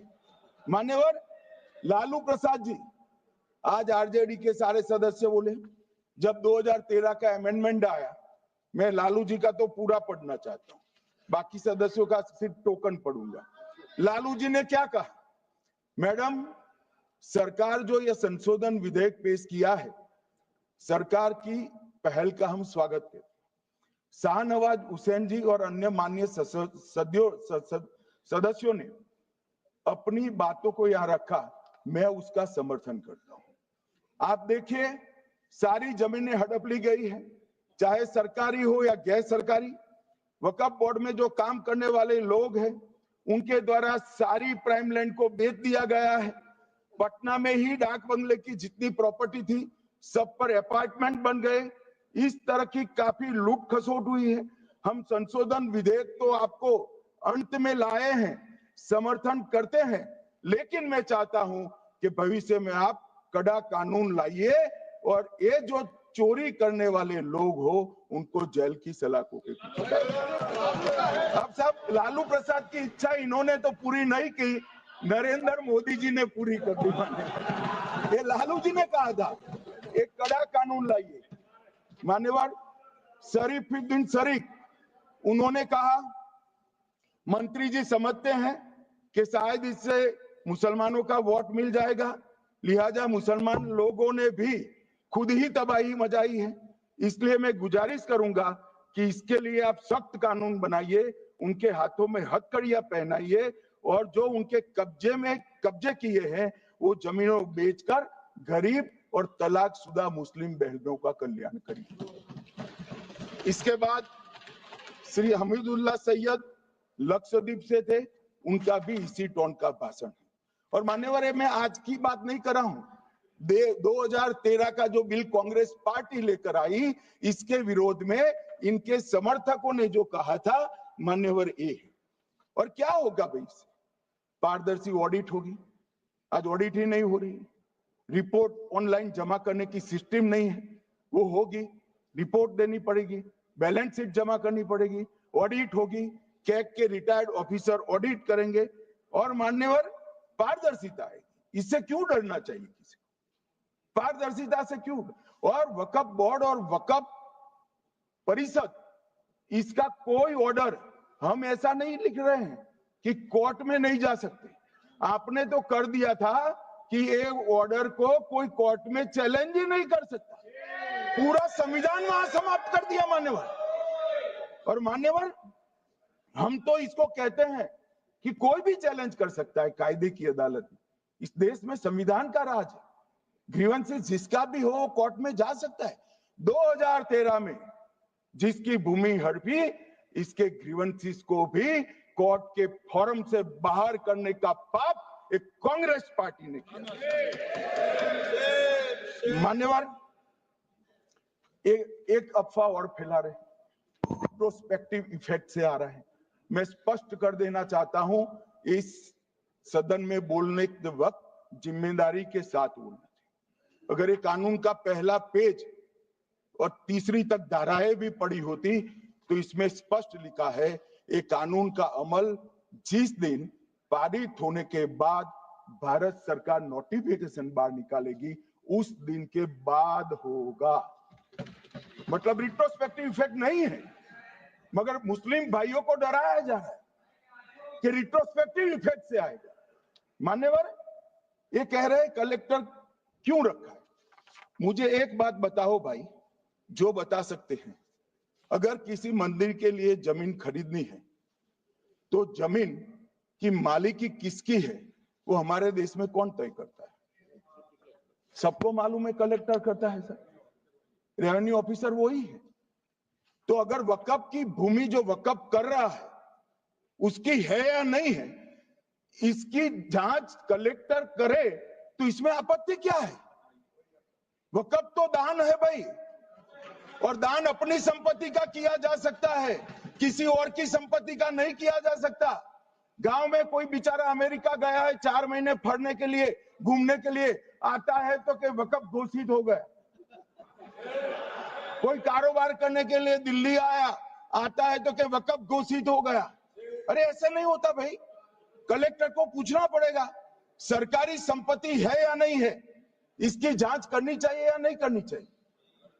ढेर सारे मंदिर बनते हैं, बने भी है, बनेंगे भी, ढेर सारे चर्च बने हैं, गुरुद्वारे बने हैं, सरकारी संपत्ति पर बन सकते हैं क्या? नहीं बन सकते मान्यवर। जहां वक्फ की घोषणा होती है वो भूमि सरकारी है या नहीं है वो सत्यापित करना ही चाहिए, और कलेक्टर के अलावे इसको कोई सत्यापित नहीं। मान्यवर, इन्होंने मैंने पहले भी बताया मान्यवर, कोर्ट को भी रास्ते से निकाल दिया। मैं बाद में बात करता हूं मान्यवर, ये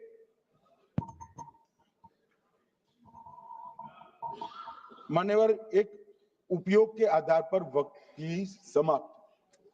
मान्यवर ये कह रहे हैं कि सैकड़ों सालों से वहां प्रैक्टिस है। अब वो तो वक्फ रजिस्टर हो गया, आपने घोषित कर दिया, वक्फ में रजिस्टर भी हो गया, अब इसका सवाल नहीं है। मगर सैकड़ों साल की प्रैक्टिस, मुगलों के समय की प्रैक्टिस आज घोषित की जा सकती है क्या? अगर वहां नमाज पढ़ रहे हैं तो लोग देखते होंगे, कब्रिस्तान होगा लोग देखते होंगे, दरगाह होगी तो लोग देखते होंगे, और घोषित भी हो चुका होगा, रजिस्टर भी हो चुका होगा। अब अगर आप वक्फ घोषित करना है तो उसको ऐसे नहीं कर सकते मान्यवर, अधिकृत करना चाहिए। मान्यवर, जो दूसरा सुधार लेकर आए किरण जी, वो ही है कि धारा 36 में वक्फ संपत्तियों को बिना किसी स्पष्ट प्रक्रिया से, मालिकी की प्रक्रिया से पंजीकृत नहीं किया जा सकता। मान्यवर, अपील का प्रावधान वर्तमान में अधिनियम में ट्रिब्यूनल के निर्णय के खिलाफ अपील करने का कोई प्रावधान नहीं। ये दृष्टिभ्रम खड़ा कर रहे थे गोगाई जी कि हाईकोर्ट में जा सकते। हाईकोर्ट में सिविल सूट नहीं जा सकता, रीट के अधिकारों का उपयोग कर हाईकोर्ट में जा सकते। सिविल सूट में ज्यादा प्रोटेक्शन मिलता है मूल मालिक को। आपने सिविल सूट को खत्म कर दिया था। रीट के जुडिक्शन बहुत सीमित है, हम सब जानते हैं कि ये सीमित कर दिया गया था, आप भी जानते हो, मगर आपको वोट बैंक चाहिए। मान्यवर, ये हमारा स्पष्ट सिद्धांत है भारतीय जनता पार्टी की, मोदी सरकार का, कि वोट बैंक के लिए हम कोई कानून नहीं लाए। कानून न्याय के लिए होता है, कानून लोगों के कल्याण के लिए होता है। इन्होंने कहा कैसे कैसे कानून आए हैं, मैं बता देता हूं सब। अभी कांग्रेस के महासचिव और माननीय सदस्य कह रहे थे क्या कानून आ रहे हैं सब, किस प्रकार के कानून आ रहे हैं। मान्यवर, इसी सदन में नरेंद्र मोदी सरकार ही महिलाओं को 33% आरक्षण का कानून लाई। इसी सरकार में पिछड़ों को संवैधानिक अधिकार दिया गया। मान्यवर, इसी सरकार में बजट जो आए, इसमें गरीबों को गैस, शौचालय, पानी, 5 लाख तक का बीमा, 5 किलो अनाज, बिजली और घर दिए गए। मान्यवर, और कन्वर्जन कानून की बात करते थे और हंसते हंसते कहते थे कर्नाटक सरकार कन्वर्जन कानून लेकर आई है। सबसे पहला कन्वर्जन कानून उड़ीसा और मध्य प्रदेश में कांग्रेस सरकार लेकर आई, मगर उस वक्त कांग्रेस सरकार तुष्टीकरण की नीति पर नहीं चलती थी, महात्मा गांधी के सिद्धांतों पर चलती। मध्य प्रदेश और उड़ीसा में सबसे पहला कन्वर्जन के खिलाफ कानून कोई लाया तो कांग्रेस पार्टी लाई, और मुझे गर्व है मेरी पार्टी की सरकारें कन्वर्जन पर कानून लाती। मान्यवर, सबको अपना धर्म का अनुसरण करने का अधिकार है, वो शौक से करे, मगर लोग लालच, भय, इससे धर्म परिवर्तन नहीं कराया जा सकता। किसी गरीब के पास खाना नहीं है, खाना देकर उसका धर्म बदला दोगे? कोई थोड़ा कम पढ़ा लिखा व्यक्ति है, उसका धर्म बदला दोगे? ऐसे नहीं होगा मान्यवर। और आपने भी किए हैं कानून, आप नए नए आए हो, आपको मालूम नहीं है मान्यवर, इनको मालूम नहीं, अभी अभी आए हैं 5 साल से। ये कांग्रेस पार्टी ने कानून किए थे मान्यवर। अपील का प्रावधान भी हमने आगे बढ़ाया और गैर मुसलमानों के द्वारा दान की गई संपत्तियों पर, गैर मुसलमानों की दान की संपत्तियों पर वक्फ अधिनियम को हमने लगने से मना कर दिया। मानो उनके लिए चैरिटी कमिश्नर का कायदा है। ये प्रैक्टिसिंग इस्लाम, जो इस्लाम की प्रैक्टिस करते हैं, इसीलिए मान्यवर हमने ओवरराइडिंग इफेक्ट को भी समाप्त कर दिया। मान्यवर, ट्रस्ट का नियमन करने का जो कानून होता है, जैसे चैरिटी कमिश्नर के कानून में कोई ओवरराइडिंग इफेक्ट नहीं है। जहां क्लासेस आते हैं वहां ओवरराइडिंग इफेक्ट होती है। यहां ओवरराइडिंग इफेक्ट इसलिए दिएगी कि आप जिसकी संपत्ति हड़पी जाएगी उसको कोर्ट से जाने से रोकना चाहते थे, इसलिए ओवरराइडिंग इफेक्ट जो हमने मान्यवर निकाल दिया है। मान्यवर, एक ऐसी चर्चा लेकर आए कि चर्चा नहीं, मैं आपको बताना चाहता हूं 2013 में जो अमेंडमेंट बिल आया, जिसके कारण ये बिल लाना पड़ा, वो बिल में कुल मिलाकर 5.4 घंटे चर्चा हुई थी, 5.5 घंटे दोनों सदन मिलाकर। और इस बिल में दोनों सदन मिलाकर 16 घंटे चर्चा हो रही है मान्यवर, 16 घंटे। इसके अलावे हमने डिमांड किया समिति बनाओ, समिति भी बनाई, 38 मीटिंगें हुई, 113 घंटे चर्चा हुई, 284 हितधारक बनाए गए। वक्फ बोर्डों की संख्या जो उपस्थित वक्फ बोर्ड भी हुए राज्यों के 25 हुए, राज्य सरकार के प्रतिनिधि 15 राज्य सरकारों के आए, सांसद 8 हुए, विधायक विधान परिषद 7 हुए और अध्ययन दौरे 3 किए गए और अल्पसंख्यक आयोगों को भी 5 बुलाया गया। ये सबसे 92.68 लाख करीब 1 करोड़ सुझाव देश भर से ऑनलाइन आए। इसकी मीमांसा कर ये कानून बना है। आप ऐसे इसको खारिज नहीं कर सकते हो पूरी प्रक्रिया को। आप जो कर रहे हैं 5.5 घंटे की प्रक्रिया, ये बहुत लोकतांत्रिक प्रक्रिया है और हम 16 घंटे चर्चा करते हैं कि चर्चा आपके अनुरूप चर्चा नहीं हो सकती। ये सदन में हर सदस्य बोलने के लिए स्वतंत्र है, कोई परिवार की यहां चलती नहीं है। ये तो जनता के नुमाइंदे हैं, किसी की कृपा से नहीं आए हैं। मान्यवर, वो जो दिल में है, जो जनता की आवाज है, वो रखेंगे। मान्यवर, एक सदस्य द्वारा कहा गया कि ये मिसलीडिंग है कि पुराने कानून में 2013 के जो अमेंडमेंट्स थे उसमें अपील का प्रोविजन था।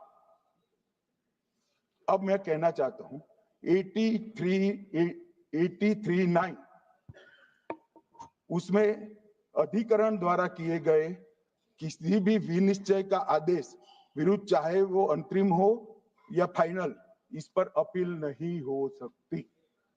इसका मतलब अपील का प्रोविजन आपने रखा ही नहीं था।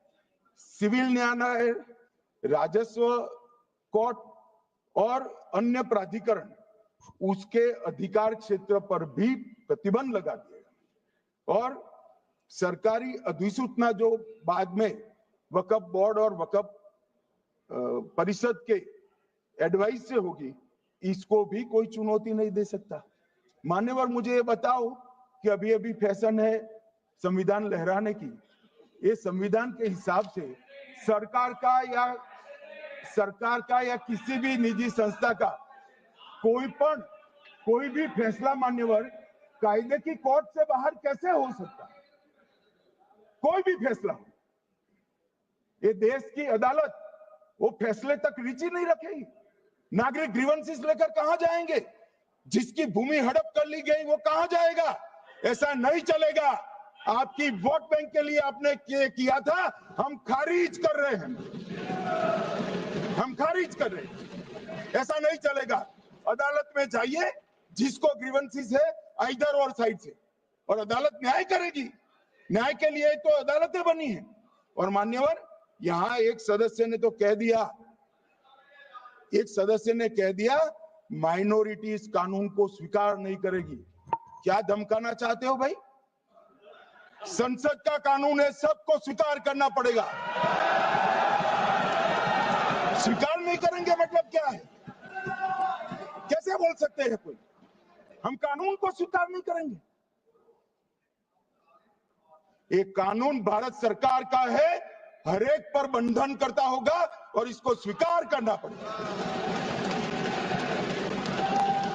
मान्यवर, ये हमने तो खैर वक्फ को छेड़खानी नहीं की। वक्फ बोर्ड और वक्फ परिषद के अंदर बदलाव किया है, मगर वक्फ के लिए भी क्या क्या जजमेंट आए।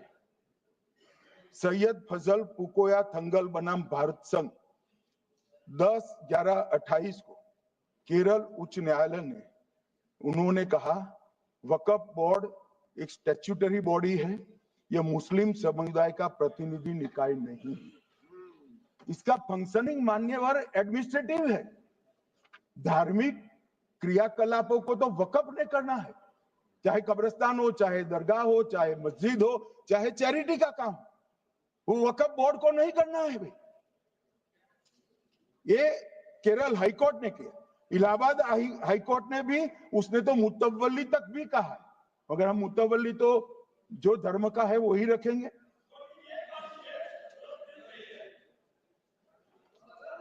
मान्यवर, इन्होंने कहा एक मुतवल्ली के कर्तव्य विशुद्ध रूप से धर्म निरपेक्ष कैरेक्टर है, मगर हम मुतवल्ली को छू नहीं रहे। मान्यवर ये कह रहे थे, मान्यवर ये कह रहे थे कि मान्यवर ये कह रहे थे कि कोई गड़बड़ियां नहीं हुई। मान्यवर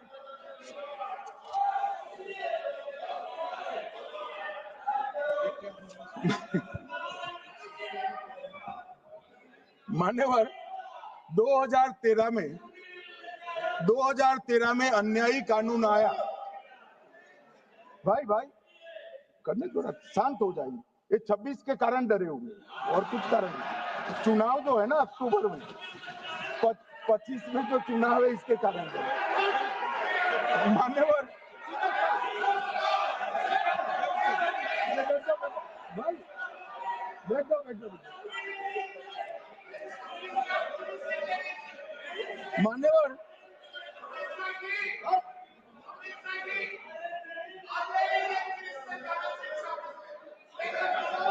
बैठो।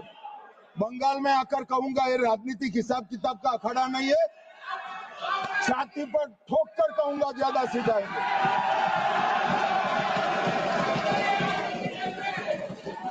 मान्यवर 2013 के, अरे बैठ जाओ वकील साहब बैठ जाइए। मान्यवर 2013 में वो भी रिपीट होने वाले हैं। मान्यवर 2013 में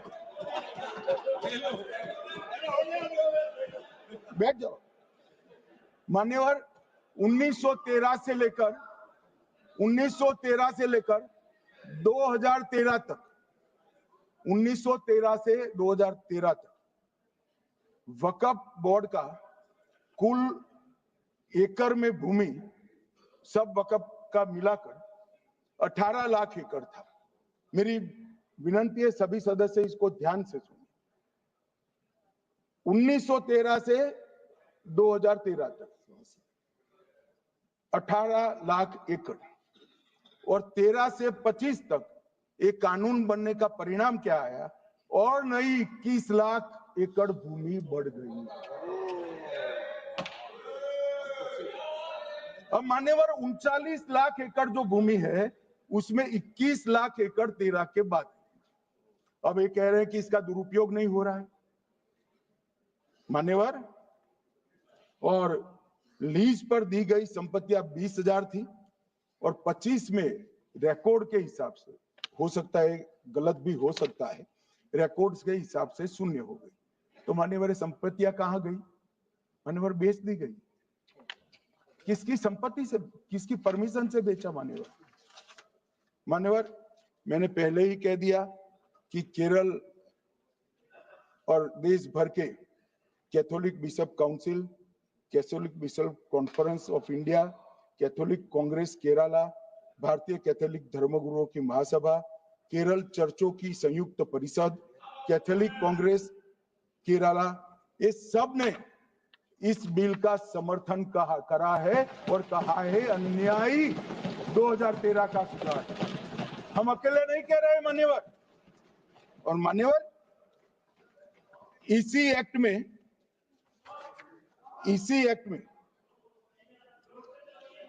हमने एक बात कही कि जो योगदान था वक्फ बोर्ड का वो 7% से घटाकर 5%। मान्यवर अब ये जो कह रहे हैं ये मुसलमान भाइयों के हित में कह रहे हैं जिसका विरोध कर रहे हैं या अहित में? अगर 7 से 5% हमने कम किया तो कहां जाएगा? वो वक्फ में रहेगा। वक्फ बोर्ड का कम किया है। जो मस्जिद चल रही है उसको हमने 2% बढ़ाया है। ये उल्टा समझ रहे हैं मान्यवर। ये बिल जमीनों की सुरक्षा प्रदान करेगी मान्यवर। किसी की जमीन अब घोषणा मात्र से वक्फ नहीं बनेगी, उसको प्रोटेक्शन मान्यवर। पुरातत्व विभाग और एएसआई की जमीन को हम सुरक्षा देंगे। आदिवासी भाइयों की शेड्यूल 5 और शेड्यूल 6 की जो जमीन है वो सुरक्षित हो जाएगी। निजी संपत्ति जो आम नागरिकों की है वो भी सुरक्षित हो जाएगी।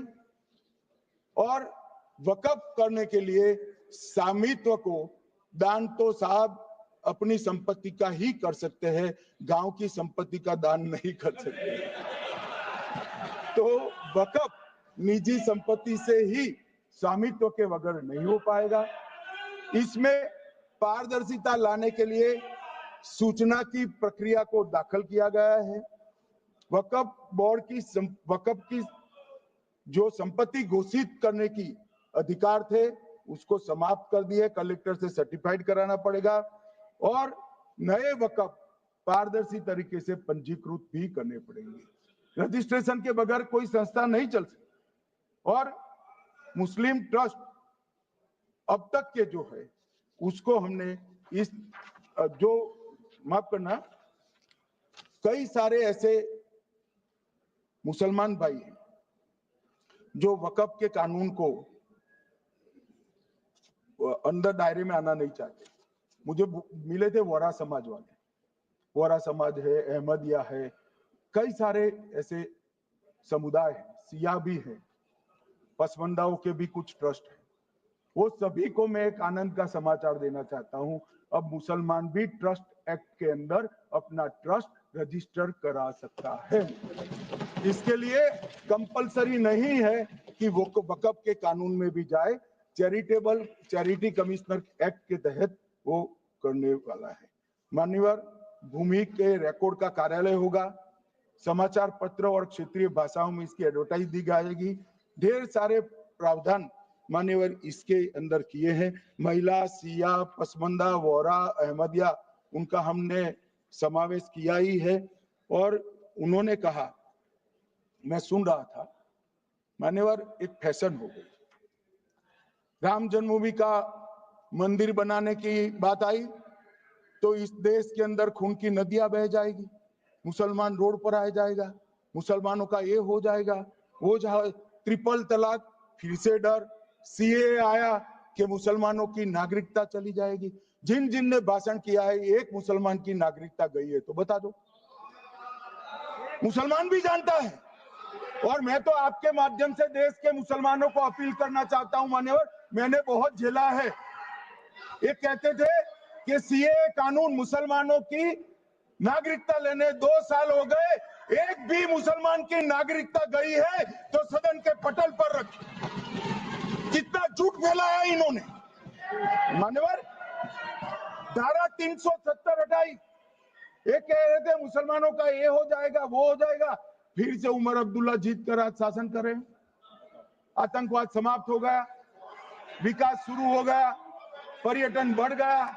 मान्यवर, एक कांग्रेस पार्टी और उसके साथियों ने मुसलमान भाइयों को डरा डरा कर अपनी वोट बैंक खड़ी करने का काम किया।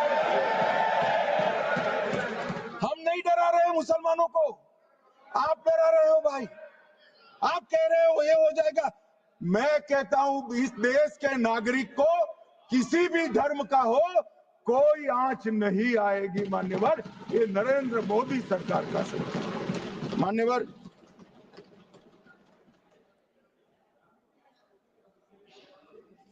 इनको मान्यवर ना पिछड़ों की चिंता है ना मुसलमानों की। ये सालों से जातिवाद और तुष्टीकरण इसके आधार पर काम करते हुए आए हैं और जातिवाद और तुष्टीकरण की राजनीति कर कर अपने परिवार की पॉलिटिक्स को आगे बढ़ाए हैं। मगर 2014 से मान्यवर जातिवाद, तुष्टीकरण और परिवारवाद को एक साथ नरेंद्र मोदी ने समाप्त कर कर विकास की राजनीति इस देश में प्रस्तावित की। पॉलिटिक्स ऑफ परफॉर्मेंस, परफॉर्म करिए और चुनकर आइए। 3 टर्म मोदी जी को चुना है और 3 टर्म भारतीय जनता पार्टी की सरकार रहने वाली है। मेरी बात ठीक कर मान्यवर, अंत में मैं किरण जी को बहुत बहुत बधाई देना चाहता हूं कि बहुत अभ्यास कर सारे दूषणों को निकालकर वक्फ कानून को शुद्ध, पारदर्शी और उद्देश्यों को समर्पित बनाने का काम रिज्जू साहब लेकर आए हैं। मैं इसका समर्थन करता हूं। ईटी मोहम्मद बशीर, आप कुछ बोलना चाहते थे? छोड़िए, गृह मंत्री जी ने विषय रख दिया। मेरा नाम सर माननीय वेणुगोपाल जी ने लिया था और सर मैंने बड़ा स्पष्टता से सर कह दिया था। ईटी मोहम्मद बशीर बाद में करो। ईटी मोहम्मद बशीर छोड़िए। ET Mohammad Basheer. ET Mohammad Basheer. Sir, thank you very much.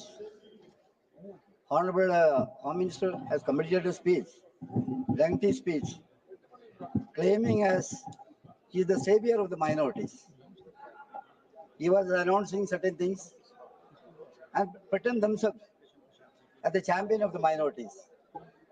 I would like to say that that is the biggest tamasha of 2025. There is no iota of truth in it. It is his government.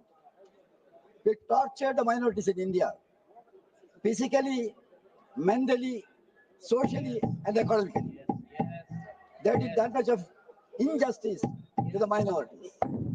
If we claim that his government is doing goodness for the government, it is false.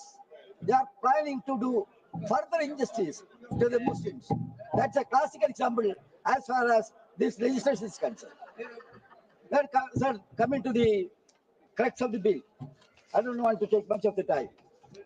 Sir, JPC and after that bill 2024. Previously, we have seen other JPC 2013 report was come. What exactly is that, sir? There was deliberation, deliberation, very effective kind of discussions. Finally, sir, that 2013 amendment was unanimously passed. That is the record. But what happened in this case? What happened? Dramatic kind of thing took place in this. I don't want to say much things in this. Now, all the powers of the Work Board and things like that is vested with the government. What is the idea behind it? That's the only one thing.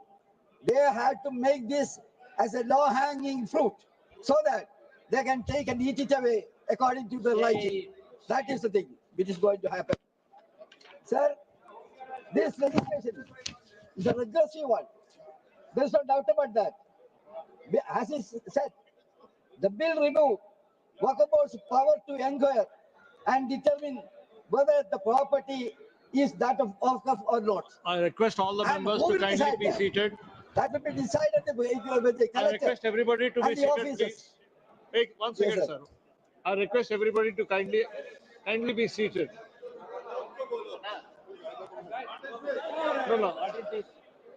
Please be seated. Please be seated. I'm telling them. Sir, Sir, please be seated. how can we speak? Sir ji, please be seated. आप बैठ जाइएगा वहाँ पे. Please be seated. आप बैठ जाइएगा. Here also. How can we speak, sir? Then only I'll be able to speak. Our time Okay, sir. Please go ahead. But, Sir, how can we Please speak? go ahead, sir. How can we speak? sir, so all these powers vested with the Waqf Board and tribunal and survey, all these have been shifted to officers. So they are going to resume. It means that they are undermining all these statutory bodies and things like that. This shows that the government wants to ruin its identity. Sir, coming to the other points, that Muslim representation, as far as laws are concerned, different laws are there, different institutions are there, trusts are there. What exactly is this kind of provision is not there. All these institutions are governed, particular institutions are governed by the concerned religion. That is a fact. Mr. Venu was explaining all the development in that sector also. Now what is happening? There are many examples, sir. I don't want to say much about this. So that is one point. The second thing is that this kind of actions, there was an act, law in the Parent Act, there was a provision. What was that provision? You have to hear it. As per section 104 of the Parent Act, what was that? There was a specification in that this portion of present act was meant to secularism and communal harmony, because that was giving entry to another community in the donation for the Waqf. That was a beautiful caution. That was a signal. That was a signal of communal harmony in this country. That is a fact, sir. Now here what you are doing is, sir, you are having two types of legislation. This BJP is having two types of legislation. One legislation is religious based one. The other one is religiously biased one. This amendment is second category, sir. That is the then that other things. I don't want to know everything. I just started, sir. It was noisy here. Sir, our time was lost. Chief executive. They are now insisting that chief executive of the institution should not be Muslims, need not be Muslims. What is this? If he is holding that, he know what exactly the subject. Not only that, this kind of this you can see whether this kind of changes are there in all the other institutions. We can very well know that this kind of thing is not there. Different. I will quote some example to you. That is Uttar Pradesh. Uttar Pradesh Kashi Temple. Kashi Temple. No, sir, I have not just started. It was noisy here. Sir, in Kashi Temple, sir, in Kashi Temple, section 3 says, no person shall, unless he is a Hindu by religion, be eligible for being continuing as a member of the board or executive committee or chief executive officer or any other post. All the posts. Kashi Temple Act says it should be for Hindu belief kind of post. So, but here what is special? So you want to capture the things in order to facilitate for capturing the things. Thank you, sir. You want to make, sir, I want to complete some more points. We are 3-member party, sir. We want some more time, sir. So this shows that this government is having an ulterior motive in bringing this legislation. That is why we are opposed to that. Dr. Rajkumar Sang was up. Sir, I will complete. Now they are not minister, our minister for minority. धन्यवाद अध्यक्ष महोदय। मैं वक्त संशोधन बोलिए bill का समर्थन करने के लिए सदन में खड़ा हूं। Okay, sir. Please conclude in 15 seconds, please. Minority affairs minister. He told this morning. What is that? He told Waqf property is that of nation. He said the worship place, of course, we agree. The other place is whose? That is new claim. This to be discussed in threadbare. He says that the other property is that of who? That of the nation. That is the agenda. It's not a small thing, sir. It is to be treated very seriously. Dr. So I say that this kind of utterance should provoke the situation. Yes, please. धन्यवाद अध्यक्ष महोदय। मैं वक्त संशोधन bill का समर्थन करने के लिए आपके माध्यम से सामान्य सदन के समक्ष अपने विचार रखा। महोदय, यह बिल धार्मिक स्वतंत्रता में हस्तक्षेप नहीं करता, बल्कि इस बिल के माध्यम से वक्फ संपत्तियों में मुस्लिम महिलाओं को शामिल कर धार्मिक स्वतंत्रता का विस्तार किया जा रहा है। इस प्रकार यह बिल नकारात्मक नहीं है, बल्कि सकारात्मक कदम है। इस बिल के द्वारा उन लोगों का अधिकार मिलेगा जिन्हें वक्फ संबंधी अपने मामलों में अधिकार नहीं मिल पाता था। महोदय, इस बिल के द्वारा वक्फ अल औलाद के संबंध में सुनिश्चित किया गया है कि मुस्लिम महिला के विरासत का अधिकार समाप्त नहीं किया जाना चाहिए। इस प्रकार की दान की हुई संपत्ति यदि सरकार के स्वामित्व में आती है तो जिले का जिलाधिकारी उसे विधवा महिलाओं या अनाथों के कल्याण में उपयोग कर सकेगा। इस प्रकार यह बिल वक्फ संपत्तियों का कल्याणकारी मार्ग प्रशस्त करने में सहायक सिद्ध होगा। महोदय, सरकार का उद्देश्य इस बिल के माध्यम से वक्फ की संपत्तियों पर कब्जा करना नहीं, बल्कि यह वक्फ की संपत्तियों का न्यायपूर्ण तरीके से बेहतर एवं कुशल प्रबंधन सुनिश्चित करेगा। आंकड़ों के मुताबिक वक्फ बोर्ड के पास अभी पूरे भारत में 8.7 लाख संपत्तियां हैं, जो करीब 9.4 लाख एकड़ जमीन में फैली हुई हैं। एक अनुमान के अनुसार इनकी कुल कीमत लगभग 1.2 लाख करोड़ रुपए बताई जाती है। अतः इस विशाल राशि का न्यायपूर्ण तरीके से कुशल प्रबंधन आवश्यक हो जाता है, जिसकी व्यवस्था इस बिल के माध्यम से की गई है। अध्यक्ष महोदय, ये बिल सेंट्रल वक्फ काउंसिल को अधिक समावेशी स्वरूप प्रदान करता है। इसके द्वारा सेंट्रल वक्फ काउंसिल के मुस्लिम सदस्यों को में 2 मुस्लिम महिला सदस्यों का होना अनिवार्य किया गया है। यह प्रावधान हमारी मुस्लिम बहनों के प्रति हमारी सरकार की प्राथमिकता को दर्शाता है। हमारी बहनें अब वक्फ संपत्तियों के कुशल प्रबंधन में अपनी भूमिका का निर्वहन कर सकेंगी। इसके लिए मैं सरकार का आभार व्यक्त करता हूँ। इस प्रकार दान की हुई संपत्ति यदि सरकार के स्वामित्व में आ जाती है तो जिले का जिलाधिकारी उसे विधवा महिलाओं या अनाथों के कल्याण में उपयोग कर सकेगा। इस प्रकार यह बिल वक्फ संपत्तियों का कल्याणकारी मार्ग प्रशस्त करता है। महोदय, भारत एक धर्मनिरपेक्ष राष्ट्र है जहाँ सभी समुदायों को समान अधिकार प्राप्त है। वक्फ संपत्तियों वर्षों से मुस्लिम समाज की शिक्षा, स्वास्थ्य और कल्याणकारी कार्यों के लिए एक मजबूत आधार रही है। लेकिन हमें यह स्वीकार करना होगा कि कुछ दशकों से वक्फ संपत्तियों के दुरुपयोग, अनाधिकृत कब्जे और भ्रष्टाचार की कई शिकायतें आई हैं। यह विधेयक इन सभी समस्याओं का समाधान लेकर आया है। आदरणीय महोदय, मैं एक बात और कहना चाहता हूँ। जो अभी वक्फ विधेयक पर लोग कुछ चर्चा कर रहे हैं और इसका विरोध कर रहे हैं, वक्फ मुस्लिम समाज के उत्थान और तरक्की के लिए बनाया गया एक बेहतरीन इदारा है, परंतु विडंबना यह है कि यहाँ बड़े ओहदों पर बैठे और इसको चलाने वाले इसी समाज के लोग वक्फ के उत्थान और तरक्की के लिए काम न करके अपने व्यक्तिगत तथा अपने परिवार के लिए हित साधने में लगे हुए हैं। अगर समीक्षा की जाए तो जिन वक्फ पर सरकारी कंट्रोलर हैं वह वक्फ बहुत ही सुचारू रूप से काम कर रहे हैं। इसके विपरीत जिन वक्फ पर इसी समाज के लोग जैसे चेयरमैन, मुतवल्ली तथा अन्य पद पर आसीन है, वहां वक्फ में भ्रष्टाचार फैला हुआ है। अगर शिकायतें मिलती हैं कि चेयरमैन वक्फ की मुतवल्ली मोटी रकम वसूल कर बनाता है, वक्फ की बहुत कीमती जमीनों को अध्यक्ष मुतवल्ली द्वारा घूस लेकर बहुत कम किराए पर लीज पर दिया जाता है।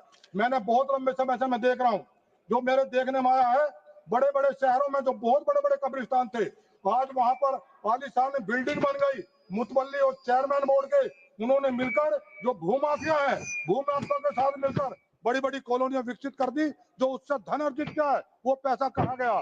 जो गरीब मुस्लिम समाज में जो उनकी जो बेटियां हैं, गरीब बेटियां जिनकी शादियों में पैसा लगना चाहिए था, जो गरीब बच्चे जिनकी शिक्षा पैसा लगना चाहिए था, वो नहीं लगा। मैं सदन के माध्यम से, आपके माध्यम से मैं मांग करना चाहता हूँ कि जो भ्रष्टाचार में लिप्त जिन्होंने, जो मुतवल्ली है और जो चेयरमैन रहे बोर्ड के, जिन्होंने कब्रिस्तानों को बड़ी बड़ी इमारतों में तब्दील किया है, जो उन्होंने अकुत संपत्ति अर्जित की है, उसके भ्रष्टाचार की जांच कराकर उनके विरुद्ध भी कार्रवाई की जानी चाहिए। आदरणीय महोदय, अंत में मैं 2 मिनट करेंगे। सरकार का उद्देश्य इस बिल के माध्यम से वक्फ की संपत्तियों पर कब्जा करना नहीं, बल्कि यह वक्फ की संपत्तियों का न्यायपूर्ण तरीके से बेहतर कुशल प्रशासन सुनिश्चित करना है। आदरणीय महोदय, अंत में मैं सदन से आग्रह करता हूं कि सभी सदस्य दलगत राजनीति से ऊपर उठकर इस संशोधन बिल के विधेयक का समर्थन करें। आदरणीय महोदय, धन्यवाद, आपने मुझे मौका दिया। धन्यवाद जी। डॉक्टर मोहम्मद जावेद। सर बहुत बहुत शुक्रिया sir. I stand to oppose the Waqf amendment bill 2024। यह एक प्लान सिस्टमैटिक अटैक जिसका मकसद हमारी वक्फ इंस्टीट्यूशन को सरकारी कंट्रोल में लाना, मुसलमानों की धार्मिक और सामाजिक पॉलिटिकल कब्जा जमाना और हमारी विरासत को तोड़ना है। सर, हम सब जानते हैं कि वक्फ गरीब से गरीब जो मुसलमान कम्युनिटी के लोग हैं उनके लिए है, और खास करके बेवा, अनाथ और जो बीमार हैं, जो एक्सप्लॉइटेड कम्युनिटी है, उनको केटर करना है। लेकिन मुझे अफसोस है सर कि ये सरकार वो जमीन हमसे कब्जा लेना चाहती है, और अफसोस की बात यह है कि आज जेडीयू, टीडीपी, एलजेपी ऐसे पार्टी उनका साथ दे रही है। सर, ये वक्फ प्रॉपर्टीज को हमसे छीनना चाहती है और ऐसे ऐसे क्लॉज का बदलाव कर रही है जिससे लगातार कॉन्फ्लिक्ट होगा, जहां चाहेंगे वहां फसाद करवाएंगे वो।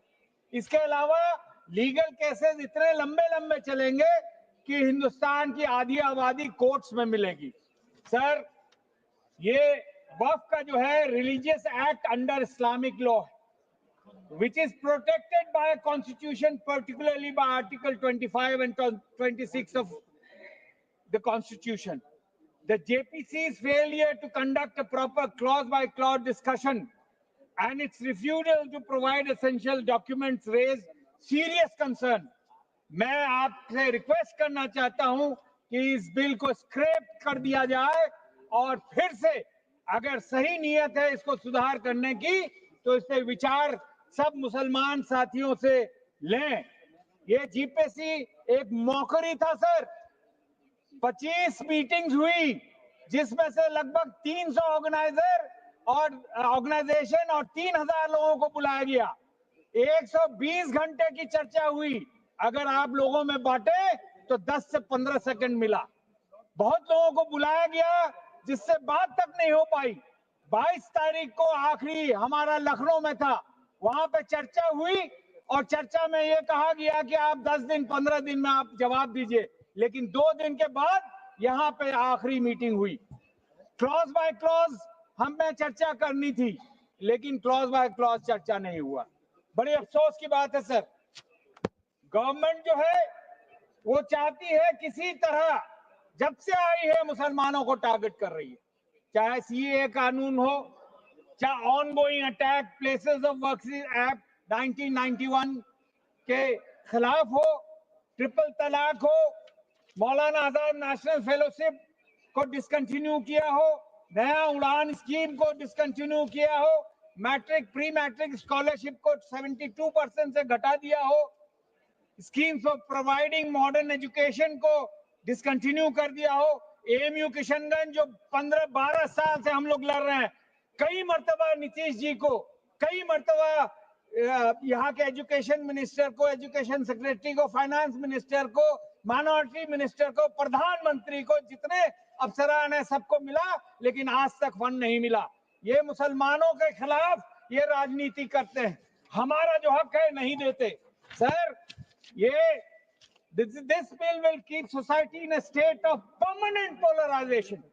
Dilution of work bodies, work council, work board, work tribunals, limitation act will result in extended legal conflicts anywhere, anytime, anywhere the government wants.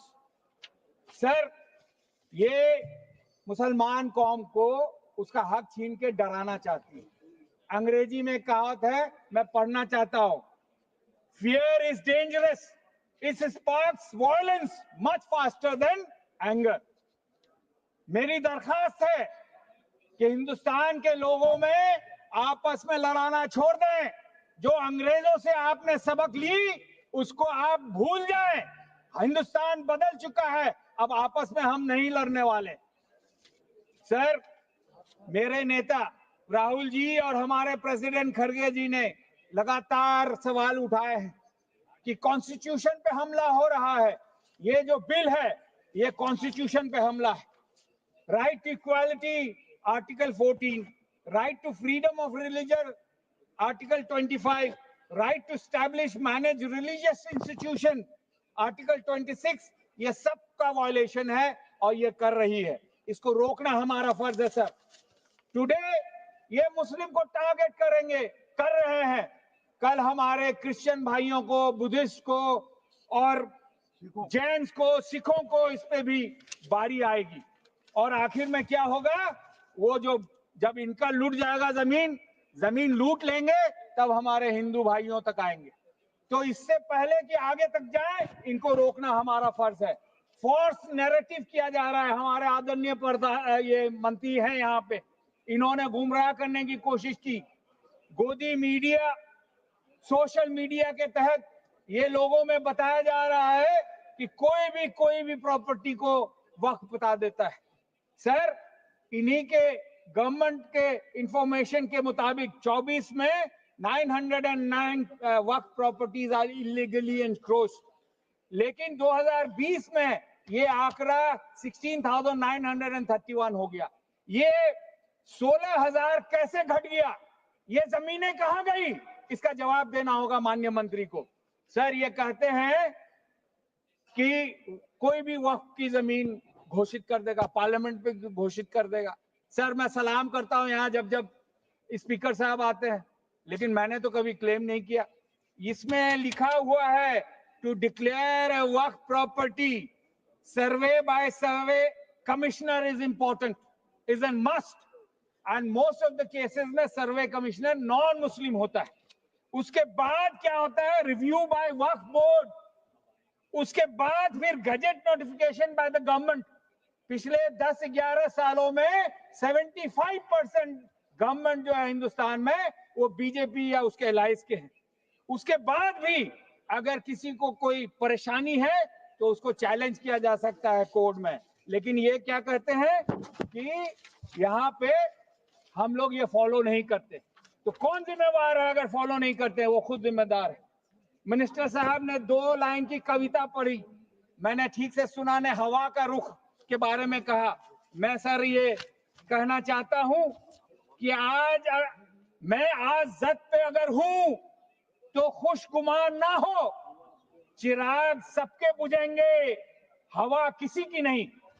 ये मैं यकीन दिलाना चाहता हूं इनको कि आज अगर हवा इनके साथ है तो कल इसके खिलाफ भी होगा। सर, मुझे अफसोस है कि आदरणीय होम मंत्री यहाँ पे जो तकरीर कर रहे थे, जो उसमें जो घमंड उनसे दिख रहा था, वो भूल जाते हैं कि जो आज साहिब मसनद है वो कल ना होंगे, और वो कल जल्द ही आने वाला है जो उनकी मसनद छिन जाएगी उनसे। सर, मिनिस्टर साहब ने आज सुबह ही कहा था कि विमेन रिप्रेजेंटेशन देंगे। ये 1995 के बिल में है, और मैंने इंटरनेट में देखा कि सेंट्रल वक्फ काउंसिल में 2 लेडी मेंबर्स हैं, राक्षान अंद्राबी, मुनव्वरी बेगम। फिर यूपी सुन्नी वक्फ बोर्ड में हमने देखा, वहां भी मिसेस साहिबा अहमद थी और तबस्सुम खान साहिबा थी। सर, जो मोस्ट डेंजरस है, और इससे इसकी साफ नियत पता चलती है सीईओ को लेके। अब इनका मंशा है कि सीईओ नॉन मुस्लिम होगा। Clause 14 section 220A, chairman of work board under section 220A of the Work Act 90 through a vote non-confidence ensure the democratic process। उसको हटाया जा सकता था, लेकिन वो हटाने का प्रोविजन अब हटा दिया। Clause 15 section 23, CEO against appointed by the government। और आप देखेंगे sir, UP Kashi Vishwanath temple act, Tamil Nadu Hindu religious charitable endowment, Orissa Hindu religious endowment, ये जितने हैं, इसका जो भी मेंबर होगा, जो भी सीईओ होगा, वो हिंदू समाज से होगा। तो हमसे क्यों भेदभाव किया जा रहा है? और सबसे खतरनाक ये है सर, क्लॉज नंबर 38 सेक्शन 100, इसमें है नो सूट और legal proceeding shall be against board और सीईओ। इसका मतलब ये है कि आप गड़बड़ी कीजिए, आपको कोई नहीं हटा सकता, आपका लीगल प्रोटेक्शन है। तो आप समझ सकते हैं क्या होगा सर। क्लॉज 26 सेक्शन 52A में पनिशमेंट जो था एनक्रोचर्स के लिए, sir I have got only 8 minute sir, I have another 3 minute, 2 minute sir, 2 minute sir. Punishment था नॉन वेलेबल रिगरस इम्प्रिजनमेंट, अब क्या कर दिया? प्लेन इम्प्रिजनमेंट एंड सजा अप टू 2 years। आप जानते हैं कि अगर सजा 2 साल से 3 साल से कम हो तो अवेलेबल है, उसी वक्त निकल जाता है। तो आदरणीय जो होम मिनिस्टर साहब कहते हैं कि प्रोटेक्शन देंगे, तो प्रोटेक्शन एनक्रोचेस। सर मेरा 2 मिनट और दीजिए सर। सर ये क्लॉज 40 सेक्शन 104 नॉन मुस्लिम्स को डोनेशन देने का इजाजत नहीं है। मैं आपको बताना चाहता हूं, यही 1-2 साल के अंदर 2 Muslim have donated land leading to 500-year-old temple in Kashmir. Muslim family in Bihar donated land worth 2.5 crore for Virat Hanuman Mandir. उसी तरह हिंदू सिस्टर्स 2 उत्तराखंड सर उत्तराखंड की 2 बहनों ने 1.5 करोड़ का ईदगाह में दान दिया। Hindus in Ayodhya donated to graveyard. Sir, let me. इकरा चौधरी जी, माननीय श्री सर ये सरकार हिंदू विरोधी नहीं, ये पुअर विरोधी है और ये हिंदुस्तान के लोग कभी बर्दाश्त नहीं करेंगे। ये आप लिख लीजिए। सुश्री इकरा चौधरी जी, प्लीज आप बोलिएगा। धन्यवाद सभापति जी। मैं सबसे पहले दाद देना चाहती हूँ इस बिल के टाइमिंग की, कि अभी ईद की रौनक बुझी भी नहीं थी और हमारी जड़ों पर एक नया फरमान लाया गया। पहले उत्तर प्रदेश में मुसलमानों को नमाज पढ़ने पर रोक लगाई और फिर सौगात में ये बिल लाया गया। निसार में तेरी गलियों पे है वतन, जहाँ चली है रिवाजों गैर कि कोई ना सर उठाकर चल सके। मैं सभापति जी आपको ये बताना चाहती हूँ कि ईद के मौके पर एक विधवा महिला अपनी लड़की के साथ मेरे पास आई और उसने बताया कि वह एक वक्त की प्रॉपर्टी में रहती है, वही उसके सर पर छत का काम भी करती है और उसकी रोजी रोटी भी वहीं से आती है। वो इस बिल को लेकर इतनी फिक्रमंद थी कि कहीं उससे वो उसकी संपत्ति ना छीन ली जाए। वो अकेली एक ऐसी महिला नहीं है, ऐसे लाखों लोग हैं जो वक्त की गरीब महिलाएं जो वक्त की संपत्ति से अपना रोजगार चला रहे हैं। और ये जो वक्फ बाय यूजर क्लॉज के हटाने से लाखों वक्फ की जायदाद अपना स्टेटस खो देंगी और लाखों लोग इसी तरीके के लोग सड़कों पर आ जाएंगे। वक्फ क्या है? वक्फ बाय यूजर क्या है? इसका ये मतलब है कि कोई जायदाद अगर सालों से दीन और भलाई के कामों के लिए इस्तेमाल हो रही हो तो वो खुद ब खुद वक्फ मानी जाएगी। हिंदुस्तान की अदालतों ने भी इस बात को तस्लीम किया है। वक्फ बाय यूजर सिर्फ वक्फ बोर्ड को ही मिली कोई खास सौगात नहीं है, ये बल्कि सभी अन्य धार्मिक ट्रस्टों को परंपरा और यूज के आधार पर बिना किसी डॉक्यूमेंटेशन के धार्मिक चरित्र को डिक्लेयर करने का राइट मिला हुआ है। भारत के संविधान के आर्टिकल 13 क्लॉज 3 में कस्टम और यूसेज को कानूनी वैधानिकता प्रदान करता है। इसी आर्टिकल से वक्फ बाय यूजर भी निकला गया है। इस बिल के कानून बनने पर वक्फ बोर्ड तो इस प्रोविजन से हाथ धो बैठेगा, लेकिन अन्य धार्मिक ट्रस्टों को यह सुविधा जारी रहेगी। इससे भारतीय संविधान के आर्टिकल 14 और 15 का सीधा उल्लंघन है, जो धर्म और जाति के आधार पर भेदभाव और कानून के सामने सभी की बराबरी पर जोर देता है। मैं इसके साथ ये भी कहना चाहती हूँ कि सत्ता के लोग जो एक दूसरे की पीठ थपथपा रहे हैं कि वक्फ बाय यूजर का जो अमेंडमेंट इन्होंने दिया उसको एक्सेप्ट कर लिया गया है, लेकिन इनकी शरारत यह है कि उसके साथ ही एक ऐसा प्रोवाइजो इसमें शामिल किया गया जिसके आधार पर यह कहा गया है कि अगर कोई भी वक्फ की संपत्ति विवादित हो तो वो अपना वक्फ स्टेटस खो देगी। तो जो अमेंडमेंट इन्होंने दिया है, जिसको एक्सेप्ट कर लिया गया है, उसका कोई मतलब नहीं है। ये इनकी नीयत है जो साफ जाहिर हो रही है। सोने पर सुहागा एक काम और किया है सरकार ने। वक्फ की कानून के सेक्शन 107 को हटाकर लिमिटेशन एक्ट में 12 साल तक ही किसी के खिलाफ अदालत में जाने का प्रोविजन है। सेक्शन 107 में बोर्ड को लिमिटेशन एक्ट से राहत मिली हुई थी। वक्फ बोर्ड कभी भी अवैध कब्जाधारियों के खिलाफ अदालत जा सकता था। अगर ये सेक्शन ना हो तो अवैध कब्जा करने वाले लोग कानूनी प्रक्रिया का फायदा उठाकर वक्फ की प्रॉपर्टी को हड़प सकते हैं। अन्य धार्मिक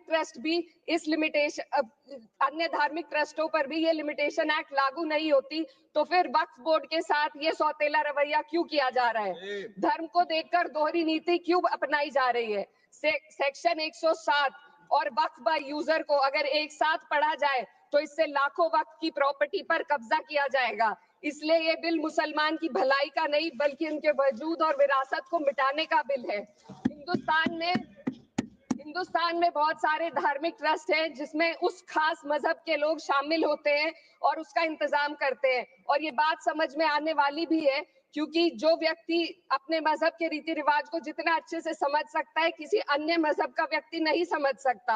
आर्टिकल 26 क्लॉज 2 के तहत धार्मिक संप्रदायों को अपने मजहबी इदारों के एडमिनिस्ट्रेशन का हक देता है, लेकिन वक्फ बोर्ड के बारे में इसको उल्टा किया जा। Sir 2 minute sir please 2 minutes. सरकार इसे एक सेक्युलर बॉडी मान रही है और इसमें गैर मुस्लिमों को शामिल करने की बात कह रही है। आपके मुंह से सेक्युलरिज्म की बात सुनकर अच्छा लगा, लेकिन अगले ही पल ये भ्रम टूट जाता है क्योंकि आपको सिर्फ दान देने के लिए प्रैक्टिसिंग मुस्लिम का आपने क्लॉज डाला है, लेकिन बोर्ड में बैठने के लिए मुस्लिम होने की कोई आपकी क्लॉज नहीं है। तो इससे आपकी जो दोहरी नीति है वो साफ जाहिर होती है। ये वही सरकार है जिसने राम जन्मभूमि ट्रस्ट में ये लिख दिया कि जिला अधिकारी भी अगर होगा तो हिंदू होना चाहिए। कोई मुझे बताए कि वहां पर सेक्युलरिज्म का रस क्यों नहीं घोला गया। सर आखिर में मैं अपनी बात को खत्म करने से पहले महिलाओं का मुद्दा बार बार उठाया जा रहा है। सरकार का कहना है कि बोर्ड में मुस्लिम महिलाओं को रिप्रेजेंटेशन देंगे। इस कानून से पहले भी मुस्लिम महिलाएं बोर्ड में मेंबर रह चुकी हैं और मिनिमम 2 का प्रोविजन था, उससे ज्यादा भी हो सकती थी। सर मैं ये कहना चाहती हूँ कि सरकार ने महिलाओं के लिए ऐसा कौन सा नया काम किया जिसका ढिंडोरा सरकार का हर सदस्य पीट रहा है। इस बात की तायीद अगर आपकी तरफ से कोई मुस्लिम महिला करती तो आप उसका यकीन भी करते, लेकिन अफसोस आपकी इतनी लंबी कतार में एक भी मुस्लिम महिला नजर नहीं आती है।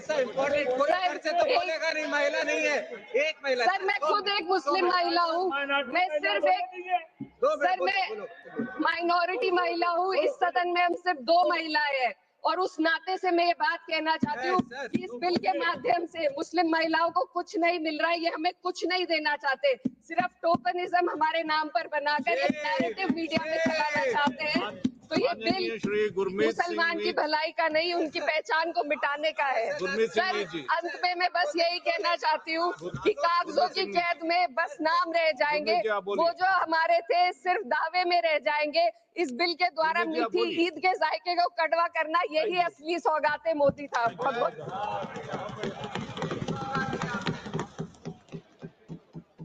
धन्यवाद सभापति जी मैं ਜਿਹੜਾ ਵਕਫ ਅਮੈਂਡਮੈਂਟ ਬਿੱਲ ਹੈ ਇਹਦੇ ਵਿਰੋਧ ਦੇ ਵਿੱਚ ਖੜਾ ਹੋਇਆ। ਅੱਜ ਸਾਡੇ ਮਾਨਯੋਗ ਗ੍ਰਹਿ ਮੰਤਰੀ ਸਾਹਿਬ ਨੇ ਬਹੁਤ ਵੱਡੀਆਂ ਗੱਲਾਂ ਕੀਤੀਆਂ ਤੇ ਕਿਹਾ ਕਿ ਅਸੀਂ ਮੁਸਲਮਾਨਾਂ ਦੇ ਬਹੁਤ ਹਮਦਰਦ ਹਾਂ, ਪਰ ਸਭਾਪਤੀ ਜੀ ਤੁਹਾਡੀ ਸੰਜੀਦਗੀ ਕਿਸੇ ਮਸਲੇ ਲਈ ਤੁਹਾਡੇ ਲੱਛੇਦਾਰ ਭਾਸ਼ਣ ਤੋਂ ਨਹੀਂ, ਤੁਹਾਡੇ ਐਕਸ਼ਨਸ ਤੋਂ ਪਤਾ ਲੱਗਦੀ ਹੈ। ਤੇ ਮੁਸਲਮਾਨਾਂ ਪ੍ਰਤੀ ਕੀ ਰਵੱਈਆ बीजेपी ਦਾ ਪਿਛਲੇ 11 ਸਾਲ ਚ ਰਿਹਾ ਸਾਰਾ ਦੇਸ਼ ਜਾਣਦਾ। ਤੇ ਅੱਜ ਇੱਥੇ ਸਦਨ ਦੇ ਅੰਦਰ ਵੀ ਬੜੇ ਸਾਰੇ ਮੈਂਬਰ ਨੇ ਜ਼ਿਕਰ ਕੀਤਾ ਕਿ ਜਿਹੜੇ ਮਾਨਯੋਗ ਗ੍ਰਹਿ ਮੰਤਰੀ ਜੀ ਕਹਿ ਰਹੇ ਅਸੀਂ ਬਹੁਤ ਸੰਜੀਦਾ ਮੁਸਲਮਾਨਾਂ ਪ੍ਰਤੀ ਬਹੁਤ ਹਮਦਰਦ ਹਾਂ, ਤੇ ਉਸ ਪਾਰਟੀ ਦਾ ਅੱਜ ਇੱਕ ਵੀ ਮੈਂਬਰ ਮੁਸਲਮਾਨ ਨਹੀਂ। ਤੇ यूपी ਜਿਹੜਾ ਦੇਸ਼ ਦਾ ਸਭ ਤੋਂ ਵੱਡਾ ਸੂਬਾ ਹੈ, ਸਭ ਤੋਂ ਜ਼ਿਆਦਾ MLA ਹੈ, ਸਭਾਪਤੀ ਜੀ ਇਹ ਮੁਸਲਮਾਨਾਂ ਦੀ ਹਮਦਰਦ ਸਰਕਾਰ ਦਾ ਇੱਕ ਵੀ MLA ਮੁਸਲਿਮ ਨਹੀਂ ਤੇ ਕਹਿ ਰਿਹਾ ਜੀ ਅਸੀਂ ਮੁਸਲਮਾਨਾਂ ਦੇ ਬਹੁਤ ਹਮਦਰਦ ਆ। ਇਹ ਸਭਾਪਤੀ ਜੀ ਸਿੱਧਾ ਕੱਲਾ ਮੁਸਲਮਾਨ ਭਾਈਚਾਰੇ ਤੇ ਨਹੀਂ, ਇਹ ਜਿਹੜਾ ਦੇਸ਼ ਦਾ ਸੰਵਿਧਾਨ ਹੈ ਉਹਦੇ ਤੇ ਹਮਲਾ ਹੈ। ਜਿਹੜਾ ਆਰਟੀਕਲ 26 ਹੈ ਜਿਹਦੇ ਚ ਇਹ ਹੈ ਕਿ ਤੁਸੀਂ ਆਪਣੀ ਸੰਸਥਾ ਬਣਾ ਵੀ ਸਕਦੇ ਹੋ ਤੇ ਉਹਨੂੰ ਚਲਾਉਣ ਦਾ ਹੱਕ ਵੀ ਉਸੇ ਭਾਈਚਾਰੇ ਦੇ ਜਿਹੜੇ ਲੋਕਾਂ ਤੇ ਹੈ ਉਹਦੇ ਤੇ ਵੀ ਹਮਲਾ ਹੈ। ਇਹ ਅੱਜ ਇੱਕ ਰਸਤਾ ਜਿਹੜਾ ਮਾਈਨੋਰਟੀਜ਼ ਦੇ ਧਰਮਾਂ ਤੇ ਜਿਹੜਾ ਡਾਕਾ ਮਾਰਨ ਦਾ ਜਿਹੜਾ ਖੋਲ ਦਿੱਤਾ ਗਿਆ। ਅੱਜ ਤੁਸੀਂ ਵਕਫ ਬੋਰਡ ਤੇ ਕੀਤਾ, ਕੱਲ ਨੂੰ ਤੁਸੀਂ ਸਾਡੀ ਸਿੱਖਾਂ ਦੇ ਐਚਪੀ ਤੇ ਵੀ ਕਰ ਸਕਦੇ ਹੋ, ਤੁਸੀਂ ਬੋਧੀਆਂ ਤੇ ਵੀ ਕਰ ਸਕਦੇ ਹੋ, ਤੁਸੀਂ ਸਾਰੇ ਧਰਮਾਂ ਤੇ ਕਰ ਸਕਦੇ ਹੋ। ਸੋ ਇਹ ਦੇਸ਼ ਤੇ ਸੰਵਿਧਾਨ ਤੇ ਹਮਲਾ ਕੱਲਾ ਇੱਥੇ ਨਹੀਂ, ਇਹਦੇ 'ਚ ਇੱਕ ਹੋਰ ਪ੍ਰੋਵੀਜ਼ਨ ਹੈ ਕਿ ਜੀ ਤੁਸੀਂ ਜਿਹਨੇ ਵਕਫ ਲਈ ਕੋਈ ਜ਼ਮੀਨ ਡੋਨੇਟ ਕਰਨੀ ਹੈ ਉਹ 5 ਸਾਲ ਤੋਂ ਜਿਹੜਾ ਇਬਾਦਤ ਕਰਦਾ ਹੋਵੇ, 5 ਸਾਲ ਤੋਂ ਪ੍ਰੈਕਟਿਸ ਕਰਦਾ ਹੋਵੇ। ਸਰ ਇਹਦੀ ਕੀ ਪਰਿਭਾਸ਼ਾ ਹੈ? ਕੀ ਤੁਸੀਂ ਉਹ ਲੋਕਾਂ ਦੇ ਘਰਾਂ CCTV ਕੈਮਰੇ ਲਾਓਗੇ ਕਿ 5 ਸਾਲ ਤੋਂ ਪ੍ਰੈਕਟਿਸ ਕਰ ਰਿਹਾ ਕਿ ਨਹੀਂ ਕਰ ਰਿਹਾ? ਇਹਦਾ ਕਿਵੇਂ ਪਤਾ ਚੱਲੂਗਾ? ਸੋ ਇਹ ਆਰਟੀਕਲ 14 ਦੀ ਸਿੱਧੀ ਉਲੰਘਣਾ ਜਿਹੜੀ ਇਹਦੇ ਵਿੱਚ ਜਿਹੜੀ ਹੈ ਉਹ ਕੀਤੀ ਗਈ ਹੈ। ਇਸ ਤੋਂ ਇਲਾਵਾ ਸਰ ਇਹਦੇ ਵਿੱਚ ਕਿਹਾ ਗਿਆ ਹੈ ਕਿ ਜੀ ਜਿਹੜੀ ਸੱਚਰ ਕਮੇਟੀ ਦੀ ਰਿਕਮੈਂਡੇਸ਼ਨ ਹੈ ਉਹਦੇ ਆਧਾਰ ਤੇ ਜਿਹੜੇ ਇਹਨੂੰ ਲਿਆਂਦਾ ਗਿਆ। ਸਰ ਸੱਚਰ ਕਮੇਟੀ ਤੇ ਇਹ ਵੀ ਕਿਹਾ ਗਿਆ ਕਿ 70% ਪ੍ਰਾਪਰਟੀ ਹੈ ਜਿਹੜੀ ਵਕਫ ਦੀ ਦੱਬੀਆਂ ਹੋਈਆਂ ਨੇ ਇਸ ਦੇਸ਼ ਦੇ ਵਿੱਚ ਤੇ 355 ਤਾਂ ਸਰਕਾਰ ਨੇ ਦੱਬੀਆਂ ਹੋਈਆਂ, ਉਹਦੇ ਤੇ ਸਰਕਾਰ ਨੇ ਕੀ ਕੀਤਾ ਇਹਦੇ ਬਿੱਲ ਦੇ ਵਿੱਚ। ਸੋ ਸਾਰੇ ਸਿੱਧਮ ਸਿੱਧਾ ਜੋ ਬੀਜੇਪੀ ਦੀ ਰਾਜਨੀਤੀ ਹੈ ਦੇਸ਼ 'ਚ ਵੰਡਣ ਵਾਲੀ, ਉਹਦੇ ਤੇ ਆਧਾਰਿਤ ਹੀ ਜਿਹੜਾ ਬਿੱਲ ਲਿਆਂਦਾ ਗਿਆ। ਸਰ ਕਿੰਨੀਆਂ ਇਦਾਂ ਦੀਆਂ ਹਿਸਟੋਰੀਕਲ ਬਿਲਡਿੰਗਸ ਹੈ, ਮਸਜਿਦਾਂ ਨੇ ਜਿਹੜੀਆਂ ਸੈਂਕੜੇ ਹਜ਼ਾਰਾਂ ਸਾਲ ਪੁਰਾਣੀਆਂ, ਕਿੰਨੇ ਐਜੂਕੇਸ਼ਨਲ ਇੰਸਟੀਟਿਊਟ ਨੇ, ਮੈਨੂੰ ਦੱਸੋ ਵੀ ਉਹ ਕਿੱਥੋਂ ਡਾਕੂਮੈਂਟ ਲੈ ਕੇ ਆਉਣਗੇ ਇਹ ਪ੍ਰੂਵ ਕਰਨ ਦੇ ਲਈ। ਕਿਸੇ ਨੇ ਵੀ ਚੱਕ ਕੇ ਕੋਈ ਐਪਲੀਕੇਸ਼ਨ ਦੇ ਦੇਣੀ ਹੈ ਕਿ ਜੀ ਆਹ ਪ੍ਰਾਪਰਟੀ ਦਾ ਦੱਸੋ ਵੀ ਕਿਹਦੀ ਹੈ, ਤਾਂ ਮੈਨੂੰ ਦੱਸੋ ਜਿਹੜਾ ਕਲੈਕਟਰ ਸਰਕਾਰ ਦਾ ਤੇ ਸਰਕਾਰ ਦੀ ਤੁਹਾਨੂੰ ਸੋਚ ਤੇ ਨੀਤੀ ਪਤਾ ਹੈ ਕਿ ਮੈਨੂੰ ਦੱਸੋ ਵੀ ਉਹ ਕਲੈਕਟਰ ਕੀ ਇਹ ਕਹਿ ਦੂਗਾ ਵੀ ਹਾਂਜੀ ਇਹ ਜਿਹੜੀ ਪ੍ਰਾਪਰਟੀ ਹੈ ਇਹ ਵਕਫ ਦੀ ਨਹੀਂ। ਇਹ ਸਿੱਧਮ ਸਿੱਧਾ ਸਰ ਜਿਹੜੀਆਂ ਵਕਫ ਦੀਆਂ ਪ੍ਰਾਪਰਟੀਆਂ ਹੜੱਪਣ ਲਈ ਜਿਹੜਾ ਬਿੱਲ ਲਿਆਂਦਾ ਗਿਆ। ਸਭਾਪਤੀ ਜੀ ਮੈਂ ਸੰਗਰੂਰ ਤੋਂ ਚੁਣ ਕੇ ਆਉਣਾ ਤੇ ਮੈਂ ਇੱਕ ਸਿੱਖ ਪਰਿਵਾਰ ਦੇ ਨਾਲ ਸੰਬੰਧ ਰੱਖਦਾ ਤੇ ਸਾਡੇ ਉੱਥੇ ਮਲੇਰਕੋਟਲਾ ਸ਼ਹਿਰ ਹੈ, ਉਹ ਸ਼ਹਿਰ ਜਿਹੜਾ ਨਵਾਬ ਸ਼ੇਰ ਮੁਹੰਮਦ ਖਾਨ ਦਾ ਸ਼ਹਿਰ ਹੈ, ਉਹ ਨਵਾਬ ਜਦੋਂ ਸੂਬਾ ਸਰਹੰਦ ਛੋਟੇ ਸਾਹਿਬਜ਼ਾਦਿਆਂ ਨੂੰ ਦੀਵਾਰਾਂ ਦੇ ਵਿੱਚ ਚਿਣ ਰਿਹਾ ਸੀ ਤਾਂ ਉਹ ਨਵਾਬ ਨੇ ਹਾਂ ਦਾ ਨਾਰਾ ਮਾਰਿਆ ਸੀ ਮਲੇਰਕੋਟਲੇ ਦੇ ਨੇ, ਤੇ ਮੈਂ ਉਸ ਧਰਤੀ ਤੋਂ ਹੋ ਕੇ ਆਇਆ। ਤੇ ਸਰ ਭਾਵੇਂ ਬੀਜੇਪੀ ਨੇ ਬੜੀਆਂ ਵੰਡੀਆਂ ਇਸ ਦੇਸ਼ 'ਚ ਪਾਉਣ ਦੀ ਕੋਸ਼ਿਸ਼ ਕੀਤੀ ਹੈ, ਪਰ ਅੱਜ ਵੀ ਮਲੇਰਕੋਟਲਾ ਇਸ ਦੇਸ਼ ਦਾ ਉਹ ਸ਼ਹਿਰ ਹੈ ਜਿੱਥੇ ਸਾਰੇ ਧਰਮਾਂ ਦੇ ਲੋਕ ਇਕਜੁੱਟਤਾ ਨਾਲ ਰਹਿੰਦੇ ਆ, ਭਾਵੇਂ ਉਹ ਹਿੰਦੂ ਹੈ, ਮੁਸਲਮਾਨ ਹੈ, ਈਸਾਈ ਹੈ। ਤੇ ਸਰ ਮੈਂ ਉੱਥੋਂ ਦੇ ਲੋਕਾਂ ਦੇ ਨਾਲ ਵਾਅਦਾ ਕਰਕੇ ਆਇਆ ਕਿ ਜਦੋਂ ਵੀ ਇਹ ਬਿੱਲ ਆਊਗਾ ਮੈਂ ਡਟ ਕੇ ਉਹਦਾ ਵਿਰੋਧ ਕਰੂੰਗਾ, ਕਿਉਂਕਿ ਜਿਹੜੀ ਬੀਜੇਪੀ ਦੀ ਨੀਤੀ ਹੈ ਦੇਸ਼ ਨੂੰ ਵੰਡਣ ਵਾਲੀ, ਇਹਦੇ 'ਚ ਕੁਝ ਦੇਸ਼ ਨੂੰ ਨਿਕਲ ਨਹੀਂ ਸਕਦਾ, ਦੇਸ਼ ਅੱਗੇ ਨਹੀਂ ਜਾ ਸਕਦਾ। ਇਹ ਨੀਤੀ ਜੋ ਮਾਨਯੋਗ ਮੈਂਬਰ ਨੇ ਪਹਿਲਾਂ ਵੀ ਜ਼ਿਕਰ ਕੀਤਾ ਕਿ ਅੰਗਰੇਜ਼ਾਂ ਵਾਲੀ ਨੀਤੀ ਇਹ ਛੱਡ ਦੋ, ਇਹ ਦੇਸ਼ ਤਰੱਕੀ ਤਾਂ ਹੀ ਕਰੂਗਾ ਜੇ ਇਹ ਦੇਸ਼ ਦੇ ਸਾਰੇ ਧਰਮਾਂ ਦੇ ਸਾਰੇ ਭਾਈਚਾਰਿਆਂ ਦੇ ਲੋਕ ਜਿਹੜੇ ਰਲ ਮਿਲ ਕੇ ਅੱਗੇ ਜਿਹੜਾ ਵਧਣਗੇ। ਸੋ ਮੈਂ ਜਿਹੜੇ ਸ਼ਹਿਰ ਦਾ ਜ਼ਿਕਰ ਕੀਤਾ ਮਲੇਰਕੋਟਲਾ, ਅਨੇਕਤਾ ਦੇ ਵਿੱਚ ਏਕਤਾ ਕੀ ਹੁੰਦੀ ਹੈ ਉਹ ਸ਼ਹਿਰ ਤੋਂ ਸਿੱਖਣ ਦੀ ਜ਼ਰੂਰਤ ਹੈ ਜਿਹੜਾ ਮੇਰੇ ਹਲਕੇ ਦਾ ਹਿੱਸਾ ਹੈ। ਸੋ ਸਭਾਪਤੀ ਜੀ ਮੈਂ ਇਹਨਾਂ ਸ਼ਬਦਾਂ ਦੇ ਨਾਲ ਹੀ ਇਸ ਬਿੱਲ ਦੀ ਕੜੇ ਸ਼ਬਦਾਂ 'ਚ ਨਿੰਦਾ ਕਰਦਾ ਹੋਇਆ ਆਪਣੀ ਜਗ੍ਹਾ ਲਵਾਂਗਾ। ਬਹੁਤ ਬਹੁਤ ਧੰਨਵਾਦ। धन्यवाद। माननीय श्री विजय कुमार हंसदास जी। Mike sir. धन्यवाद चेयरमैन सर, मुझे बोलने का मौका दिया वक्फ बोर्ड के इशू पे अपने पार्टी जेएमएम की तरफ से। मैं इस विधेयक का विरोध करने के लिए खड़ा हुआ हूं और कानूनी दावपेच पे बड़े सभी लोगों ने बिंदुवार बातों को रखा है, मैं उन सभी चीजों को दोहराऊंगा नहीं, लेकिन जो सरकार ये कह रही है उनके क्या मंशा है उसको थोड़ा सा मैं दर्शाना चाहता हूं कि किसी समाज के लोग वो किस तरह से अपने जमीन को या किस तरह से दान करे, किस तरह से धर्म का काम करे, अब उस पे भी इस देश में जो है डायरेक्शन दिया जाएगा। अगर लैंड इशू सेक्युलर है और जो भी लैंड है वो इंडिया का है, ये बात हमें भी समझ में आती है, चाहे वो सरकारी जमीन हो, गैर सरकारी जमीन हो, किसी की भी जमीन हो, सब भारत देश के अंदर ही आते हैं। लेकिन भारत देश के अंदर चाइना इतना अंदर घुसे चला जा रहा है, इतना सारा आपका जाकर के वहां पे बिल्डिंग्स बन रही है, आर्टरी वो लोग ला रहे हैं, उस पे जो है ये लोग कहीं बोलने नहीं जाएंगे। यूएसए में जाकर के हमारे जो नेता हैं जिस तरह से हमारे देश और सम्मान को जो है वहां पे कहिए कि एक तरह से बेइज्जत करके आ गए। जो सीना ठोक के बात हो रही थी ना, सीना ठोक के बात वहां होनी चाहिए थी। अगर सही तौर पे यहाँ अपने देश के माइनॉरिटी के ऊपर जिस तरह से दबाव और दबिश ये आप दिखाना चाहते हैं कि आप हमारे नहीं तो सनम, आप किसी के भी सनम रहने लायक नहीं रहोगे। और जहां पे इन्हें बोलनी चाहिए थी वहां बोल के नहीं आए, और जो देश की स्थिति वहां पे इन्होंने दिखाई, हम बहुत कमजोर दिखे। और लगातार जिस तरह से कोशिश हो रही है, आज एक माइनॉरिटी कम्युनिटी के ऊपर ये प्रयास कर रहे हैं, आगे किसी और पे भी होगा, बाद बाकी लोगों पे भी होगा। और जितने भी देश के विजिट्स हुए और इनके उद्योगपति दोस्तों को जितने भी आपके जाके ठेके पट्टे मिले, इस पे एक ही बात कहा जा सकता है कि नेशन फर्स्ट कभी इनका एजेंडा नहीं रहा है, फ्रेंड फर्स्ट रहा है। और चाहे वो रेलवे रहे, चाहे वो आपका जाके आर्मी की जमीन रहे, और आज वक्फ बोर्ड का जो ये कानून में बदलाव हो रहा है ये भी उसी दिशा की ओर ही जा रहा है।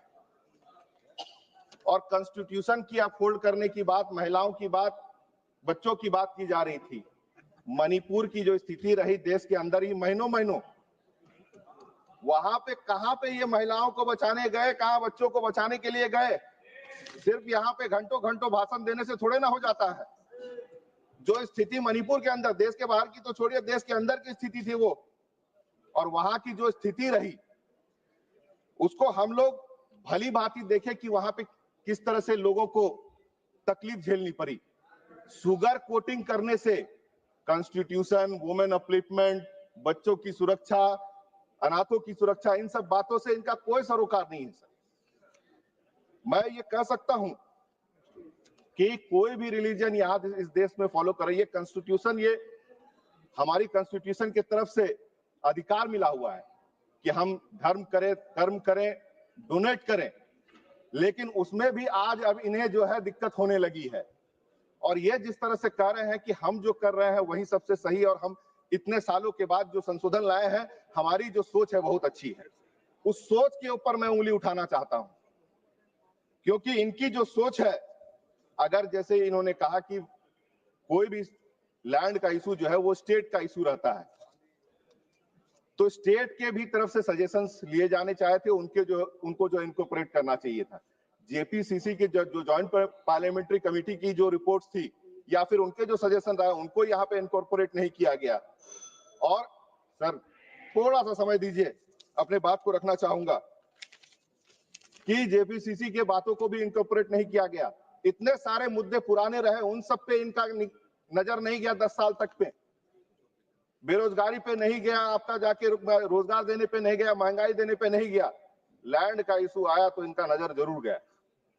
और ये भी कहूंगा कि रेलवे का सबसे ज्यादा जमीन आपका जा करके, आर्मी का सबसे ज्यादा जमीन, इसके बाद वक्फ बोर्ड की बात कही कि सबसे ज्यादा जमीन, लेकिन 10 सालों में किस पार्टी ने सबसे ज्यादा जमीन बनाया इस देश में, ये सभी यहाँ के सदन के और सदन के बाहर के लोग भी जानते हैं।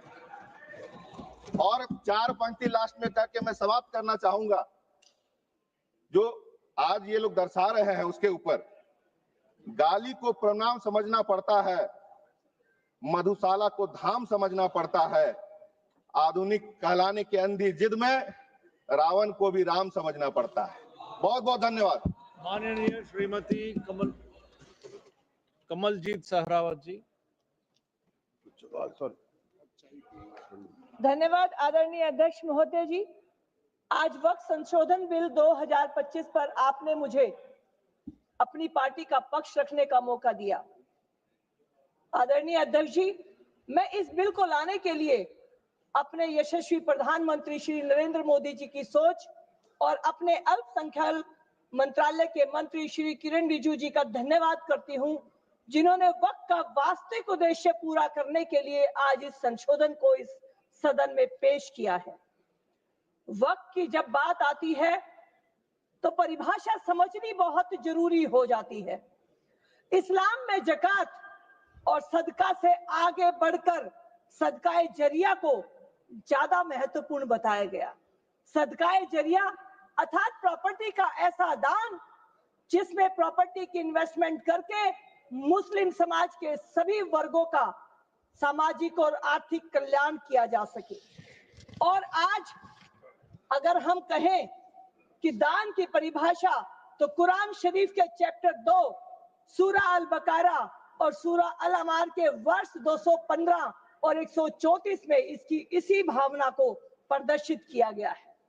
आजादी से पहले भी कानून बने और आजादी के बाद 1954 में वक्फ एक्ट बनाया गया और समय समय पर इस पर अमेंडमेंट भी किए गए, परिवर्तन भी किए गए। मेरे विपक्ष के साथियों ने बहुत लंबी बात रखी है, अनेक तकरीरें दी हैं, लेकिन इन तकरीरों में इस कानून में संशोधन क्यों ना किया जाए, इस पर कोई भी जस्टिफिकेशन उनकी तरफ से नहीं आई है। आज विश्व की सबसे अधिक संपत्ति भारत के वक्फ बोर्ड के पास है और ये सभी संपत्ति भारत के मुस्लिम समाज के आर्थिक और सामाजिक उत्थान के लिए उपयोग होनी चाहिए। सच्चर कमेटी 2006 में अपनी रिपोर्ट देती है, जिसके अनुसार उस समय 4.9 लाख संपत्ति भारत के वक्फ बोर्ड के पास होती है, लेकिन आय होती है मात्र 162 करोड़ रुपए। जबकि सच्चर कमेटी उसी समय पर कहती है कि ये आय 12,000 करोड़ होनी चाहिए। आज इस वक्त संशोधन बिल को सदन में लाया गया और स्पष्ट चर्चा यहाँ पर होनी चाहिए थी, लेकिन आदरणीय सभापति जी, विपक्ष के साथियों ने आज इसे भी राजनीति का अखाड़ा बना दिया। और बहुत हैरानी हुई कि हमारे कांग्रेस के उपनेता ने जो बात कही कि इस बिल के आने से, वक्फ बोर्ड के संशोधन के आने से इस्लाम खतरे में है, और उससे भी बड़ी बात उन्होंने मजाक की कही कि अगर वो ना होते, अगर उनकी पार्टी के पूर्वज ना होते तो आज आजादी नहीं होती। उनके पूर्वजों ने लड़ाई लड़ी है और उन्होंने सवाल उठाया हमारे पूर्वजों के ऊपर कि आप नहीं थे। तो मैं अपने आदरणीय साथी को इस बात को याद दिलाना चाहती हूं कि अगर उस समय नेहरू जी की कैबिनेट में डॉक्टर श्यामा प्रसाद मुखर्जी नहीं होते तो आज इनके नेता राहुल गांधी जी अपनी यात्रा शुरू करने से पहले किसी परमिट की लाइन में लगे होते, वहां पर उनको जाने की आज्ञा नहीं मिलती। तो ये आज भ्रम फैला रहे हैं। इस देश के अंदर इस्लाम के आधार पर फर्क करने वाले लोग तो 1947 में देश को छोड़कर चले गए। आज इस देश के अंदर जिस भी धर्म के व्यक्ति रहते हैं, चाहे वो हिंदू है, मुस्लिम है, सिख है, ईसाई है, वो इस देश को अपना देश मानते हैं और इस देश के प्रति अपनी आस्था और भावना रखते हैं। सभापति जी, मैं आपके माध्यम से कहना चाहती हूँ अपने देश के बारे में। मंदिर में दाना चुगकर चिड़िया मस्जिद में पानी पीती है, मेरे भारत में तो राधा की चुनरी सलमा बेगम सीती है। एक रफी था महफिल रघुपति राघव गाता था, एक प्रेमचंद बच्चों को ईदगाह सुनाता था। कहीं कन्हैया की महिमा गाता रसगान सुनाई देता है, और किसी को दिखते होंगे हिंदू और मुसलमान, मोदी जी को तो हर शख्स में सिर्फ इंसान नजर आते हैं। तो ये अपनी नजरिया है। आज मैं अन्य बातों पर बात ना करके सिर्फ 2 मिनट में अपनी बात ये कहकर समाप्त करूंगी। एक बार भी ये वहां से विषय नहीं आया कि इतना बड़ा लैंड बैंक फिर भी आज 2024 के अंदर मात्र 1,26,00,000 की आय घटते क्यों हो गई?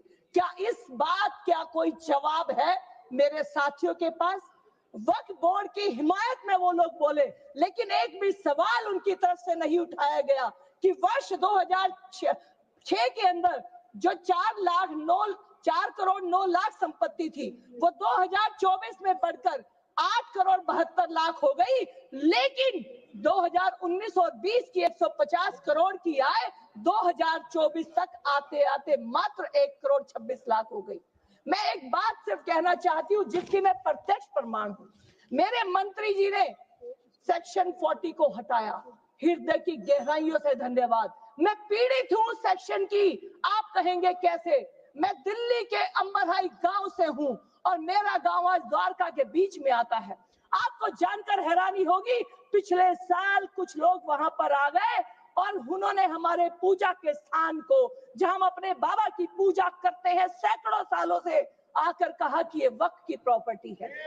और ऐसा सिर्फ मेरे अंबरहाई गांव में नहीं, पोचनपुर गांव में, गोयला गांव में मैं प्रत्यक्ष गवाह हूँ इस बात की। सिर्फ एक बात और कहना चाहूंगी, इतना तो मौका दीजिए। ये दिल्ली की आप कहिए कि चिराग के नीचे अंधेरा है। दिल्ली वक्फ बोर्ड के आप पोर्टल को उठाकर देख लीजिए, 1,047। जी बिल्कुल है, मैं आपसे बात कर लूंगी, अभी मेरा समय कट जाएगा, बेकार में खराब नहीं करूंगी। 1,047 प्रॉपर्टी दिल्ली के वक्फ बोर्ड के ऊपर है और उनका किराया देखिए, 1 रुपए से लेकर 11 रुपए तक है। दिल्ली वक्फ बोर्ड इसको वाइंड अप कर प्रॉपर्टीज 1 रुपए से 11 रुपए के किराए पर है। मैं आज सरकार के इस अभूतपूर्व फैसले का स्वागत करते हुए मैं कहना चाहती हूँ, मेरी बहन ने वहां से बोला बहनों के बारे में, अरे कभी नहीं सोच पाए कि क्या कोई अकेली महिला हज पर जा सकती है, कभी 3 तलाक के बारे में नहीं सोचा। आज मुस्लिम धन्यवाद। माननीय मंत्री जी श्री किरण रिजिजू जी। माननीय मंत्री जी, आप आप प्लीज बैठिए, उनका रिकॉर्ड नहीं है।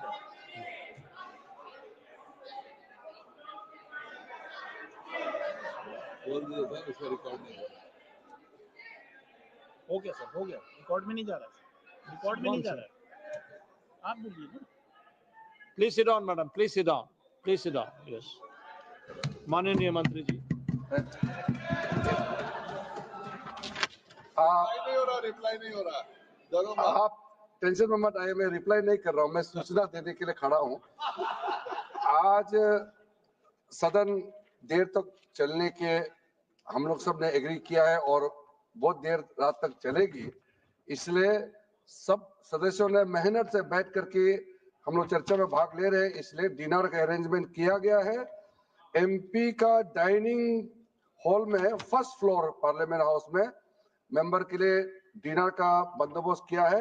8 बजे के बाद जो माननीय सदस्य भोजन लेना चाहते हैं आप जाकर के बहुत ही अच्छा भोजन बना है, आप उसका लुत्फ उठा सकते हैं। धन्यवाद। धन्यवाद जी। माननीय श्री के सुब्रायन जी, श्री सुब्रायन जी, यस।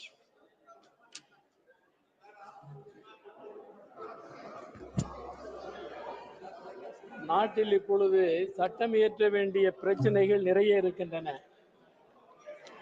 ஆனால் அந்த பிரச்சனைகளை எல்லாம் கைவிட்டு விட்டு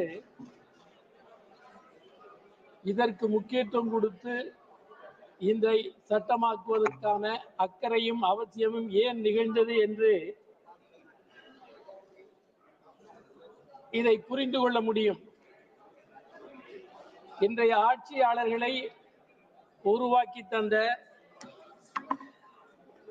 RSS என்ற அமைப்பு கற்றுக் கொடுத்த பாடத்தின் அடிப்படையில் அவர்கள் ஏன் இந்த பில்லை மிகுந்த முக்கியத்துவம் கொடுத்து கொண்டு வருகிறார்கள் என்பதை புரிந்து கொள்ள முடிகிறது. அவர்களின் 100 ஆண்டு கால வரலாற்றில் இது திட்ட தெளிவாக அம்பலப்படுத்தப்பட்டது. இப்பொழுதும் நான் பட்டியலிட விரும்பவில்லை, ஏனென்றால் நேரம் இல்லை. ஒரு பில் பாஸ் பண்ணப்பட வேண்டுமானால் நேரத்தை சுருக்கக்கூடாது, அவசர கதியில் சட்டம் இயற்றக்கூடாது. அதை நிதானமாக முழுமையாக பரிசீலிக்க எதிர்க்கட்சிகளுக்கு வாய்ப்பளிக்க வேண்டும். எதிர்க்கட்சிகளின் நேரங்களை சுருக்கிவிட்டு ட்ரெஸ்ஸரி பெஞ்சிலே மட்டும் திரும்ப திரும்ப அமைச்சர்கள் பேசிக்கொண்டு நேரத்தை எடுத்துக் கொண்டிருப்பது அவ்வளவு பொருத்தமானதல்ல ஜனநாயக முறையில். எனவே நான் குறிப்பிட்ட விஷயங்களை சொல்லி முடித்துக் கொள்ளுவேன், அதற்காக பெல் அடிக்க வேண்டிய அவசியம் இல்லை என்பதை நான் கேட்டுக்கொள்ள விரும்புகிறேன். 2 விஷயங்களுக்காக நான் இந்த சட்டத்தை எதிர்க்கிறேன். இந்திய கம்யூனிஸ்ட் கட்சியின் சார்பில் எதிர்க்கிறேன். ஏனென்றால் ஒன்று, அரசியல் சட்ட உள்ளடக்கத்தை நிராகரிக்கிறது இந்த பில். 2வது, இந்த பில் தயாரிக்கப்பட்டதிலிருந்து இப்பொழுது உள்துறை அமைச்சர் பேசுகிற வரை அவர்களின் அணுகுமுறை ஜனநாயக தன்மையற்றதாக எதேச்சதிகார மனோபாவம் கொண்டதாக இருக்கிறதே தவிர ஜனநாயக பண்பு கிஞ்சிற்றும் இல்லை. எனவே இந்த 2 தன்மைகளையும் பரிசீலிக்கிற போது இந்த பில்லை உறுதியாக எதிர்க்க வேண்டும் என்ற முறையில் நான் எதிர்க்கிறேன். அதே மாதிரி இவர்களுக்கு பாடம் கற்றுக் கொடுத்த கோல்வால்கர் 3 எதிரிகளை பற்றி மற்றும் குறிப்பிட்டார். RSSக்கு பாடம் நடத்திய போது அவர் சொன்ன 3 எதிரிகள், ஒருவர் இஸ்லாமியர்கள், இன்னொன்று கிறிஸ்துவர்கள், இன்னொன்று கம்யூனிஸ்டுகள். இந்த 3 எதிரிகள் இந்தியாவின் எதிரிகள் என்று தான் கற்றுக் கொடுத்தார்கள். அதில் இப்பொழுது முதல் எதிரியாக இஸ்லாமியர்களை குறிவைத்திருக்கிறார்கள். இஸ்லாமியர்களை குறிவைக்கிற போது எவ்வளவு நுட்பமான முறையில் இவர்கள் காய் நகர்த்துகிறார்கள் என்பதை புரிந்து கொள்ள முடிகிறது. என்ன செய்கிறார்கள்? மைனாரிட்டிக்குள்ளேயே பிளவை ஏற்படுத்துகிறார்கள். எவ்வளவு வஞ்சகமான உள்நோக்கம்! இவர்களுக்குள் சன்னி சியா என்றோ, கிறிஸ்துவர்கள் என்றோ, அதேபோல் சீக்கியர்கள் என்றோ இன்ன பிறரை சொல்லி பிளவுபடுத்துகிற போக்கு உள்ளடங்கி இருக்குது. எனவே ஆட்சியாளர்களுக்கு சிறுபான்மையினரை துன்புறுத்தி மகிழ்ச்சி அடைகிற சாடிஸ்ட் மனோபாவம் இருக்கிறது என்பதை அனுபவம் உணர்த்துகிறது. அடுத்து நான் குறிப்பிட விரும்புவது, இப்பொழுது நம்முடைய அமைச்சர் அவர்கள் கூட சொன்னார்கள், உள்துறை அமைச்சர் வீராவேசமாக பேசினார்கள், சவால் வேறு விடலாம். ஆனால் காலச்சக்கரம் சுற்றி கொண்டே இருக்கிறது. 30 ஆண்டுகள் அல்ல, அடுத்த தேர்தலில் நீங்கள் காத்திருங்கள், மக்கள் தகுந்த தீர்ப்பளிப்பார்கள். எனவே அதற்காக நாம் கவலை கொள்ள வேண்டியதில்லை. இங்கே அமைச்சர் குறிப்பிட்டதற்கு ஒன்றை குறிப்பிட விரும்புகிறேன். ஏன் கோவில் நிலங்கள் கவனிக்கப்படவில்லை? இது வக்ஃபுக்கு சொந்தமான நிலங்கள், அரசு தரப்பில் இருந்து கொடுக்கப்பட்டதை எடுக்க வேண்டும், எடுங்கள், பிரச்சனை இல்லை. ஆனால் கோயிலுக்கு லட்சக்கணக்கான ஏக்கர் நிலங்கள் இருக்கின்றன. ஏழைகள் அடிமைகளைப் போல அங்கே உழுது கொண்டிருக்கிறார்கள். அந்த நிலத்தில் அவர்களுக்கு உரிமை இல்லை, குடியிருக்க இடம் இல்லை. அந்த ஏழைகளுக்கு குடியிருக்கிற இடத்தை உறுதிப்படுத்த ஒரு சட்டத்தை இந்த அமைச்சரவை கொண்டு வர வேண்டும் என்று நான் வலியுறுத்துகிறேன். அதே போல் வாக்கு வங்கி என்று சொல்லுகிறார்கள். Thank you, sir. Please be seated.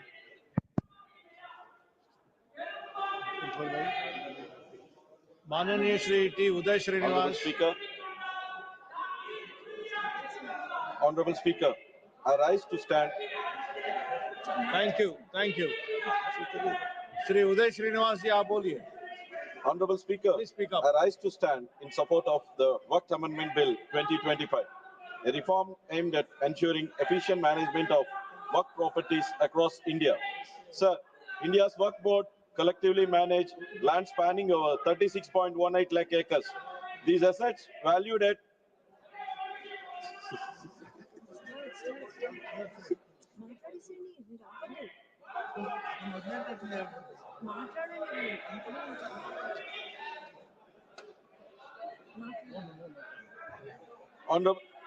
Honorable Speaker, I rise to stand in support of Waqf Amendment Bill 2025, a reform aimed at ensuring efficient management of Waqf properties across India.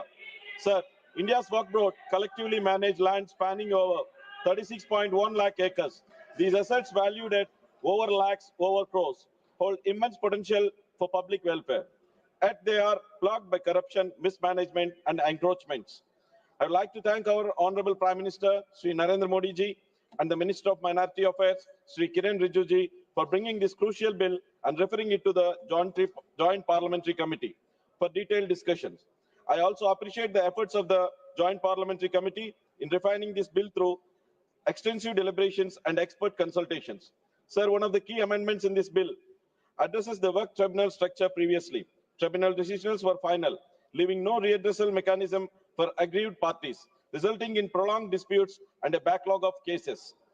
To remedy this, the bill initially proposed restructuring the tribunals to constitute a district judge of chairman and an officer of joint secretary rank in the state government. However, following deliberations in the JPC, it has now been proposed to include an expert Muslim law and jurisprudence, ensuring a more informed and fair adjudication process. Furthermore, this bill introduced a critical provision allowing appeals to the High Court within 90 days, providing much needed legal resource and to the affected parties within 19,207 cases currently pending in Waqf tribunals. These changes will significantly improve efficiency and effectiveness of dispute resolution. Another significant amendment concerns the survey and determination of Waqf properties. Initially, the bill proposed assigning survey responsibility to the collector or deputy collector.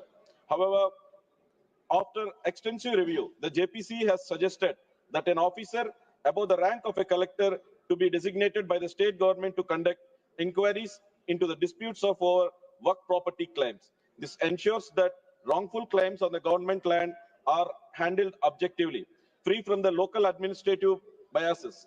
I must acknowledge that constructive role played by the Telugu Desam Party in advocating this amendment.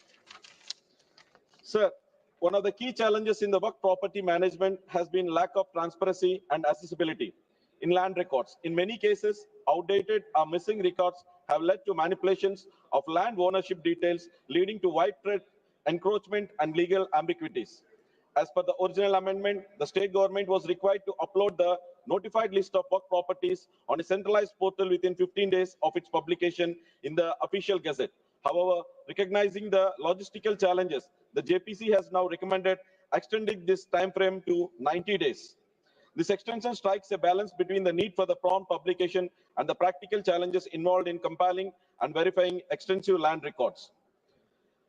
The digitization of work records will also empower community stakeholders to monitor the status of the work efforts and hold authorities accountable. Under the leadership of Sri Pawan Kalyan Garu, the Janasena Party have always stood for the fairness, inclusivity, and the protection of marginalized communities. Our commitment is clear. This bill will not hamper the rights of our Muslim brothers and sisters. Rather, it will strengthen their legal safeguards and ensure that work properties will truly serve the purpose of which they were established. I firmly believe that with the passage of this bill, we will lay the foundation for a more accountable, efficient, and transparent work administration. Therefore, I firmly stand in support of this bill. Thank you. Jai. Thank you. माननीय श्री अल्ताफ अहमद जी।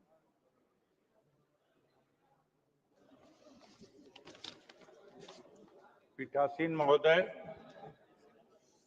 मैं आभारी हूं आपने वक्फ संशोधन bill पर इस चर्चा में, इस बहस में भाग लेने का अवसर प्रदान किया।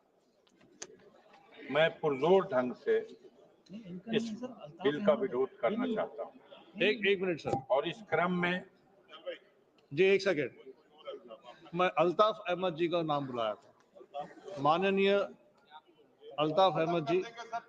उनको बुलाएंगे। सर, मैं आपका शुक्रिया अदा करता हूं। बोलिए आप। मैं इस बिल की मुखालफत में खड़ा हुआ हूं। ये बिल गैर आईनी है, गैर कानूनी है।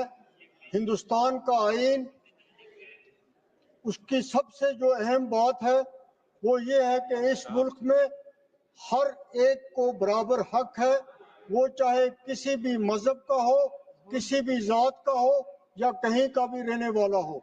और ख़ास तौर पे इसमें माइनॉरिटीज़ को प्रोटेक्ट किया गया है इस आइन में। लेकिन यहाँ पे जो कुछ किया जा रहा है, जो कानून लाया जा रहा है, वो माइनॉरिटीज़ के खिलाफ है। ये बिल्कुल इस जितनी ये एक्सरसाइज हो रही है, ये हम लोगों के खिलाफ है। और ये कानून जो है, ये स्टेट गवर्नमेंटों ने लाना था। आपने स्टेट गवर्नमेंट के जो अख्तियारात हैं उन पे भी हमला किया, आपने उनको भी छीना और यहाँ आपने एक मुश्तरका तौर पर एक कानून ला के इसको आपने ठोसा। और जिस तरीके से जेपीसी बनाई गई या जिस जल्दी से जेपीसी ने जो कुछ किया वो भी पूरी दुनिया जानती है। मैं इस बिल की मुखालफत इसलिए भी किया करता हूँ कि इस भारत जो हमें इस मुल्क पे फख्र है, इसका दानश्वर, इसका मफक्कर और अच्छी सोच रखने वाला आदमी, चाहे वो किसी भी मजहब से ताल्लुक रखता है, चाहे वो किसी भी जात से ताल्लुक रखता है, चाहे वो किसी भी खित्ते से ताल्लुक रखता है, वो समझता है कि ये बिल जो है ये एक खास तबके के लिए लाया गया है। उनके हकूक का तहफ़्फ़ुज़ जो है वो इसमें लेने की कोशिश की गई है। ये हर एक आदमी जो हिंदुस्तान का है वो ये बात समझता है। अहमद साहब एक सेकेंड। सर एक सेकेंड। माननीय सदस्यों, हमारे पास बोलने वाले सदस्यों की बहुत लंबी सूची है। अगर सभा माने 10 बजे तक सभा चलेगी। अगर सभा हाँ कहे तो धन्यवाद। आप बोलिए अल्ताफ अहमद। सर ये बिल जो है ये सोसाइटी को डिवाइड करेगा। हमारा मुल्क हिंदुस्तान जो पूरी दुनिया में सेकुलरिज्म के लिए मशहूर है, ये बिल लाने से और इस किस्म के कानून बनाने से पूरी दुनिया में हमारा जो सेकुलरिज्म का करैक्टर है इस मुल्क का, उस पर क्वेश्चन मार्क लगता है। और हमें इस बात का दुख है कि हिंदुस्तान की जो सेकुलरिज्म है उस पर किसी किस्म की भी कोई आंच आए। इसके साथ साथ सर इतना कुछ कहा जा रहा है, इतना इस मुल्क में इस बिल पे पिछले 3 महीने से लोगों के जज्बात को भड़काया जा रहा है, क्योंकि आज की ये हुकूमत बेरोजगारी के लिए कुछ भी नहीं कर रही है, महंगाई के लिए कुछ भी नहीं कर रही है, और लोगों की अटेंशन को डाइवर्ट करने के लिए इस किस्म की चीजें जो हैं वो की जा रही हैं, ताकि बुनियादी जो मसले हैं उस पे ये लोग जो हैं वो उसकी तरफ आवाज बुलंद न करें। इसी तरह हम मुसलमानों का ये खदशा ठीक है कि हमारी ज़मीनें जो हैं, वक़्फ़ की जो ज़मीनें हैं, जो मुसलमानों की ज़मीनें हैं, उनको किसी न किसी तरीके से उनको लेने की कोशिश की जा रही है। और इसमें जो हमारे खदशात हैं वो उसके जो हम कह रहे हैं उसके बारे में कोई भी ऐसी चीज़ नहीं बताई गई है ठोस, जिससे हमारे खदशात जो है। सर 2 मिनट और दे दीजिए। इसी तरह सर ये मुल्क जो है ये गुलदस्ता है, ये फूलों का गुलदस्ता है। इसमें अगर एक फूल जो है या कुछ फूल जो है वो खराब हो जाए तो फिर इस गुलदस्ते की कोई इज्जत नहीं रहती है। ये मुल्क तब भी इसकी इज्जत पूरी दुनिया में होगी जब इसमें हर आदमी, इस गुलदस्ते का हर फूल जो है वो मतमाइन हो और उसकी इज्जत हो। एक मिनट सर, 2 मिनट सर। अगर यहाँ पे वक्फ की मैनेजमेंट के मसलों के लिए जिनका बार बार यहाँ जिक्र किया गया, अगर कुछ उसमें प्रॉब्लम्स थी, कुछ उसमें कमजोरियां थी, उनको दूर किया जा सकता था। लेकिन इस तरीके से पूरे कानून को बदलने का कोई मकसद नहीं है। इसी तरह जो बार बार यहाँ पे कहा गया कि बैकवर्ड मुस्लिम्स को हम इसमें दे रहे हैं, कंसेशंस दे रहे हैं। सर मैं पूछता हूँ कि कहाँ लिखा हुआ है कि बैकवर्ड मुस्लिम को ये दिया जा रहा है, गरीब मुस्लिम को ये दिया जा रहा है। सर 1 मिनट सर, मैं कंप्लीट कर रहा हूँ सर। कहाँ लिखा हुआ है सर? हम पूछते हैं इनको कि कहाँ लिखा हुआ है जो बार बार ये बैकवर्ड इनको, इस मुस्लिम्स को आप यूनाइट रहने दीजिए, मत कोशिश कीजिए। आपकी इस वजह से कोई फायदा आपको नहीं होने वाला है। और बार बार यह जिक्र किया जा रहा है कि parliament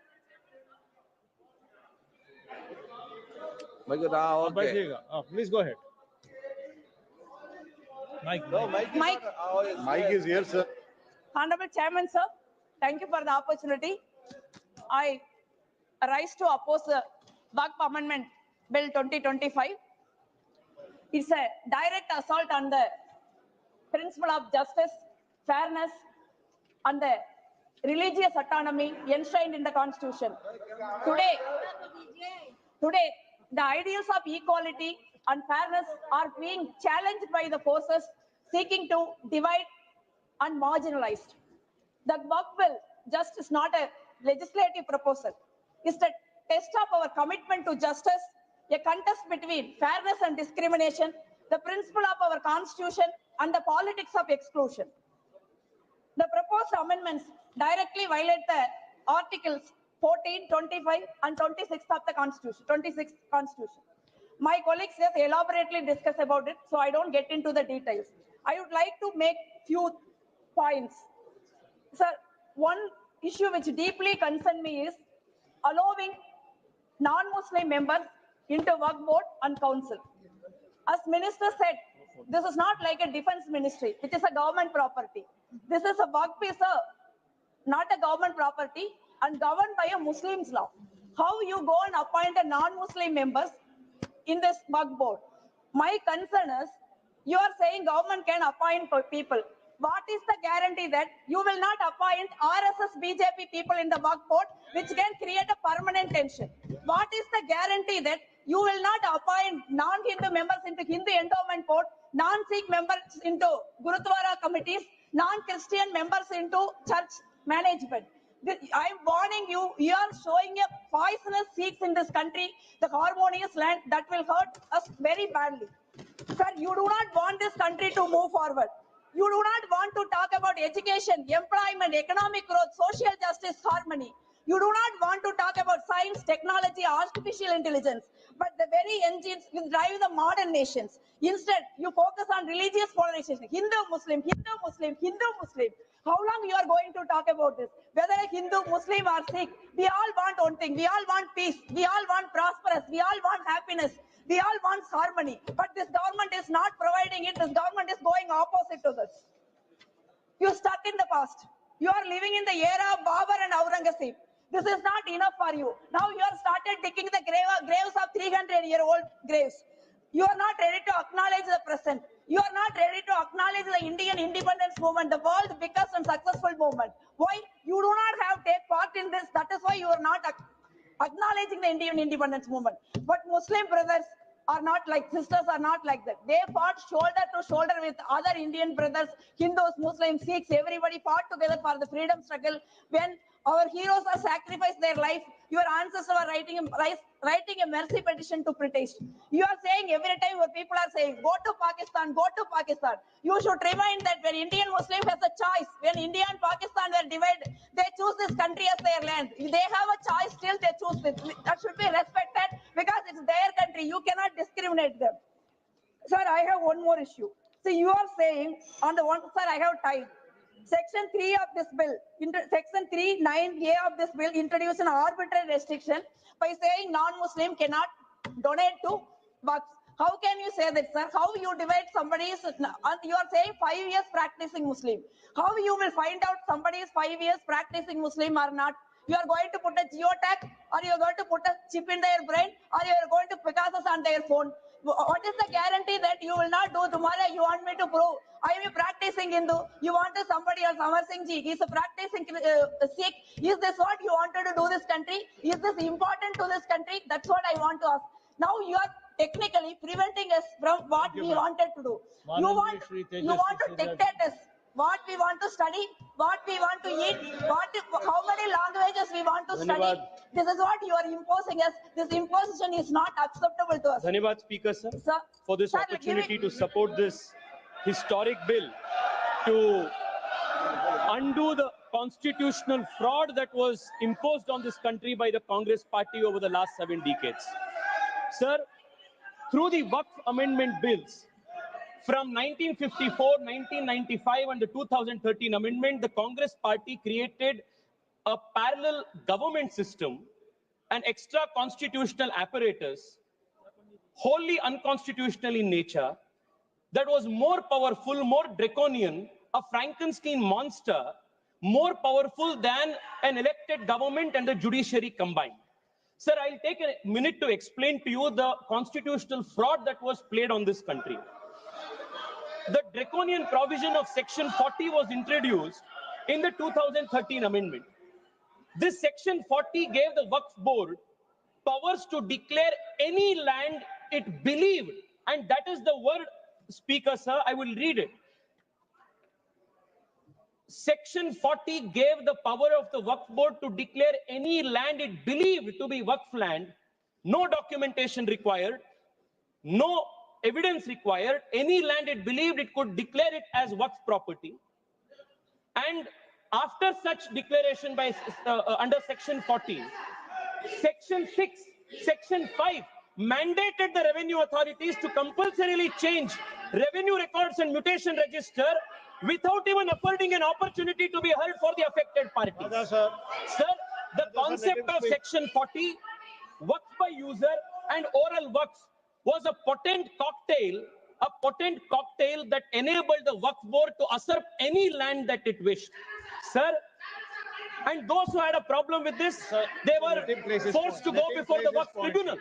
And this Waqf Tribunal was a kangaroo court. And the Waqf Tribunal's orders were final, and you couldn't even go in appeal. And on top of this, you had the Limitation Act. If you were an aggrieved party, you had only 1 year to go before the Waqf Tribunal, whose order was final. But if you were the Waqf Board, you had no Limitation Act applied on you. Even after 500 years, 1,000 years, you could go and start a claim. This was the Frankenstein monster that was created by the Waqf Act of 2013, where the Waqf Board was judiciary, legislature, executive, all rolled in one. There was no concept of separation of powers.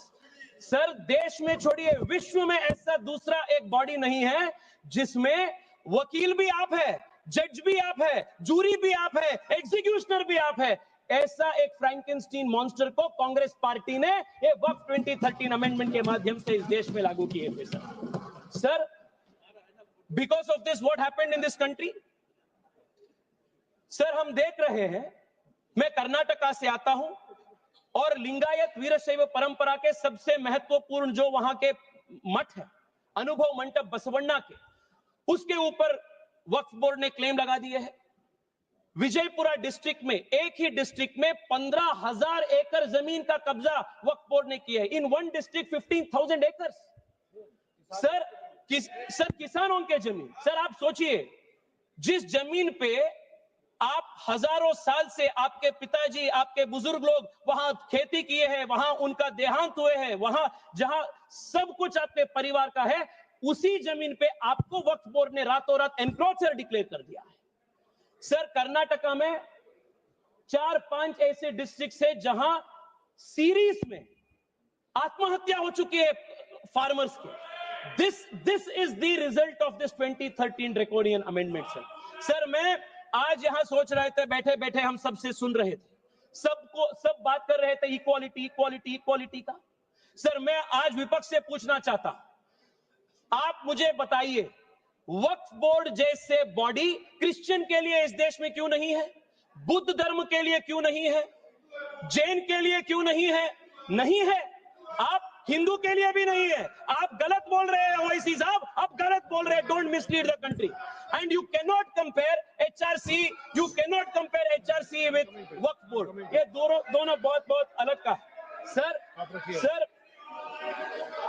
आज हम इस वक्फ bill के माध्यम से we have removed section 40 and we have put a full stop to this draconian 2013 act. We have also brought in the limitation act that will apply on the waqf board. Sir, I'll just take 2 minutes, sir. I'll take 2 minutes. Kindly conclude. Sir, आज there are questions that are being asked. Why non-Muslims are included in Waqf Board and Waqf Council? Detailed explanation has been given that Waqf is different, the nature of the work of the Waqf Board is different, and the Waqf Board and Waqf Council are essentially secular in nature. Sir, I want to also add, 2013 में sir, 2013 से पहले वक्फ tribunal के जो jurisdiction था वो सिर्फ मुसलमान के ऊपर लागू होता था। 2013 के बाद कांग्रेस सरकार ने संशोधन ले आने के बाद वक्फ बोर्ड के ट्रिब्यूनल के जुरिस्डिक्शन नॉन मुस्लिम्स के ऊपर भी लागू हुआ। Sir I will just need 1 minute to conclude. Sir एक इंपॉर्टेंट पॉइंट है सर, प्लीज एक इंपॉर्टेंट पॉइंट है, conclude in a minute. Sir 2013 में they expanded the jurisdiction of the Waqf Tribunal to include non-Muslims. If you can include non-Muslims under the jurisdiction of the Waqf Tribunal, why can't non-Muslims have a representation in the Waqf Council and Waqf Board? ये बहुत natural justice का principal है और ये इसका भी विरोध कर रहे हैं। सर मैं आज आपके माध्यम से देश को बताना चाहता हूं कांग्रेस पार्टी के सेक्युलरिज्म का डबल स्टैंडर्ड्स क्या है। 1991 में sir Congress party introduced in this very August house the places of worship act, and in this places of worship act they created a legal bar on Hindu community to approach even the court to claim any place legitimately, any place of worship, even though the Hindu community had any claim. And for the Muslims in 1995 they gave the Waqf Act under which they could take any action. Sir मैं आज ओवैसी साहब को sir 30 seconds sir please sir I will conclude.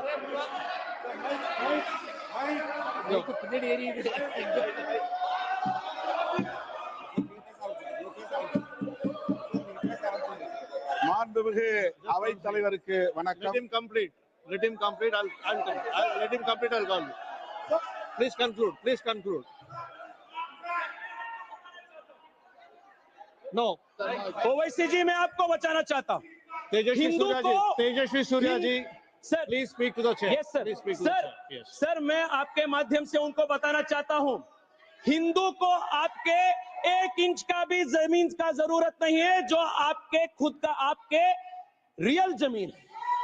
Hindu has never aspired. Sir, मैं मेरे भाषण को वाजपेयी जी के इस कविता के साथ में समाप्त करता हूं। वाजपेयी जी ने उल्लेख किए थे हिंदू के ईथोस क्या है, सिविलाइजेशनल मैसेज क्या है। होकर स्वतंत्र मैंने कब चाहा है, कर लूं जग को गुलाम। मैंने तो सदा सिखाया करना अपने मन को गुलाम। गोपाल राम के नामों पर कब मैंने अत्याचार किए, कब दुनिया को हिंदू करने घर घर में नरसंहार किए, कब बतलाए काबुल में जाकर मस्जिद कब तोड़ी। भूभाग नहीं शत शत मानव के हृदय जीतने का निश्चय। हिंदू तन मन हिंदू जीवन रग रग हिंदू मेरा परिचय। बहुत धन्यवाद। One second, sir. 1 second. Sir, what is your point of order? Yes, sir. I will come to you. I will come to you. Yes. What is your point of order? Sir, 1 second, please. 352, the speaker misled the house. The reason is, I can give very short. Section 40 says, the board reliably learned that there is a work property. It cannot take its own. Inquiry must be initiated under the act by exhausting section 4, 5, 6. A person cannot grab the property. Sir, I heard you. I heard you, sir. Mr. Owaisi. The honorable member has named me. What I'm going to say will, inshallah, will decrease his ignorance and decrease his arrogance also. So, see, Article 25, the definition of Hindu includes Jain and a Sikh. That he does not know about it. So, and a Buddhist. So that he should, and he should also know, coming from a Brahmin community, the prasad in Tirupati Devasthanam. No, sir, let me. Let me complete. Let me complete. You know very well that the prasad in TTD is only made by Brahmins, not even for a particular sect. And 2013, Mr. Rajnath Singh, does he disagrees with what Advani and Sushma Swaraj did by supporting the 2000 Bill Act? You are opposing your own leadership. You are making a fun of yourself over here. No, 1 second. Tol Disha Walwanji. Tol Disha Walwanji. மாண்புமிகு அவைத்தலைவருக்கு வணக்கம். இந்த வக்ஃப் திருத்தச் சட்ட மசோதாவை முற்றாக நான் எதிர்க்கிறேன். இது இஸ்லாமியர்களுக்கு மட்டுமல்ல, ஒட்டுமொத்த தேசத்திற்கே எதிரானது, தேச ஒற்றுமைக்கும் ஒருமைப்பாட்டுக்கும் எதிரானது, அரசமைப்பு சட்டத்திற்கு எதிரானது. ஆகவே இந்த சட்டத்தை விடுதலை சிறுத்தைகள் கட்சியின் சார்பில் மிக வன்மையாக எதிர்க்கிறேன்.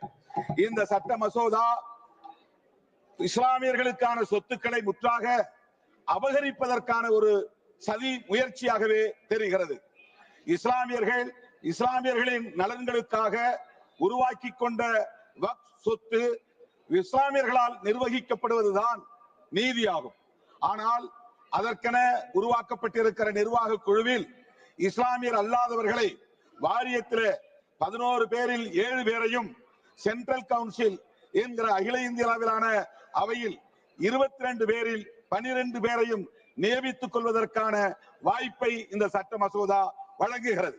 இது எந்த வகையிலான நீதியாக இருக்க முடியும்? இஸ்லாமியர்கள் மீதான உங்கள் வெறுப்பு அரசியல் நாளுக்கு நாள் அதிகரித்து வருகிறது. இது ஒரு பாசிச தாக்குதலாகத்தான் நிகழ்ந்து கொண்டிருக்கின்றன. ஏற்கனவே சிஏஏ சட்டத்தை கொண்டு வந்தீர்கள், ஏற்கனவே பாபர் மசூதியை இடித்தீர்கள், ஏற்கனவே ஜம்மு காஷ்மீரை சிதைத்தீர்கள். இன்றைக்கு இப்படி ஒரு சட்டத்தை கொண்டு வந்து இஸ்லாமியர்களுக்கு எதிரான வெறுப்பு அரசியலை நீங்கள் விதைத்துக் கொண்டிருக்கிறீர்கள். இது வலதுசாரி பெரும்பான்மைவாத பாசிச தாக்குதல் என்று சுட்டிக்காட்டி இதை நான் வன்மையாக கண்டிக்கிறேன். மேலும் இஸ்லாமிய சமூகத்தினரின் ஒற்றுமையை சீர்குலைக்கும் வகையில் ஆகா காணிகளுக்கு தனி வக்ஃப் வாரியம் என்றும், ஷியா முஸ்லிம்களுக்கு தனி வக்ஃப் வாரியம் என்றும், போரோ முஸ்லிம்களுக்கு தனி வக்ஃப் வாரியம் என்றும் நீங்கள் அறிவித்திருப்பது மிக மோசமான ஒரு பாசிச தாக்குதல் ஆகும். எப்படி இந்துக்களை சாதியின் பெயரால் சாதி பெருமிதம் பேசி அவர்களை கூறுபடுத்துகிறீர்களோ, குறிப்பாக பட்டியல் சமூகத்து மக்களை தனித்தனி குழுக்களாக உடைத்திருக்கிறீர்களோ, அதுபோல இஸ்லாமிய சமூகத்தையும் இன்றைக்கு பிளவுபடுத்துகிற சமூக பிரிவினைவாதத்தை உயர்த்தி பிடிக்கிறீர்கள். இந்த போக்கை விடுதலை சிறுத்தைகள் கட்சியின் சார்பில் மிக வன்மையாக நான் கண்டிக்க கடமைப்பட்டிருக்கிறேன். இஸ்லாமியர்களுக்கு எதிராக ஒரு சிறுபான்மை சமூகத்தை சார்ந்த பௌத்தராக இருக்கிற ரிஜிஜு என்கிற அமைச்சரை நீங்கள் பயன்படுத்துகிறீர்கள். ஜனநாயகத்தை கொன்று புதைப்பதற்கு ஜனநாயக வடிவத்தை கையில் எடுக்கிறீர்கள்.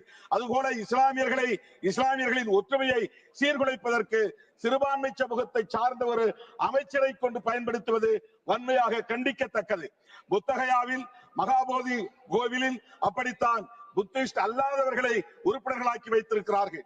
அதை எடுக்க சொல்லி பிக்குகள் தொடர்ந்து போராட்டம் நடத்தி கொண்டிருக்கிறார்கள். ஆனால் இந்த அரசு அதை கண்டும் காணாமல் வேடிக்கை பார்த்து வருகிறது. இப்படி சிறுபான்மை மக்களை அச்சுறுத்தக்கூடிய நிலையில் உள்துறை அமைச்சர் அமித்ஷா நகைச்சுவையாக இங்கே பேசுகிறார். காங்கிரஸ் கூட்டணி கட்சிகளும் தான் இஸ்லாமியர்களை அச்சுறுத்துகிறீர்கள் வாக்கு வங்கிக்காக என்று ஒரு நியாயஸ்தரை போல இங்கே நடித்து காட்டுகிறார். இந்த போக்கை விடுதலை சிறுத்தைகள் கட்சி மிக வன்மையாக கண்டிக்கிறது. சாவர்கரின் கனவை நனவாக்குவதற்காக சாவர்கரின் தொண்டர்களாக இருக்கிற இன்றைய ஆட்சியாளர்கள் இஸ்லாமியர்களை சீர்குலைக்கிற, கிறிஸ்தவர்களை நசுக்குகிற, பௌத்தர்களை, சமணர்களை, சீக்கியர்களை அச்சுறுத்துகிற வகையிலே இந்த ஆட்சியை நடத்தி கொண்டிருக்கிறார்கள். எனவே இது முற்றிலும் இந்திய ஒருமைப்பாட்டுக்கு எதிரானது, மத நல்லிணக்கத்திற்கு எதிரானது, புரட்சியாளர் அம்பேத்கர் அவர்களால் வகுத்தளிக்கப்பட்ட அரசமைப்பு சட்டத்திற்கு எதிரானது என்பதனால் இந்த சட்ட மசோதாவை நான் மிக வன்மையாக எதிர்க்கிறேன். இதை திரும்ப பெற வேண்டும் என்று வலியுறுத்தி வாய்ப்புக்கு நன்றி கூறி முடிக்கிறேன். நன்றி, வணக்கம். माननीय श्री राजा राम सिंह जी, श्री राजा राम सिंह जी।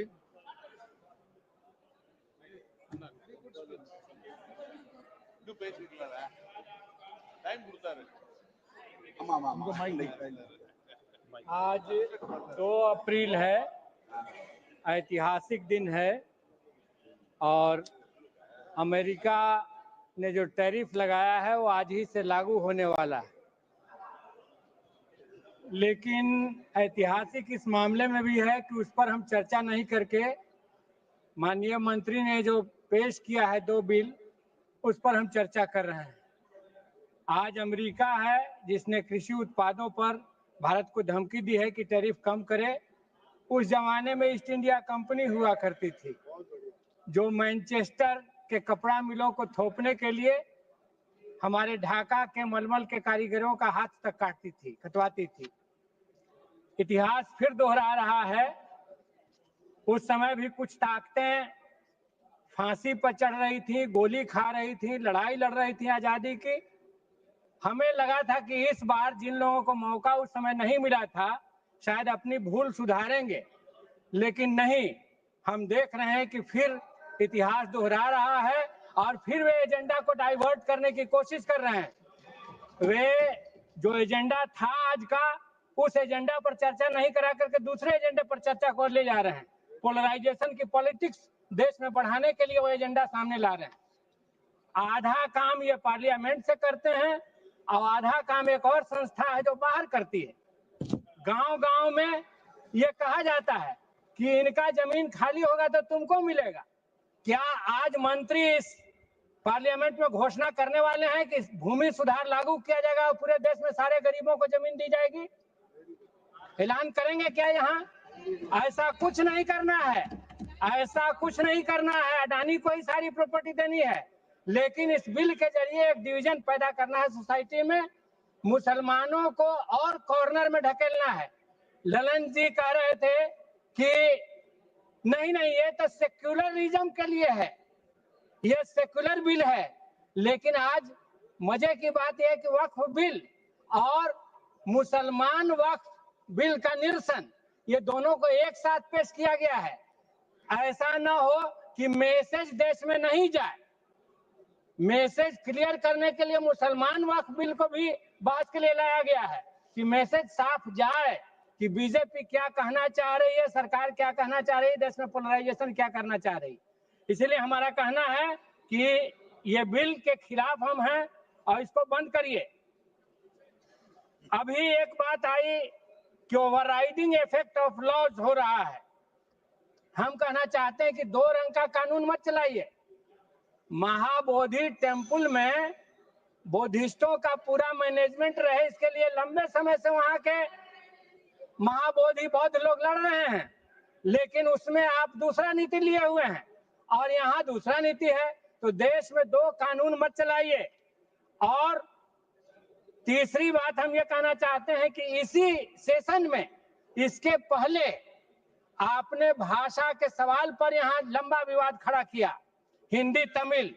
उस समय अनसिविलाइज्ड और अनडेमोक्रेटिक तक इस शब्द में उच्चारण किया गया। तो कभी भाषा, कभी धर्म के आधार पर, कभी हिंदू, कभी भाषा के आधार पर ये काम मत करिए। हिंदी, हिंदू, हिंदुस्तान की राजनीति से बाहर आइए। मैं इस बिल का अपोज करता हूँ। धन्यवाद। M Mallesh Babu, M Mallesh Babu.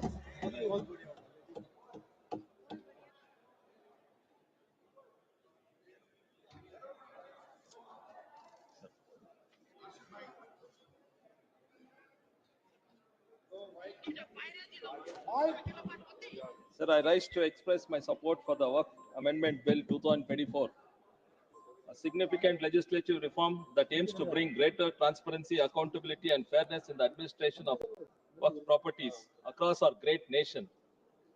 The bill is a testament to the unwavering commitment of our government under the leadership of our Honorable Prime Minister Shri Narendra Modi ji and our Home Minister Shri Amit Shah ji to ensuring justice and equitable governance. Waqf is a permanent dedication of property by a person for a purpose that is recognized as pious, religious, or charitable by Muslim law. Legislation in this regard has been made in order to afford better management of these religious and charitable properties. The existing Waqf laws, despite their noble intentions, have faced multiple challenges over the years. For instance, lack of transparency in the management of Waqf properties, disputes arising from the unverified claims, and allegations of encroachments that have led to unnecessary litigation.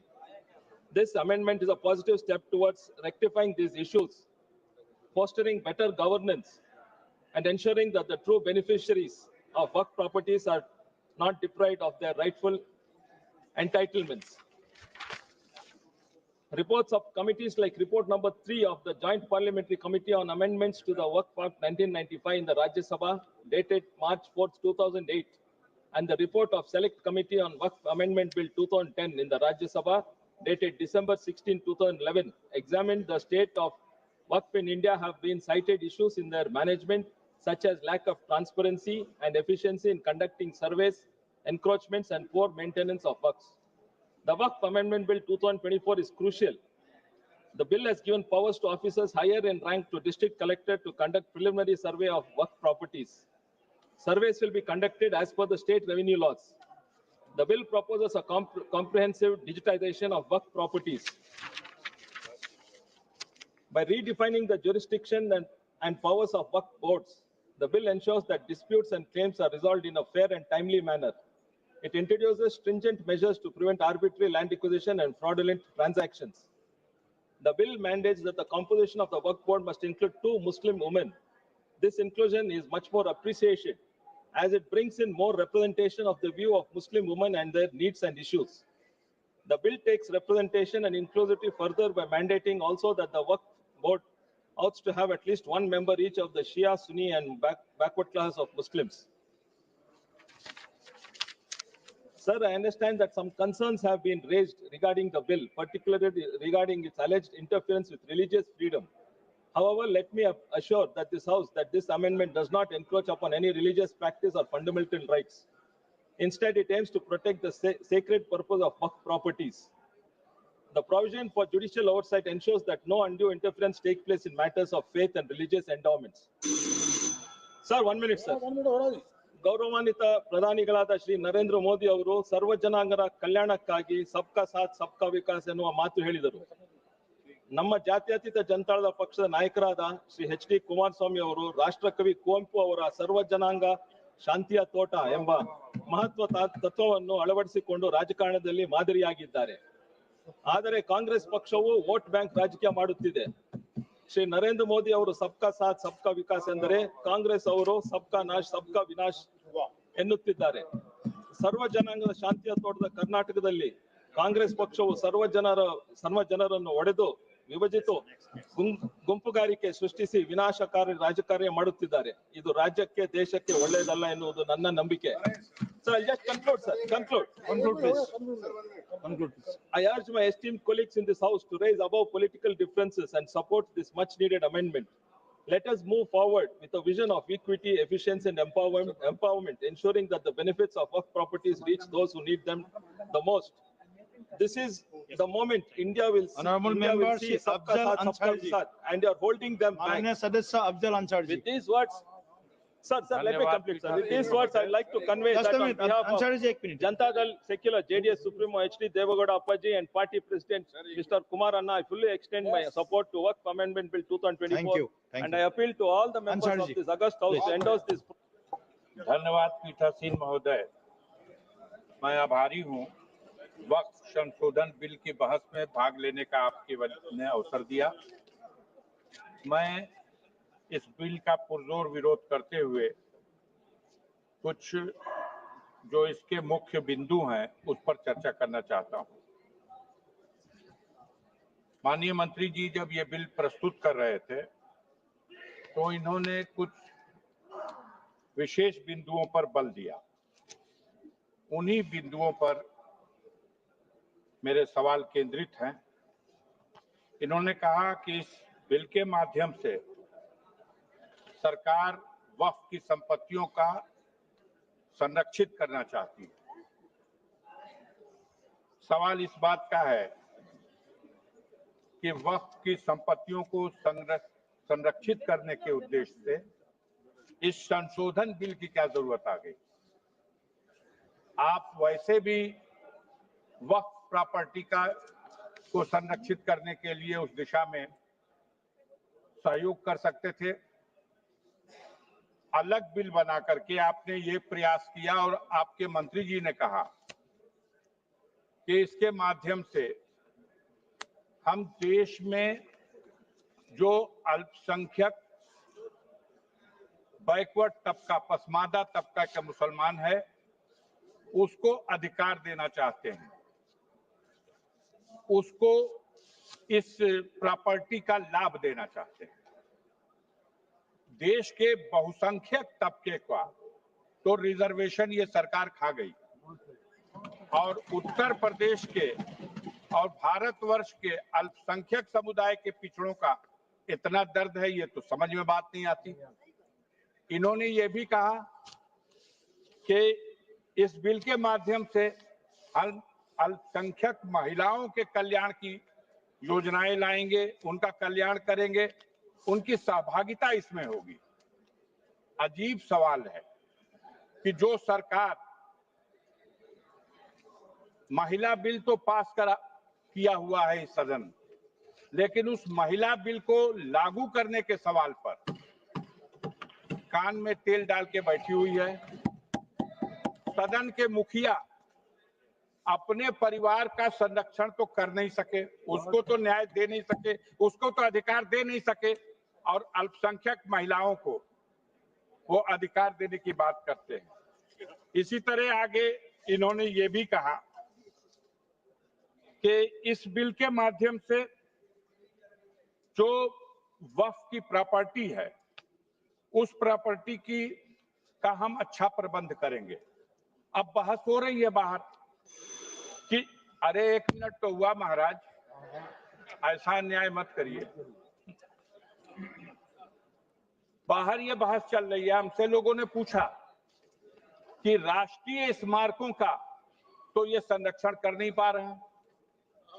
देश का लाल किला बनाया शाहजहां ने और उसको दे दिया गया संरक्षण करने के लिए किसी प्राइवेट को।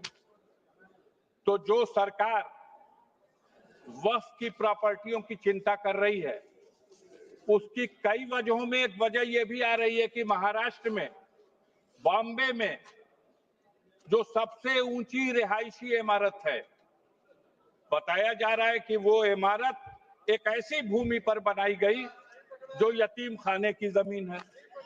तो जब ये यतीम खाने की जमीन, तो इस सवाल को लेकर के सरकार की चिंता बढ़ गई अभी माननीय गृह मंत्री जी जब जवाब दे रहे थे तो उन्होंने उनके मुंह से निकल गया, एक बात बस यही कह के खत्म कर दूंगा। उन्होंने कहा कि वक्फ की प्रॉपर्टियों पर जो मस्जिद और ईदगाहें हैं, कब्रिस्तानें हैं, इसको नहीं छुएंगे, लेकिन जो रिक्त जमीनें हैं विवाद रहित कर करके उन प्रॉपर्टी को बेचेंगे और उससे गरीब महिलाओं को और पिछड़े मुसलमानों को लाभ पहुंचाएंगे। धन्यवाद महोदय। ये कौन बेचेगा, माननीय अब कौन सदस्य श्री खरीदेगा? अमरिंदर ये सिंह तो राजा वही वारिंग नीति जी। आ गई जो लोग कहते आए अमरिंदर हैं सिंह जी। कि बेचने और खरीदने का ही कोई नया धंधा होने वाला है। Mike on. धन्यवाद भाई, धन्यवाद सर, आपने मेरे को बोलने का अवसर दिया। मैं ज्यादा रेपिटेशन ना करते हुए सीधा बिल का विरोध करने के लिए खड़ा हुआ हूं। मैंने आज देश के गृह मंत्री का अच्छे तरीके से भाषण सुना और उन्होंने बार बार एक ही बार को 2-3 बातों को ज्यादा जोर दिया। एक तो उन्होंने कहा कि विरोधी दल भ्रम फैला रहे हैं, मुसलमानों के बीच डर फैला रहे हैं। ये हमने फैलाया हुआ डर नहीं है। जब देश के मुसलमान को लगा कि देश में बीजेपी में 240 संसदों में एक भी मुसलमान सांसद नहीं है, हमारे लिए जगह नहीं है, तो वो डरने लगा। जब आपने कब्रिस्तान की बात की, आपने शमशान घाट की बात की, तो वो डरने लगा। जब गोधरा हुआ, जब मुजफ्फरनगर हुआ, जब दिल्ली हुआ, जब हरियाणा मेवात में दंगे हुए, तो देश का मुसलमान डरने लगा। और फिर क्या कहा गृह मंत्री साहब ने? आज गृह मंत्री साहब ने कहा कि 2013 का बिल अगर नहीं आता, यूपीए नहीं लेकर आती, तो आज इस बिल की जरूरत नहीं थी। क्यों बिल लाए? क्योंकि आपको पता चल गया कि देश का मुसलमान हमारा साथ नहीं दे रहा। हमने हथकंडे अपना लिए, हमने आरएसएस की नीति अपना ली, हमने डंडा अपना लिया, दंगे हो गए, लेकिन मुसलमान हमारे साथ आने के लिए तैयार नहीं है। फिर आपको पता चला, आपने एक और अंकड़ा दिया, आपने कहा 1913 से 2013 तक केवल 18 लाख मुसलमानों का जमीन था और 2013 से अब तक 21 लाख और हो गया, यानी कि 39 लाख टोटल जमीन हो गया। तो आपको किसी ने समझाया मुसलमान को अगर आपके बस में करना है, ये आरएसएस की नीति नहीं अपनाएगा जितनी देर आप इनकी सास प्रणाली बंद नहीं करोगे, अगर वक्फ बोर्ड नहीं छीनोगे, अगर जमीनें नहीं छीनोगे, तब तक मुसलमान आपके सामने झुकने वाला नहीं है। जैसा आपने पंजाब में करने की कोशिश की, किसान झुका नहीं, पंजाब के लोग नहीं झुके, सिख नहीं झुके, तो आपने एमएसपी का झगड़ा आज तक डाला हुआ है कि किसान की सास प्रणाली बंद कर दो तो पंजाब अपने आप झुक जाएगा। आर्थिक जब झुक जाएगा तो हमारी ईन मान लेगा और हमारे साथ आ जाएगा। आदरणीय सर, आपने बार बार कहा, आज गृह मंत्री साहब ने कहा गवर्नमेंट प्रॉपर्टी पर किसी का अधिकार नहीं है, पंचायत की जमीन कोई दान नहीं दे सकता है। मैं आपको इसके पीछे लोचा क्या है, इसके पीछे छुपा हुआ राज क्या है? 1947 में जब बंटवारा हुआ था, 47 से लेकर 1954 तक सारी प्रॉपर्टी गवर्नमेंट के नाम हो गई थी। उसके बाद 1954 में एक्ट बना, तो वो एक्ट में सर्वे हुआ 1961 टू 1970। सर्वे किसने किया? कलेक्टर ने। अगर पंजाब की, हरियाणा की, हिमाचल की बात करूं तो डिविजनल कमिश्नर अंबाला बैठते थे, उन्होंने सर्वे किया, तहसीलदारों ने सर्वे किया, तो वक्फ बोर्ड को ये जमीन देने का काम किया। अब क्या हो गया? जैसे राहुल गांधी कर्नाटक में भाषण देते हैं, गुजरात में मुकदमा दर्ज होता है, सजा हो गई। गवर्नमेंट की प्रॉपर्टी तो 1947 और 1954 में तो सारी प्रॉपर्टीज गवर्नमेंट की थी। अब एक बंदा खड़ा होगा तो वो कहेगा कि यहाँ पर ये गवर्नमेंट की प्रॉपर्टी है, डिस्प्यूट होगा, तो आप वक्फ बाय यूजर का अधिकार खत्म कर दोगे कि ये तो जमीन गवर्नमेंट की थी, आप उसकी जमीन छीन लोगे। फिर आपने कहा लिमिटेशन एक्ट की बात कर रहे हैं आप, और किसी धार्मिक स्थानों पर तो लिमिटेशन एक्ट लागू नहीं होता, इनके ऊपर क्यों?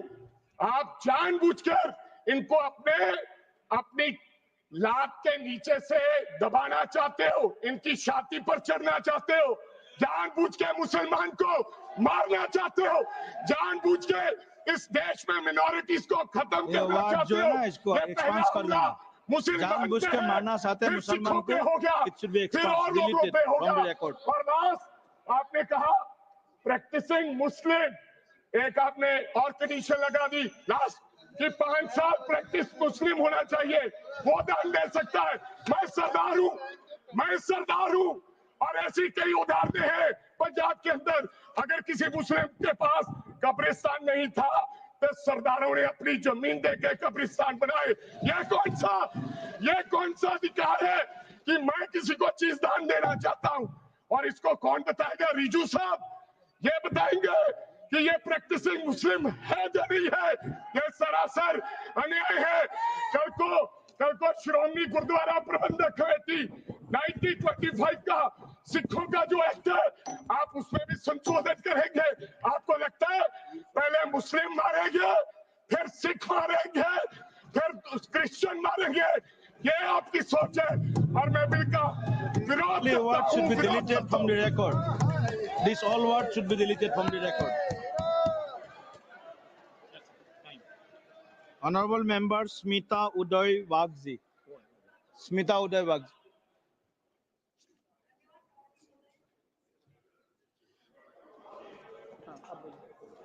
धन्यवाद सभापति महोदय। मैं इस सम्मानित सदन में वक्फ संशोधन विधेयक 2024 का पूर्ण समर्थन व्यक्त करने के लिए खड़ी हूँ। यह विधेयक वक्फ संपत्तियों के प्रबंधन में पारदर्शिता, जवाबदेही और निष्पक्षता सुनिश्चित करने के साथ एक अन्याय को सुधार करने का कार्य करेगा। ये विधेयक देश के न्याय, समानता और सुशासन की दिशा में एक बड़ा कदम रखेगा। कुरान में स्पष्ट रूप में वक्फ का उल्लेख नहीं किया गया है, लेकिन ज़कात और सदका के माध्यम से दान पर जोर दिया गया है। मूल रूप से एक सामाजिक संरक्षण के तौर पर भारत में वक्फ बोर्ड पर अंतर्गत लालच और अनैतिक प्रथाओं के कारण अपनी असली भावना खो दी है। वक्फ बोर्ड का कार्य धार्मिक नहीं बल्कि विनियम है। उसकी जिम्मेदारियां जैसी संपत्ति पंजीकरण, वित्तीय लेखा परीक्षण, कानूनी अनुपालन और विवाद समाधान वैधानिक की प्रकृति है। ठीक वैसे ही जैसे सार्वजनिक न्यासों के लिए चैरिटी आयुक्तों की होती है। वक्फ बोर्ड के अत्यधिक अधिकार प्राप्त है, जिसमें भ्रष्टाचार, कुप्रबंधन और अवैध कब्ज के घटनाएं बढ़ी। कुछ प्रभावशाली लोगों का वक्फ संस्थानों पर नियंत्रण बना रहा, जिससे गरीब और जरूरतमंद मुस्लिम समुदाय इससे वंचित रह गया। धारा 40 के तहत हजारों सरकारी और निजी संपत्तियों के मनमाने तरकीब से वक्फ संपत्ति घोषित कर दिया गया, जिसके कानूनी विवाद पर आर्थिक नुकसान हुआ है। लाखों करोड़ों की वक्फ संपत्तियों होने के बावजूद भ्रष्टाचार और कमजोरी नीतियों के कारण इनका सही उपयोग नहीं हुआ। इसके कारण कई मामलों में निजी और सरकारी भूमि के जबरन वक्फ घोषित कर दिया गया, जिसके नागरिकों को कानूनी लड़ाइयों में फंसना पड़ा। इसके बारे में मैं आपको कुछ उदाहरण देना चाहती हूँ। भोपाल में सरकारी जमीन पर अवैध रूप से एक वक्फ परिसर बनाया गया था और निजी व्यक्तियों के जमीन पर कब्ज करने के कारण कुल 125 पंजीकृत कब्रिस्तानों में 101 रहस्यमय तरीके में गायब हो गए हैं। मुंबई में, हमारे महाराष्ट्र में वक्फ की भूमि में 60% से अधिक अवैध रूप से कब्जा कर लिया गया है। बरेल में लाल शाह बाग दरगाह में, जो मूल रूप से 72 एकड़ की फैली हुई थी, अब वक्फ भूमि पर बने आवासीय टावरों में छुपी गई है। इसलिए ये बिल लाने की हमें जरूरत पड़ी है। हमारे अखिलेश भाई ने पूछा था कि भारतीय जनता पार्टी ने कितने महिलाओं को यहाँ पे टिकट दी है। मैं भाई से बोलना चाहती हूँ कि भाई, आपके सामने जितनी भी महिला बैठी है वो भारतीय जनता पार्टी के से चुनाव लड़के यहाँ पर आकर बैठी है। महिलाओं को सम्मान किसी ने दिया है तो भारतीय जनता पार्टी ने दिया है। इतना ही नहीं, हम कितने सालों से हमारे महिला आरक्षण के लिए यहाँ पर लड़ रहे थे, लेकिन कांग्रेस की सरकार ने कभी महिलाओं की तरफ ध्यान ही नहीं दिया। हमारी सरकार आने के बाद, मोदी सरकार आने के बाद पहली बार महिलाओं को आरक्षण यहाँ दिया गया और महिलाओं का सम्मान भी किया गया। और यहाँ पर मैं एक बात बोलना चाहती हूँ कि हमारी मुस्लिम महिलाएं तलाक के बाद उनकी जिंदगी तहस नहस होती थी, उस महिलाओं को किसी ने सम्मान दिया है तो हमारी भारतीय जनता पार्टी ने और हमारे सरकार ने यहाँ पे उनको सम्मान दिया है। मुझे यहाँ पे कहना पड़ता है कि अन्य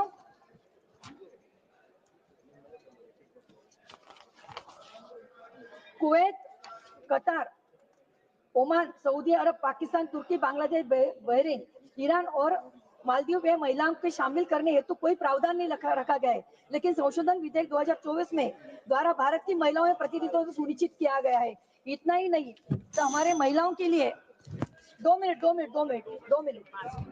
भाई, बोलो आराम से बोलो,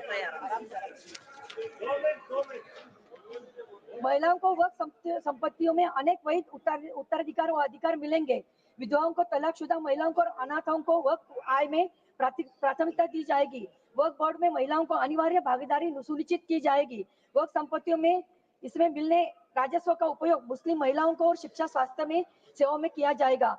आखानी, बोहरा, पासमानदा और अन्य पिछड़े मुस्लिम समुदायों को वक्फ प्रशासन में भागीदारी दी जाएगी। केंद्रीय वक्फ परिषद में राज्य वक्फ बोर्ड में 2 और गैर मुस्लिम सदस्यों को शामिल किया जाएगा, जिससे पारदर्शिता और जवाबदेही सुनिश्चित होगा। वक्फ संपत्तियों से प्राप्त आय का बड़ा हिस्सा गरीब मुस्लिम परिवारों को कल्याण और रोजगार सृजन के लिए इस्तेमाल किया जाएगा। अरे बोलने दीजिए ना, 1 मिनट में समाप्त कीजिए, 1 मिनट में। प्रधानमंत्री नरेंद्र मोदी जी के नेतृत्व में यह विधेयक लाया गया है, जिससे साधारण मुस्लिम नागरिकों को, विशेषकर महिलाओं, अनाथों और आर्थिक रूप से कमजोर वर्गों के सशक्त बनाए जा सके। धारा 40 को समाप्त किया गया है, जिसमें अब वक्फ बोर्ड मनमाने ढंग से किसी भी निजी या सरकारी जमीन वक्फ को घोषित नहीं कर सकेगा। सरकारी भूमि में वक्फ घोषित करने से पहले वरिष्ठ सरकारी अधिकारियों से स्वीकृति अनिवार्य होगी। न्यायिक सुधारों से तहत वक्फ मामलों में उच्च न्यायालय की अपील की सुविधा दी जाएगी।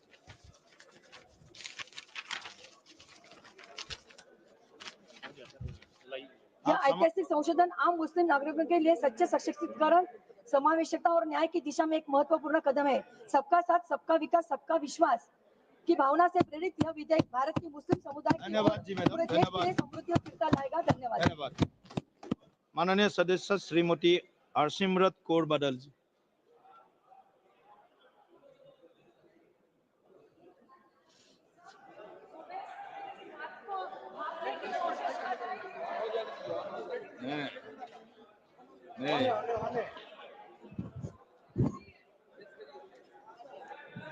सर, सुबह से मैं इस बात में बहुत कंफ्यूज चल रही हूँ, सोचने की कोशिश कर रही हूँ कि जिस पॉलिटिकल पार्टी का पिछले 3 पार्लियामेंट जो 14, 15, 16 लोकसभा से मैं देख रही हूँ कि इनका वहां से लेकर यहाँ तक एक भी मुस्लिम मेंबर नहीं है। जिस औरतों का इतना दर्द का एक औरत तक भी नहीं है, उनको आज कौन सा ईद का चांद चढ़ा कि इतना प्यार। एक माइनॉरिटी जो एक किरण रिजिजू साहब, एक फॉर्मर लॉ मिनिस्टर, एक माइनॉरिटी कम्युनिटी को बिलोंग करते हैं, आज वो खड़े होके उनको मुसलमान कहां से याद आ गई। जिस माइनॉरिटी कम्युनिटी, जिस पार्टी की सारी पॉलिटिक्स ही हिंदू मुस्लिम की पोलराइजेशन पे डिपेंडेंट है, जिसकी सारी राजनीति ही है पाकिस्तान, मुसलमान, खालिस्तान, आज इनको इतना दर्द कहां से आ गया कि हमारी मुसलमान बहनें, हमारे मुसलमानों का पैसा वो सही लग जाए। तो सब मैं सुबह से सोच रही हूँ कि इनके जबान में तो दुआ है, लेकिन दिल तो इनका काला, ये सारा देश जानता है। और यही कारण है कि संसद में 24 मुसलमान मेंबर है, सब इस तरफ, उनमें से एक जना भी इस बिल को सपोर्ट नहीं कर रहा है। जेपीसी के मेंबर इसको सपोर्ट नहीं कर रहे हैं, इनके लोगों को छोड़ने के बजाय, और देश की कोई माइनॉरिटी सपोर्ट नहीं कर रही है। जिनका बिल इतना अच्छा होता तो तारीफें होती, लेकिन हाँ माइनॉरिटी है, आपके मंत्री है ना इसलिए, लेकिन सर ये सोचते सोचते मैंने सोचा कि इसके पीछे पॉलिटिक्स क्या है। तो सर मैंने वक्फ का एसेट मैनेजमेंट का ये मैंने पेपर निकाला जिसमें पता लगा कि वक्फ की सबसे ज्यादा प्रॉपर्टी 27% उत्तर प्रदेश में है और उत्तर प्रदेश के इलेक्शन 1.5 साल बाद है। तो ये जो बोलते हैं महिलाओं को देनी है, मैनेज करनी है, तो सर ये तो सिर्फ ये 27% वक्फ की बॉडी जो सिर्फ एक उत्तर प्रदेश के राज्य में है, ये तो राजनीति सब उसकी है। अब तो समझ आई इनकी बात। मैं इनको पूछना चाहती हूँ, मंत्री जी कह रहे थे कि जी हरियाणा में एक गुरुद्वारा, मंत्री जी जो उस यमुनानगर में गुरुद्वारा है वो हाई कोर्ट के ऑर्डर के हिसाब से हुआ था, लेकिन मैं आपसे पूछना चाहती हूँ, बिल लेके आना है, माइनॉरिटीज का दर्द है, तो हम लोग तो सिख आर्टिकल 25B की हम उसके संशोधन कई सालों से मांग रहे हैं कि हम सिख हैं, हम हिंदू नहीं है, पर आप हमको हमारी आइडेंटिटी ने लेके आइए ना वो बिल, हम सब सपोर्ट करेंगे। फिर आप हम इधर गुरुद्वारों के कब्जा, जो आपने हमारे गुरुद्वारे हिस्टोरिक जो आपने डिमोलिश करके, आपने जो डांग मार साहब सिक्किम में आपने डिमोलिश कर दिया, हरिद्वार में ज्ञान गोदरी आपने डिमोलिश कर दिया, उड़ीसा में मंगू मठ जो डिमोलिश कर दिया, जो माइनॉरिटी के गुरुद्वारे आप डिमोलिश कर रहे, बहुत अच्छा आपका अयोध्या बन गया, लेकिन जो नियत साफ होती तो उसके बोर्ड में 2 मुसलमान को डालिए, 2 मुसलमान डालते और उसके बाद फिर मुसलमानों के, ये आपका सिर्फ मुसलमानों के जमीनों के ऊपर कब्जा करने का, उनके पैसों का कब्जा करने का, जैसे आपने सिखों के संस्थाओं के ऊपर हमारा नंदेड़ साहब हजूर साहब के बोर्ड में इलेक्टेड मेंबर्स निकाल के गवर्नमेंट में उधर अपने नॉमिनेटेड मेंबर्स बिठा दिए, हरियाणा का हमारा तोड़ के, हरियाणा की एसजीपीसी तोड़ के आपने पिट्ठू पपेट्स वहां बिठा दिए, पटना साहब में भी यही कहा और अब हमारी एसजीपीसी में भी आप यही कर रहे हैं सर। आपकी ये काली बुलडोजर वाली राजनीति, डिवाइड एंड रूल, अब मुसलमानों को इन बिचारों में शिया सुन्नी आका खाना उसमें डिवाइड कर रहे हैं, ऐसे काबू नहीं करते, ऐसे टुकड़े टुकड़े करें, टुकड़े टुकड़े गैंग को आप ऐसा हर माइनॉरिटी के टुकड़े टुकड़े, कभी मुसलमानों के कभी सिखों के, और ये आपकी जो गंदी राजनीति है, आप ये इतना सोच लीजिए सर 2 मिनट कि जैसे जो हमारे गुरबानी में कहते हैं ना, जो आप बीजते हो वही आप भोगते हो। आज जितने इधर बैठे हैं इन सब के कोई ना कोई रिश्तेदार बाहर के देशों में भी हैं। आज यहाँ पे आप मुस्लिम्स को, सिख्स को, माइनॉरिटीज को, क्रिश्चियंस को, मणिपुर में क्रिश्चियंस के साथ ऐसे बिल, मुसलमानों के साथ, हमारे संस्था में सिख के साथ, जो बाहर के देशों में क्रिश्चियन डोमिनेटेड और मुस्लिम डोमिनेटेड में जो हिंदू रहते हैं, आज मणिपुर के साथ जो होता है, मणिपुर का बहुत संवेदनशील विषय है। Manipur Christian sword should be deleted. Manipur हमारे लिए क्रिश्चियन हिंदू का इश्यू नहीं है। This sword should be deleted. Please complete madam, please be seated, please be seated, please be seated. No, it is not, it is, Manipur is not Christian issue. Manipur is not Christian issue. Please, please. Christian भाइयों को बोलना, I know better than you. I am from Northeast. I know better than you. Please, complete please. हिंदुओं को डरा के धन्यवाद जी, धन्यवाद। माननीय मंत्री जी, 15 करोड़ लोग Singh ji, thank you sir. Sir जितने सिखों के गुरु हुए हैं सर, उन्होंने शहादतें क्यों दी? सुनिए, सारे हिंदुओं के लिए शहादतें दी गुरुओं ने, सारे 10 गुरुओं ने, सुनिए, और गुरुओं ने हिंदुओं के।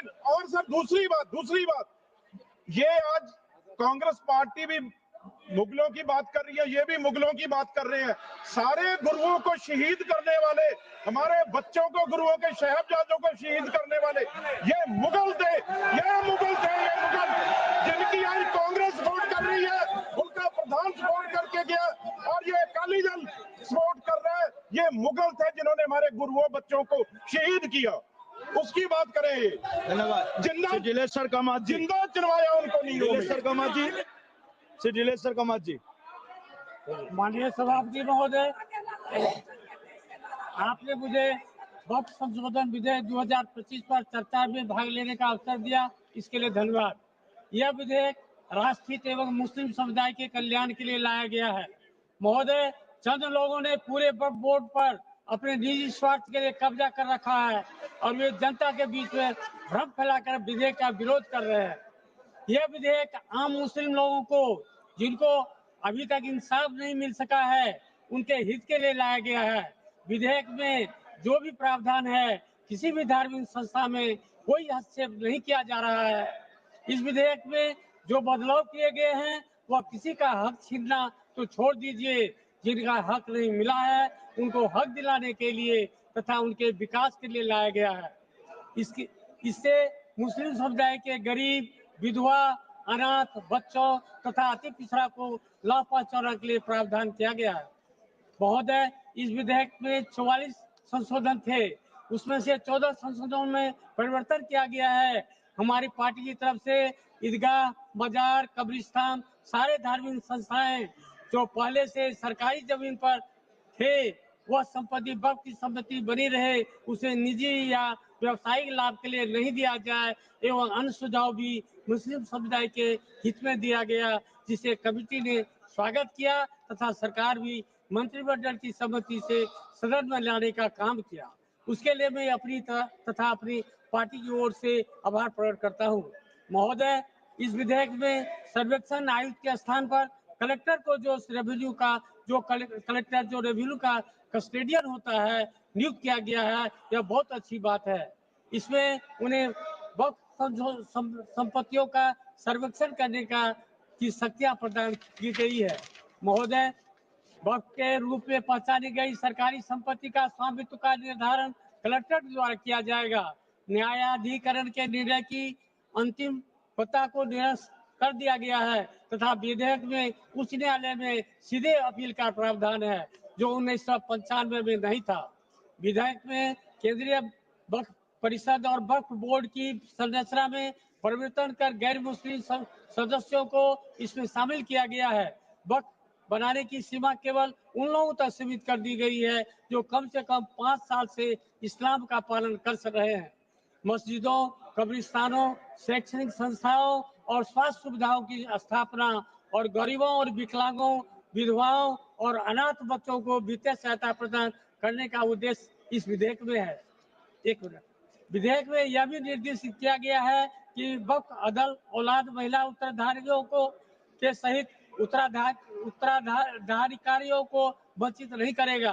ट्रिब्यूनल के आदेश के खिलाफ 90 दिन के भीतर उस न्यायालय में अपील की जा सकती है।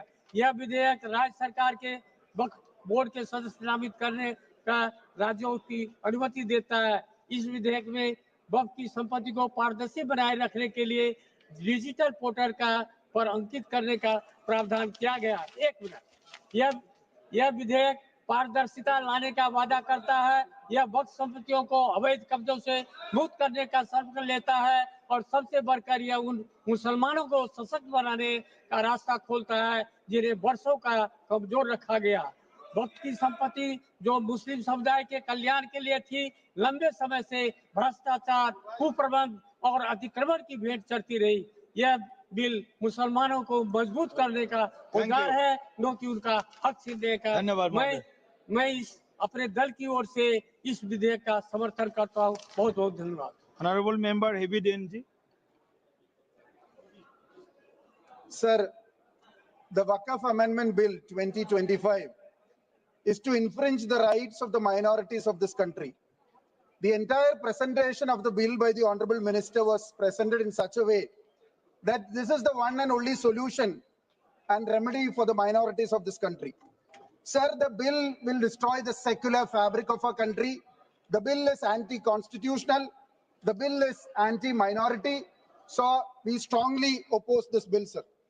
Sir, it violates the Article 25 shredding religious freedom by imposing non-Muslims on Waqf boards and handing sacred properties to the district collectors. This isn't a reform. It's a blatant assault on the secular constitution. Sir, I would like to ask a very direct question to the Honorable Minister. You have so much of love for Christians these days. You were mentioning about the Munambam issue in my constituency. There are around 610 families living in the coastal belt of Munambam in the Pallipuram Panchayat. Their revenue rights have been denied from 2022. The entire fishermen folk living there are living since 1952. For the last 8 decades, they have been living there. Sir, for BJP, this might be a political issue. Sir, for me, this is a personal and emotional issue because I belong to that fisherman community, sir. I belong to that community. You you have to very clearly mention in your speech, the Honorable Home Minister and the Law Minister said, there is no law whereby you have a retrospective effect. You say that you don't have a retrospective effect in this law. Under what provision? Under what provision will the Munambam people will get back their revenue rights? In section 2, after the Principal Act, you have mentioned a proviso inserted. Is it under that section, or are there any other sections? Will they have to continue their legal battle for their entire life?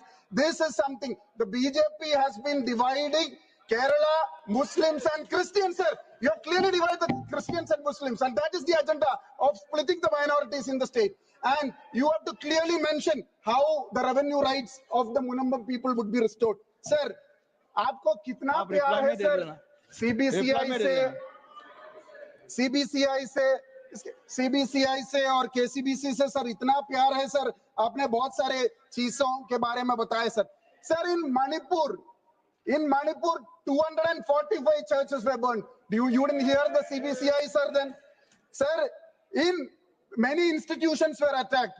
Sir, not only just in Manipur, sir, there are many other issues when the CBCI and KCBC raised their voice. It was against the FCRA, which was their right for the charitable institutions. You never heard them.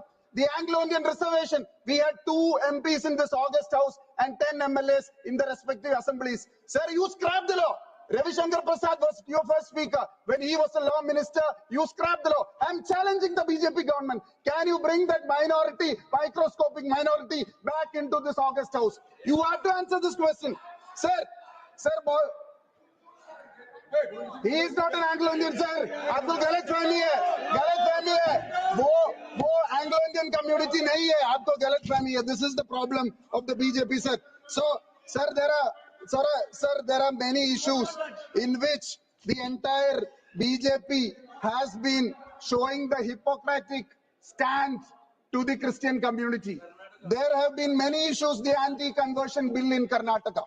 Sir, the recent incident in Chhattisgarh, Raipur, in March 25. Sir, yesterday in Jabalpur, in a public incident, Catholic priest and the laity were assaulted by a group of extreme Hindutva people, sir. Sir, according to the eyewitness, a group of Catholic pilgrims from Mandala Parishad were on a pilgrimage. Sir, if you have to perform a religious function also, you have to get the sanction of the Sangha Parivar and RSS in this country, sir, to exercise your constitutional right to preach your religious freedom. We have to get a letter from the RSS. This is not possible, sir. You are now attacking the Muslims, encroaching their property. Next, you are coming after the Christians who wants the prime land in many cities in India, colleges, hospitals, schools, institutions, churches. They would be encroached. Next is the church bill. The BJP is against the minorities. Day after tomorrow, it would be the Sikhs, the Buddhists, the Jains, the Adivasis, the OBCs, the Dalits. This is an anti-constitutional law. This is an anti-minority law. We are strongly opposing the Waqf Amendment Bill 2025, sir. माननीय सदस्य Shri doctor Sambit Patra जी. एक minute just a minute. Samir Patra ji, Honorable Minister. He was telling about attacking the house, the churches on 16th May 2014. That Idiki Bishop House was attacked by congressmen. This is with me. This FIR is with me. I will place on this table on record 16/5/2014. Congress people, youth Congress people, because their candidate was defeated. He is sitting there now. I don't mention the name. The person is sitting here. This FIR is here. And on 10th September 2021, the Pala Bishop was attacked by PFI. The Congress leader, now the opposition leader, he told that take a case against the bishop. case was against the bishop. Why the PFI people attacked the bishop house? For that, they did not take case against the PFI, but the opposition leader, Congress opposition leader, he recommended for taking case against the Bishop of Vala. How can you say about that? We will save the Munambam people. We will save the Munambam people. Narendra Modi will save the Munambam people. Only Narendra Modi can save the Munambam people. Only Narendra Modi can save the Munambam people. What are you telling? You are attacking Christians, bishops in Kerala. Then you are going to North India. You are going to North India. I place this paper. Good, very nice.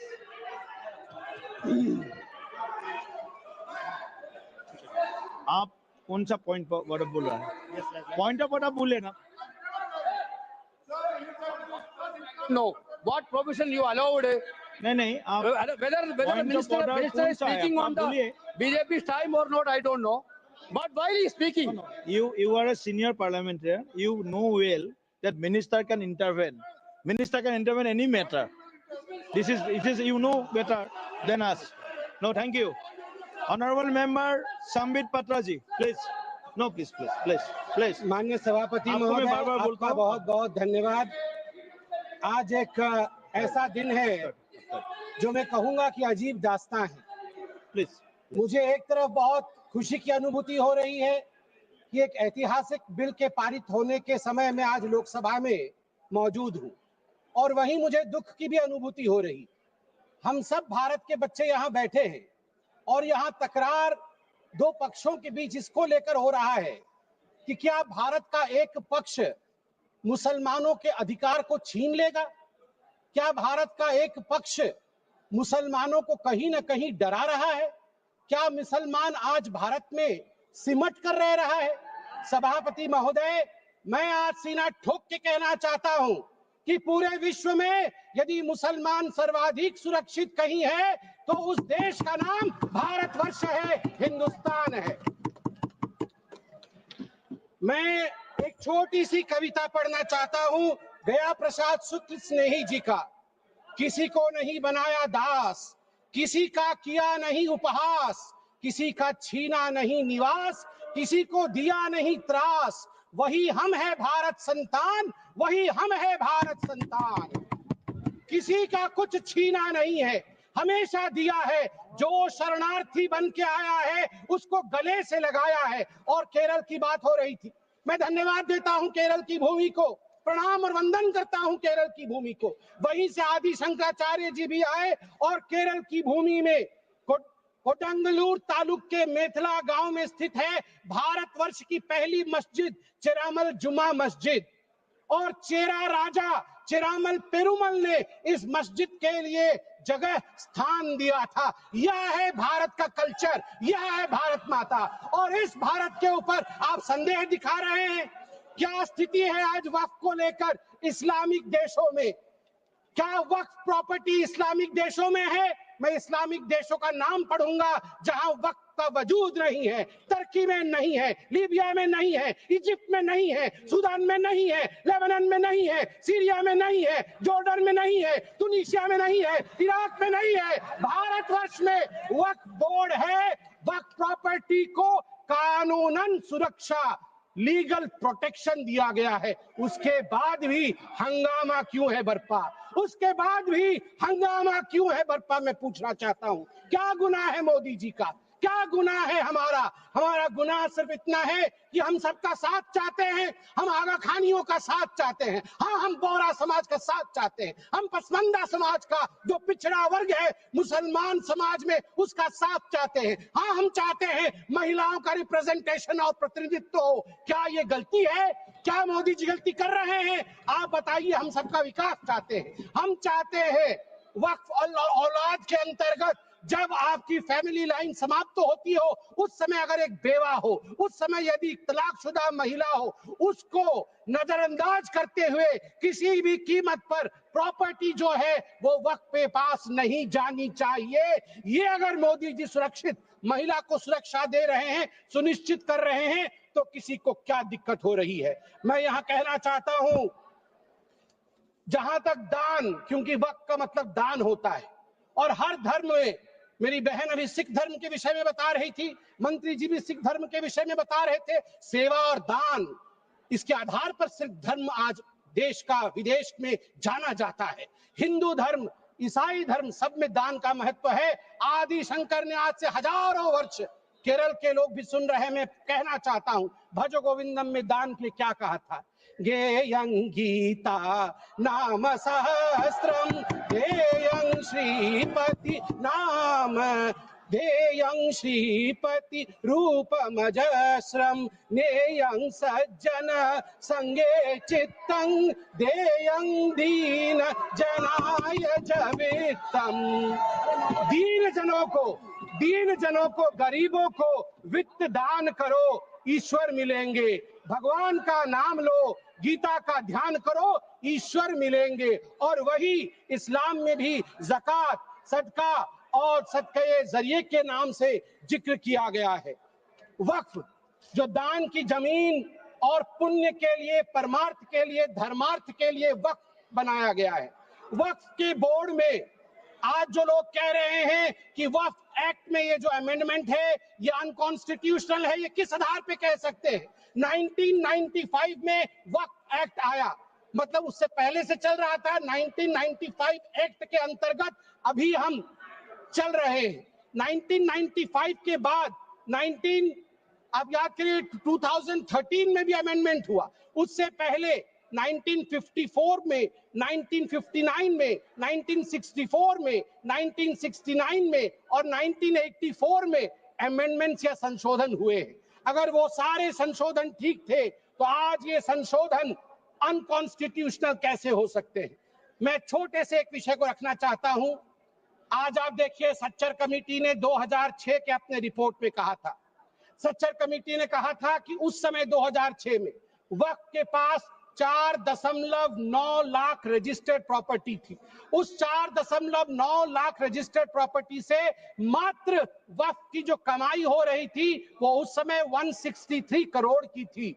मगर Sachar committee ने कहा यदि सही तरीके से इसका इस्तेमाल किया गया होता, सही तरीके से लीज दिया गया होता, फेयर मार्केट प्राइस के आधार पर किया गया होता, तो 12,000 करोड़ की आमदनी होती, 12,000 करोड़ की, 10% का रिटर्न मिलता।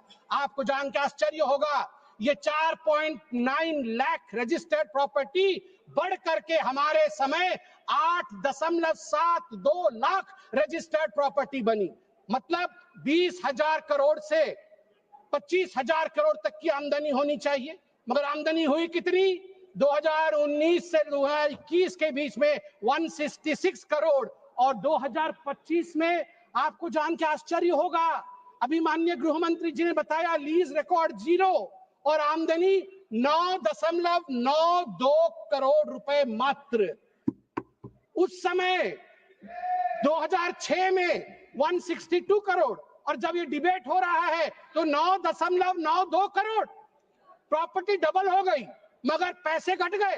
कहां गए वो पैसे, किसके जेब में गए वो पैसे? यदि ये पारदर्शिता। वैसे सभापति महोदय, मुझे एक बात में संशय है, मुझे लगता है उत्तर प्रतिपक्ष वाले ही दे पाएंगे।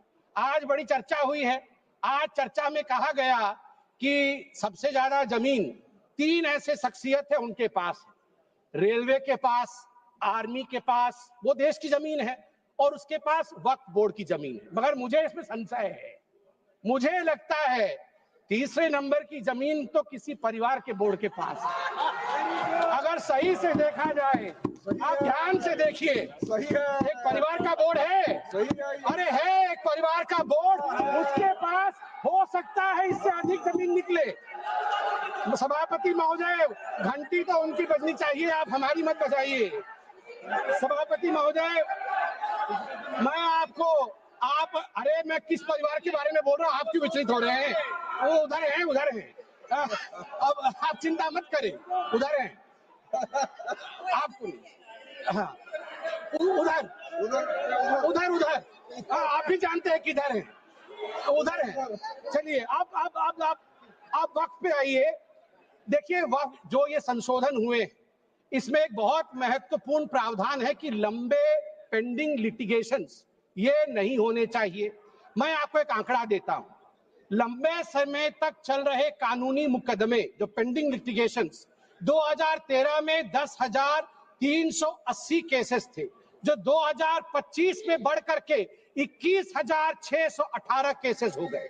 अनाधिकृत घुसपैठ एनक्रोचमेंट, ये सुनिएगा सभापति महोदय और सभी सदस्यों को कहूंगा, वंशी पोर्टल में टोटल एनक्रोचमेंट के केस 58,890 है। इसमें से लगभग 31,999 पेंडिंग एनक्रोचमेंट है, जिसमें 9,000 मुस्लिम पार्टीज है, अर्थात मुसलमानों के जमीन पर भी अधिग्रहण का काम वक्फ बोर्ड ने किया है। इसलिए जो ये बिल के बारे में आज हम चर्चा कर रहे हैं, मुसलमान भी पीड़ित है, इसलिए बिल से संरक्षण मुसलमान को भी मिलेगा और पूरे हिंदुस्तान के सभी कौम को मिलेगा। मैं अंत में इतना ही कहना चाहता हूं कि सेक्शन 40 को लेकर आज जो कहा गया, मैं बस 30 सेकंड में समाप्त करूंगा। सेक्शन 40 को लेकर आज यहाँ बहुत चर्चा हुई। ये जो तर्कहीन शक्ति, इरेशनल पावर दिया गया था वक्फ बोर्ड को, खुद ही इंक्वायरी करते थे और खुद ही जमीन को वक्फ में डिक्लेयर करते थे। आज देश में 515 ऐसी प्रॉपर्टी है, उसी का शहर, वही मुद्दई, वही मुंसिफ। हमें यकीन था हमारा कसूर निकलेगा। उसी का शहर मतलब एरिया खुद ढूंढ लेंगे, वही मुद्दई, वही जाके इंक्वायरी कर लेंगे, वही मुंसिफ, वही जजमेंट भी दे देंगे। हमें यकीन था, जिसकी जमीन थी, हमें यकीन था हमारा कसूर जरूर निकलेगा। मगर सभापति महोदय, मैं धन्यवाद देना चाहूंगा आदरणीय प्रधानमंत्री श्री नरेंद्र मोदी जी का, हमारे माननीय गृह मंत्री जी का, किरण रिजिजू जी का, कि इन्होंने इस प्रकार के एक प्रावधान को यहाँ प्रस्तुत किया है जिससे देश में हम सब सुरक्षित रह सके। धन्यवाद। माननीय सदस्य पाप्पू यादव जी। सभापति महोदय, मैं माननीय मंत्री जी को कहना चाहूंगा कि पहले बुद्ध की परिकल्पना समझ लीजिए, अपो दीपो भव। इस्लाम के पहले बौद्ध धर्म आए थे मंत्री महोदय, और क्यों आए थे इस दुनिया में बौद्ध धर्म, इसको भी जान लीजिए। जब जुल्म हुआ था इस देश के 90% गरीब, दलित, ईबीसी, मूलवासी, आदिवासी पर, जब उसके संस्कृति पर हमला हुआ था, जीने के तरीके पर, तब बौद्ध धर्म आया था। और वो बौद्ध धर्म ने इस दुनिया को वसुधैव कुटुंब दिया, सर्वधर्म समभाव दिया, सार्वभौमिकता दी। इस्लाम बाद में आया। दूसरी बात, मंत्री जी, इस्लाम ने कब जमीन कब्जा किया ये छोड़ दीजिए। आदिवासी, गरीब, मूलवासी आदिवासी की जमीन जमींदारों का कैसे हुआ? ये राज महाराजा का कैसे हुआ? क्या ये बाप के घर से लिखा गए थे ये लोग दुनिया में? कहां से लाके आए थे? ये जमीन कहां से आया था? ये गरीब लोगों का जमीन किसने दिया? ये अंग्रेजों ने दिया। अंग्रेजों की दलाली की जमींदारों ने, अंग्रेजों की दलाली की राजशाहियों ने, अंग्रेजों की दलाली की अपने परिवार को पहुंचाया, तब जाकर के जमीन बने, तब जमीन गरीब के लिए थे। दूसरा चीज मैं आना चाहता हूं, ये कहते हैं मुगल के खिलाफ, गुरु गोविंद सिंह साहब, गुरु नानक देव जी, मानवता को बचाने और इंसानियत को बचाने गुरु गोविंद ने कुर्बानी दी थी, हिंदू को बचाने नहीं। समझे? सनातन को समझिए, सनातन के बारे में जानिए। मैं कहना चाहूंगा अध्यक्ष महोदय, सभापति महोदय, मंडल विरोधी, ये लोग मंडल कमीशन के खिलाफ कमंडल लाए थे और लगभग 13,000 ओबीसी का कत्लेआम हुआ था। 13,000 13,000 ये बात करते हैं। कौन कौन विरोधी लिया था? कौन मंडल का विरोध किया था? आरक्षण का विरोध कौन करता है? जाति जनगणना का विरोध कौन करता है? ST SC का विरोध कौन करता है? आप हमको बताइए सर। बिल पे बोलिए, बिल पे बोलिए। मैं वही कह रहा हूँ सर, बिल पे जा रहा हूँ। हाँ। ये क्या है सर? मैं बात करता हूँ सर मैं किसी दल का विरोध करने नहीं आया हूँ और ना मैं किसी के पक्ष में।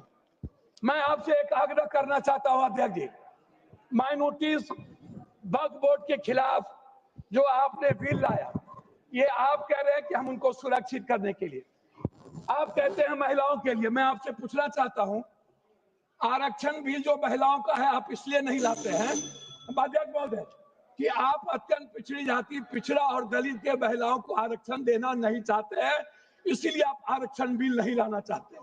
आप ले आइए। आप शाहनवाज को बचा पाए। आप किसी एक मुसलमान को आप टिकट देते हैं बिहार में? आप बताइए ना। माननीय सदस्य श्याम कुमार बर्वे जी, अध्यक्ष महोदय, माननीय सदस्य श्याम कुमार बर्वे जी, अध्यक्ष महोदय 2 मिनट आप समाप्त कर दीजिए। 30 सेकंड में समाप्त कीजिए। 30 सेकंड में समाप्त कर दीजिए। सर मैं 2 मिनट मैं आग्रह करना चाहता हूं अध्यक्ष महोदय जी। एक उम्मीद थी, मोदी है तो मुमकिन है। मैं आपसे अध्यक्ष महोदय, मोदी है तो मुमकिन है। सर क्या हुआ? सर क्या हुआ? मैं मोदी है तो मुमकिन है। सर क्या हुआ? सर काला धन का क्या हुआ? जाली नोट का? सर आपने क्यों लाया नोटबंदी? सर मैं आपको कहना चाहता हूं, हमको 2 मिनट समय दीजिए।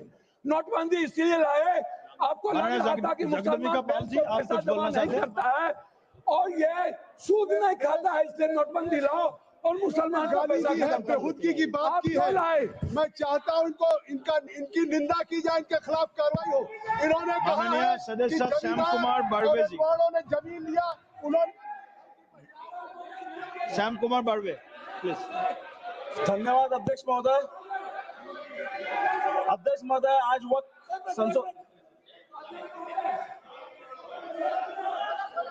अध्यक्ष महोदय आज संशोधन बिल को लाया गया है। इस बिल का सीधे सीधे ताल्लुक देश की दूसरी सबसे बड़ी आबादी हमारे मुस्लिम भाइयों के लिए है। आप बोलो, बोलिए प्लीज बी सीटेड। अध्यक्ष महोदय, आप नहीं बोलेगा बर्वे जी? अध्यक्ष महोदय, जिस तरीके से बिल लाया गया है,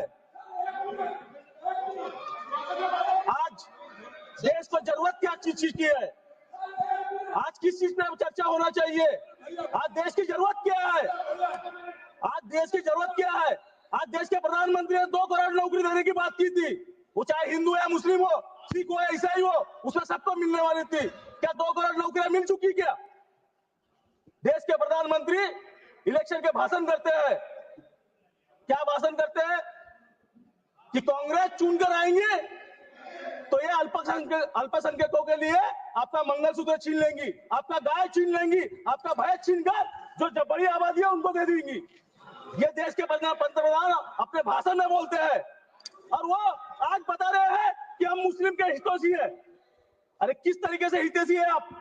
जब आप बात एक तरफ करते हैं कि मंगलसूत्र छीनने की बात करते हैं और दूसरी तरफ आप बात करते हैं कि हमें वक्त में गरीब मुस्लिम को न्याय देना है। वक्त में क्या न्याय देने वाले हैं आप? 1995 में जो चीजें थी वही चीजें आज आपने दिखाए हैं। कमिश्नर के लिए कलेक्टर का नाम दे रहे हैं। क्या इसके पहले 95 में जो बिल लाया था कांग्रेस ने, उसमें क्या महिलाओं को आप ले नहीं सकते? कहां लिखा है कि महिला ले नहीं सकते करके? कहां लिखा है कि मुस्लिम ही होना चाहिए? उसके बाद में आप सिर्फ ढोंग करने के लिए बिल लेकर आए हैं। आज कौन बिल मांग रहा है? आज बौद्ध धर्म को मानने वाला, आज मंत्री भी बौद्ध धर्म को मानने वाले हैं। आज पूरे देश में बौद्ध गया के ऊपर कितने तो आंदोलन लेके जा रहे हैं। पूरे देश से बौद्ध धर्मी जा रहे हैं। महाबोधि महाविहार के लिए संशोधन मांग रहे हैं। उसमें संशोधन क्यों नहीं ला रहे आप लोग? जिसकी मांग हो रही है वो चीज मांग आप पूरी नहीं कर रहे और सिर्फ हिंदू मुस्लिम कर आप देश को गुमराह करने का काम कर रहे हैं। अध्यक्ष महोदय, मैं जहां से चुनकर आता हूं उस कॉन्स्टिट्यूंसी का नाम रामटेक है। मैं प्रभु श्री राम का रामटेक से चुनकर आया हूं। वहां पर भी इन्होंने जो डबल इंजन की सरकार है 300 साल पुराने औरंगजेब को निकालकर नागपुर में दंगे करने का काम इन्होंने किया है। जब दंगा होता है, आग लगती है, तो हिंदू मुस्लिम देखती नहीं। अध्यक्ष महोदय, उसमें कौन जल रहा है? आप किस चीज की बात कर रहे हैं? वक्त पे क्या देने वाले हैं आप मुस्लिमों को? कुछ नहीं देने वाले। सिर्फ ढोंग और ढकोसला करने के लिए ये बिल लाया गया है। अध्यक्ष महोदय, मुस्लिमों की हालत क्या है? शैक्षणिक हालत क्या है उनकी वाली? नौकरी में कहां जगह है उनको? सर, सच्चाई बता रहा हूं, आप हंस रहे हैं। बताइए आप। अध्यक्ष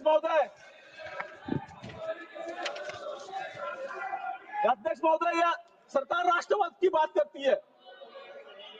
राष्ट्रवाद क्या है? राष्ट्रवाद में क्या हिंदू मुस्लिम सिख ईसाई नहीं आते हैं? सिर्फ राष्ट्रवाद में क्या भारतीय जनता पार्टी आती है? अरे इस देश का नागरिक जब तक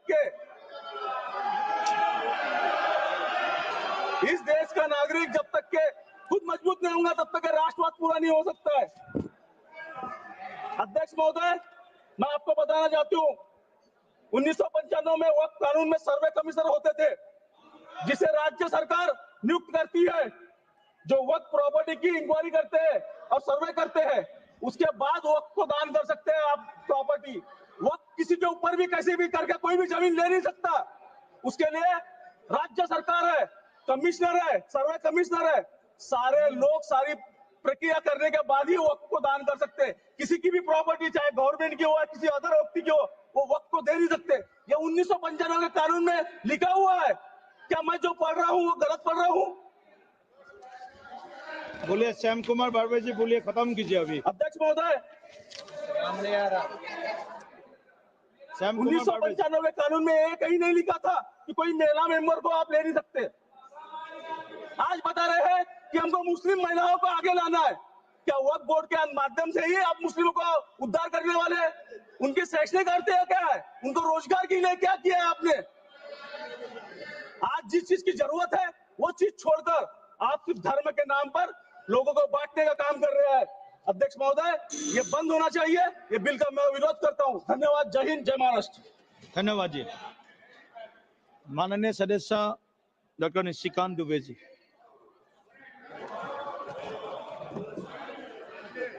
धन्यवाद अध्यक्ष महोदय। वैसे तो माननीय गृह मंत्री जी के और किरण रिजिजू जी के बाद बोलने के लिए कोई विषय नहीं रह गया है, लेकिन सभापति महोदय, मैं 2-3 चीजों की तरफ आपका ध्यान आकृष्ट करना चाहता हूं। एक मुजफ्फर रिजवी जी ने एक शायरी लिखी कि लम्हों ने खता की है, सदियों ने सजा पाई। और क्या सजा है? ये पूरे दुनिया को जानने का सवाल है सर, कि बड़ा चर्चा चल रहा है कि हिंदू वक्फ बोर्ड में क्यों आए। पैगंबर मोहम्मद साहब ने वक्फ करने के लिए कहा, और मैंने सभी लोगों के भाषण सुने हैं। पहला वक्फ मोहम्मद साहब को जिसने किया वो ज्यूस था, वो यहूदी था, चेयरमैन सर, और उसका नाम मुखेरक था। उसने अपने 7 बगीचे मदीना में मोहम्मद साहब को गिफ्ट किए। वो ऊद के मैदान में मारा गया और उसके बाद मोहम्मद साहब ने उसकी प्रॉपर्टी को जब्त करके पहला चैरिटेबल वक्फ स्टार्ट किया। यदि मुसलमानों ने पहला वक्फ नहीं किया, यदि मुसलमानों ने, मैं ऑन रिकॉर्ड कर रहा हूं इमरान मसूद, यदि मुसलमानों ने वक्फ स्टार्ट नहीं किया तो मोहम्मद साहब के सिद्धांत के खिलाफ जाकर आप हिंदुओं को कैसे रोक सकते हो? दूसरा सवाल यह है, ये मैं कोर्ट का आदेश लेकर आया हूं, एमपी वक्फ बोर्ड वर्सेस शुभम शाह, और ये 2007 का ऑर्डर है। जो भोपाल का मॉस्क है, भोपाल का, जिसको शहंशाहे मालवा कहते, शहंशाहे मालवा, ये राजा होलकर ने दान दिया वक्त। हिंदू दान दे बहुत अच्छा, यहूदी दान दे बहुत अच्छा, लेकिन वक्फ बोर्ड में मुसलमान को छोड़कर कोई दूसरा कैसे हो गया? हिंदू ने दिया, हिंदू ने दिया। मैं उस पे आ रहा हूं। तो मेरा ये कहना है, ये जितने लोगों ने कहा है उन्होंने पूरे दुनिया को झूठ बोला है। यदि वक्फ जियो ने स्टार्ट किया, यदि वक्फ की संपत्ति हिंदुस्तान में राजा महाराजाओं ने दी, तो किसी कीमत पर आप उसको, हिंदुओं को क्यों नहीं मेंबर बनाओगे? दूसरा सर, आज इस देश में फैसला हो जाना चाहिए। माननीय गृह मंत्री जी ने जिस चीज को स्टार्ट किया और जो छुलाकर छोड़ दिया, यहां गोरी आए, गजनी आए और बाबर आए, गोरी आए, गजनी आए और बाबर आए, तीनों लुटेरे के तौर पर आए ना? आप मानते हो कि नहीं? गोरी को और गजनी को आक्रांता मानते हो कि नहीं मानते हो? और यदि मानते हो तो हिंदुस्तान में सभापति महोदय, हिंदुस्तान में पहले वक्त की शुरुआत गोरी ने की। यदि गोरी ने हिंदुओं के संपत्ति को लूटा और उसी में से 2 विलेज, कहां लिखा है? इतिहास है, इतिहास के पन्ने से आप नहीं लड़ सकते हो। यहां हिंदुस्तान में गोरी ने वक्त की स्टार्ट की और आज जो है,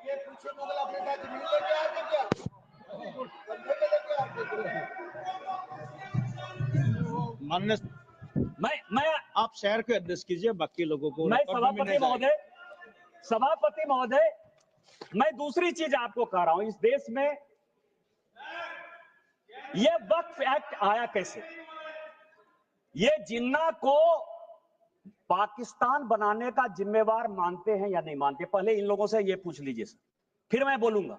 यदि जिन्ना को मानते हैं, ये मैं पेपर लेकर आया हूं सर। 1910 में कांग्रेस पार्टी ने मुंबई से एक रिजर्व सीट जो मुस्लिम की गई, उससे जिन्ना को मेंबर ऑफ पार्लियामेंट बनाया और उन्होंने 1911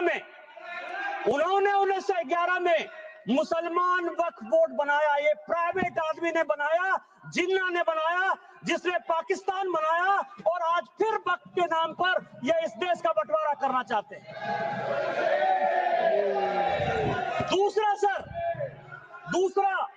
दूसरा आजादी के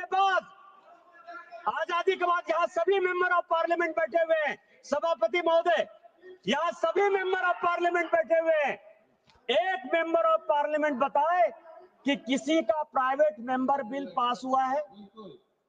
एक मेंबर ऑफ पार्लियामेंट, यहां पार्लियामेंट में 77 से स्वागत बाबू बैठे हुए, एक मेंबर ऑफ पार्लियामेंट बताए कि 77 के बाद से एक भी प्राइवेट मेंबर बिल पास हुआ है? मेरा पास हुआ है, इसलिए मुझे पता है कि मेरा रिजोल्यूशन पास हुआ है। क्या रिजोल्यूशन पास हुआ है? धारा 370 खत्म होना चाहिए, 35 से खत्म होना चाहिए, कश्मीरी पंडितों को अधिकार होना चाहिए। वो इसलिए पास हुआ कि भारतीय जनता पार्टी की आइडियोलॉजी थी। मैं भारतीय जनता पार्टी का सांसद था, सरकार उसको पास कराना चाहती थी, इसलिए पास हो गया। ये जो 1954 का वक्फ एक्ट है, 1952 में सभापति महोदय काजमी साहब लेकर आए, एक प्राइवेट आदमी प्राइवेट बिल लेकर आया, और उसके लिए जब ये बिल पास हो गया तो सेलेक्ट कमेटी बनी, और उस सेलेक्ट कमेटी के जो मेंबर थे, अमजद अली, आप मुसलमानों की बात करते हो, 2 लोगों ने डिसेंट नोट दिया। एक का नाम था मोहनलाल सक्सेना और दूसरे का नाम था अमजद अली। उन दोनों ने कहा, सब कागज लेकर आया हूं, कि अगेंस्ट द कॉन्स्टिट्यूशन है, अगेंस्ट द आर्टिकल 14-15 है, अगेंस्ट द कॉन्स्टिट्यूशन का जो आर्टिकल 25 है उसका वायलेशन है। लेकिन कांग्रेस मुसलमानों के एपीजमेंट की पॉलिटिक्स के कारण इस बिल को पास कराना चाहती थी, और ये प्राइवेट मेंबर बिल के तौर पर एक वक्त बिल आया। क्या आप गैर सरकारी बिल को जो है सरकारी बिल बनाकर इतने दिनों तक मुसलमानों के लिए एक अधिकार की बात करोगे? किस तरह की राजनीति कर रहे हो आप? तीसरा जो है अध्यक्ष महोदय, तीसरा जो सबसे इंपॉर्टेंट है, जो अनुराग जी ने कहा कि पूरी दुनिया में हमसे ज्यादा मुसलमान इंडोनेशिया में, टर्की में, सीरिया में है, लेबनान में, सऊदी अरब में। आप यह बताइए कि इस देश में संविधान की बात बहुत करते हैं हम लोग, संविधान की शपथ लेते हैं, मैं भी संविधान लेकर यहां बैठा हुआ, यह संविधान है। इस संविधान में अमेरिका सेकुलर है या नहीं? अंग्रेज सेकुलर थे कि नहीं थे? आप नॉर्थ ब्लॉक चले जाइए, साउथ ब्लॉक चले जाइए, प्रधानमंत्री के ऑफिस चले जाइए, राष्ट्रपति भवन चले जाइए, पुराना संसद भवन चले जाइए, आपको सब जगह गीता का श्लोक दिखाई देगा। एक चीज उर्दू में नहीं लिखा हुआ है, एक चीज संस्कृत में नहीं लिखा हुआ है। अमेरिका का राष्ट्रपति यदि, बस 4-5 मिनट में खत्म करूंगा, अमेरिका का राष्ट्रपति यदि शपथ लेगा तो वो बाइबल पर लेगा। सारे मुस्लिम कंट्री के हेड ऑफ द स्टेट यदि शपथ लेंगे तो वो कुरान पर लेंगे।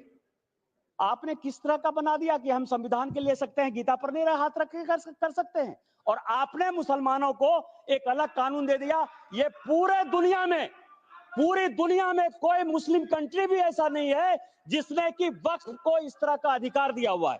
क्या आप भारत को एक मुस्लिम कंट्री बनाना चाहते हो?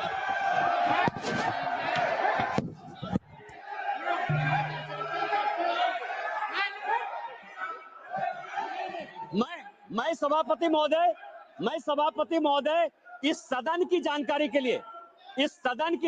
के लिए 1947 में जब जवाहरलाल नेहरू ने शपथ लिया ना प्रधानमंत्री पद का, तो यह संविधान नहीं था। उन्होंने गीता पर हाथ रखकर जो है शपथ लिया था प्रधानमंत्री का। उनको आप सेकुलर मानते हो कि नहीं मानते हो? मैं भी पूरा पढ़ के आया। गीता पर हाथ रखकर, ये संविधान की शपथ नहीं ली थी नेहरू ने, उन्होंने गीता की शपथ खाई थी। क्या आप उनको सेकुलर मानते हो कि नहीं मानते हो? तीसरा सर, ये जो वक्फ है, अभी बहुत चर्चा चली सर कि वक्फ अलग है, रिलीजन अलग है। सुखदेव जी बैठिए। सभापति महोदय, मेरे यहाँ 12 ज्योतिर्लिंग का एक ज्योतिर्लिंग है। विधानसभा ने कानून बनाया है और उसका सचिव, मेंबर ऑफ पार्लियामेंट होने के नाते मैं उसका ट्रस्टी हूं। मेरे पहले जो सांसद थे फुरकान अंसारी, वो उसके ट्रस्टी थे, और अभी 6 महीने पहले तक हाफिजुल हसन, एक मुसलमान, हमारे बैद्यनाथ ट्रस्ट का सेक्रेटरी है। आप किस तरह की बात कर रहे हो? आपका तो एक उदाहरण दे दो। मैंने दे दिया उदाहरण, मेरा ही उदाहरण है, और आज आप इस तरह की बात करते हो। तीसरा सर, बस चेयरमैन सर, दो चीजें और भी बहुत इंपॉर्टेंट है, मैं लेकर आया हूं सर। एक इवैक्यू प्रॉपर्टी एक्ट बना। जब भारत और पाकिस्तान का बंटवारा हुआ, ये चर्च की ये जो संपत्ति है सर वक्फ की, 39 लाख एकड़ कैसे हो गए और कहां डिस्प्यूट है?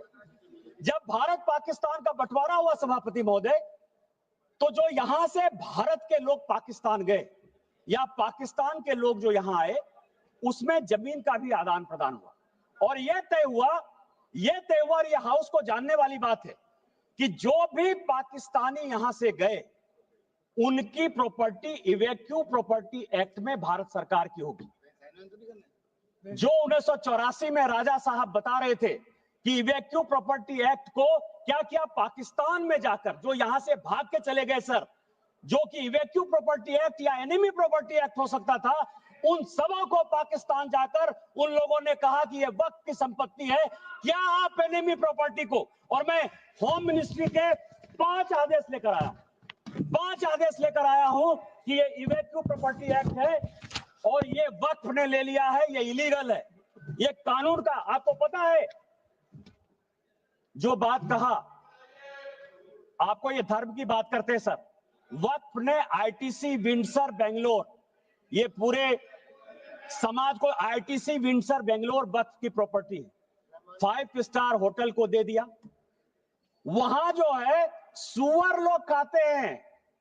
किस वक्त की बात करते हो? किस वक्त की बात करते हो? 12,000 किराया देता है, 50,000 किराया देता है। यहां ताज मानसिंह है सर, एनडीएमसी की प्रॉपर्टी है, 150 करोड़ रुपया साल में ताज भारत सरकार को देती है। और बेंगलोर में वक्त की प्रॉपर्टी आईटीसी विंडसर केवल 50,000 रुपया महीना में जो है अपना व्यापार चलाती है और सुअर खिलाती है लोगों को। किस तरह की बात करते हो? यही बात को कानून तुम लागू करना चाहते हो? इसी तरह की बात करना चाहते हो? बस 2 मिनट में मैं खत्म करूंगा।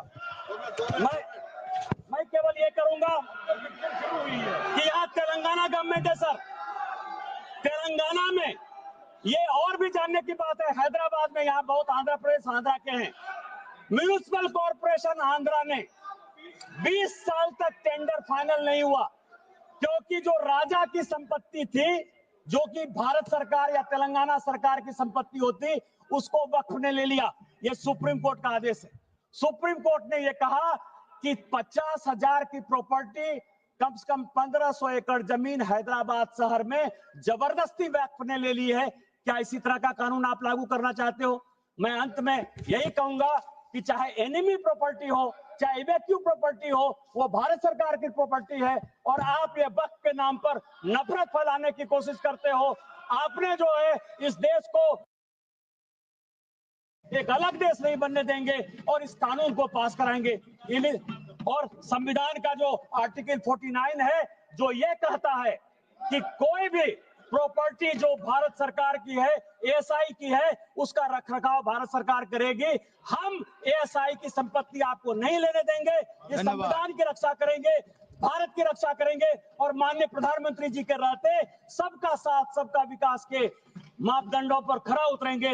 इन्हीं शब्दों के साथ जय हिंद जय भारत। धन्यवाद। माननीय सदस्य अबू ताहिर खान जी, अबू ताहिर खान जी।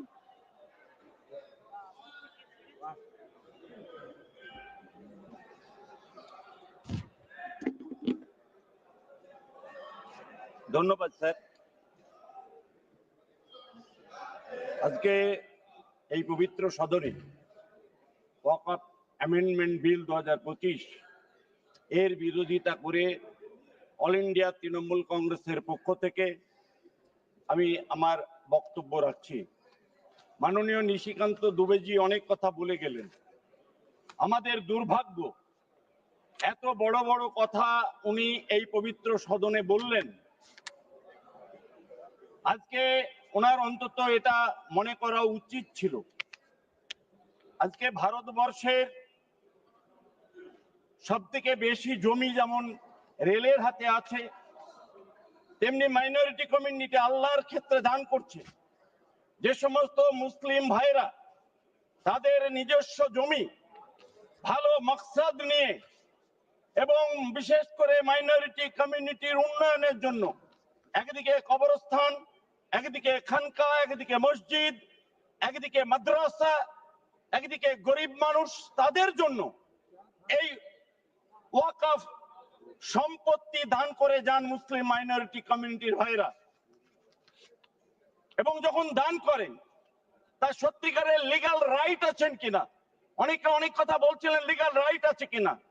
ওয়াকফ বোর্ডে একজন সিও র্যাঙ্কের অফিসার থাকেন, চিফ এক্সিকিউটিভ অফিসার, তিনি এসডিও র্যাঙ্কের অফিসার, তিনি এগুলো তদন্ত করে দেখে নেন, তারপরে হিয়ারিং হয়, তারপরে এগুলো নথিভুক্ত হয়।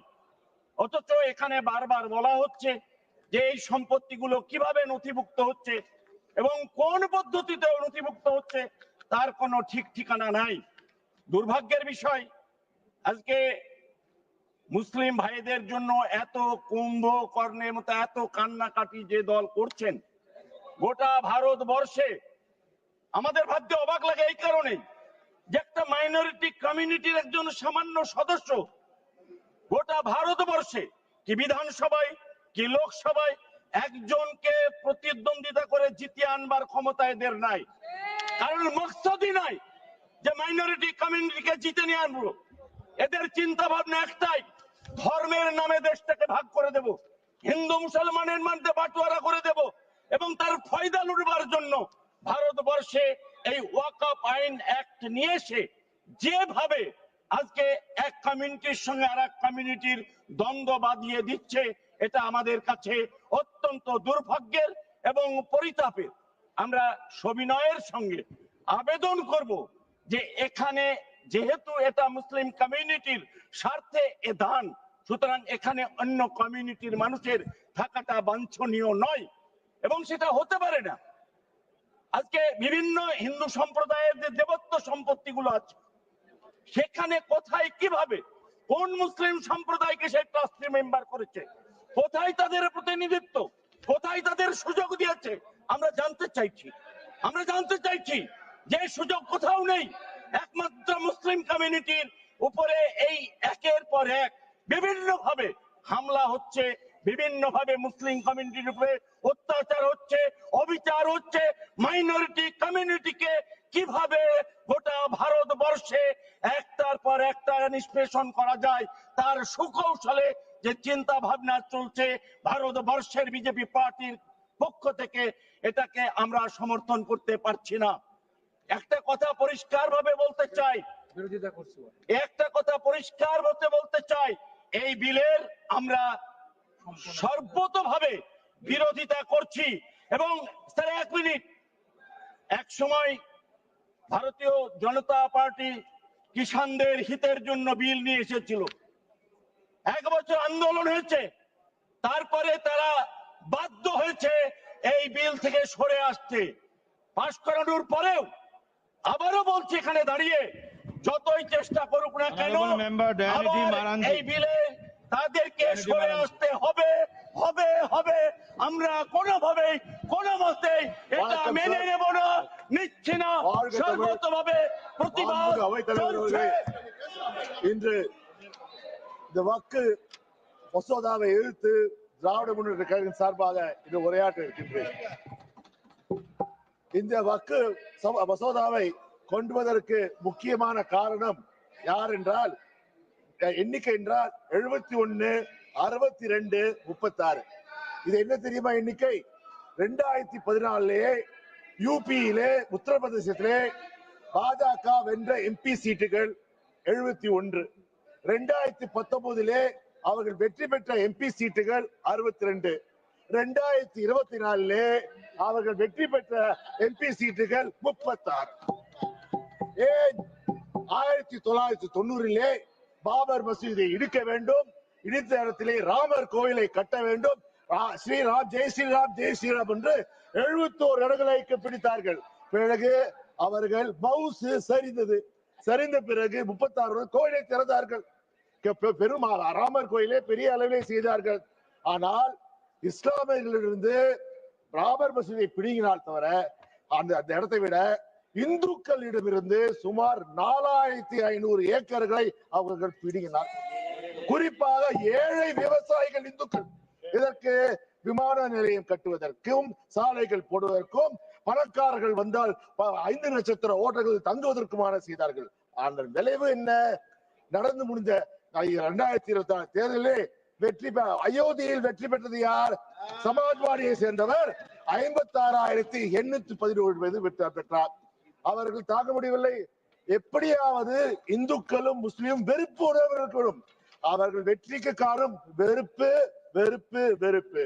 அந்த வெறுப்பு உணர்வு, வெறுப்பு அரசியல், பிரிவினை அரசியலை செய்தால் மட்டுமே அவர்கள் வாழும். கேட்கிறேன், ஆடு நினைகிறது ஓனா அழுகிறாமா? இஸ்லாமியர்கள் பிரச்சனை என்று நீங்கள் வருத்த வருகிறீர்களா? தொடர்ந்து ஒவ்வொரு முறையும் இஸ்லாமியர்கள் எதிராக மசோதா கொண்டு வந்த யார்? திரு அமித்ஷா அவர்கள் தானே. காஷ்மீர் பில்லை கொண்டு வந்தது யார்? அமித்ஷா அவர்கள் தானே. அப்போது சொன்னார், அப்போது கேட்டோம், ஐயா நீங்கள் கொண்டு வருகிறீர்கள், வட இந்தியாவுக்கு மட்டும் கொண்டு வருகிறீர்களே, எங்கள் இலங்கை தமிழர்கள் கொண்டு வாருங்கள். ஆனால் உங்கள் காதிலே செவியிலே விழவில்லை. இன்று இதை கொண்டு வருங்கள், இதில் பாதுகாக்கிறார். அதாவது வக்கு சொத்துக்கள் குறைந்த விலைக்கு போகிறதா? என்ன கஷ்டப்படுறா பாருங்கள். வக்கு சொத்துக்கள் குறைந்த விலைக்கு கொடுக்கிறார்கள். சார் ஒன்னு கேட்கிறேன், ஐயா நீங்க உங்களுக்கு வந்தால் ரத்தம், எங்களுக்கு வந்தால் தக்காளி சட்னியா? நீங்கள் ஏர் இந்தியாவை விற்றீர்களே, அது அதிகாரப்பூர்வமாக 16,000 கோடிக்கு ஏர் இந்தியா விற்றீர்கள். ஆனால் நீங்கள் கட்டிய கடன் 63,000 கோடி கடனை நீங்கள் கட்டினீர்கள். அது மட்டுமா? உங்கள் நண்பர்களுக்கு அதானியா இருக்கட்டும், அம்பானியா இருக்கட்டும், அவர் கடனெல்லாம் தள்ளுபடி செய்தீர்களே. 4.5 லட்சம் கோடிகளை அதிகாரப்பூர்வமாக நீங்க செய்தீர்களே. அப்பொழுது நீங்க அதுக்கு ஒரு கொண்டு வர வேண்டுமா? இப்பொழுது சொல்லுகிறார்களா ஐயா பெண்களுக்கு एयर इंडिया को बेचने से वक्फ बिल का क्या संबंध है? fully works about works sir, about work. आप वक्फ पे बोलो ना। சார் இன்றைக்கு நீங்கள் சொல்றீர்கள் எங்கள் தமிழ்நாட்டிலே வக்ஃப் போர்டு சேர்மனாக ஒரு பெண் இருந்திருக்கிறார். இப்பொழுது கூட எங்கள் தமிழ்நாட்டு வக்ஃப் போர்டுல 2 பெண்மணிகள் இருக்கிறார்கள். அது ஒரு பெண்மணி யார் என்றால் தமிழ்நாடு முஸ்லிம் லீக் தலைவர் அப்துல் சபாதின் பெண். அவர் முன்னாள் எம்பியாக இருக்கிறார்.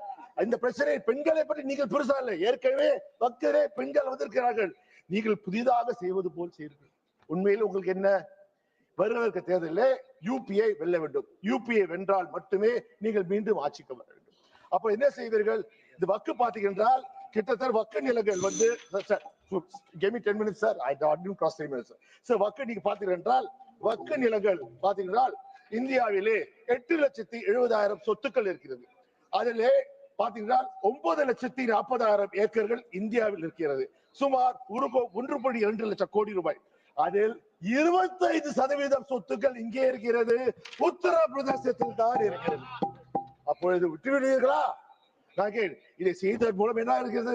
நான் கேட்கிறேன், ஏன் இந்த பிரிவினைவாதம்? இன்று பார்த்தீங்கன்றால் சிறுபான்மையினருக்கு எதிராகத்தான் இந்த அரசு செயல்பட்டது. இன்று இஸ்லாமியர்கள் எதிர்க்கிறீர்கள், அடுத்த யாருக்கு செல்வீர்கள்? பார்த்தீங்கன்றால் நீங்க வாஜ்பாய் இருந்த போது ஒரு இஸ்லாமியர் அமைச்சராக இருந்தார். இப்பொழுது ஒரு இஸ்லாமியர் கூட உங்கள் நாடாளுமன்ற உறுப்பினராக இல்லை. நாங்களாவது முஸ்லிம்களுடன் கூட்டணி வைத்திருக்கிறோம். ராஜ்யசபாலே எங்களுக்கு முஸ்லிம் எம்பி இருக்காங்க. அது மட்டுமா, இன்று ஒரு சிறுபான்மையர் மந்திரியா இருக்கிறார். நான் அவர் சொல்றேன், முதலே இஸ்லாமியர்கள் ஒழித்தார்கள், அடுத்தது கிறிஸ்துவர்களை ஒழிப்பார்கள், அடுத்தது தலித்தை ஒழிப்பார்கள், யாரும் இருக்க மாட்டார்கள். நான் இதை கேட்பதென்றால், ஐயா நீங்கள் நல்ல எண்ணத்தை செய்யலை. நீங்கள் பசு தோல் போற்றிய புலி. நீங்கள் வந்து மக்களை ஏமாற்றப்பார்கள். வாக்கு வங்கி அரசியல் செய்யாதீர்கள்.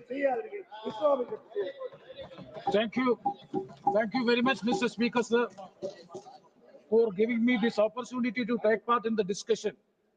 Sir, I rise to oppose the Waqf Amendment Bill 2025 as it is totally anti-constitutional, anti-federal and anti-secular.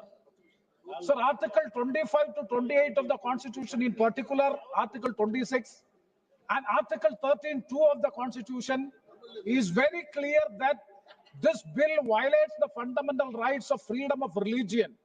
That is being violated. That is why I'm saying that this law will not sustain in a judicial scrutiny. If it goes to the judicial scrutiny, definitely it is violating Article 13(2) of the Constitution, so it will not survive in law. Sir, the Honorable Home Minister today in his intervention has made an illogical distinction between Waqf and the Waqf Board. I would like to know from the Honorable Home Minister Amit Shah ji, Waqf means it is a dedication on the part of a believer to the God, to Allah. It is a dedication, it is a gift. And what is Waqf Board? Waqf Board means to administer that deed or to administer the gift or the dedication. What is the distinction between the Waqf and the Waqf Board? If Waqf is religious, in order to administer, a board is constituted to administer that Waqf. Definitely that will also come within the purview of the religious function. So the distinction between the religious function and the administrative function by the Honorable Home Minister is not logical, is not sustainable in law. Absolutely, this is a religious function. That is why I am saying that it is violation of the fundamental rights of the Constitution, that is freedom of religion under Article 25 to 28. And coming to the Central Waqf Council, Honorable Speaker, sir, it may kindly see in the existing law, after the 22 members, 21 members belongs to the Muslim community, except the union minister, who may be a non-Muslim. And in the new amendment bill, it has been reduced to a minimum of 10 number of persons out of the 22. That means the Muslim community is losing losing their majority, and further it is making mandatory that no two non-Muslim members shall be there in the Waqf Council, and further the chief executive officer is also can be a non-Muslim. My simple question to the Honorable Home Minister is regarding, he has made a distinction. I would like to know that what about the Devasam and the Devasam board? Sir, there is Tirumala Tirupati Devasam is there, and the Devasam board is there. Whether the Devasam board will come within the purview of the religious function, or only the Devasam will come within the purview of the, because as far as the Waqf is concerned, the Waqf is administering the mosque also. Suppose there is a dispute comes, definitely refer to the tribunal, the Waqf to the Waqf board. The Waqf board is administering the entire activities of the mosque also. That means if the Devasam and the Devasam board both are religious functions, definitely the Waqf and the Waqf board are also religious function, and inclusion of non-Muslims into this Waqf board is ultimate. It is an insult to that community. Whether the government will allow to a non-Hindu to be in the Guruvayur Devasam board, in the Cochin Devasam board, or in the Tirumala Tirupati Devasam board, definitely it will be an insult, and it will be insult on the aspirations and the emotions of the people belonging to that community. If that be the case, why you are making such a provision so as to insult the sentiments of a community in India? That is why we are saying that it is targeting a particular community to deviate from the mainstream and to divide the people on the basis of the religion, and thereby getting political advantage out of it. That is why politically also we are strongly opposing this bill, and I am not going to other provisions of the bill. Sir, so many amendments which I have given, I may be given time so as to explain it. Sir, principles of natural justice. You are always talking of section 32 of the original act, details of the powers and functions. And in section 32(2)(e), the Waqf board, before giving any direction regarding the Waqf, the board should give the affected parties an opportunity of being heard. That is the present bill. But unfortunately, in the amendment bill which is being reported by the Joint Parliamentary Committee, the opportunity of being heard is taken away. That is being omitted.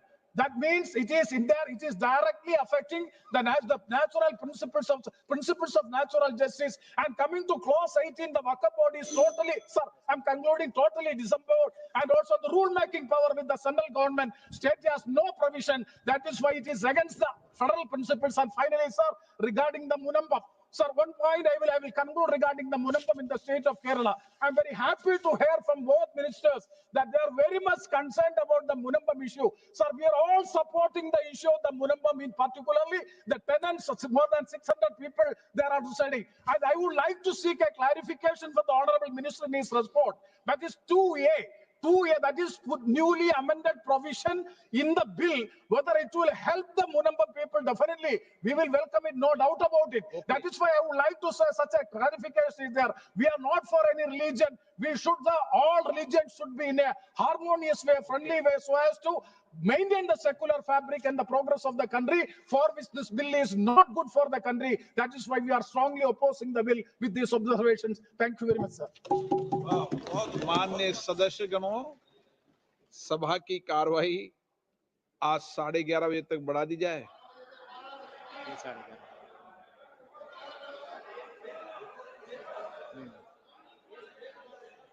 इस bill के पारित होने तक बढ़ा दी जाए।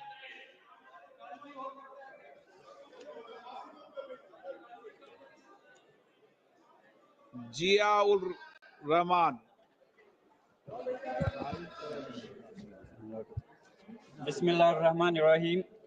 माननीय अध्यक्ष जी, आपका बहुत बहुत शुक्रिया कि आपने मुझे इस महत्वपूर्ण बिल पर बोलने का मौका दिया, और मुझे उम्मीद है कि आपका संरक्षण मुझे मिलेगा कि मैं अपनी बात को मुकम्मल कर सकूं। मैं अपनी बात इस शेर के साथ शुरू करना चाहता हूं कि बुलंदी देर तक किस शख्स के हिस्से में रहती है, बुलंदी देर तक किस शख्स के हिस्से में रहती है, बहुत ऊंची इमारत हर घड़ी खतरे में रहती है। माननीय अध्यक्ष जी, आज मैं इस सदन में वक्फी तरमीमी बिल 2025 के खिलाफ अपनी बात रखना चाहता हूं। वक्फ अमेंडमेंट बिल 2025 के जरिए सरकार वक्फ ट्रिब्यूनल के अधिकार को कम कर रही है। वक्फ बोर्ड के अधिकार में भी काफी कम किए जा रहे हैं। वो इसलिए कि ताकि वक्फ बोर्ड की संपत्ति को आसानी से सरकार अपने कंट्रोल में कर सके, जिसको कि हम बर्दाश्त नहीं करेंगे। माननीय अध्यक्ष जी, मैं आपके माध्यम से कहना चाहता हूं कि मैं और हमारे नेता माननीय राष्ट्रीय अध्यक्ष अखिलेश यादव जी सिर्फ इस बिल का इसलिए विरोध नहीं कर रहे कि इसको एनडीए सरकार लेकर के आई है। हम इस बिल को विरोध इस वजह से कर रहे हैं क्योंकि ये हमारे मुस्लिम समाज को तोड़ने का काम है, हमारे मुस्लिम समाज को कमजोर करने का काम है और इस देश के अंदर विकास में रोध उत्पन्न करने का काम है। माननीय अल्पसंख्यक मंत्री जी कह रहे थे कि विपक्ष गुमराह कर रहा है, बल्कि हकीकत यह है विपक्ष गुमराह नहीं कर रहा है इस बिल के ऊपर, बल्कि आप लोग गुमराह कर रहे हैं। आप लोग गुमराह कर रहे हैं इस सदन को, आप लोग गुमराह कर रहे हैं इस समाज को, इस देश को। आपकी सरकार का नारा था का सबका साथ सबका विकास। मैं पूछना चाहता हूं, ये आपका नारा खोखला है। मुस्लिम समाज को टारगेट करके नुकसान पहुंचाने की आपकी मंशा साफ हो गई है। माननीय गृह मंत्री जी श्री अमित शाह साहब भी यहाँ बैठे हुए हैं। मैं कहना चाहता हूं कि माननीय अल्पसंख्यक मंत्री जी कह रहे थे कि जब वो चुनाव में गए थे तो उनसे कहा गया कि वक्फ बिल को लेकर के आया जाए, इसलिए लाए हैं। तो चुनाव के समय तो उनसे ये भी कहा